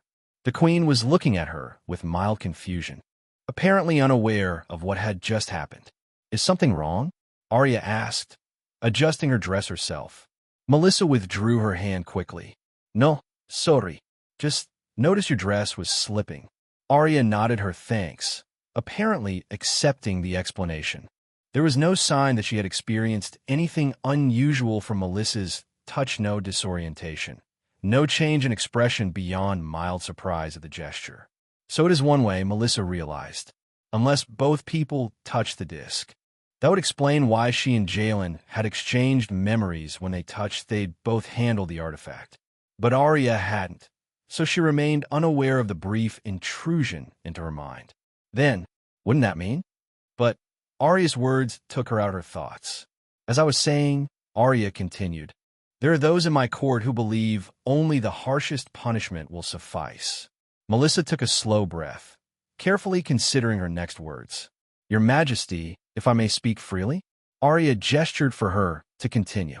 Executing the Nym conspirators would be a mistake, Melissa said bluntly. It would create martyrs, not examples. Arya's eyebrows rose slightly. Go on. The Nim who follow Koros do so because they feel powerless and they're angry.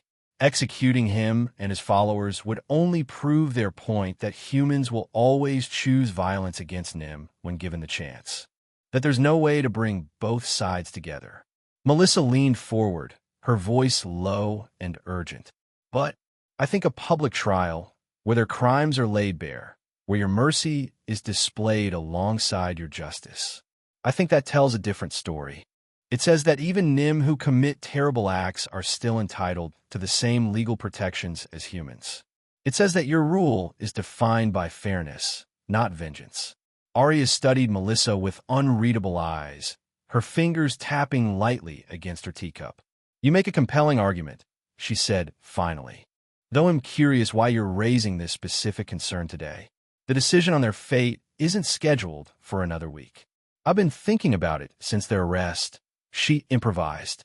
But after seeing how tired you look today, I thought perhaps the decision was weighing on you.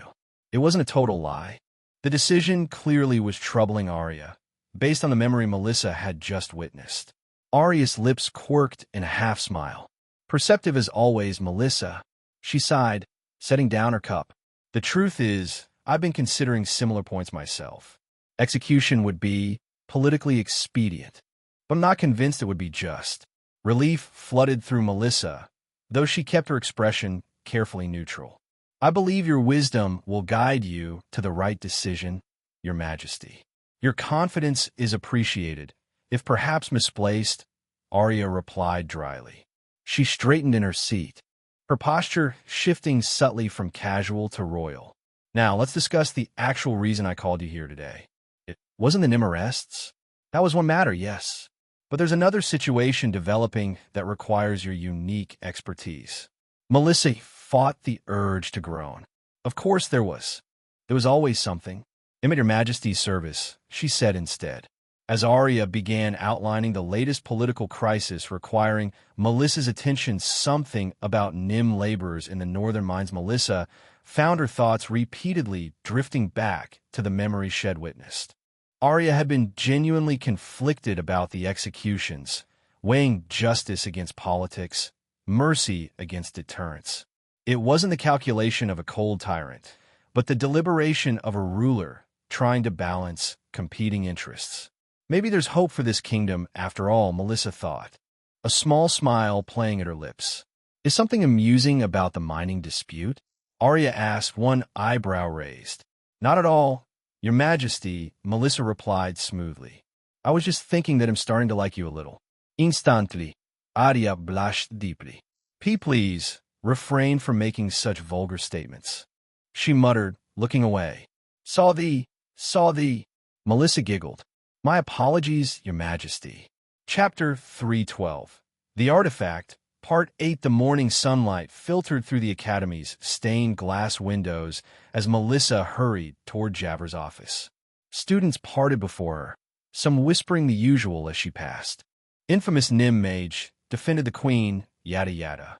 More so than any other time, though, Melissa was incredibly aware of her proximity to these whispers. Don't touch me, don't touch me, don't touch me, Melissa thought, quickening her pace and keeping her hands firmly tucked in her sleeves. After her accidental glimpse into Queen Arya's mind yesterday, she was taking no chances with casual contact. Continuously, her mind kept racing with the implications of what she and Raven had discussed. If the disk's purpose was to reveal secrets, was there a specific number they needed to collect? A specific type of secret? Or was there something else entirely they were missing? Melissa reached Javer's office door and knocked, maybe a bit more forcefully than necessary. Come in, Javer's voice called from within. Melissa pushed the door open to find Javer seated behind her desk, surrounded by stacks of ancient tomes and scrolls. The professor looked as though she hadn't slept, her usually immaculate orange hair slightly disheveled, dark circles beneath her eyes. The mysterious disk sat in the center of the desk, now contained within a small glass case that Melissa assumed was meant to prevent accidental contact. Hey, you look terrible, Melissa said by way of greeting, closing the door behind her. Thank you for that assessment, Javer replied dryly, setting down the scroll she had been reading. I take it you haven't found a miraculous cure since we last spoke? Not exactly, Melissa admitted, taking the seat across from Javert. But Raven and I came up with a theory. Oh, well, let me hear it. Melissa inhaled slowly. The memories we've been seeing when we touch people. They're all secrets, right? Private moments, intimate thoughts. Things people wouldn't normally share. Javert's eyes widened slightly. Yes, that tracks with what I've experienced as well, she said thoughtfully. But to what end? That's the question. Melissa leaned forward eagerly. What if the disc was designed to collect or reveal secrets for some purpose? Maybe there's a specific number we need to gather or a particular type of secret, and then the effect will deactivate. Javert tapped her finger against her chin. That's not entirely inconsistent with what I've learned. She reached for one of the books on her desk, flipping it open to a marked page. According to this text, artifacts of the First Age were often created for specific ritual purposes. Many were designed to fulfill their function and then enter a dormant state until needed again. So I could be right? Possibly, Javert admitted. The symbols on the disc do suggest something related to revelation or unveiling of hidden knowledge. However, she trailed off, frowning. What? I've found references to similar artifacts, but none that perfectly match our disc design or effects.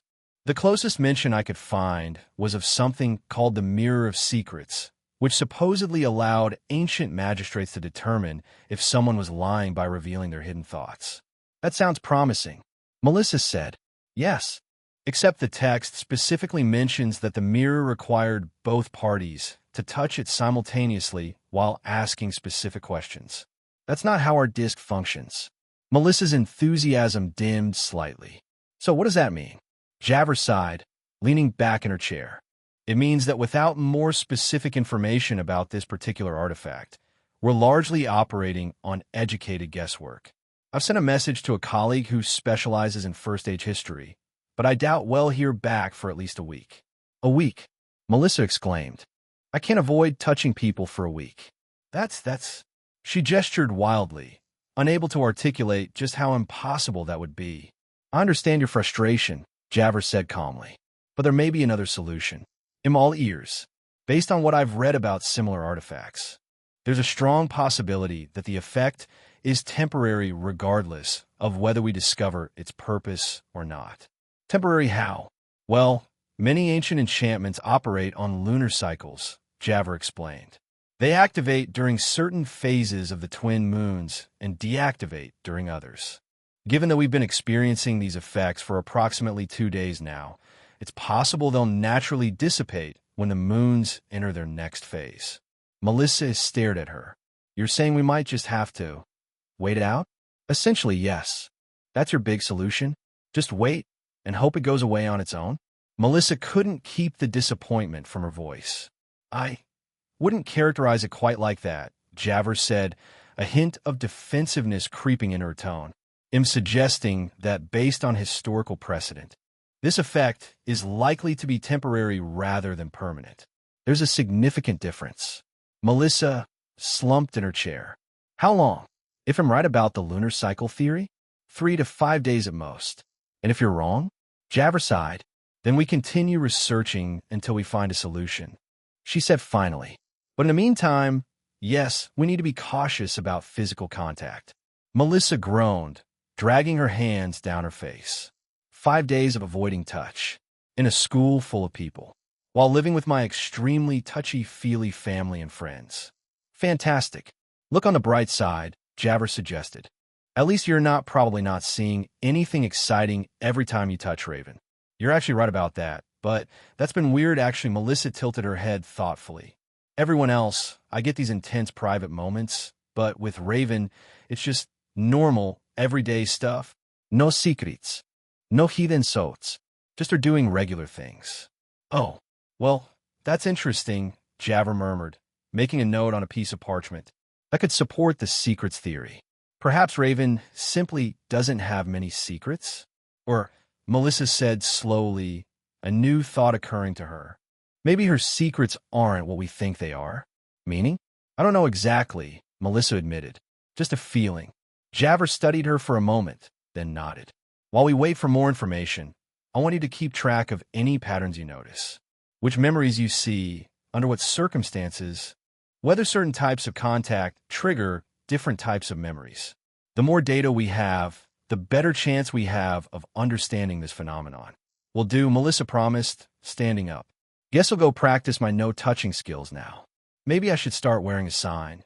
Warning, will accidentally read your most embarrassing memories. Javer's lips quirked in a small smile. Perhaps not quite so explicit, but some caution would be wise. Melissa headed for the door, then paused, a thought striking her. Hey, Javer? Yes. You said the effect transfers when we touch someone, right? But what if we could control which memories we see? Javer frowned. What do you mean? Well, I've been thinking about the last few people I touched. With Isabella, I saw her using a wand creatively. With Jalen, something about my mom. With Arya, I saw her debating politics. What if we can somehow influence which type of memory we access? Interesting theory, Javer said slowly. What made you think of this? Melissa shrugged, just wondering if we could make this less awkward and more useful. Like, instead of accidentally seeing everyone's bedroom adventures, maybe we could focus on other types of secrets. Helpful ones. Like political information from a queen? Javer asked shrewdly. Melissa had the grace to look slightly embarrassed. I mean, it would be for a good cause. Melissa, Javer's voice held a warning note. Whatever your intentions, using magical means to extract private information from unwitting subjects is ethically questionable at best. Even if it could help the Nim? Even then, Javer's expression softened slightly. I understand your desire to help your people, but this isn't the way. Melissa sighed. Fine. No exploiting the weird memory disk for political gain. I get it. Good. Now, try to stay out of trouble until we learn more. And remember, minimize contact, track patterns, don't be evil. Got it. With that, Melissa slipped out of the office, carefully closing the door behind her. Chapter 313, The Artifact. Part 9. As Melissa made her way back through the academy grounds toward home, her mind raced with possibilities despite Javer's warnings. Sure, using the memory thing for political advantage would be ethically questionable, but is letting Nim be executed any more ethical? She kicked a small stone, watching it skitter across the cobblestones.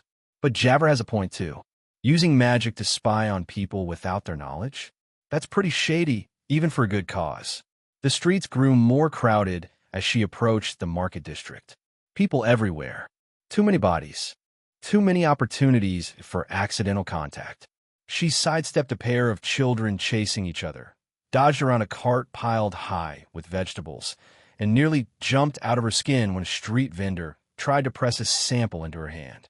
No touching, she yelped, earning herself a bewildered look from the vendor. This is going to be a long 3 to 5 days. But as she continued walking, a new thought began to take shape. What if there was a middle ground? A way to use this strange ability that wasn't purely selfish, but wasn't completely passive either? Maybe she couldn't use it to extract political secrets from Arya, but what about using it to better understand the people in her life? Like Armia, I could better understand what she's going through with the whole I want to be seen as human thing. Or Raven, to figure out why her secrets are so boring. By the time Melissa reached Javer's Manor, she had almost convinced herself that maybe, just maybe, there was a silver lining to this weird magical mishap after all. She opened the door cautiously, listening for signs of who might be home. Hello, she called out, hovering in the entryway. In the kitchen, Margaret's voice replied, just finished lunch if you're hungry. Mom's cooking? Hell yes. Melissa headed toward the kitchen, mouth already watering. The smell hit her before she even reached the doorway. Fresh bread, roasted herbs, something sweet and tangy. Margaret stood at the counter, her back to Melissa, slicing something. Her tail swung with gusto behind her, the heart-shaped tip flicking a little back and forth. Smells incredible, Melissa said, walking over. What did you make? Margaret turned, beaming. Roasted duck with cherry glaze, herb potatoes, and fresh greens from the market, she announced proudly. I thought we could all use something special after, well, everything that's been happening. She wiped her hands on her apron and moved toward Melissa, arms outstretched for a hug. Oh crap, oh crap, oh crap. Melissa sidestepped quickly, suddenly fascinated by the potatoes still steaming in their dish. Wow, these look amazing. Did you use that rosemary from the garden? And is that garlic I smell? She babbled, completely obvious. Yes to both, Margaret said slowly, lowering her arms. Melissa, is everything all right? You're acting strange. Me? Strange? No, definitely not. Just, really excited about these potatoes. Super enthusiastic about root vegetables in general. You know me. Margaret's brow furrowed with concern. Darling, you're a terrible liar. Always have been. What's wrong? She reached for Melissa's hand. Melissa jerked back, nearly knocking over a chair. Nothing. Nothing's wrong. I have. Nim fever. Nim fever. Margaret repeated, completely deadpan. You never get fevers. New condition. Very rare. Highly contagious. Doc says no touching for a few days. Margaret's eyes narrowed suspiciously. Melissa opened her mouth, searching for a better excuse. When the back door swung open and Hazel bounded in, covered in mud from head to toe. Both Melissa and Margaret cringed simultaneously. Mom, look what I made. She held up a misshapen lump of wet earth. It's a sculpture of Melissa. See the horns? Hazel Black Flame. What in the world? You're tracking mud all over my clean floor. Oops, Hazel said, not sounding sorry at all. She spotted Melissa, and her face lit up. Melissa, do you like your mud portrait? Before Melissa could react, Hazel launched herself across the kitchen and tackled her in a hug, smearing mud all over Melissa's academy robes. The world tilted. Melissa was suddenly seeing through Hazel's eyes as she crouched in the garden, digging in the mud. Her small purple hands worked the earth, carefully shaping it. I'm going to make the best sculpture ever, and then Melissa will let me come to academy with her. Mom says I'm too young, but if I show Melissa how good I am at making things, maybe she'll convince Mom I'm ready. The vision ended as abruptly as it had begun. Melissa found herself back in the kitchen, covered in mud, with Hazel still clinging to her waist. Another secret she'd become aware of. You're all dirty, Hazel giggled, pointing out the obvious. Yeah, wonder how that happened, Melissa replied, looking down at her now ruined robes. But she couldn't be mad, not after seeing Hazel's sweet motivation. She wants to come to academy with me? That's actually really cute. Margaret was already moving toward them with a wet cloth. Hazel, go wash up immediately. And you, she pointed at Melissa, are going to tell me what's going on after you change. Yes, Mom, both sisters chorused simultaneously. And you, she said to Melissa specifically, clean robes. Then talking. 5 minutes. Yes, ma'am. Melissa hurried upstairs to change, her mind now occupied with Hazel's secret aspiration. I wonder what Mom would say if I actually suggested bringing Hazel to the academy for a visit. I mean, she's related to me. Melissa smirked at no one in particular, so for sure she's talented. Melissa changed quickly, pulling on a simple tunic and loose pants. Don't want to make her angry. She's been getting good enough at fire magic to incinerate me, or something, Melissa thought as she headed back downstairs. She found Margaret waiting in the sitting room, arms crossed. There was a very visible mud handprint on the wall behind her. So Margaret said, one eyebrow raised. A fever? Melissa sighed and flopped into the chair opposite her mother. It's not a fever. It's weirder. I gather that much. Margaret leaned forward. Start talking. You remember that research project I'm doing with Jalen? Yes, vaguely.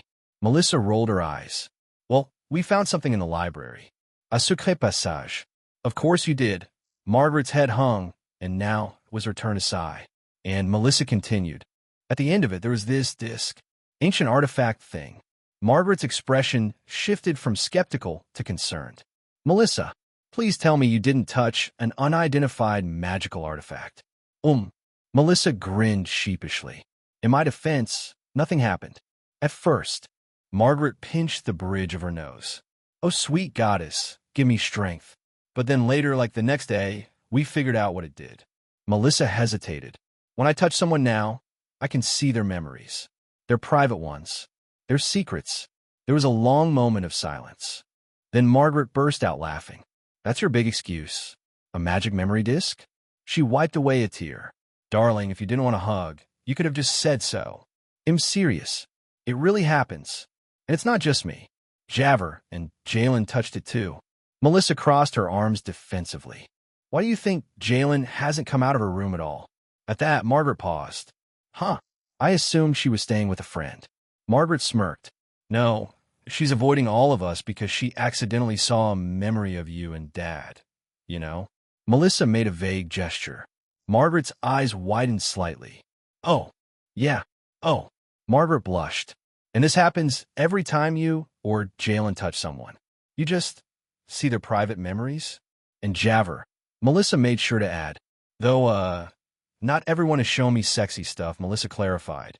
Hazel just showed me she wants to come to the academy, which was actually really sweet. Raven just showed me her, like, sitting down and stuff. Margaret's expression softened. That does sound like them. Just don't touch me until Javer figures out how to fix this, okay? Margaret snorted, then reached out and lightly pushed Melissa's shoulder. You can't possibly expect me to believe. The world tilted. Melissa was suddenly in her parents' bedroom, seeing through Margaret's eyes. She was on top of Melistaire, moving against him with abandon, her massive breasts bouncing with each movement. Melistaire's hands gripped her hips, helping her rise and fall on him. Margaret, he groaned, his red eyes half-lidded. Oh, I needed this, Margaret's voice echoed in Melissa's mind. Nothing like good company after a frustrating day. Kimiko must be so jealous that she doesn't get to share moments like this more often. Almost makes me want to invite her to join us. Again, you like that? Margaret purred, leaning down to bite Melistaire's ear. Wait until you see what I want to try next.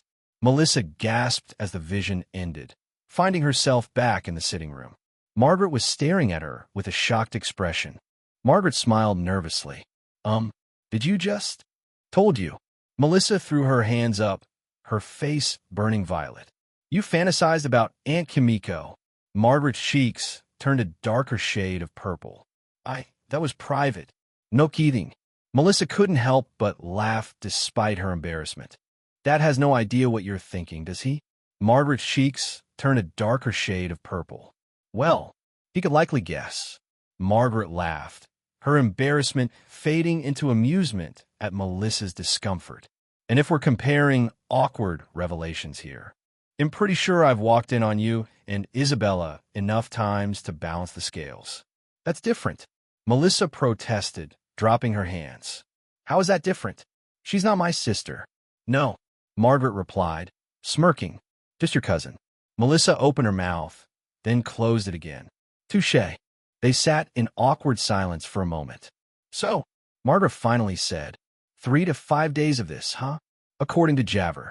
Melissa nodded. Unless she finds another solution. Well then, Margaret stood up with determination. I'd better warn your father to keep his distance. And possibly Kimiko too, just in case. I tried gloves. They don't work. Of course not. That would be too simple. Margaret shook her head, but she was smiling. Your life is never boring, is it? Not since I got here, Melissa agreed. Though I could do with a bit less of whatever that was. Fair enough, Margaret chuckled. She winked. I'll try to think pure thoughts around you for the next few days. I'd appreciate that. Melissa paused. By the way, about Hazel and the academy. Margaret raised an eyebrow. Yes? She really wants to visit sometime. Maybe see what it's like. She's too young. Just a visit, Melissa insisted. Not to study. I could show her around. It might be good for her to see what she can work toward. Margaret seemed to consider this for a moment. We'll see. When she's not actively tracking mud across my entire house, perhaps. Melissa grinned. So that's a maybe? That's a well talk about it later. But there was a softness in Margaret's eyes that Melissa recognized as her giving-in look. Victory, Melissa thought, trying not to let her smile get too smug. Chapter 314. The Artifact, Part 10, and this is the northeastern courtyard, where Professor Ellington sometimes holds his outdoor lessons when the, weather's nice, Melissa explained, gesturing to the small, neatly manicured garden space. Though, well, To be honest, it's mostly an excuse for him to smoke that pipe of his without getting yelled at by the other professors. Hazel's eyes widened as she took in the surroundings, her small hand gripping Melissa's tightly. After yesterday's mud sculpture fiasco and the subsequent revelation of Hazel's secret desire to visit the academy, Melissa had convinced Margaret to let her bring the younger Nim for a tour. This, Hazel clutching Melissa's hand, was a little loophole Melissa had found. If Hazel was continuously touching her, Melissa wouldn't be bombarded with random, cute memories from a 9-year-old. Her secrets are adorable, but there's only so much sugar my heart can take. It's so big, Hazel whispered, clearly overwhelmed by the sprawling campus. How do you not get lost? Oh, I totally got lost. All the time. For like the first month, Melissa admitted. Once I ended up in the West Tower when I was supposed to be in the East Basement. My professor was not happy. Hazel giggled, her tail moving excitedly behind her like a puppy's. Can we see where you do magic? Please? I want to see real spells. We'll get there, Melissa promised. But first, I thought we'd explore the gardens a bit more. They're really pretty this time of year. What she didn't say was that the gardens were also significantly less populated than the main academy buildings, which meant fewer opportunities for accidental touching. Though she had explained her condition to Hazel in vague terms, she wasn't taking any chances. Besides, Melissa thought, watching her little sister momentarily detach herself and skip ahead to examine a particularly colorful flower. This is the perfect opportunity to do some research. After her conversation with Margaret yesterday, Melissa had been thinking more about what Javert had said, that the disc might have a specific purpose related to revealing secrets. And if that was the case, what better way to understand it than to deliberately test it out? Hazel, she called, how about we head to the library next? There's someone I'd like you to meet. The library? Hazel wrinkled her nose. Sounds boring. Trust me, the library is anything but boring. And the librarian might know more than she's letting on, Melissa added silently, remembering the librarian's cryptic words when Shed first found the disc. As they made their way toward the central building, Melissa kept a careful eye out for others in their path. Near the entrance to the library, a small group of students had gathered, chatting animatedly. One of them, a tall human boy Melissa vaguely recognized from her elemental theory class, spotted her and waved. Lately, people have been just the tiniest bit kinder to her. Melissa, hey, did you finish the essay for Professor Hamlin? Melissa tensed as he approached, but made a split-second decision. Here goes nothing. And not yet, she said, extending her hand in greeting. Ryan, right? Yeah. He seemed surprised, but pleased that she remembered his name, taking her hand without hesitation. The world tilted. Melissa was suddenly seeing through Ryan's eyes as he scribbled furiously in his dorm room, copying what appeared to be another student's essay nearly word for word. If I change just enough phrases, no one will ever know I copied from Eliza, Ryan's voice echoed in her head. Not my fault she left her essay out where anyone could see it. The vision ended abruptly, and Melissa found herself back in the present, still shaking the now confused Ryan's hand. You okay? He asked, pulling his hand away. Fine, Melissa said brightly. Just remembered I actually did finish that essay. Good luck with yours. You lazy prick. Melissa pouted to herself. I'm over here busting but in between dealing with literal revolutionaries and your copying? She guided Hazel away quickly, leaving a bewildered Ryan behind. What happened? Hazel whispered once they were out of earshot. Nothing. Melissa waved a hand. Come on. As they entered the library, the familiar scent of old books and dust greeted them. Ms. Millie was at her usual post behind the front desk, her ancient eyes lifting to meet Melissa's with that same unsettling recognition. Miss Blackflame, the old woman croaked, and a young visitor. I see. This is my sister, Hazel, Melissa introduced. She wanted to see the academy. Hello, Hazel said shyly. Ms. Millie's wrinkled face softened slightly. Hello, young one. Welcome to my domain. She spread her arms like some sort of anime villain. Melissa approached the desk, pretending to browse a stack of returned slips while maneuvering herself into position. Actually, Ms. Millie I was hoping you could help us find some books on basic spellcasting. For beginners, she added, nodding toward Hazel. The old librarian stood with surprising agility. Of course. Follow me. As MS. Millie rounded the desk. Melissa deliberately stumbled forward, catching herself on the old woman's arm. Sorry, she exclaimed, but already the world was tilting. She was seeing through Ms. Millie's eyes, decades younger, as she stood in a circular chamber that Melissa recognized instantly. The hidden room behind the bookshelf. But it wasn't hidden, then it was a regular part of the library, with several mages gathered around the pedestal where the disc now rested. The memory snare, a stern-looking man announced. Maybe we should use it again one of these days. It's a bit too useful to leave collecting dust. No, I completely disagree, Ms. Millie protested. It was invented to pry into the minds of others. Using magic to violate another's thoughts? There's a reason this thing is hidden. The vision ended, and Melissa found herself staring into Ms. Millie's knowing eyes. Careful, dear, the old woman said softly. Old bones break easily. I'm sorry, Melissa stammered. I didn't mean to. Yes, you did, Ms. Millie replied calmly. But it's fine. Hazel looked between them, confused. No what? Nothing, Melissa said quickly. Nothing at all. The old librarian smiled, revealing surprisingly white teeth. The beginner books are this way. Come along. Javer across campus. Javer was surrounded by stacks of ancient texts, her eyes red-rimmed from hours of continuous reading. The disc sat in its glass case on her desk, innocuous yet menacing in its silence. Finally, she muttered, straightening up from a particularly dusty tome. That's it. She quickly scribbled notes on a piece of parchment, connecting fragments of information gathered from various sources. The pattern was becoming clear now. The disk's origin, its purpose, and most importantly, how to deactivate it. The memory snare. She whispered, reading the ancient name with a mixture of awe and disgust. Created during the Human Rebellion, circa 500 B.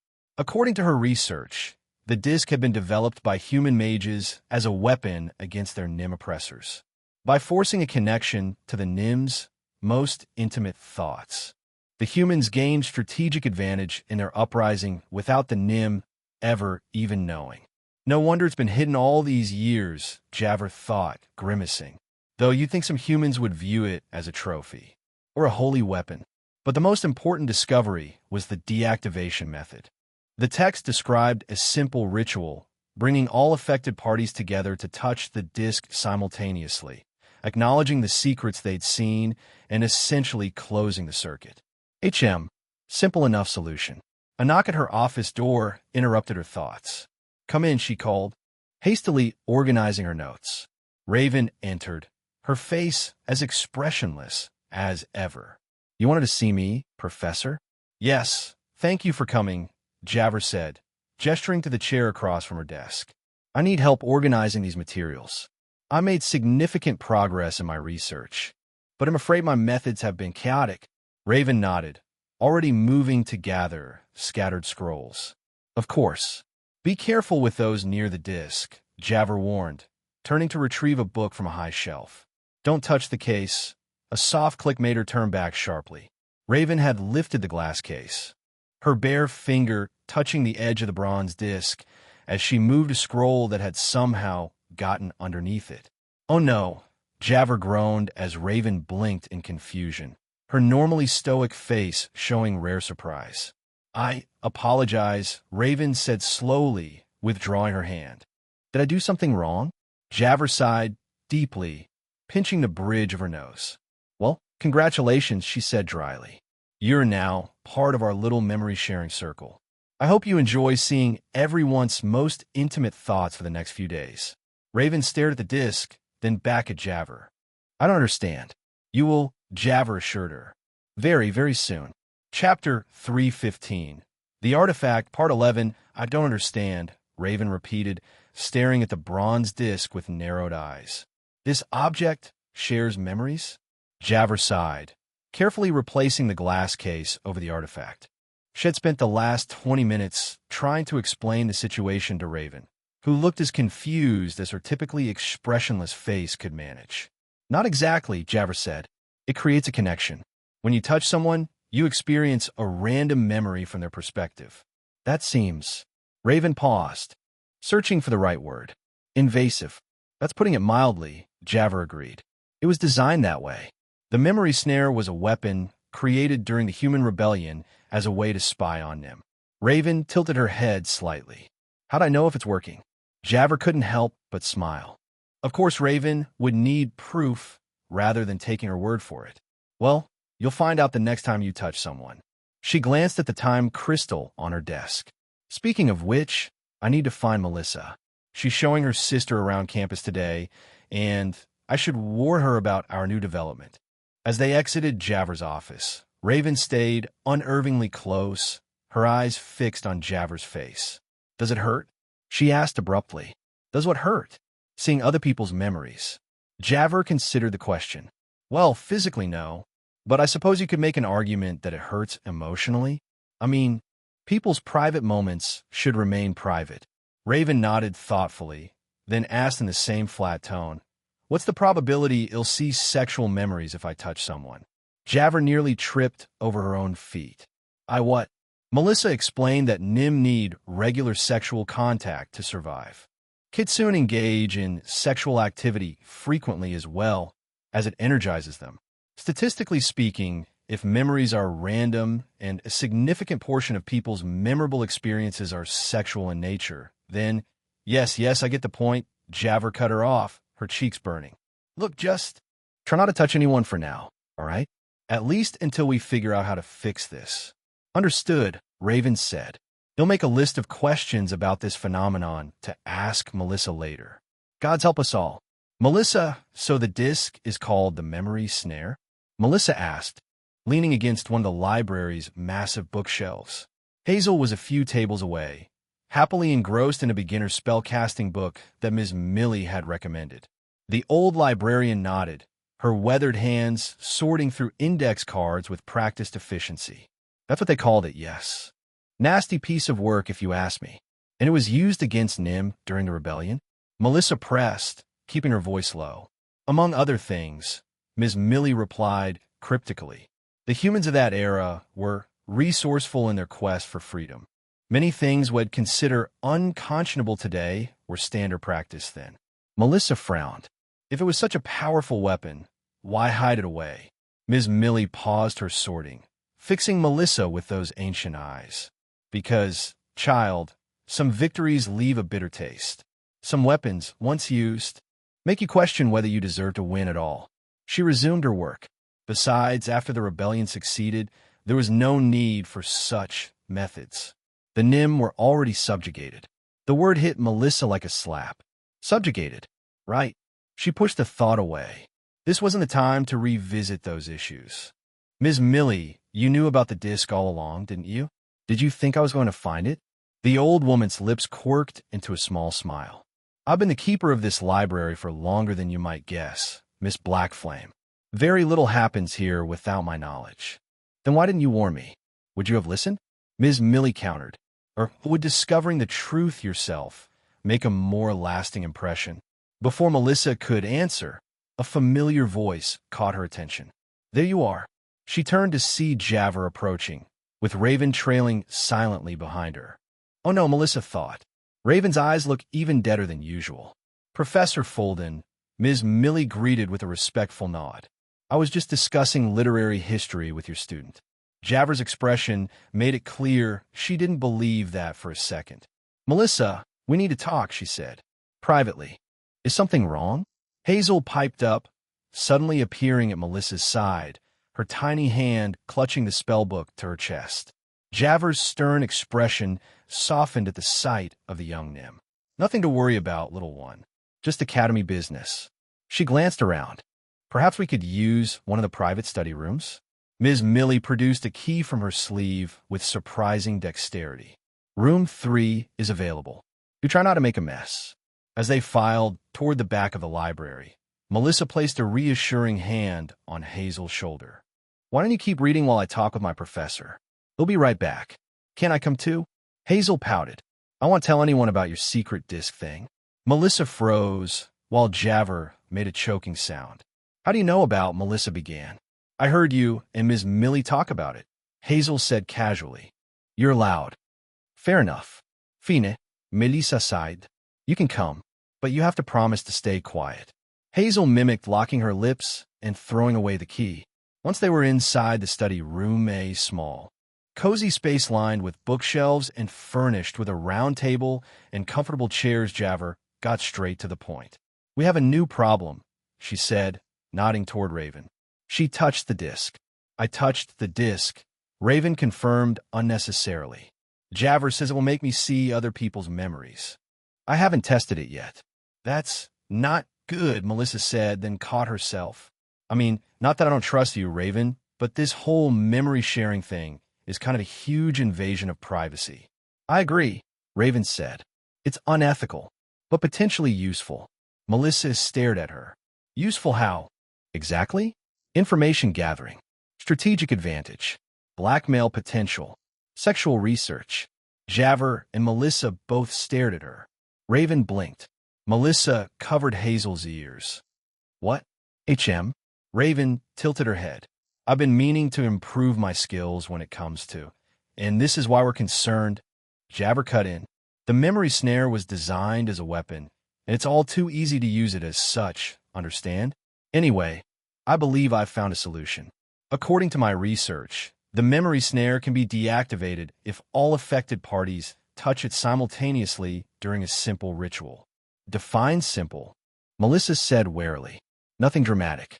We just need to acknowledge the memories we've seen and, essentially, agree to close the connection. So we all touch the disc at the same time and say I saw some stuff I shouldn't have, my bad? Melissa clarified. More or less, Javer nodded, though with a bit more formality. When can we do it? That's the issue. I need to confirm a few details first, and we need everyone who's been affected. That means you, me, Jalen, and now Raven. Melissa groaned. Don't worry. He'll explain all of this to her, Javer said. I'm meeting with her tomorrow afternoon to discuss her project with you. I'll tell her about my progress then. Our project. Melissa slapped her forehead. I completely forgot. She's going to murder me. I won't let her murder you, Raven said with absolute seriousness. That would be against Academy rules. A knock at the door interrupted their conversation. Javer opened it to reveal Isabella, who bounced into the room with her usual exuberance. Hiya, there you all are. I've been looking everywhere. Gods, you know how tough it is to find some good sea. Her eyes landed on Hazel, and her face lit up. Oh my goddess, Hazel's here? Before anyone could stop her, Isabella had scooped Hazel up in a hug, twirling her around. Hazel threw her arms and legs out like a superhero. Isabella, Melissa interrupted. Put her down. You're going to make her dizzy. Fine. I guess we hate fun around here. Isabella complied, but kept an arm around Hazel's shoulders. So what's with the secret meeting? Planning something fun? Ooh, is it for the spring festival? Please tell me we're doing that couple's costume contest thing. I already have ideas. Javer cleared her throat. Actually, Miss Summer, we were discussing a private matter. Perhaps you could show young Miss Blackflame around the courtyard while we finish up? Isabella's tail drooped in disappointment, but she recovered quickly. Fine, be all mysterious. Come on, Tiny Blackflame. They'll show you where all the cool students hang out.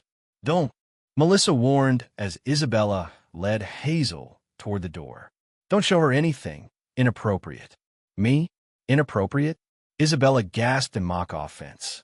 I would never. The moment the door closed behind them, Javer collapsed into a chair.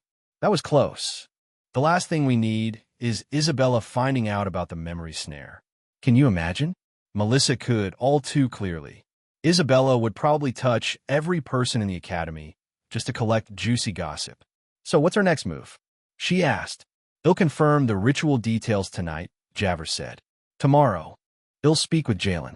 If all goes well, we can perform the ritual tomorrow evening. And until then, Raven asked. Until then, Javer sighed. Continue to try not to touch anyone. Raven nodded solemnly. I will do my best, though I admit I am curious. Don't be, Melissa advised. As they left the study room, Melissa's thoughts drifted to all the memories she'd accidentally witnessed over the past few days. Part of her couldn't help wondering if she could, like Raven wanted to, use the memory snare somehow. There certainly were people in the city in need of help. She couldn't deny that much. For now, though, she had more immediate concerns, like rescuing her sister from whatever cool places Isabella was showing her. Please don't be the secret make-out spot behind the dining hall, Melissa prayed as she hurried after them. Please, please, please. Chapter 316, The Artifact. Part 12. Melissa burst through the doors leading to the upper courtyard, her cheeks flushed. She had checked the botanical gardens, the dining hall, and even the stupid fountain where couples went to make stupid wishes about their stupid love lives. No sign of her sister or Isabella anywhere. Melissa wondered, panic rising in her chest. Where would an oversexed kitsune with no filter and a penchant for mischief take my impressionable little sister? The answer hit her like a bucket of ice water. Shit. She took off running toward the infamous Willow Grove, a secluded spot behind the advanced spellcasting building where students went to practice extracurricular activities of the horizontal variety. It was so famous that even Melissa and her friends knew about it, even though they mostly kept to themselves. Over the last year, Isabella had dragged Melissa there once, claiming it had the best view of hot upperclassmen on campus. Sure enough, as Melissa rounded the corner, she spotted them, Isabella and Hazel, crouched behind a flowering bush, peering at a group of older students lounging on the grass nearby. Now watch closely, Isabella was saying in a hushed tone. See how Lenric keeps touching her hair? That's a dead giveaway. She's totally into him. Oh, Hazel whispered, eyes wide with fascination. What about her fluffy tail? Why does she keep flicking it like that? Because she's a kitsune with game, baby girl. That's how we signal interest without being too obvious. For Nim like you, it's all about the subtle horn tilt. Isabella demonstrated, angling her head slightly. See? It says I'm available, but discerning. Isabella, Melissa hissed, dropping to a crouch beside them. What the hell do you think you're doing? Isabella didn't even have the decency to look guilty. Giving your sister some essential life skills. You're welcome. She grinned, tail swishing behind her.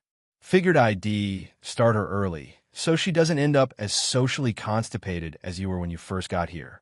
I was not, Melissa began, then cut herself off with a growl. She's 9. Exactly. Isabella nodded sagely. Prime learning age. I was already flirting circles around people when I was her age. She waved a hand. Melissa had no idea what to say to that. These kids soon, man. Hazel tugged at Melissa's sleeve. Sis, don't be mad. Isabella's just teaching me how to talk to people. She says all Nim need to know this stuff. Melissa's anger deflated slightly as she took in those words. Specifically, she remembered all too well how unprepared she'd been for Nim puberty. It had been, without mincing words, awful. It started when she was 13 and Margaret had asked her to go buy some bread around the corner. At that point, even the faintest touch or whiff of any good, feminine scent sent Melissa into a frenzy. Now, thinking about it, it came to her that Melissa herself never really learned how to deal with it. In fact, she mostly managed to make it through the next 5 years by remaining locked in her room, until last year when she met Armia and Raven and Isabella, and so on. Anytime Margaret or Melistaire tried to have the talk, Melissa would brush it off, saying she was doing fine when she really wasn't. And yes, that meant that for 5 long years, Melissa had been utterly hopeless. If Isabella had been around, if Melissa had taken advantage of Margaret's talks, maybe those first awkward years wouldn't have been quite so. Well, awkward. Still, Melissa thought there's a time and place. Come on, she sighed, taking Hazel's hand.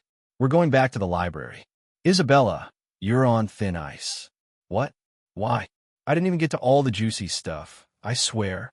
Isabella protested, scrambling to follow them. I wasn't going to tell her about the tongue thing until she was at least 12. The tongue, never mind. I don't want to know, Melissa said firmly. Let's just get back before you corrupt her any further. As they walked, Isabella chattered away about the upcoming spring festival, apparently oblivious to Melissa's lingering irritation. And I've already started planning our costumes. I'm thinking you could be the moon goddess with this gorgeous silver gown that's just sheer enough to Isabella, Melissa interrupted. You do remember we discussed my little sister's innocent ears, right? Right. Isabella rolled her eyes dramatically. But you're still doing the costume contest with me, right? Because Armia already agreed to be the hunter god, and I got this whole celestial three-way theme planned out. Isn't it supposed to be a couples contest? Melissa asked, momentarily distracted. Isabella's grin turned wicked. I may have bribed the organizer to bend the rules a bit. 3 hot deities are better than 2, after all. Despite herself, Melissa snorted. They rounded a corner and nearly collided with Raven, who was standing perfectly still in the middle of the path, staring at nothing in particular. Whoa! Melissa stumbled, instinctively reaching out to steady herself against Raven's shoulder. The world tilted. Suddenly, Melissa was looking at herself? No, a mirror, Raven's mirror. She was watching through Raven's eyes as the normally stoic girl practiced. Smiling? She was practicing how to smile. Hello, Melissa, Mirror Raven said, her lips curving upward in what could only be described as the most awkward, forced smile in the history of facial expressions. Would you like to engage in recreational activities together? I have researched several friendship-building exercises. Mirror Raven's face reset to its usual blank expression. Then tried again. Melissa, I notice your skin looks healthy today. That is a positive quality in a potential M. Raven cut herself off, shaking her head slightly. No, start again. Melissa snapped back to the present, her hand still on Raven's shoulder, her mouth hanging open in shock. Are you all right? Raven asked, her face as expressionless as ever. You seem disoriented. Melissa removed her hand quickly. I'm fine. Sorry about that. Isabella looked between them, her fox ears twitching with interest. What just happened? You went all weird for a second. Nothing, Melissa said quickly. Just lost my balance.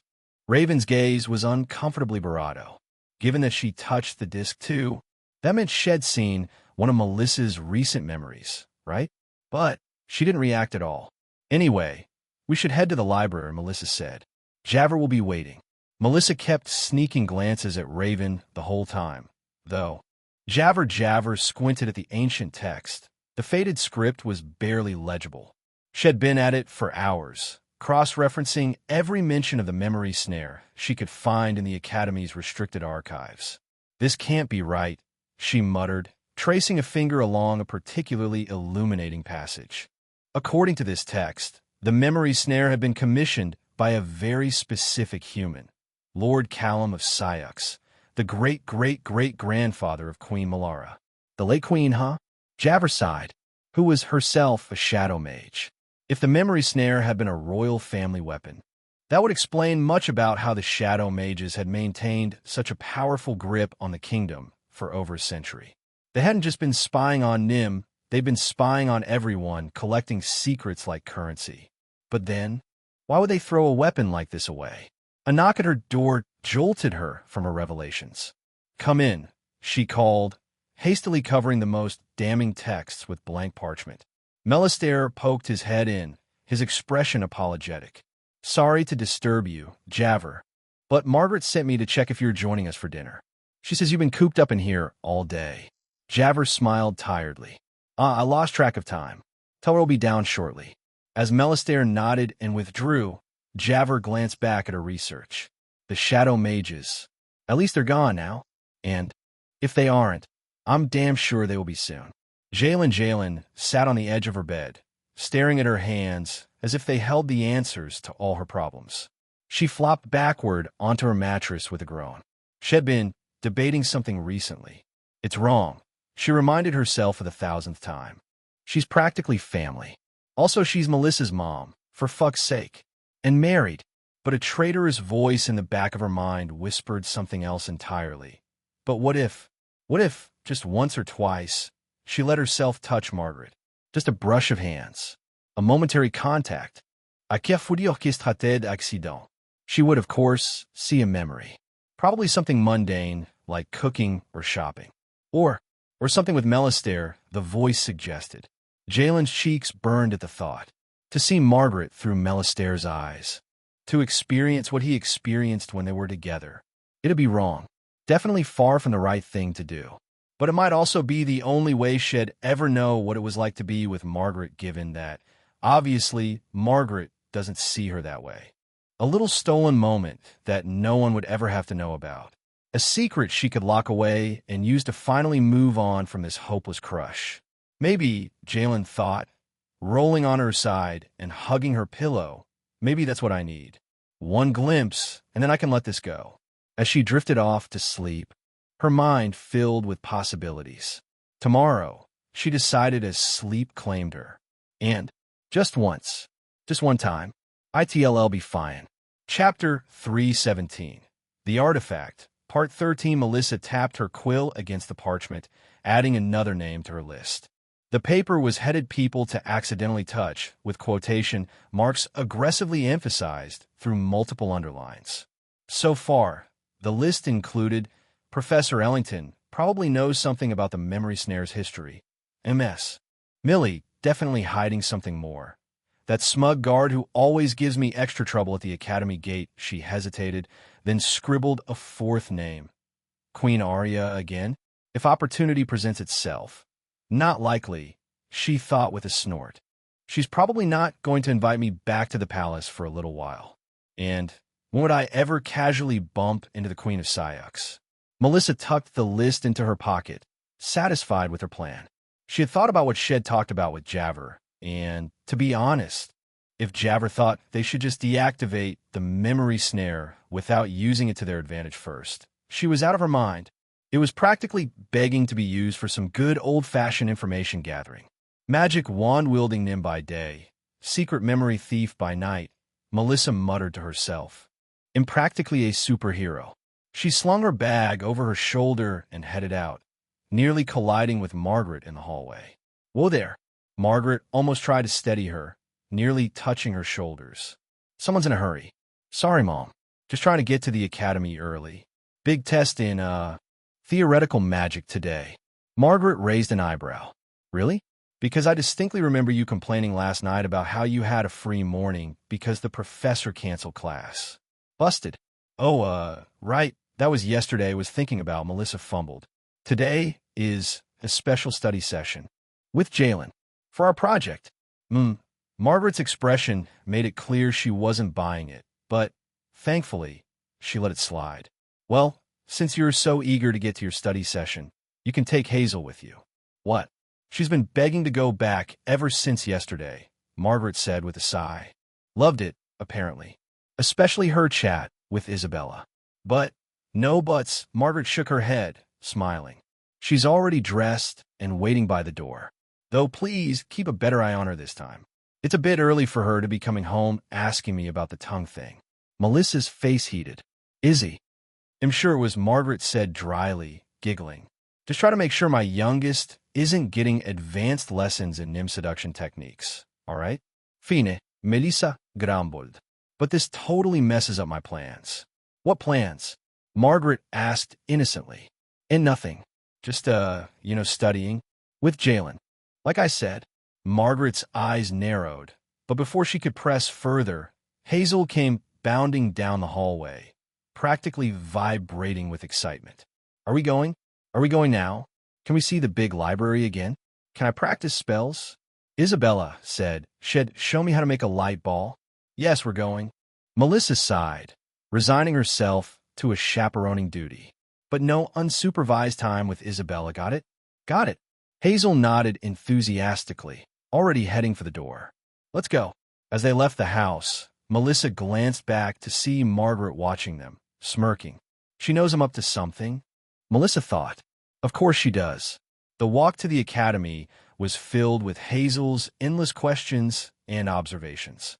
By the time they reached the gates, Melissa had explained the difference between light magic and life magic 3 times, confirmed that yes, Nim could theoretically date dragons, and listened to an impressively detailed recounting of a dream involving flying pigs and talking mushrooms. And then the Mushroom King said I was the chosen one, but I told him I was already busy being a Nim, so he should probably pick someone else. Hold that thought, Melissa interrupted, noticing an unusual commotion at the academy entrance. A small crowd had gathered, and guards in royal colors stood at attention, forming a pathway. "What's happening?" Hazel asked, standing on tiptoes to see better. "I don't know, but..." The crowd parted slightly, and Melissa caught a glimpse of a petite figure with distinctive white hair. "Holy shit," she whispered. "Datsadia."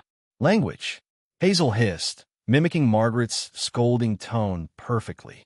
"Sorry, but why is the queen here? She rarely leaves the palace these days." Melissa edged closer, keeping a firm grip on Hazel's hand. As they neared the gathering, she overheard snippets of conversation. Annual inspection. Traditions started by her father, unannounced, of course. To catch any improprieties, the crowd shifted again. And suddenly Melissa found herself much closer to the royal entourage than Shed intended. Queen Arya stood just a few feet away, listening attentively as Headmistress Eliana explained something about recent curriculum changes. Arya looked different somehow, tired, mainly, with subtle shadows beneath her eyes. But there was something else, a sort of hardness that hadn't been there before. The weight of the crown, perhaps, or the burden of the decisions Shed had to make recently. Like whether to execute Nym rebels, Melissa thought grimly, as if quite literally sensing her presence. Arya's gaze swept over the crowd and landed directly on Melissa. Recognition flickered in her eyes, followed by something that might have been irritation or possibly amusement. "Miss Blackflame," she said, her voice carrying easily despite its softness. What a surprise. The crowd around them quieted, all eyes turning toward Melissa, who suddenly felt extremely conspicuous with her horns and tail. "Your Majesty," she managed, dropping into a hasty curtsy and pulling Hazel down with her. Ignoring the memory, she then had to view of Hazel practicing magic in the garden. "An honor, as always." "Indeed." Arya's lips twitched. "I trust your studies are progressing well?" "Yes, Your Majesty." "Very well. Excellent. And who is this young lady?" Arya nodded toward Hazel, who was staring open-mouthed at the queen.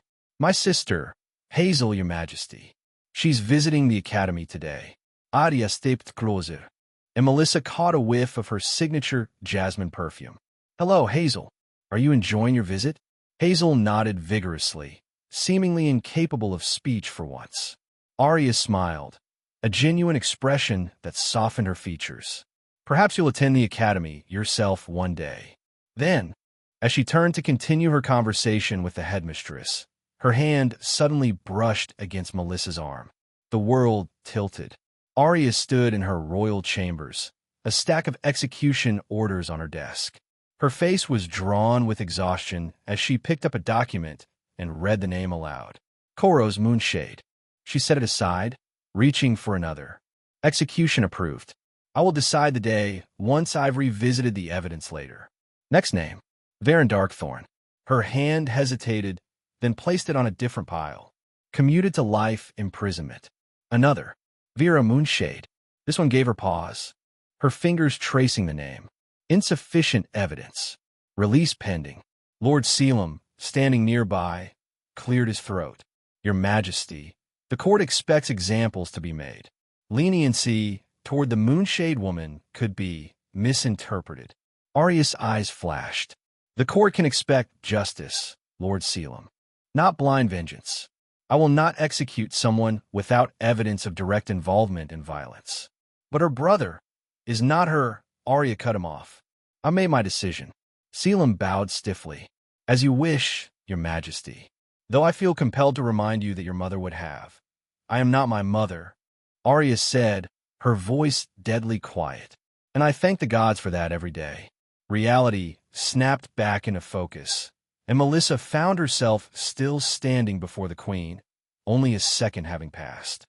"Shit.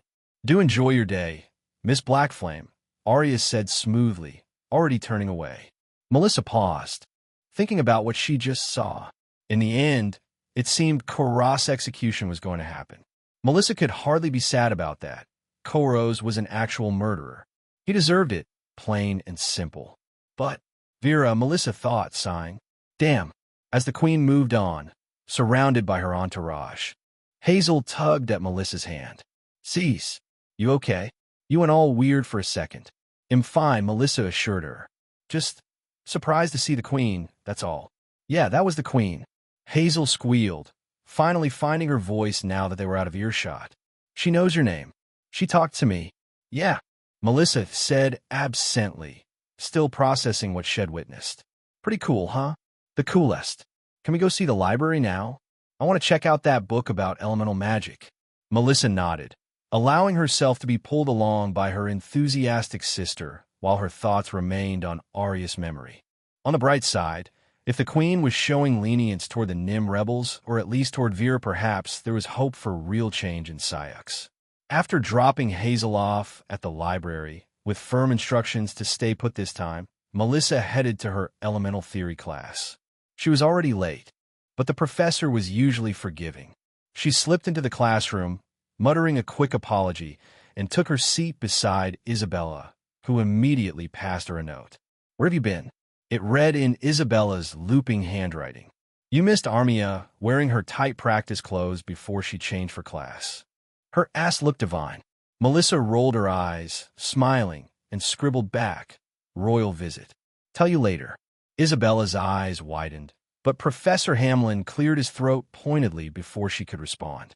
As I was saying, the practice of combining elemental forces requires a delicate balance.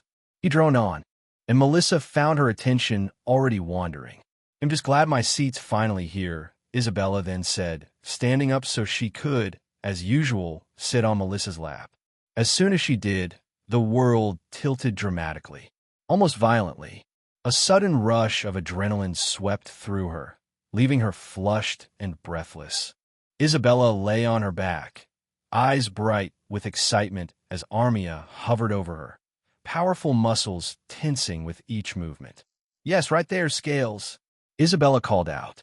Gods, you've got the strength of Armia, let out a fierce growl, and shifted Isabella's stance, raising her legs to steady her grip. This is what you always want, huh? She demanded, her usual reluctance completely absent. To be completely overwhelmed like a cheap tavern wench. Yes. Yes. Oh yes. The most shocking part wasn't the scene itself. Melissa had certainly witnessed and participated in plenty of encounters between her two friends. No. What made her breath catch was the surroundings. They were in this classroom, on the professor's desk, in the very room where Melissa was currently sitting. Reality snapped back, and Melissa found herself staring wide-eyed at Isabella, who was giving her a curious look. You okay? Isabella whispered. You look like you just saw a ghost. Or a really hot sex dream. Was it a really hot sex dream? Can I be in it? You hooked up on the professor's desk? Melissa hissed before she could stop herself. Isabella's eyes widened, and several nearby students turned to stare. The professor, thankfully, was too engrossed in his explanation of fire-water harmonization to notice. How did you? Isabella began.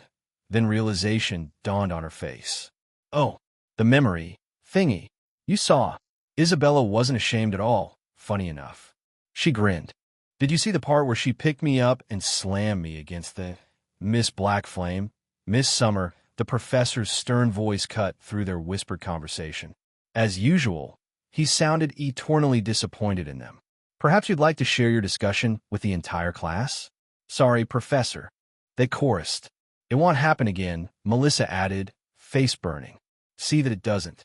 The moment he turned back to the blackboard, Isabella slipped Melissa another note.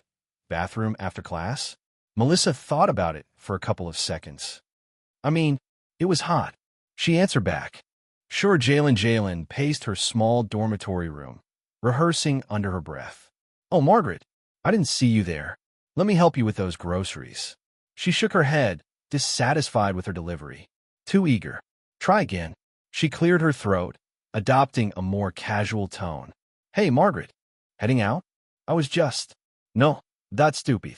She had been at this for nearly an hour, planning the perfect accidental encounter with Margaret.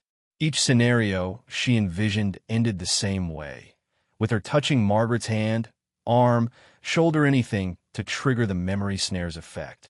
It was kind of pathetic. She knew that. Jalen Folden, top of her class in combat magic, reduced to practicing pick-up lines in front of her mirror like some lovesick teen. Which is exactly what you are, she reminded herself bitterly. A teenager pining after her aunt's married friend, who also happens to be her rival's mom. It's like something out of a bad romance novel.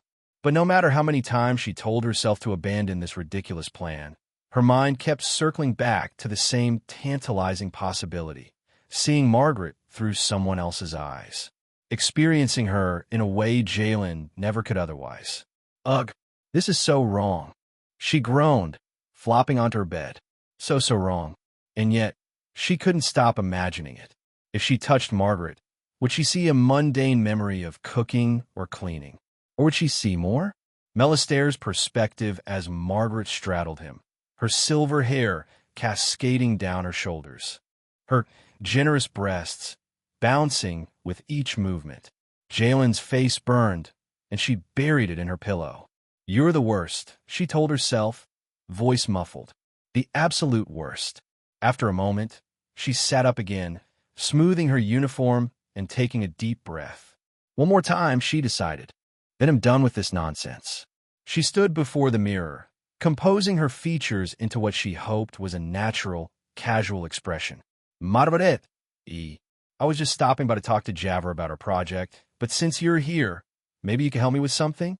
Jalen cringed internally, but continued. I heard you were struggling with this one spell. Maybe I could help? That wasn't terrible.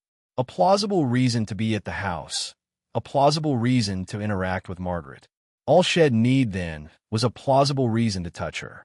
This is ridiculous, she thought again, but with less conviction than before. She caught a glimpse of herself in the mirror. Flushed cheeks, slightly disheveled hair. Eyes a little too bright. Get it together, Folden, she told herself sternly. Focus on your studies. Focus on the project. Focus on anything but Margaret's obscene tits. Chapter 318, The Artifact. Part 14, Javver's office looked like it had been ransacked. Books were stacked in precarious towers across every surface. Scrolls unfurled atop them like sleeping cats, and papers covered in her own neat handwriting were pinned to the walls. The memory snare sat in its glass case at the center of her desk, innocent-looking despite the absolute chaos it had inspired. Here we are, Javver murmured, carefully extracting a fragile journal from beneath a stack of historical records. The binding was cracked with age, the pages yellow and brittle. This wasn't just any journal. It had belonged to Meridian Hale, chief archivist, and, if Javver's research was correct, one of the mages who had probably helped create the memory snare. She opened it slowly, wincing at the crackle of ancient pages. Javver skimmed the entries, searching for mentions of the artifact. Day 127 of the project, she read aloud. The prototype responds well to psychic resonance spells. Lord Callum is pleased with our progress, but insists on greater range. I have concerns about the ethical implications, which I have expressed to Lord Callum. He dismissed them as academic frivolity. Javver turned the page, her finger tracing the lines as she searched. Day 143. Day 156. Here. Day 178. First field test of the memory snare. Target subject, Nim Courtesan in Lower District. Agent Barik reports complete, successful access to subject's memories upon physical contact. Lord Callum has ordered immediate production of 3 additional units. I have requested my objections be noted in the official record. Javver frowned. 3 additional units? Where were the others? She continued reading, flipping carefully through the journal until she reached entries dated after the official end of the Human Rebellion. Day 305. The memory snare program has been officially discontinued. The units have been collected for storage in the Royal Vault. Lord Callum is displeased, but the council was unanimous in their decision following the Darrow incident. The Darrow incident? Javver had never heard of it. She flipped forward, searching for details, and found them several pages later. Personal reflection on the Darrow incident, the entry began. Agent Elias Darrow. After 6 months using the memory snare to gather intelligence on NIM-resistant cells, requested reassignment. When denied, he deserted his post and was later found living among the Nim he had been assigned to monitor. When apprehended, Darrow claimed he understood them too well to continue his mission. He was executed for treason yesterday.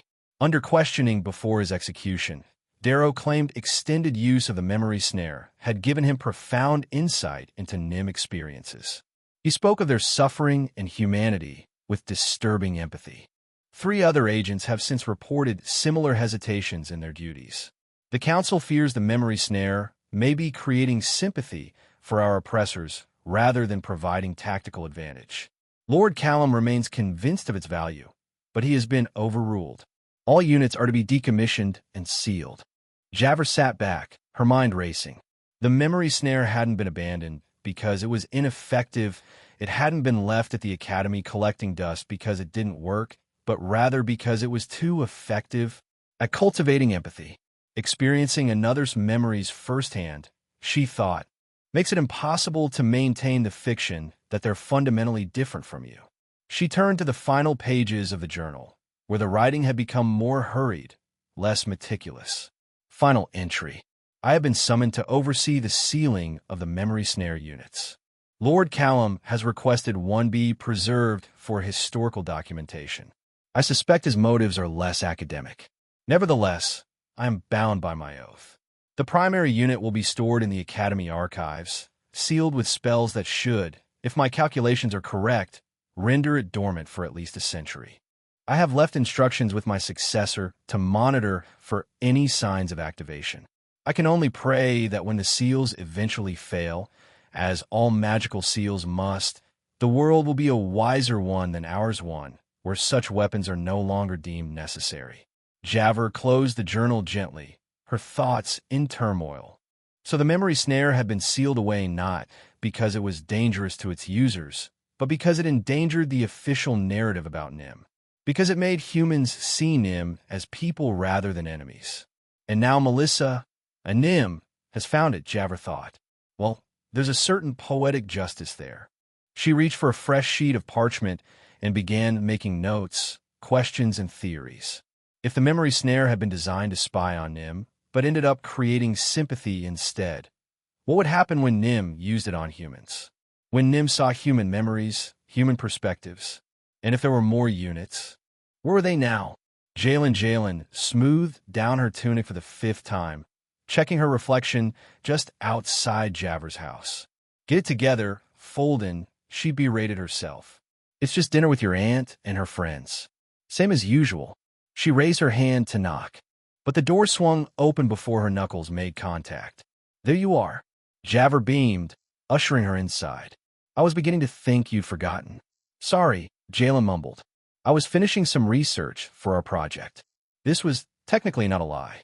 She'd been doing research, researching the best excuses to accidentally brush against someone, the most natural ways to initiate physical contact. Shed actually spent an embarrassing amount of time practicing reaching for the salt at the same time scenarios. Well, you're here now. Everyone's in the dining room already. Melissa's been complaining about being starved half to death. That tracks, Jalen said, her lips quirking into a reluctant smile. As they entered the dining room, Jalen's eyes immediately sought out Margaret, who was arranging platters of food on the long wooden table. She wore a simple dress of deep green that complemented her silver hair, which hung loose around her shoulders instead of in its usual practical braid. The neckline dipped just low enough to offer a tantalizing glimpse of cleavage that made Jalen's mouth go dry. Stop staring. You creep, Jalen admonished herself, tearing her gaze away. But it was very, very hard not to look. Jalen. Hazel spotted her first, bounding over with childish enthusiasm. You're here. Mom made her special spiced potatoes, and they're the best thing ever in the whole wide world. Is that so? Jalen said, relieved to have somewhere safe to direct her attention. Sounds delicious. It is. And guess what? I saw the Queen yesterday. The actual Queen. Really? Jalen let Hazel pull her toward the table, chattering all the way about Her Majesty's super pretty dress and sparkly crown thing. Everyone settled around the table, with Jalen somehow ending up directly across from Margaret, which was both perfect for her plan and absolute torture for her composure. Help yourself, dear, Margaret said, gesturing to the spread. I know how you Academy students eat. All brain and no nutrition. That's not true. Jalen protested weakly. We get some nutrition. Margaret raised a skeptical eyebrow. Uh-huh. And when was the last time you ate a vegetable that wasn't potatoes? Jalen opened her mouth, then closed it, unable to remember. Margaret laughed, the sound warming Jalen from the inside out like a shot of good whiskey. That's what I thought. Here, try some of these roasted carrots. I added honey and a bit of cinnamon. As Margaret reached to serve her, Jalen saw her opportunity. The perfect accidental touch she had been rehearsing for days. She pretended to reach for her water glass at the same time, ensuring their fingers would brush against each other. It worked. The world tilted. Heat, sweat, an electric charge hanging heavy in the air. Margaret was on the bed, her silver hair cascading down her back. Her rear raised high as Melistaire gripped her hips with bruising force. His body pressed against hers with relentless power, each movement making her chest swing beneath her. Harder, Margaret screamed, her back arching as Melistaire complied. Ruin me. Melistaire growled a tone Jalen had never heard from the normally gentle man. He reached forward and tangled his fingers in Margaret's hair, yanking her head back sharply. This what you need? Margaret's face was transformed by raw pleasure, eyes unfocused, mouth hanging open as she drooled slightly onto the sheets. Melistaire released her hair to deliver a stinging slap to her behind, leaving a perfect red handprint that made Margaret yelp and shove back against him with desperate force. Say it again, he demanded, punctuating each word with a brutal shove. Emma, you're dirty god's little yes. Minion. Melistaire reached around to seize her roughly, pinching her as he somehow increased his pace even further. Do it, Margaret begged, her voice breaking. Melistaire roared as the moment peaked, his hips jerking erratically. Margaret screamed. Her entire body tensed and trembled, and she collapsed face first into the mattress. Damn, he groaned, slowly pulling away, visibly exhausted. Look at that mess. He chuckled. I think you need cleaning up. Without hesitation, he gently helped her sit up and fetched a warm cloth, carefully wiping her face and hands. Margaret smiled, relaxed under his care, and reached up to hold his hand. Thank you, she said softly, her fingers lacing through his. Taste how good we are together. Reality snapped back into focus, and Jalen found herself still reaching for her water glass, Margaret's fingers just brushing against hers. Only a second had passed, but Jalen felt like she had been punched in the gut. Her cheeks felt warm and her heart was racing. Her face felt like it was on fire, and she couldn't seem to remember how to breathe properly. Jalen? Margaret was looking at her with concern. Are you all right? You went red all of a sudden. I'm fine, Jalen managed, her voice sounding strangled even to her own ears. Just remembered something I forgot to do. For the project. The project can wait until after dinner, Javers said firmly. You need to eat, right? Yes. Eating. Good idea. She stared down at her plate, not seeing the food at all, her mind still filled with the image of Margaret being taken in the bedroom, screaming like a banshee as Melistaire went after her with everything he had. Holy freaking hell, Jalen thought, shifting in her seat under the table and immediately regretting it as the movement sent a strange wave of discomfort through her. I need to use the bathroom, she announced suddenly, pushing back from the table. Excuse me. She fled before anyone could respond, practically running down the hallway to the small bathroom at the end of the corridor. Once inside, she locked the door and leaned against it, her heart hammering in her chest. Fuck, fuck, fuck, she whispered, sliding down to sit on the cool tile floor. She caught her breath, pressing her hands flat against her thighs as she tried to steady herself. She bit her lip, her heart racing. That was, she thought weakly. Holy shit, Margaret. But the memory was seared into her brain. Margaret's face showed intense emotion, surprising words spilling from her lips. Jalen had never imagined refined, elegant Margaret could be such a wild, uninhibited person. It was like discovering a whole new side to her. Aside, Jalen desperately wanted to explore further. The memory consumed her thoughts, and she pressed a hand to her mouth to keep from crying out. She was already so close, wound tight from what she had witnessed, that it took embarrassingly little time before she was trembling on the edge. In her mind, it wasn't Melis there behind Margaret, but her. Her hands gripping those perfect hips, their bodies pressed close, Margaret crying out her name instead. Jalen lost herself completely, her body shuddering. She bit down on her knuckles, tasting blood, but it was worth it to keep from alerting the entire household to what she was doing. As the aftershocks faded, reality came crashing back with merciless clarity. She was sitting on the bathroom floor in her aunt's house, having just relived a stolen memory of her aunt's married friend in a compromising situation with her husband. It was admittedly kind of fucked up, and yet, as she cleaned herself up and stared at her flushed reflection in the mirror, all she could think was, I want more. That thought terrified her more than anything else. I'm screwed, she thought, splashing cold water on her face. Completely, utterly screwed. Chapter 319. The Artifact, Part 15. Javver, are you all clear on the ritual? Javver asked, looking around her office at the three young women who'd been affected by the memory snare. Melissa nodded from her seat on the worn leather armchair. Raven stood perfectly still by the bookshelf, her expression unreadable as usual. Jalen leaned against the wall near the door, avoiding eye contact with everyone for some reason. The disc sat on Javver's desk, still sealed under its glass case.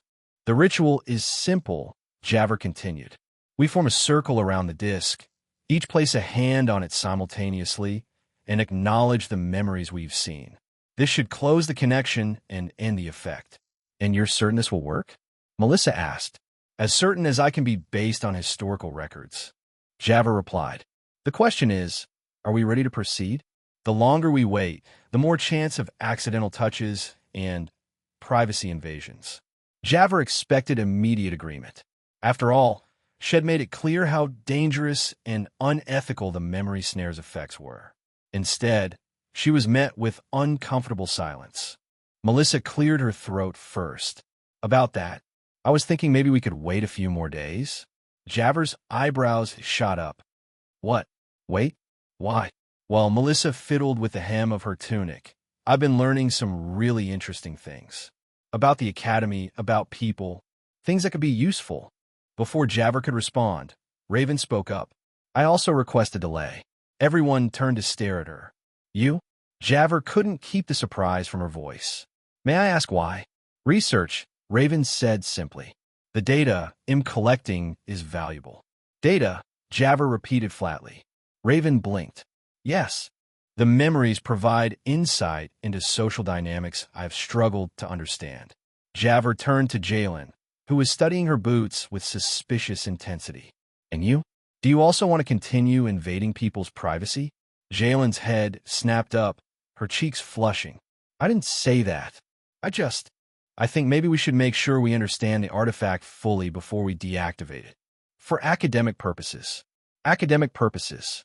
Javver was in utter disbelief. They're all lying, she realized, and rather poorly at that. She sighed. I'm disappointed in all of you, Javver said, rising from her chair. This artifact was designed as a weapon, to spy on and exploit others. And you want to keep using it? It's not like that, Melissa protested. I just think, no, Javver cut her off. You're not thinking. None of you are. You're being seduced by the power it gives you, just like those who used it during the rebellion. She looked at each of them in turn, letting her words sink in. But then, fine, take your few more days. But remember, the longer this continues, the greater the risk. And not just to others, to yourselves as well. What do you mean? Jalen asked, suddenly looking concerned. The historical records indicate prolonged use of the memory snare had effects on its users. Psychological effects. When you see into another's mind, something of them stays with you. Javver sighed. Just be careful. All of you. We will, Melissa promised. And thank you. After they filed out, Javver slumped back in her chair, rubbing her temples. What am I doing? I should have insisted. Melissa strolled through the busy marketplace, ostensibly shopping for spell components, but actually hunting for memories. Her leather bag already held 3 small vials of herbs she didn't need and wouldn't use. Cover story established. The memory snare's abilities were too valuable to give up just yet. How else could she identify potential threats? Find out who at the Academy was mistreating Nim? Learn the truth about the Shadow Mages? Javer's warning echoed in her mind. Something of them stays with you. Well, if that's true, it's still worth the risk, Melissa decided, sidling up to a fruit vendor's stall. She pretended to examine a bright red apple while deliberately brushing fingers with the vendor as she handed over a copper coin. The world tilted. The vendor was counting the day's earnings behind his stall after the market closed. A hooded figure approached, and the vendor's demeanor changed instantly, his shoulders straightening, his expression becoming deferential. The shipment arrives tonight, the figure said, voice low. Ensure your stall is positioned by the north entrance tomorrow. Yes, Lord, the vendor replied. And the payment? The figure pushed back his hood slightly, revealing a face that Melissa didn't recognize, but the vendor clearly did, based on his sudden pallor. Your continued existence is your payment, the figure said coldly. Unless you prefer to join the others who failed me? The vendor's fear was palpable. No, Lord. He'll be there. Good. Remember, the Nim girl with red eyes and black horns. If she passes your stall, you know what to do. The Nim girl with red eyes and black horns. Her. They were talking about her. Reality snapped back, and Melissa found herself still holding the apple, the vendor smiling pleasantly at her. Fine choice, miss, he said. Anything else today? Melissa studied his face. The same obsequious smile had given the hooded figure. The same eyes that had agreed to... What? What was she supposed to do if she passed his stall tomorrow? Actually, she said, setting the apple down, I've changed my mind. She backed away, scanning the crowded marketplace with new awareness. How many others here were watching her? Waiting for her? The vendor's smile faltered slightly as she retreated, his eyes tracking her with unmistakable recognition. He knows who I am, Melissa realized, and he's working for someone. Shadow Mages? She needed to act fast, but she couldn't confront him in the middle of the crowded marketplace either. Melissa doubled back through the crowded stalls, circling around until she could see the fruit vendor from behind. He was scanning the crowd, probably looking for her. She slipped closer, hiding her distinctive horns under her hood. Enactus leporus dormantu, she whispered, drawing a quick spell sign in the air. A simple sleeping spell. The vendor's eyes widened briefly before drooping closed, his body slumping forward onto his stall. Several nearby shoppers looked over in concern. Too much sun, Melissa called out, rushing forward as if to help. My uncle does this all the time. It'll take him to get some water. Before anyone could object, she had the vendor's arm draped over her shoulder and was guiding his unconscious form toward a narrow alley between buildings. Once out of sight, she propped him against a wall and cast a second spell to ensure he stayed unconscious. Let's see what you know, she muttered, placing her palm against his forehead and focusing on the memory snare's connection. This time the world tilted violently, memories flooding her consciousness in a disorienting rush. Most were mundane, a lifetime of selling fruit, a wife, 3 children, debts. But then she found it, Shadow Mages. Not just one meeting, but several. This guy had been blackmailed into service. His oldest son had gotten involved with a Nim rebel group, and the Shadow Mages had evidence that could send the boy to the executioner. In exchange for silence, the vendor provided information and occasional assistance. Tomorrow's assignment was to drop a spell gem into Melissa's basket if she visited his stall. The gem would allow the remnants of Shadow Mages to track her movements throughout the city. Melissa pulled back, processing what she had learned. This poor fool wasn't truly an enemy, just another victim. But the Shadow Mage who controlled him, a familiar face from the memory surfaced in her mind. Not the hooded figure's face, which she hadn't seen clearly, but someone else. Someone in the background of an earlier meeting. A palace guard. One she had seen standing behind Queen Arya during her academy visit. Shit, Melissa whispered. When she was done, she propped him more comfortably against the wall, placed his coin purse conspicuously beside him to suggest a robbery attempt, and slipped away. As she hurried back toward the academy, Melissa's mind raced. She had been right to insist on keeping the memory snare active. Without it, she could have walked right into the Shadow Mage's trap tomorrow. But the discovery that there was still one of them among the palace guard was shocking. I need to warn Arya. Chapter 320. The Artifact, Part 16. Melissa jerked awake, her breasts heaving and sweat coating her body. She clutched at her throat, the phantom sensation of something massive still lingering there. What the actual fuck? She whispered into the darkness of her bedroom. The dream had been so vivid, so real. Probably because it wasn't actually a dream at all. She could absolutely see it being real. She had been Isabella. Again, not just watching her, but being her. Kneeling before Kimiko, her mouth stretched wide as her mother pushed herself into it. More, Isabella had begged.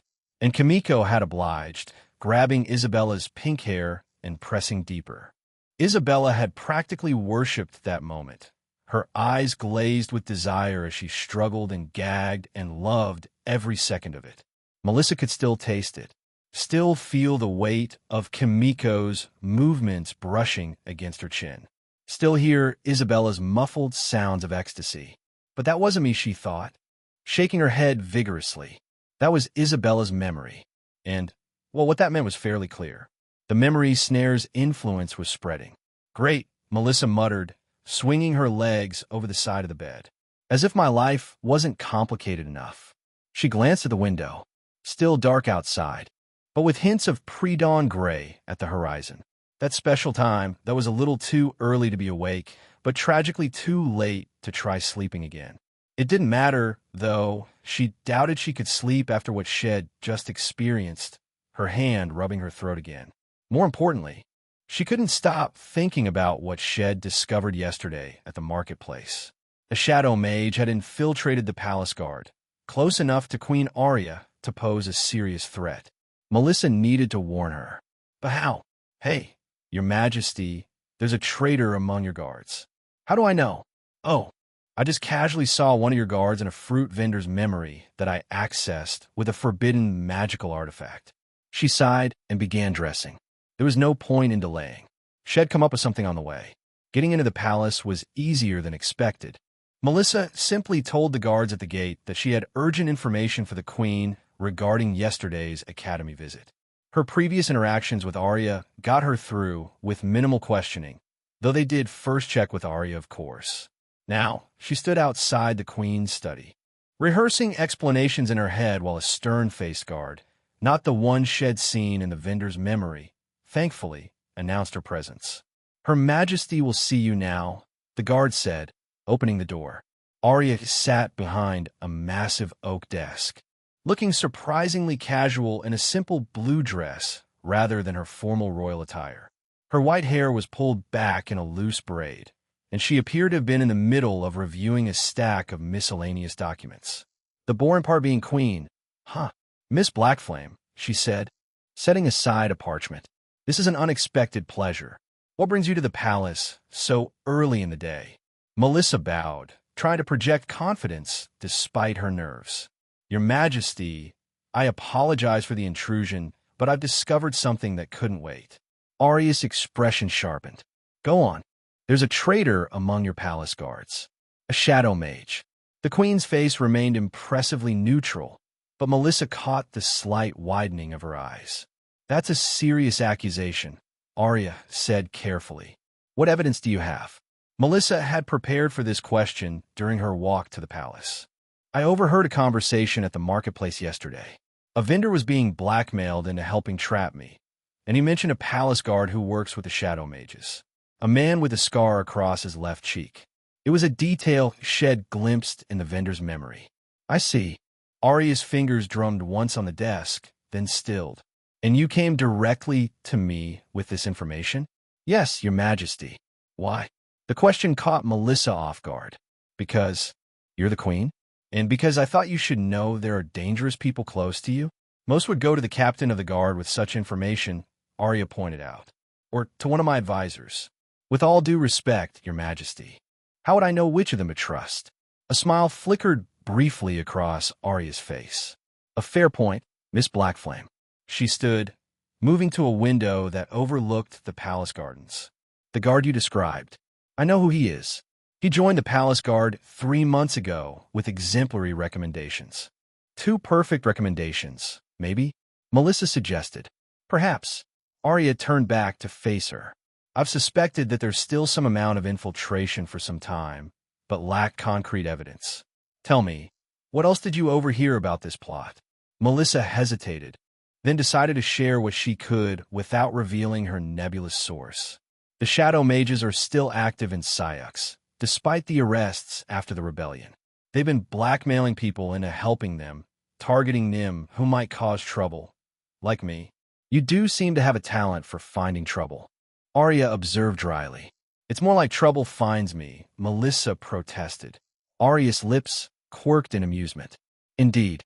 She moved back to her desk. Thank you for bringing this to my attention. He'll handle it personally, and with discretion. You believe me then? Your information aligns with certain suspicions I've already had, Arya replied. But I'm curious, why would Shadow Mages still target you specifically? Don't they know any better by now? Probably because they absolutely despise me, because I killed a bunch of them? Aloud, Melissa said, I'm not sure, Your Majesty. Arya studied her with those cool gray eyes. You never fail to be quite the curiosity, Miss Blackflame. Was that approval in her voice? Suspicion? Melissa couldn't tell. She reached out, placing her hand on Melissa's shoulder. Perhaps we should speak again sometime soon. More casually, she smiled. It was hard to focus on her words, though, given that the world tilted abruptly. Arya was alone in her royal bedchamber, the midnight hour casting long shadows across the luxurious room. She lay atop silk sheets, her nightgown hitched up around her waist, her small breasts exposed to the cool air. Her eyes were closed. She lay back on the bed in the quiet room, her eyes closed as she recalled a distant memory. Yes, she whispered softly to no one in particular. A small smile crossed her face as she thought of someone dear to her. Melissa, she said warmly, her thoughts drifting, barely audible. Melissa, please. The memory cut off abruptly, leaving Melissa standing in the Queen's study, her mouth suddenly dry and her face burning hot. Miss Blackflame? Arya's voice sounded concerned. Are you unwell? You seem flushed. Melissa blinked rapidly, trying to process what she'd just seen. The Queen of Syux, flushed and distracted, while saying Melissa's name. I'm fine, she managed to say. Just didn't sleep well last night. That's the understatement of the century. Perhaps you should return to the academy and rest, Arya suggested, her hand falling away from Melissa's shoulder. I appreciate your vigilance in bringing this matter to my attention. Of course, Your Majesty. Melissa bowed, desperate to hide her burning face. I'll take my leave. One more thing, Miss Blackflame. Melissa paused at the door. Yes. Arya's expression was unreadable. Be careful. If the Shadow Mages are targeting you again, they likely won't stop at one failed attempt. They'll be careful, Melissa promised. As the door closed behind her, Melissa leaned against the wall, her heart pounding. First Isabella and Kimiko in her dreams, and now this? The memory snare was getting seriously out of control. But Arya had been saying her name, while alone in the dark of night. No, no, no, no. Shove that shit out of your head, Mel. People think about people they don't care about all the time. It doesn't mean anything. She pushed off from the wall and headed toward the palace exit, her mind racing with far too many thoughts. The memory snare was affecting her dreams. The Shadow Mages were still actively targeting her specifically, and Queen Arya apparently had some very interesting private moments. Javer's warning echoed in her head. Something of them stays with you. Well, Isabella's talents and Arya's private habits were definitely staying with her. That was for sure. Chapter 321, The Artifact, Part 17. Melissa wandered the academy grounds, her mind stuck on a single image that refused to disappear. Arya, lounging on silk sheets, lost in her own thoughts, whispering Melissa's name, of all people. It doesn't mean anything, she reminded herself for the 10th time that morning. People think about all sorts of random stuff. Still, she couldn't deny there was a certain element to it that kind of changed things. Namely, The fact that this was the queen, the actual ruler of the kingdom, alone in her chambers whispering Melissa's name. Not something she could have even imagined 9 years ago. Get it together, she muttered, kicking at a loose stone on the path. You've got bigger problems than the queen's private habits, like the shadow mages still lingering, or the fact that both Jalen and Raven seemed just as reluctant as she was to give up the disk's power. A flash of black hair caught her attention. Oh, Raven. Raven sat alone on a stone bench beneath a flowering tree, her posture perfect as always. Her face turned toward the sky. Hey, Melissa said with a smile, approaching her. Mind if I join you? Raven's eyes snapped to her, blinking. Melissa, good morning. She shifted slightly, making room on the bench. Melissa plopped down beside her with considerably less grace. So, she began, leaning back and relaxing. You kind of left the dorm early today. Had a lot to do. Raven replied quickly, turning her eyes back to the scene around them. Gotcha. How's it going with, the memory snare stuff? Productive, Raven replied. I have gathered significant information. Find anything interesting? Raven took a moment, like she was trying to find the right way to say this. I have observed that most people have secret desires they never express. She paused. There was a part of me that wondered if everyone was as open about their desires as Isabella was. In beginning to understand how much of an outlier she is, Melissa snorted.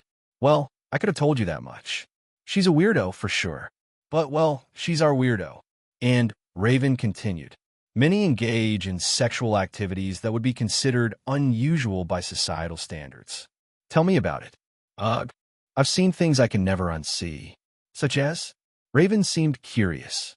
Well, she trailed off, Aria's breathy whisper echoing in her mind. Anyway, how much longer do you think you'll need the memory snare active? I have not completed my research, Raven said. There are still things I do not fully comprehend. Before Melissa could respond, Raven reached into her satchel and pulled out a small bouquet of wildflowers tied with a simple string. These are for you, she said, thrusting them forward with mechanical precision.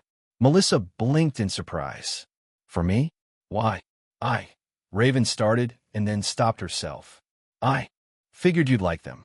Melissa blinked. Then, she took the flowers carefully, genuinely touched by the unexpected gesture. Wow, they're beautiful, Raven. Thank you. Raven nodded once, her expression not changing, but her posture relaxing slightly. The memory snare has been educational. I can see that, Melissa replied, unable to suppress a grin. She leaned forward and planted a kiss on Raven's cheek. Very educational indeed. Raven froze, her eyes widening a fraction. Slowly, her hand rose to touch the spot where Melissa's lips had been. That was a positive response. Very positive, Melissa assured her, giggling. One of these days I feel like we should get back to just hanging out. There's been so much going on lately. Idea like that, Raven said, smiling a little. By the way, she said suddenly, have you noticed any weird memories? Raven tilted her head. Define weird. I don't know.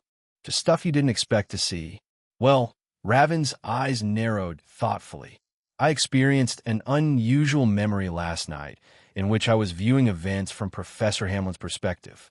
He was being unexpectedly intimate with Headmistress Eliana on her desk. EW. Seriously? Melissa grimaced. Those two. Tatsu goes. Headmistress Eliana said harder, you inadequate worm. She blushed a bit. I'm not too sure what to make of that. Melissa burst out laughing. Oh my God, Raven. I do not need that mental image. Raven shrugged. Randomly, Aria's face flashed through Melissa's mind again. Nope, not thinking about that again. Not right now. Jalen stood in the hallway outside the kitchen, listening to the sounds of Margaret moving about inside. Her heart hammered against her ribs, palms slick with nervous sweat. Just walk in there and say hi, she told herself. Casual. Normal. Don't be a fucking creep. Ever since her incident in the bathroom during dinner, she had been avoiding Margaret like the plague, which was difficult considering they shared a house. But the memory she had witnessed had been on constant replay in Jalen's mind. She needed more. Just one more glimpse. One more touch to satisfy this burning curiosity. Javert would be so disappointed in you, a nagging voice in her head warned.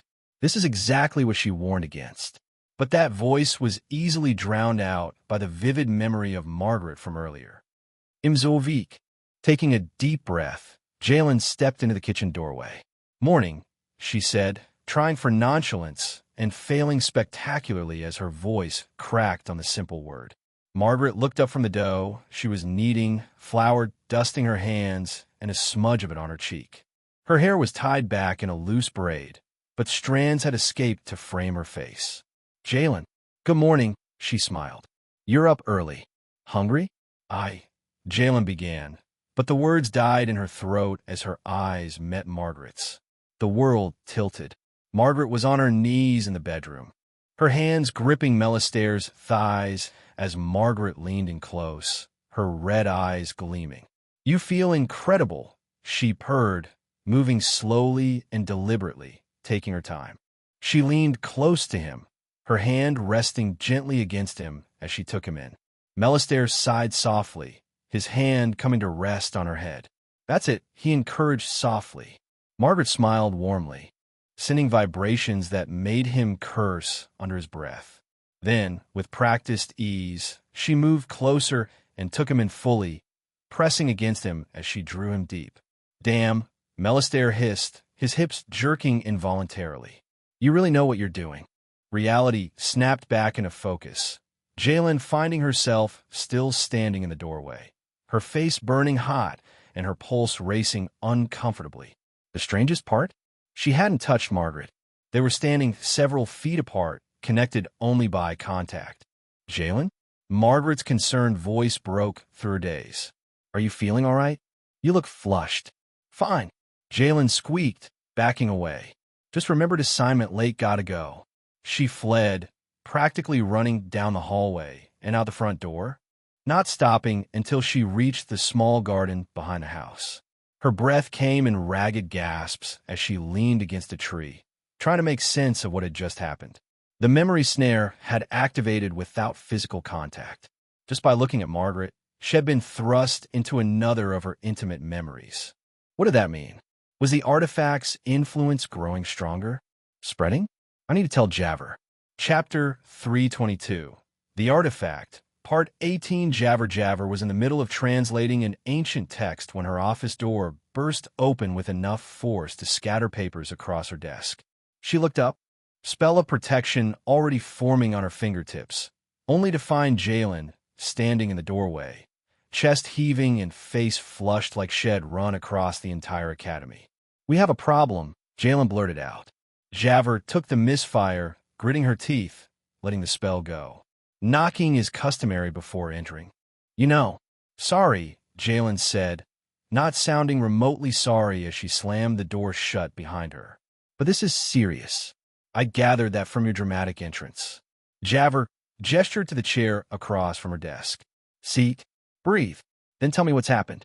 Jalen collapsed into the chair, still visibly agitated. The memory snare. It's changing. Javert's expression sharpened. How so? I saw a memory without touching anyone, just by making eye contact. Really? With whom? Javert asked. Jalen's cheeks darkened. Margaret, she mumbled, suddenly finding the floor fascinating. Of course it was, Javert thought. She had noticed Jalen's odd behavior around Margaret lately. The blushing, the stammering, the fleeing from rooms. Not exactly subtle. Naturally, she had no room to judge, given that a year ago she had nearly kissed Melissa. And what exactly did you see? Javert asked, keeping her tone neutral. Jalen's face went from pink to scarlet. Private stuff. You know, between her and Melistare. I see. The point is, Jalen rushed on, clearly desperate to change the subject. The Dis power is spreading, right? Getting stronger? That's bad. Javert sighed, rubbing her temples. Yes, it's bad. It's exactly what I warned about. She stood, moving to the glass case where the memory snare sat. The ancient text described this phase.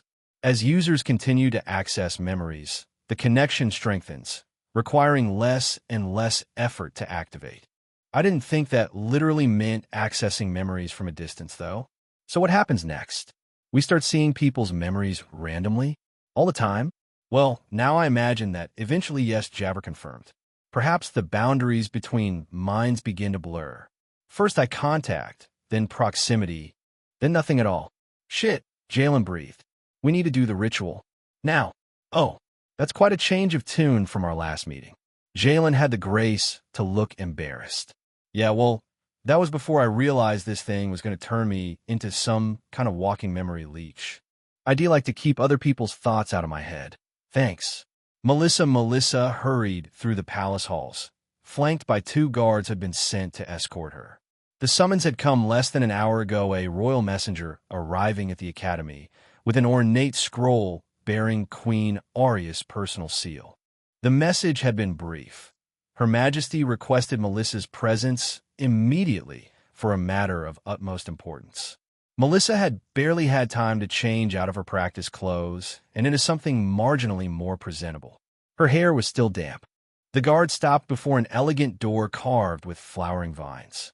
Her Majesty awaits within, one announced, opening the door and stepping aside. Melissa entered what appeared to be a private solar. A beautiful, sunlit room with comfortable furnishings and windows overlooking the palace gardens. Aria stood by one of these windows, dressed in a simple blue gown rather than her formal regalia. Melissa hadn't been here before. She turned as Melissa entered, a smile brightening her face. Miss Blackflame, thank you for coming so quickly. Your Majesty. Melissa bowed. I came as soon as I received your message. Please sit. Aria gestured to a pair of chairs arranged near a small table, where a tea service waited. And in this room, you may call me Aria. We're speaking privately, after all.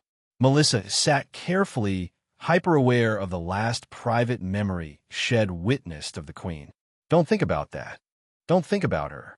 Don't think about, damn it. You seem nervous, Aria observed, pouring tea for both of them. I hope my summons didn't alarm you. Not alarm, Melissa said quickly. Just curious. You mentioned it was important? Aria handed her a delicate porcelain cup, their fingers barely brushing in the exchange. Melissa tensed, waiting for the memory snare to activate, but nothing happened. Thank the gods for small mercies. Though, why didn't it work just now?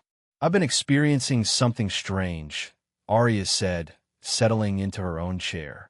Episodes, for lack of a better term. Melissa nearly choked on her tea. Episodes? She repeated, struggling to keep her voice even. Yes, moments where I see things. Memories, I think, but not my own. Aria's brow furrowed. At first, I thought it was simply exhaustion. The duties of rulership don't allow for much rest, but they've been increasing in frequency. Melissa's eyes widened slightly. Oh shit. Shit. That sounds concerning, Melissa managed. Have you consulted the court physician? This isn't a medical issue, Aria said firmly. It's magical. I'm certain of it, which is why I've called on you. Me? Of course. I mean, you're a talented mage with several good connections, and someone I believe I can trust. Aria set down her cup, leaning forward slightly. I need your help investigating this phenomenon. Discreetly. She wants me to investigate the memory snare's effects without knowing one of the people causing them. Fantastic. I'm not sure I'm the best person for this, Melissa said carefully. Perhaps a more experienced mage. I don't want someone more experienced, Aria interrupted. I want someone who thinks differently. Someone who sees beyond traditional magical boundaries. She smiled. Someone like you. That made Melissa's heart beat a little faster. Melissa hesitated. What exactly have you been seeing in these episodes? Aria's pale cheeks flushed slightly. Various things. Mundane moments, mostly. People going about their daily lives. She paused. Though some have been rather intimate in nature. Like chanting my name? And have you recognized the people in these memories? Melissa asked, struggling to maintain a professional tone. Some. Palace staff. Citizens I've encountered. A few academy students. Aria took a sip of her tea. Actually, just yesterday, I experienced a particularly vivid episode involving you and that stoic friend of yours. Raven, is it? Me and Raven? Melissa blinked, genuinely surprised. What were we doing? She was giving you flowers. Quite sweet, really. Aria's lips curved in a small smile. She seemed very pleased about your reaction, in her own reserved way. That just happened this morning. Strange, Melissa said weakly. Indeed, which is why I need this investigated. Aria set down her cup with a decisive click. Will you help me? Melissa knew the right answer was no. Or rather, she should tell Javert about this development immediately. The memory snare's influence had clearly spread beyond their small circle, affecting even the queen herself. But looking at Aria's expectant face, Melissa found herself nodding. They'll help, but I might need to consult with Professor Folden. She has expertise in, rare, magical phenomena. Of course, Aria agreed. Just maintain discretion. If word spreads that the queen is experiencing visions, it could cause political complications. Understood. Excellent. Adia smiled. I knew I could count on you, Melissa. Melissa swallowed. That casual use of her first name, it was kind of thrilling. Get it together. She's the frickin' queen. I should warn you, Melissa said, setting down her cup. Magical investigations can be unpredictable. We might discover something unexpected. Oh, I'm counting on it, Aria replied, her gray eyes sparkling with something that might have been mischief. The unexpected has always been more interesting than the routine, don't you think? There was a playfulness to her tone that Melissa had never heard before. True enough, Melissa admitted. They'll start looking into it right away. As she rose to leave, Aria stood as well, reaching out to touch Melissa's arm. Thank you, she said softly. It's actually quite comforting to know I have someone I can trust with such personal matters. Well, yeah, except I'm literally the reason this is happening. Chapter 323, The Artifact. Part 19. Jalen sat cross-legged on the floor, surrounded by open books and scattered notes, trying desperately to focus on the words in front of her instead of the silver-haired temptation lounging on the couch just a few feet away. Margaret had been there most of the evening, nursing a bottle of wine that had gradually dwindled to almost nothing. Her cheeks were flushed from the alcohol, her silver hair tumbling freely around her shoulders, and the loose neckline of her dress had slipped just enough to reveal the edge of a dark nipple. Not that Jalen was looking. Nope, definitely not. You're very diligent, Margaret observed, her words slightly slurred as she took another sip of wine. All Melissa ever does anymore is complain about your project together. That's probably not what she's actually complaining about. She's been busy, Jalen muttered, tearing her gaze back to her book. We both have. I'm sure. Margaret stretched languidly, causing her dress to slip further down her shoulder. But all work and no play makes for dull, frustrated little mages. Jalen swallowed hard, trying desperately to focus on the text in front of her. But it was no use. Not when Margaret's memories kept flooding her mind every few minutes, triggered by the slightest eye contact. Margaret kneeling before Melistaire. Margaret bent over the kitchen table, his hands gripping her. Even Margaret alone in the bathtub. I think, Margaret said, interrupting Jalen's increasingly inappropriate thoughts, you need a break. She patted the spot beside her on the couch. Comme c'est? Tell me about your studies. Let me help. It was a terrible idea. Jalen knew this with absolute certainty. Sure, she heard herself say, rising to join Margaret. As she settled onto the couch, carefully maintaining what she hoped was a respectful distance, Margaret topped off her own glass and poured one for Jalen. Here, call it academic lubricant. She winked, handing over the glass. Makes the theories slide in more easily. Jalen took a large gulp, welcoming the burning sensation that temporarily distracted her from Margaret's intoxicating presence. Now, Margaret said, leaning closer, what are you struggling with? Your tits are literally about to fall out of your dress. Just magical theory. Energy transference. She took another hasty sip. Nothing interesting. On the contrary, Margaret said, her red eyes gleaming with intelligence despite the wine. That sounds very interesting. You know, us Nim do our own transferences, right? Through sex. Jalen immediately regretted bringing up the topic. Among other things, Margaret agreed, either oblivious to Jalen's discomfort or deliberately prolonging it. But there are many ways to create a connection between two beings. The wine was making Jalen's head swim. Or maybe it was Margaret's proximity, the faint scent of her perfume, the casual way she tucked a strand of silver hair behind her ear.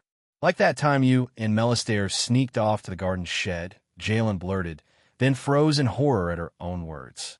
Margaret blinked slowly, her glass pausing halfway to her lips. I'm sorry, what did you just say? Fuck. Nothing. I didn't. Jalen scrambled for a plausible explanation and found none. I just meant, how do you know about that? Margaret's voice had suddenly sobered, her eyes sharp and focused. We never told anyone about the garden shed. Jalen set down her glass with trembling hands, face burning hot. I should go. It's late, and Margaret's hand shot out, catching Jalen's wrist before she could escape. Jalen. Her voice was firm despite the alcohol. All right. You touched that thing Melissa talked about. Jalen froze, her mouth hanging open. You know about the memory snare? Of course I do, Margaret said, rolling her eyes. Melissa explained the whole thing days ago. How you three found some ancient disc that lets you see people's memories when you touch them. She leaned forward, her nipple still peeking out from her dress. What she failed to mention was that you've been using it to peek at my intimate moments. Their skin was touching. Any second now, a memory would flood Jalen's mind, and she'd be even more mortified. But nothing happened. Maybe I'm drunk enough that it's not working? I wasn't trying to, Jalen stammered. Oh, please. Margaret's lips curled into a knowing smile. I've seen how you look at me, Jalen, and now I understand why you've been blushing and running away every time I enter a room. She hadn't released Jalen's wrist. So, Margaret continued, her voice dropping to a sultry purr. Exactly how many of my private moments have you witnessed? Jalen's face went from warm to scorching. A few, she admitted, unable to meet Margaret's eyes. It was an accident, at first. And then, Margaret prompted, clearly enjoying Jalen's discomfort. And then it wasn't. Jalen finally looked up, deciding honesty was her only option now. I'm sorry. To her astonishment, Margaret laughed a rich, throaty sound that sent shivers down Jalen's spine. Don't be, she said, leaning closer. I'm actually flattered. All this time, I thought you were just a shy little thing. Turns out you're quite the voyeur. I am not. She couldn't add anything else to that sentence. Margaret took another sip of wine, surprisingly calm given the revelation. And what exactly have you seen? Jalen's face went from warm to scorching. Just moments. Between you and Melistaire. Intimata moments. Jalen nodded miserably. To her astonishment, Margaret laughed. Oh, that explains even more. No wonder you've been looking at me like a starving woman at a feast. She leaned closer, wine glass dangling between her fingers. Did you enjoy what you saw, Jalen? Is she flirting with me? I what? Jalen's brain short-circuited. My memories, Margaret clarified, her voice low and teasing. Did they excite you? Jalen should lie. She should absolutely, definitely lie. Yes, she admitted instead, the wine loosening her tongue along with her inhibitions. Margaret's free hand came up to trace the line of Jalen's jaw. I've always thought you were cute, she murmured, her words slurring slightly. So serious. So proper. Always staring at my tits when you think I don't notice. I don't, Jalen began, but Margaret pressed a finger to her lips. Shoo. She set down her wine glass with exaggerated care and shifted closer, her dress slipping slightly off one shoulder. Just tell me something, Jalen. Now that you've seen what goes on in this house, are you curious about what I might do? Jalen couldn't breathe, couldn't think. Her brain had officially left the building, possibly the country. Yes, she whispered. That's what I thought. Margaret purred, leaning in close enough that Jalen could count the different wines on her breath. You Academy girls are all the same. So much knowledge in those pretty heads, but what you really need is a good, proper F. Margaret closed the distance between them, kissing Jalen. She did so with surprising skill. Given her inebriated state, Jalen's whole world narrowed to the soft press of Margaret's mouth, the confident stroke of her tongue, the small hum of approval as Jalen tentatively kissed back. Just as Jalen's hand started to cautiously reach for that gloriously exposed breast, Margaret broke the kiss. her eyes heavy-lidded but sparkling with mischief. "I think," she purred, her hand sliding boldly up Jalen's inner thigh, "we need to have a very thorough discussion about—" Margaret's words trailed off. Her hand stopped moving. Her head tilted forward slightly, and then she started to snore. Not delicate, feminine snores either. These were full-bodied, window-rattling rumbles that seemed impossible from someone of her size. "Margaret?" Jalen whispered, frozen in place, her thighs still spread in anticipation. The only response was another thunderous snore as Margaret slumped sideways, her head landing squarely in Jalen's lap, her exposed breast now pressed against Jalen's knee. "You gotta be fucking kidding me." Jalen sat there, paralyzed by a unique mixture of arousal, disappointment, and absurdity as the woman of her dreams drooled peacefully onto her thigh. "Just my luck," Jalen muttered to the empty room. What do I do?" Melissa shifted uncomfortably in her seat, Isabella's weight on her lap growing heavier as the lecture dragged on. Professor Hamlin's voice could put a caffeinated squirrel to sleep, Isabella whispered, adjusting herself on Melissa's lap. "Want to skip the next class and have some fun instead?" "Can't," Melissa whispered back, not bothering to pretend like she wasn't more focused on Isabella's but than the class. "Javer will kill me if I miss another project session with Jalen. Not that we've actually made any progress," she thought. Isabella pouted, but settled back against Melissa's chest, her fluffy tail tickling Melissa's nose. "Fine, but you owe me. It's been days since we've had a moment alone." "Shoo," Melissa hissed, glancing around to see if anyone had heard. But the other students appeared either asleep or catatonic from boredom. When the bell finally rang, signaling the end of class, Melissa practically shoved Isabella off her lap. "I'll make it up to you later," she promised, gathering her books. "But I really need to find Jalen." You're no fun anymore," Isabella complained, but gave Melissa a quick kiss before bouncing away to torment Armia and Raven instead. Stepping outside into the fresh air, Melissa took a deep breath, enjoying the momentary peace, which lasted approximately 3 seconds before she spotted a familiar figure walking across the academy grounds.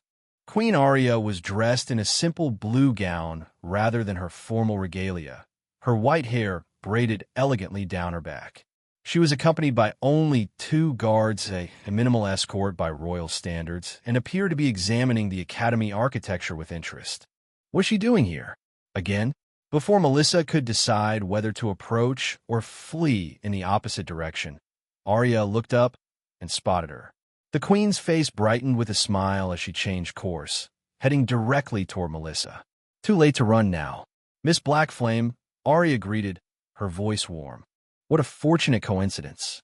I was hoping to speak with you." Melissa bowed, acutely aware of the other students watching curiously. "Your Majesty, this is, what would they say in the novels? An unexpected pleasure. Walk with me," Arya said, gesturing toward a less crowded path. "I'd like to hear about your progress on our mutual concern." The guards fell back a few paces, giving them the illusion of privacy as they strolled beneath the flowering trees that lined the academy walkways. "I've spoken with Professor Folden," Melissa said, keeping her voice low. "She's familiar with similar phenomena. We're working on a solution." "Excellent," Arya nodded. "The episodes have been increasing in frequency. Just this morning, I experienced one involving you and that Kitsune friend of yours. Most educational." Melissa nearly tripped over her own feet. "Oh gods, what did she see Isabella doing?" "Nothing to be embarrassed about," Arya assured her, misinterpreting Melissa's reaction. "I've always found Kitsune customs fascinating." "Right," Melissa managed. "Fascinating." They walked in silence for a moment, the spring breeze carrying the scent of blossoms. "I must admit," Arya said suddenly, "these visits to the academy have become the highlight of my week. A welcome break from court politics and endless meetings." "I'm surprised you find time for them at all," Melissa replied. "Running a kingdom seems like a full-time occupation." Arya laughed softly. "More than full-time. But we all need moments of respite, don't you think?" There was something so genuine in her voice, so unlike the cool, composed Queen Melissa was used to seeing, that it caught her off guard. Yes, she agreed quietly. I know exactly what you mean. Arya stopped walking, turning to face Melissa fully. I think you do, she said, which is why I find your company so refreshing. She reached out, her fingers lightly brushing Melissa's hand, which, of course, seemed accidental. But the world tilted. Arya stood before a mirror in her royal chambers, adjusting her simple blue gown, the same one she was wearing now. This is ridiculous, she told her reflection, making excuses to visit the academy just to see her. You are the queen, for the gods' sake. Don't you have anything better to do? She sighed, smoothing her hands over the fabric. She turned away from a mirror, her decision made. The academy inspection is as good a reason as any. They'll speak with the headmistress, tour the grounds, and if I happen to encounter her along the way, her smile widened, all the better. I could use a break. Reality snapped back, and Melissa found herself staring into Arya's concerned face. Are you all right? The queen asked. You went distant for a moment. Fine, Melissa said, automatically, her mind reeling. Just thinking about the project. Arya nodded, apparently accepting this explanation, but a faint blush colored her pale cheeks. I should let you return to your studies, she said, taking a small step back. But please keep me informed of your progress. Of course, Your Majesty. Chapter 324. The Artifact, Part 20. Jalen stood up, satchel slung over her shoulder, heart pounding like Shed, just sprinted up all 6 floors of the Academy Tower. Margaret was in the kitchen, humming softly as she prepared breakfast, seemingly untroubled by, or perhaps not remembering, last night's drunken kiss. Just act normal, Jalen told herself. Pretend nothing happened. She was drunk. She probably doesn't even remember. She took a deep breath and stepped into the kitchen. Morning, she said, aiming for casual but landing somewhere between nervous and constipated. I'm heading out.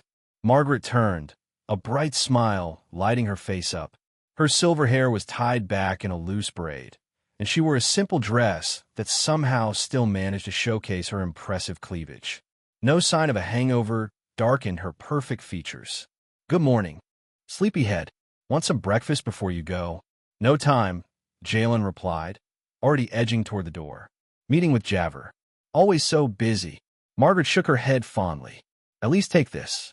She held out a pastry wrapped in cloth. Can't have you starving during your important research.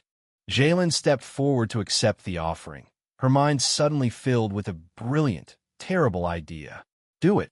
Just do it. Be bold. As she reached for the pastry, she deliberately miscalculated the distance, stumbling forward slightly so that her face aligned perfectly with Margaret's. Their lips met in what could plausibly be called an accident. It lasted only a second, a brief, soft press of mouth against mouth before Jalen pulled back, eyes wide with feigned shock. Sorry, I tripped. Margaret's eyes sparkled with amusement as she touched her fingertips to her lips. My, she giggled, that familiar flirtatious tone making Jalen's knees weak. If that's how you say goodbye, I can't wait to see how you say hello next time, haha. Jalen's face burned hot enough to forge steel. I didn't mean to, it was an accident. Margaret winked, clearly not buying it for a second. Run along, then, before you have any more accidents.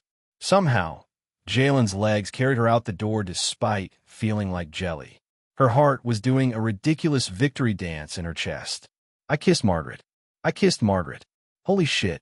It wasn't until she was halfway to the academy that she realized something odd. The kiss hadn't triggered a memory.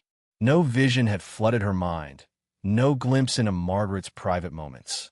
That's weird, she thought, frowning slightly. Does lip-to-lip contact not working or something? A more troubling possibility occurred to her. What if the memory snare was changing, evolving somehow? She quickened her pace. She figured she should probably tell her aunt about this. Melissa paced the length of Javer's office, energy practically crackling off her as she gestured wildly. It's not just a memory-stealing device, she said,